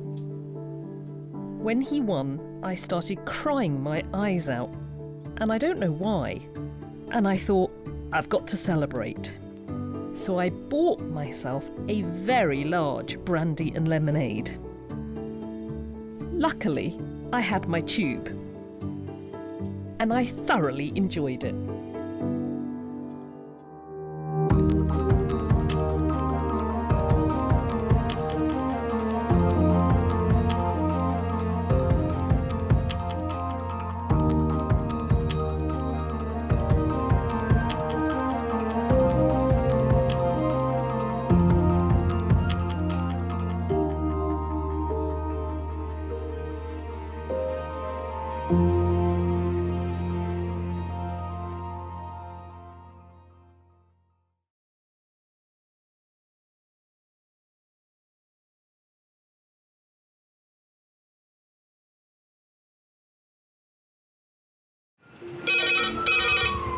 Went from the bonnet, found face down on the floor. 2, 3.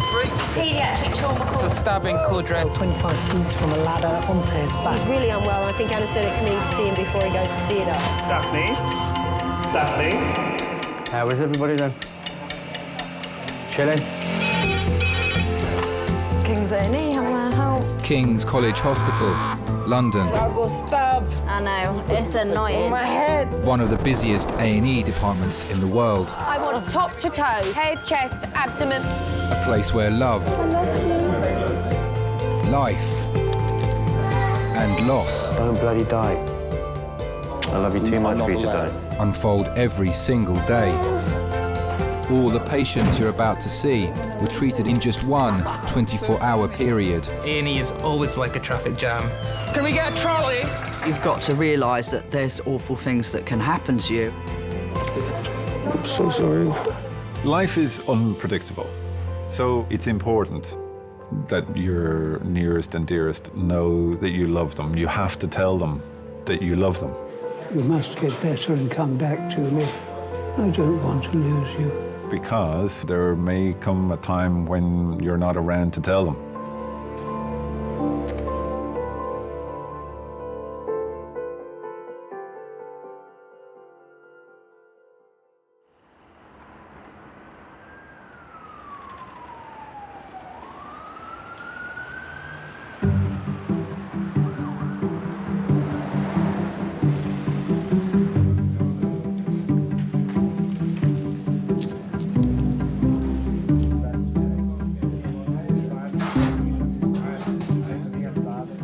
Lovely Desmond, how are you? Dr. Des is starting his day shift as King's major trauma consultant. My parents have been telling me since I was about 14 that I should always have breakfast before I go out. Still don't do that. And then I would worked in anaesthetics for a year, and you know, in anaesthetics, if you haven't had a cup of coffee by 10 or half 10 in the morning, they're like, theatre has to close. You know, they get really, really stroppy about it and everything. And I just thought, guys, you know, you don't know how lucky you are. Since then, if I haven't had a coffee by 10, half 10 in the morning, I'm like the Antichrist. Yeah. My parents have always tried to support me in whatever it is that I've wanted to do. Yes. To this day, they still continue to offer support and helpful advice, constructive advice, and they're usually right. Exactly, but I knew of being on trauma, I wasn't going to have the luxury for, you know, a big Americano or a latte, so I had an espresso and said, right, we're off. It's never something that I thought of before I had children of my own, but I will always be their parent.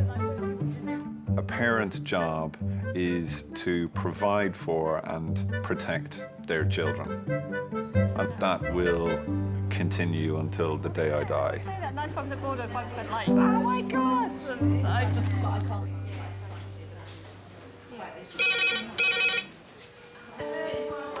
Hello, King's A&E. Yeah. Yeah, was she a pedestrian? Yeah. Are you coming by air or ambulance? By ambulance, okay. Pediatric trauma call, 25 minutes. That's pediatric trauma, 25 minutes. 6:50. A 12-year-old pedestrian hit by car found trapped underneath the bus. A young girl is being brought to King's after being hit by a car on her way to school.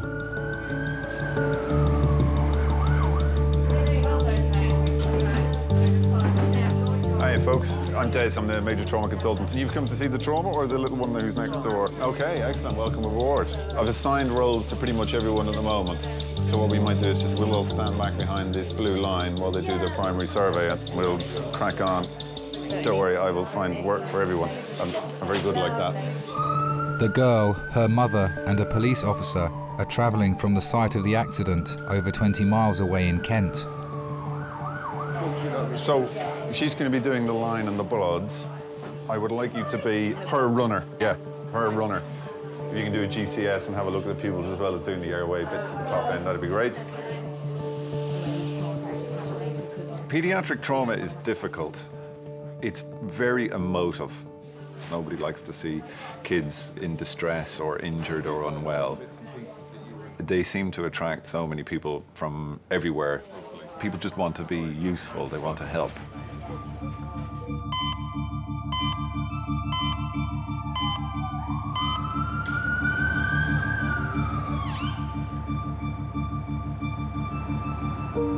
It was the worst call I could have ever had. I still hear it now. I can still hear the tone of his voice, how he said it to me. Jay's been run over by a bus. It was like the whole world just crumbled. I remember turning up and she was just caked from head to toe in blood. And she was talking and she went, "Mummy, I love you." And when I heard her say, "Mummy, I love you," I thought, is this her telling me she loves me before she dies?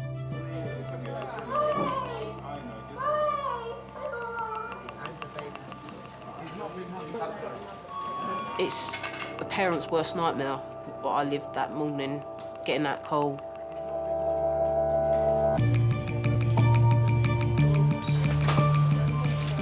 So this is Jane. Jane's 12 years old. She was walking into some moving traffic when she got hit by a car, which made her fall over and a bus went over the top. When we got there, she was underneath the bus. The bus had been jumped out by the fire brigade. Injuries top to toe. She's got a head injury. Her chest is clear. Her belly is soft but tender and has bruising on top. Pelvis seems to be intact. Seems to move her arms and her legs, and she's just got lots of grace all down her from the bus. She's had 4 milligrams of morphine, oxygen, and no other issues with us. Okay. Airway. Okay. I'm looking for everything, and I'm hoping that I will find nothing. You really want to identify the most life-threatening problems as soon as possible. Where does that hurt? Is that just dirty abrasion, or is it a big bruise? I think that's abrasion. Yeah, it's a dirty abrasion. She's got quite a big abrasion with some road rash over her abdomen as well. Let me transfer her on the scoop. I was at East Tilbury. I just took a load of scrap metal over there. And I got back in the cab and I see I had five missed calls from Amanda. So I tried phoning her back and she said, Dad, she's under the bus. She's under the bus. When I took the truck back to the depot, I had to go past where Jade had been run over. And as I approached it, I could see 5 police cars there. And a council van.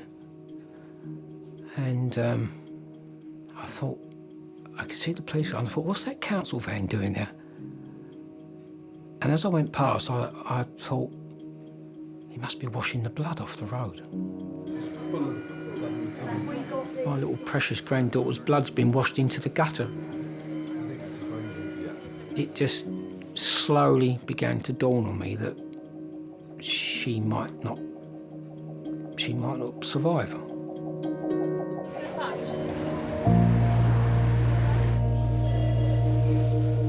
It's been nearly 2 hours since 12-year-old Jade was hit by a car and knocked under a bus whilst making her way to school. Doctors need to assess the severity of the damage to her brain and internal organs. Ready, steady, go. Oh, one moment, the tree.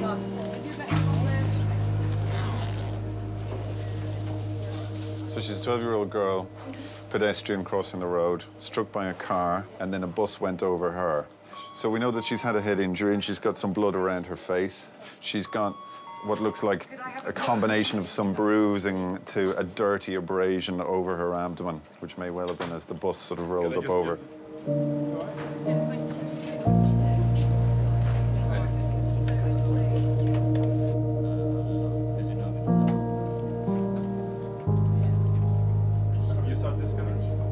Jade was born late afternoon or early evening on a Thursday.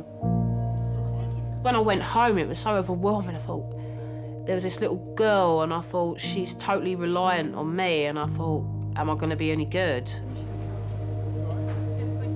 You got this little person that you bring into the world, and it's your duty to protect her, you know, until I die. Yeah, I was reacting. I used to worry about everything. The most daftest things. My biggest concern, like, as Jade was getting older and going to school on her own, was her getting run over going to school. That was a big fear of mine. And it happened.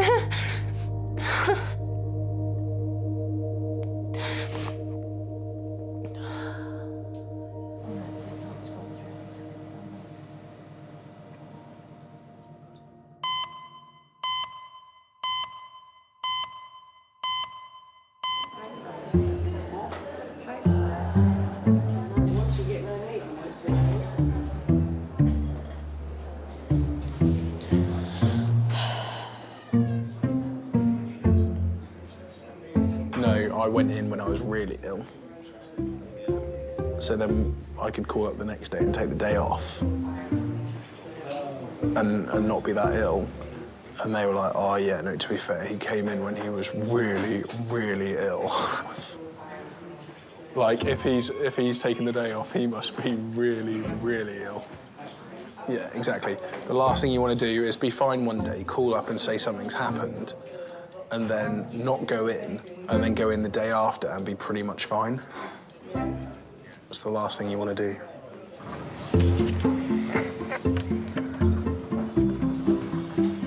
"46-year-old Brian has come to Miners after falling on his ankle. He's awaiting the results of an X-ray to see how badly it's been damaged.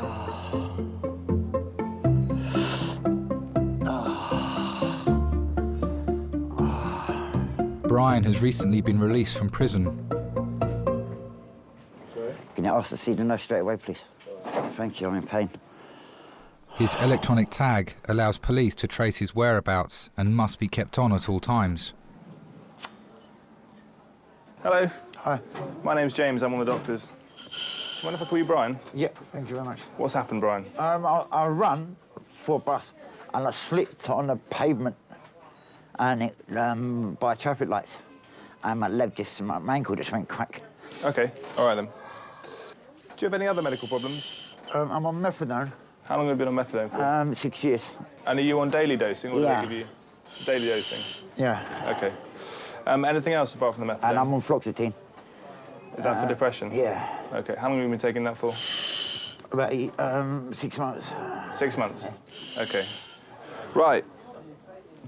Your ankle's broken, I'm afraid, which is a shame. Yeah.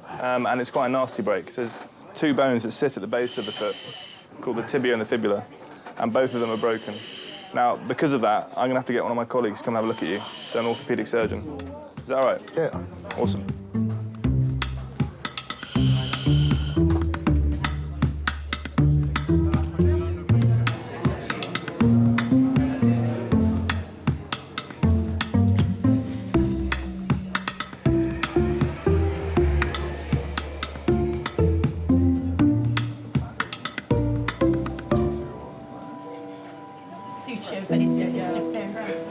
Jade has had an emergency CT scan to show the extent of her injuries after she was hit by a car and then trapped under a bus. Yep. There is a liver laceration, there is fluid around the liver, there is some fluid around the spleen. I didn't see a splenic laceration, but I'll have a better look at it. Okay. I'm not quite sure what's going on in the pelvis. Okay, fine. Well, we'll give you some air then to let on her head CT, she's got a skull vault fracture that's minimally displaced posteriorly. She's got a large extracalvareal hematoma and a small bit of intracranial blood just under the fracture. I wish I didn't let it go. It's all my fault. It's not your fault. Oh, God. From what we can see, she has pulmonary contusions left and right, and we think that she may also have a liver laceration. She's going to be going back to A&E now in the next couple of minutes, OK? I can't believe what's happening. I just want to wake up. Yeah, it does seem... Steady roll. Well done. The scan shows that Jade has sustained multiple injuries. I just wanted to get to the hospital and see her as quick as I could. She was 3 days old when I took her to church. Well, I walked straight in the door and was greeted by Sister Elizabeth. And I said, "Here, sister, there's another one for you." And she said, "Oh, she's lovely." And she really was. She was beautiful, utterly beautiful.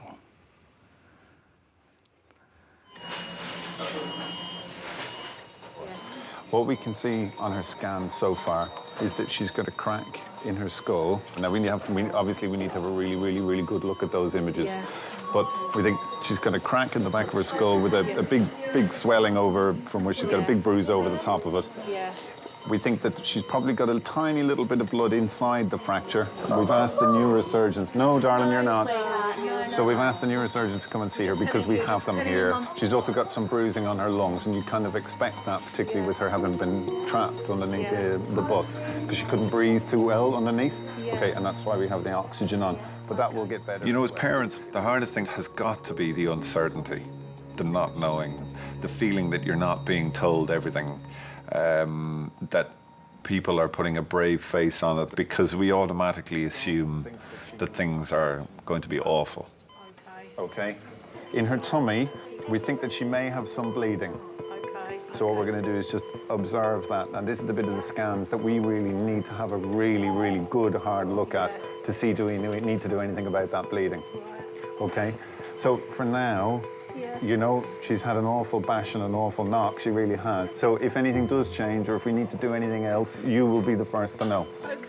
Okay? Anything you want to ask? You ask. Yeah. You ask. We're just waiting for the report of her CT. I just don't know what to think. I don't want to see me. They'll find her. Seeing me. You've got a good girl there. You've got a good girl there. Every time you spoke to her before, you've been really calm. Yeah, Right? Okay, you've been really calm. She's holding her own as well. And she needs She's holding her own. I just want her dad to be here. I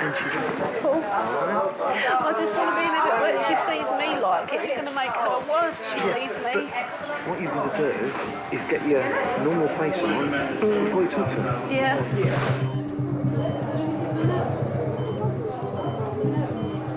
Jade's blood will be continually monitored for any changes in the function of her major organs.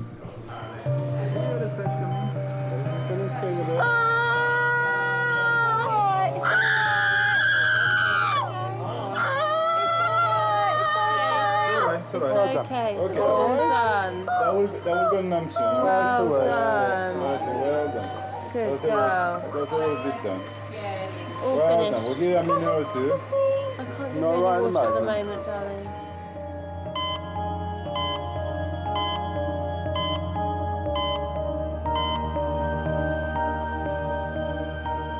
Jade's granddad Robert has travelled from Gravesend to join her mum, dad and auntie at King's. I felt a duty as a parent and a grandparent to try to sort of keep it sort of level head on things. Well, it's that paternal instinct. Even though Amanda's over 30 years old, I still see a 10-year-old girl there. I thought it was very important that I didn't start crying my eyes out when I went in there. But secretly, down, I thought this could all go at any minute.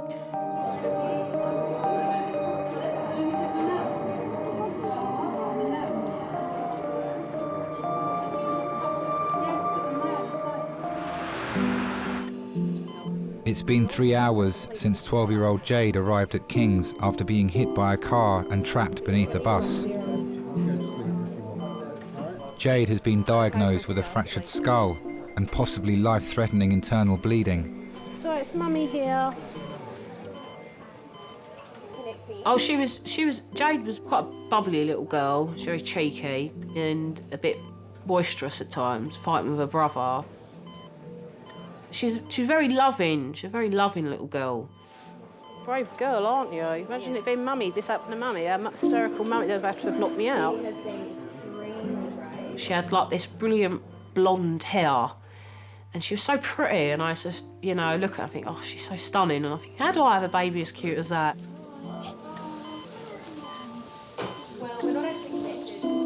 Of course, I know you are, darling. I know you are. If this was my little one, I would be too. I really would. I'd be terrified. Of course I would. Internal injuries can be very unpredictable, and they're almost always serious. We need to have a really good look at these pictures because I can't promise you 100% that she doesn't need an operation just right now. If she does, she is in the right place to have it. Everybody wants to know the million-dollar question, which is am I going to be okay? He's here. Okay, so we will look after. Sometimes they're not, or we don't know. Okay. I find that hard, but as long as you're honest with them and you tell them, I don't know, and the time will tell, I think they appreciate that rather than being given false hope. Okay, because we're looking after her. The neurosurgeons are here. All the surgeons, if she needs the operation, everybody is here. Okay, so we will look after her. All right. Okay? I know you are. I know. It's a human response to want to comfort the parent because their role is vital in comforting the child. You have to involve them. You have to tell them everything that's going on. To some extent, you have to tell them that everything is going to be okay, but only if you know that it is going to be okay. You have to be straight. Can't handle things. You're doing great. When you're up there and you're beside her, and I can see you being strong, you're being brilliant. And that's what we need. That's all I want you to do. All right, and you're doing great. If you've got anything you want to ask me, any concerns, ask me. And if there's any change, I will tell you. Okay. All right? Okay. Brilliant. Well done.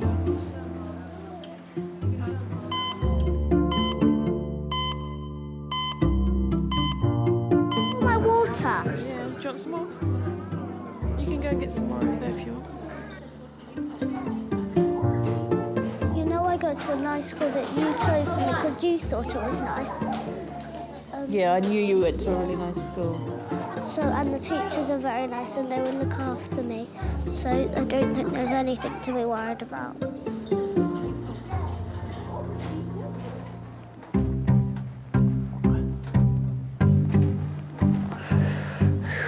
God, man, I'm in pain.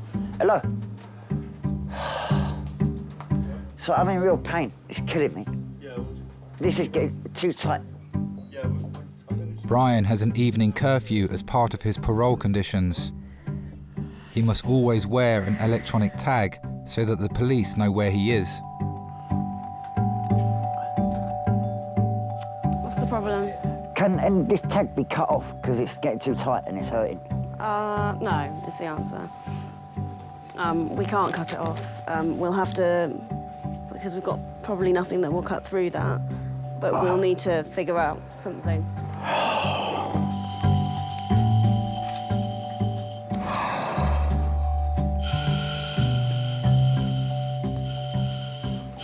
Thanks, nurse. I remind I was on my way up to clip my methadone and go to care for my mum. I'm a carer for my mum. Are you? Yeah. If you are not there... Oh, she's all right. She's at bingo at the moment.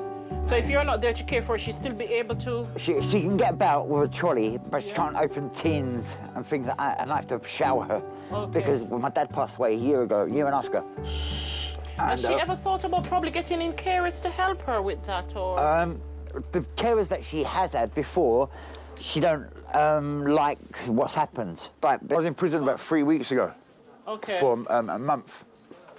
And in that month, she couldn't have a proper shower or bath. She had to wash down by flannel. Okay.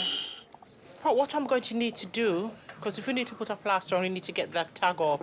Is there a number on it that we can call? I think so. I'm not too sure. You could just cut it off because it's an emergency, isn't it? I have a patient here. He has an injury to the ankle that he has a tag on. We need to have the tag probably put to the next ankle. Okay? We just use what we use, just one of the tough cut scissors. Okay. I'm just going to have a butcher's at your tag. Yeah, OK. It's tight. It's tight, no doubts. Tell me, thank you. All I need you to do is stay still, because I'm going to be chopping. I don't want to jab you in a bit you've hurt. You're welcome. You can keep it. Pardon? You can keep it with all means. Yeah, I have to give it back to you. Yes, I know that, mate. There you go. It's cut. Thank you. Done. Well, a patient came here once, and he was to be admitted. So somebody came down, and somebody was saying that they can't take it off because this guy took off his and put it on his cat. And they were wondering in the night, why is he walking up all over the place? You could see so much activity in his house. And when they went there, it was the cat that he wasn't home. And it's the cat prancing all over the house with the tag. Because if you do that, you get back incarcerated, and you have to go to prison and serve your time, the rest of your time.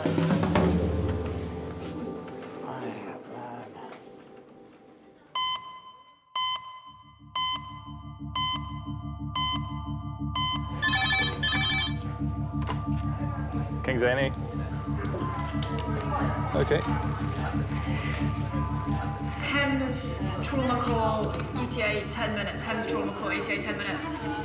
60-year-old pedestrian versus car. A woman is being brought to King's after being hit by a car whilst out shopping.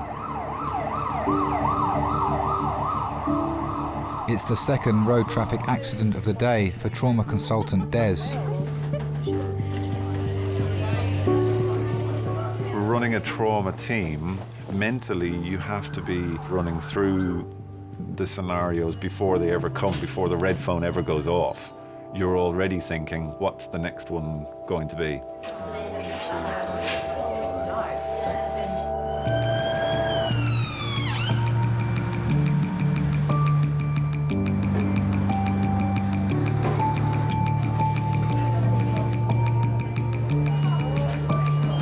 A department like King's, we see so much trauma every day that you'll be almost guaranteed to have 1 or 2 pedestrians hit by a car.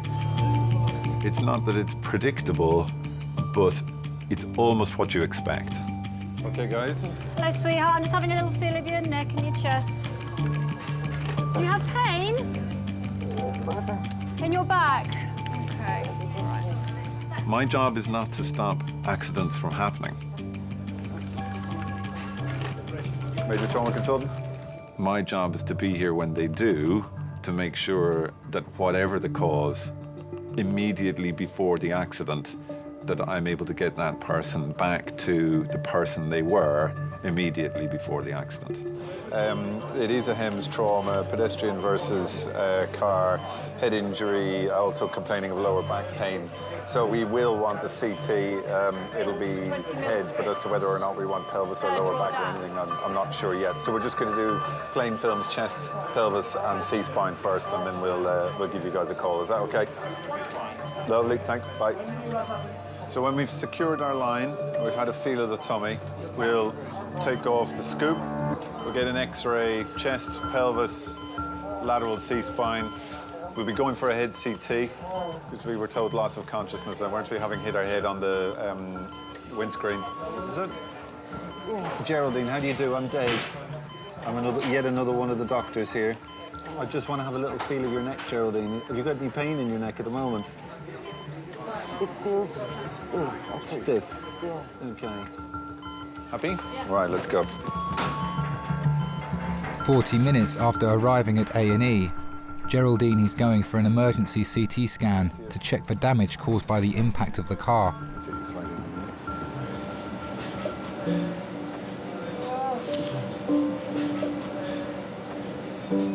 Well, the day had started off as any other day, really.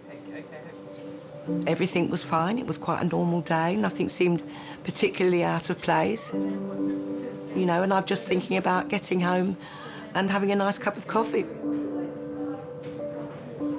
And then the most awful thing happened, and literally the world turned upside down. All of a sudden, there was just this huge impact that I felt to my side, which completely took me off my feet. I felt my head hit the window of the car and then slide off onto the floor. And for the first minute or two, no idea of where I really was. It's just a shock, a terrible shock. A dreadful shock, and you know, the shock is one of the things that stays with you for an awfully long time until you can get a bit of a handle on how your body's behaving.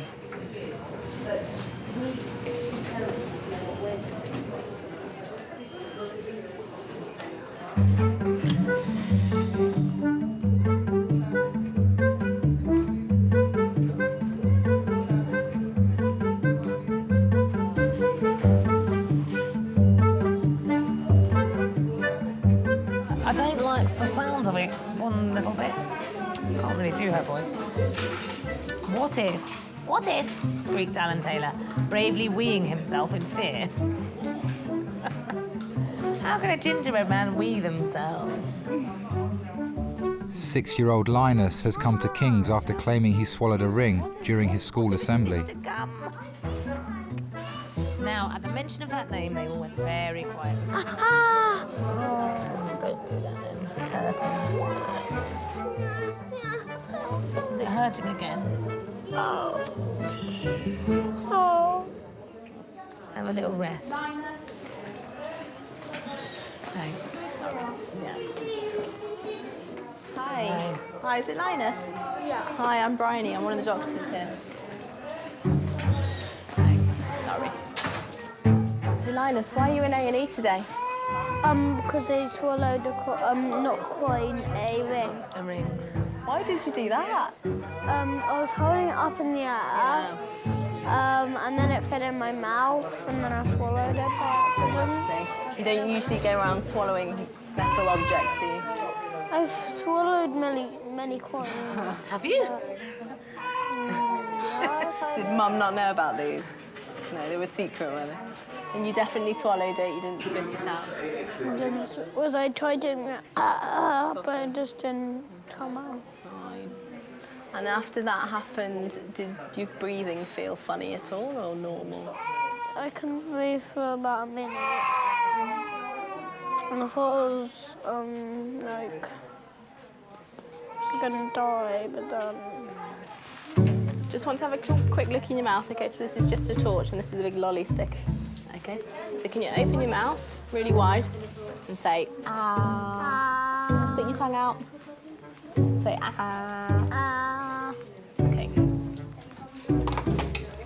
Can't see it there, so it must have gone down. We're going to send you for a scan. Have a look in that chest of yours. See what your lungs look like. So if you just sit back in the waiting room, or just here for a minute, and then I'll show you where the X-ray is. I've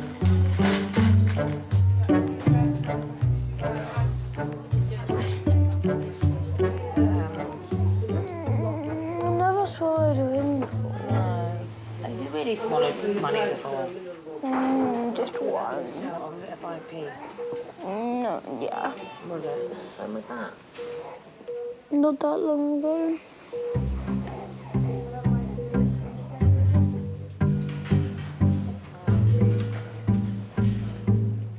Geraldine's awaiting the results of her scan. To keep her comfortable, she's been given a cocktail of painkillers. Hello? Hello?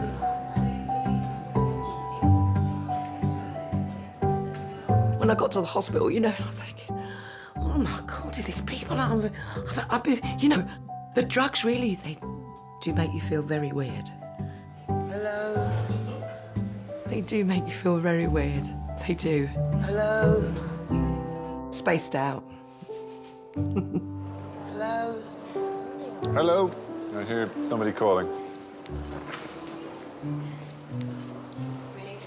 Yeah, me again. Good. So, half of your reports are come through, and they were all looking very good, as it's said. So I'm just waiting for the last couple to come now. What we're going to do is we're going to give you another painkiller. I know you're lovely and comfortable while we have you lying flat, but that might change when we start to move you. So we're going to give you another painkiller in advance of taking all this stuff up and maybe sitting you up, okay? All right? Back of my head is beginning To throb. That's a good sign. It means that everything else is settling down and you're getting the pain from where you hit your head, either on the car or the ground. All right? Not at all. Anything else? Any other questions or anything you want to tell me? No? Okay, fine. Great. We'll keep you posted. Thank you.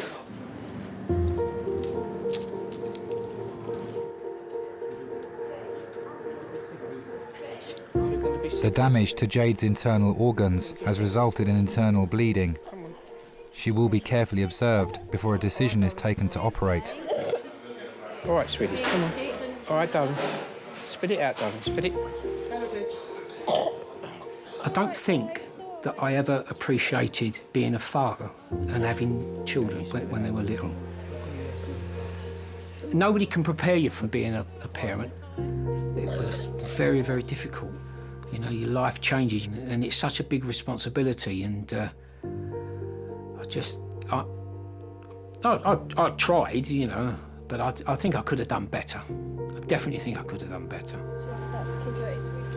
So the day that Jade was born, it was like being given another chance to be a dad again.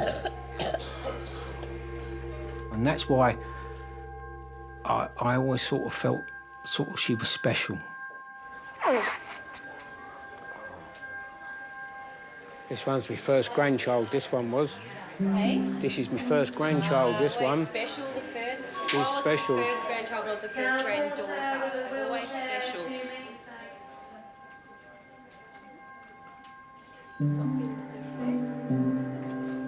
I have a lot of difficulty looking at pictures of her when she was little. I look at them and I think, if only I knew then this was going to happen, then I could have done something to prevent it. It's a very strange bond when you have children. When they're in pain, you feel it as well. They become your life. They are your life. All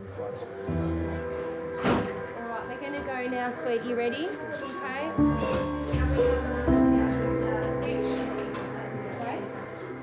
The results of Jade's scan reveal no damage to her brain, but she'll be taken to Pediatric intensive care to monitor if the life-threatening bleeding in her stomach requires emergency surgery.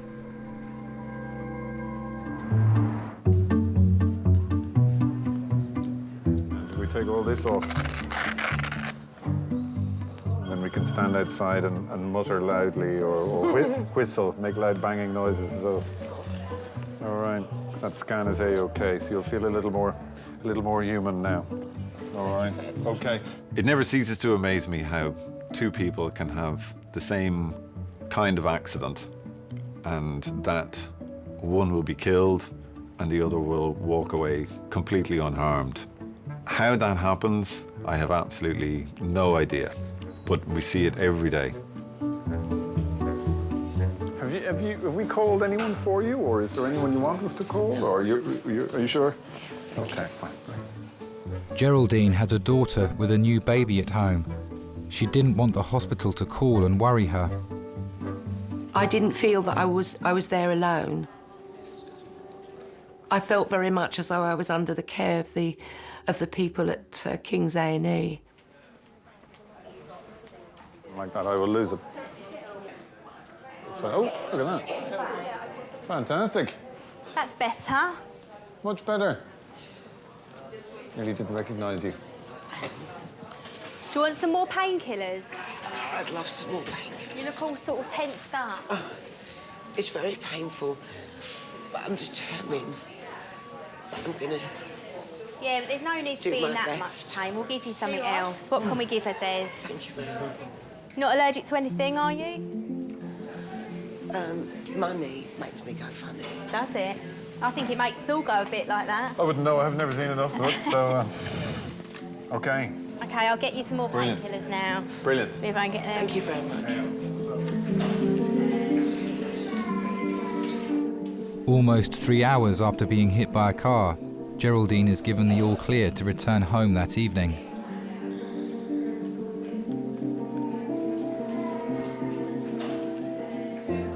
Hello, Sam, it's Mum.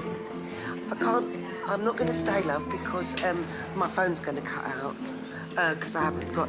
I've been in an accident, love. I got knocked over by a car. I'm at King's A&E.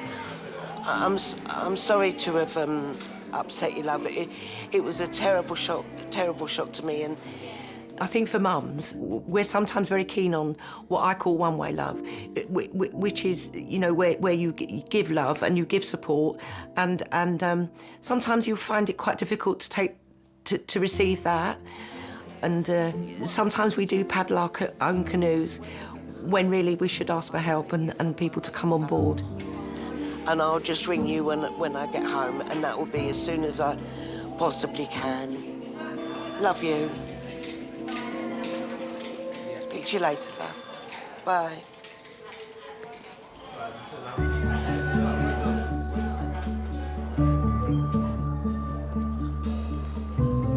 Oh, Mum, can I watch a movie when I get home? Yeah. What would that be my TV turned on? Just extra. I need to go to the toilet. Linus is awaiting the results of his X-ray after swallowing a ring. So this is you. Your stomach's here. And where can you see the ring? Can you point to it? Yeah. In your tummy. Your tummy, yeah. So it might be a bit sore when you have a poo and it comes out, okay? But you let Mum know. I mean, you're supposed to keep an eye on the poo to check that it has come out. Thank you so much. All the best.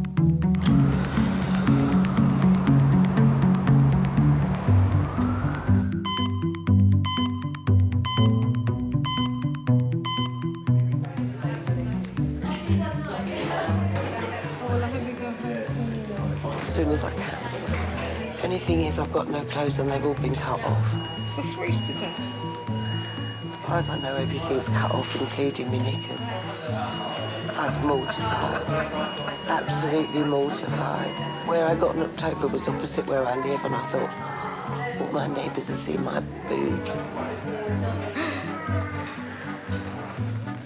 Just sit on the edge for a minute because you've been lying flat for so long. I think Have you got someone that could come and bring some clothes in and maybe give you a lift home? I'll get a taxi and go home. I just want to see how difficult it is. I think that the vulnerability you feel when you're in those positions of completely being in somebody else's hands, I think it's important to feel that somebody's there for you and that somebody's doing their very best for you. I think I've been so lucky. I think you have.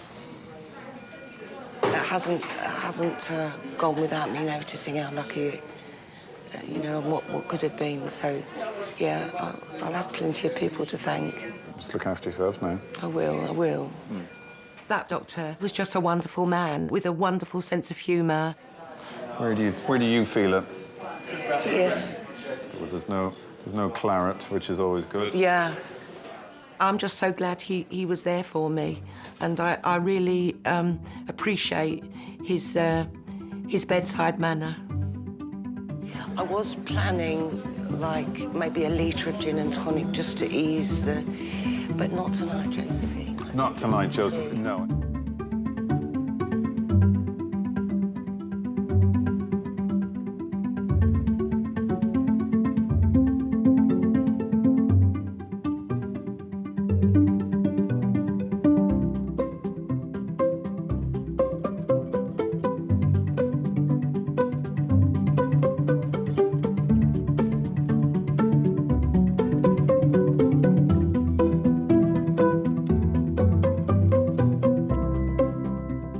By the time I reached home, there was a taxi with my daughter and her friend in it, waiting to scoop me off to their home to be looked after. So it was super.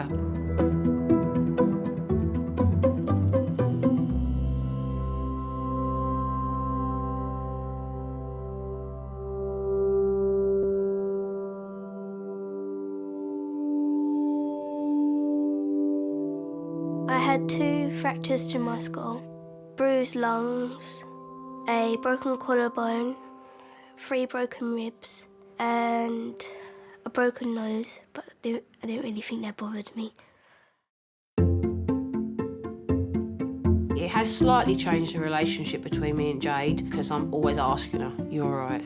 Are you all right? How you feeling? Are you okay?" And I can understand that being annoying because if someone was asking me 200 times an hour if I'm all right, it'd probably start to annoy me as well. I don't think it's changed me. It's just I'm closer to my family now. And plus I always cross at the lollipop man.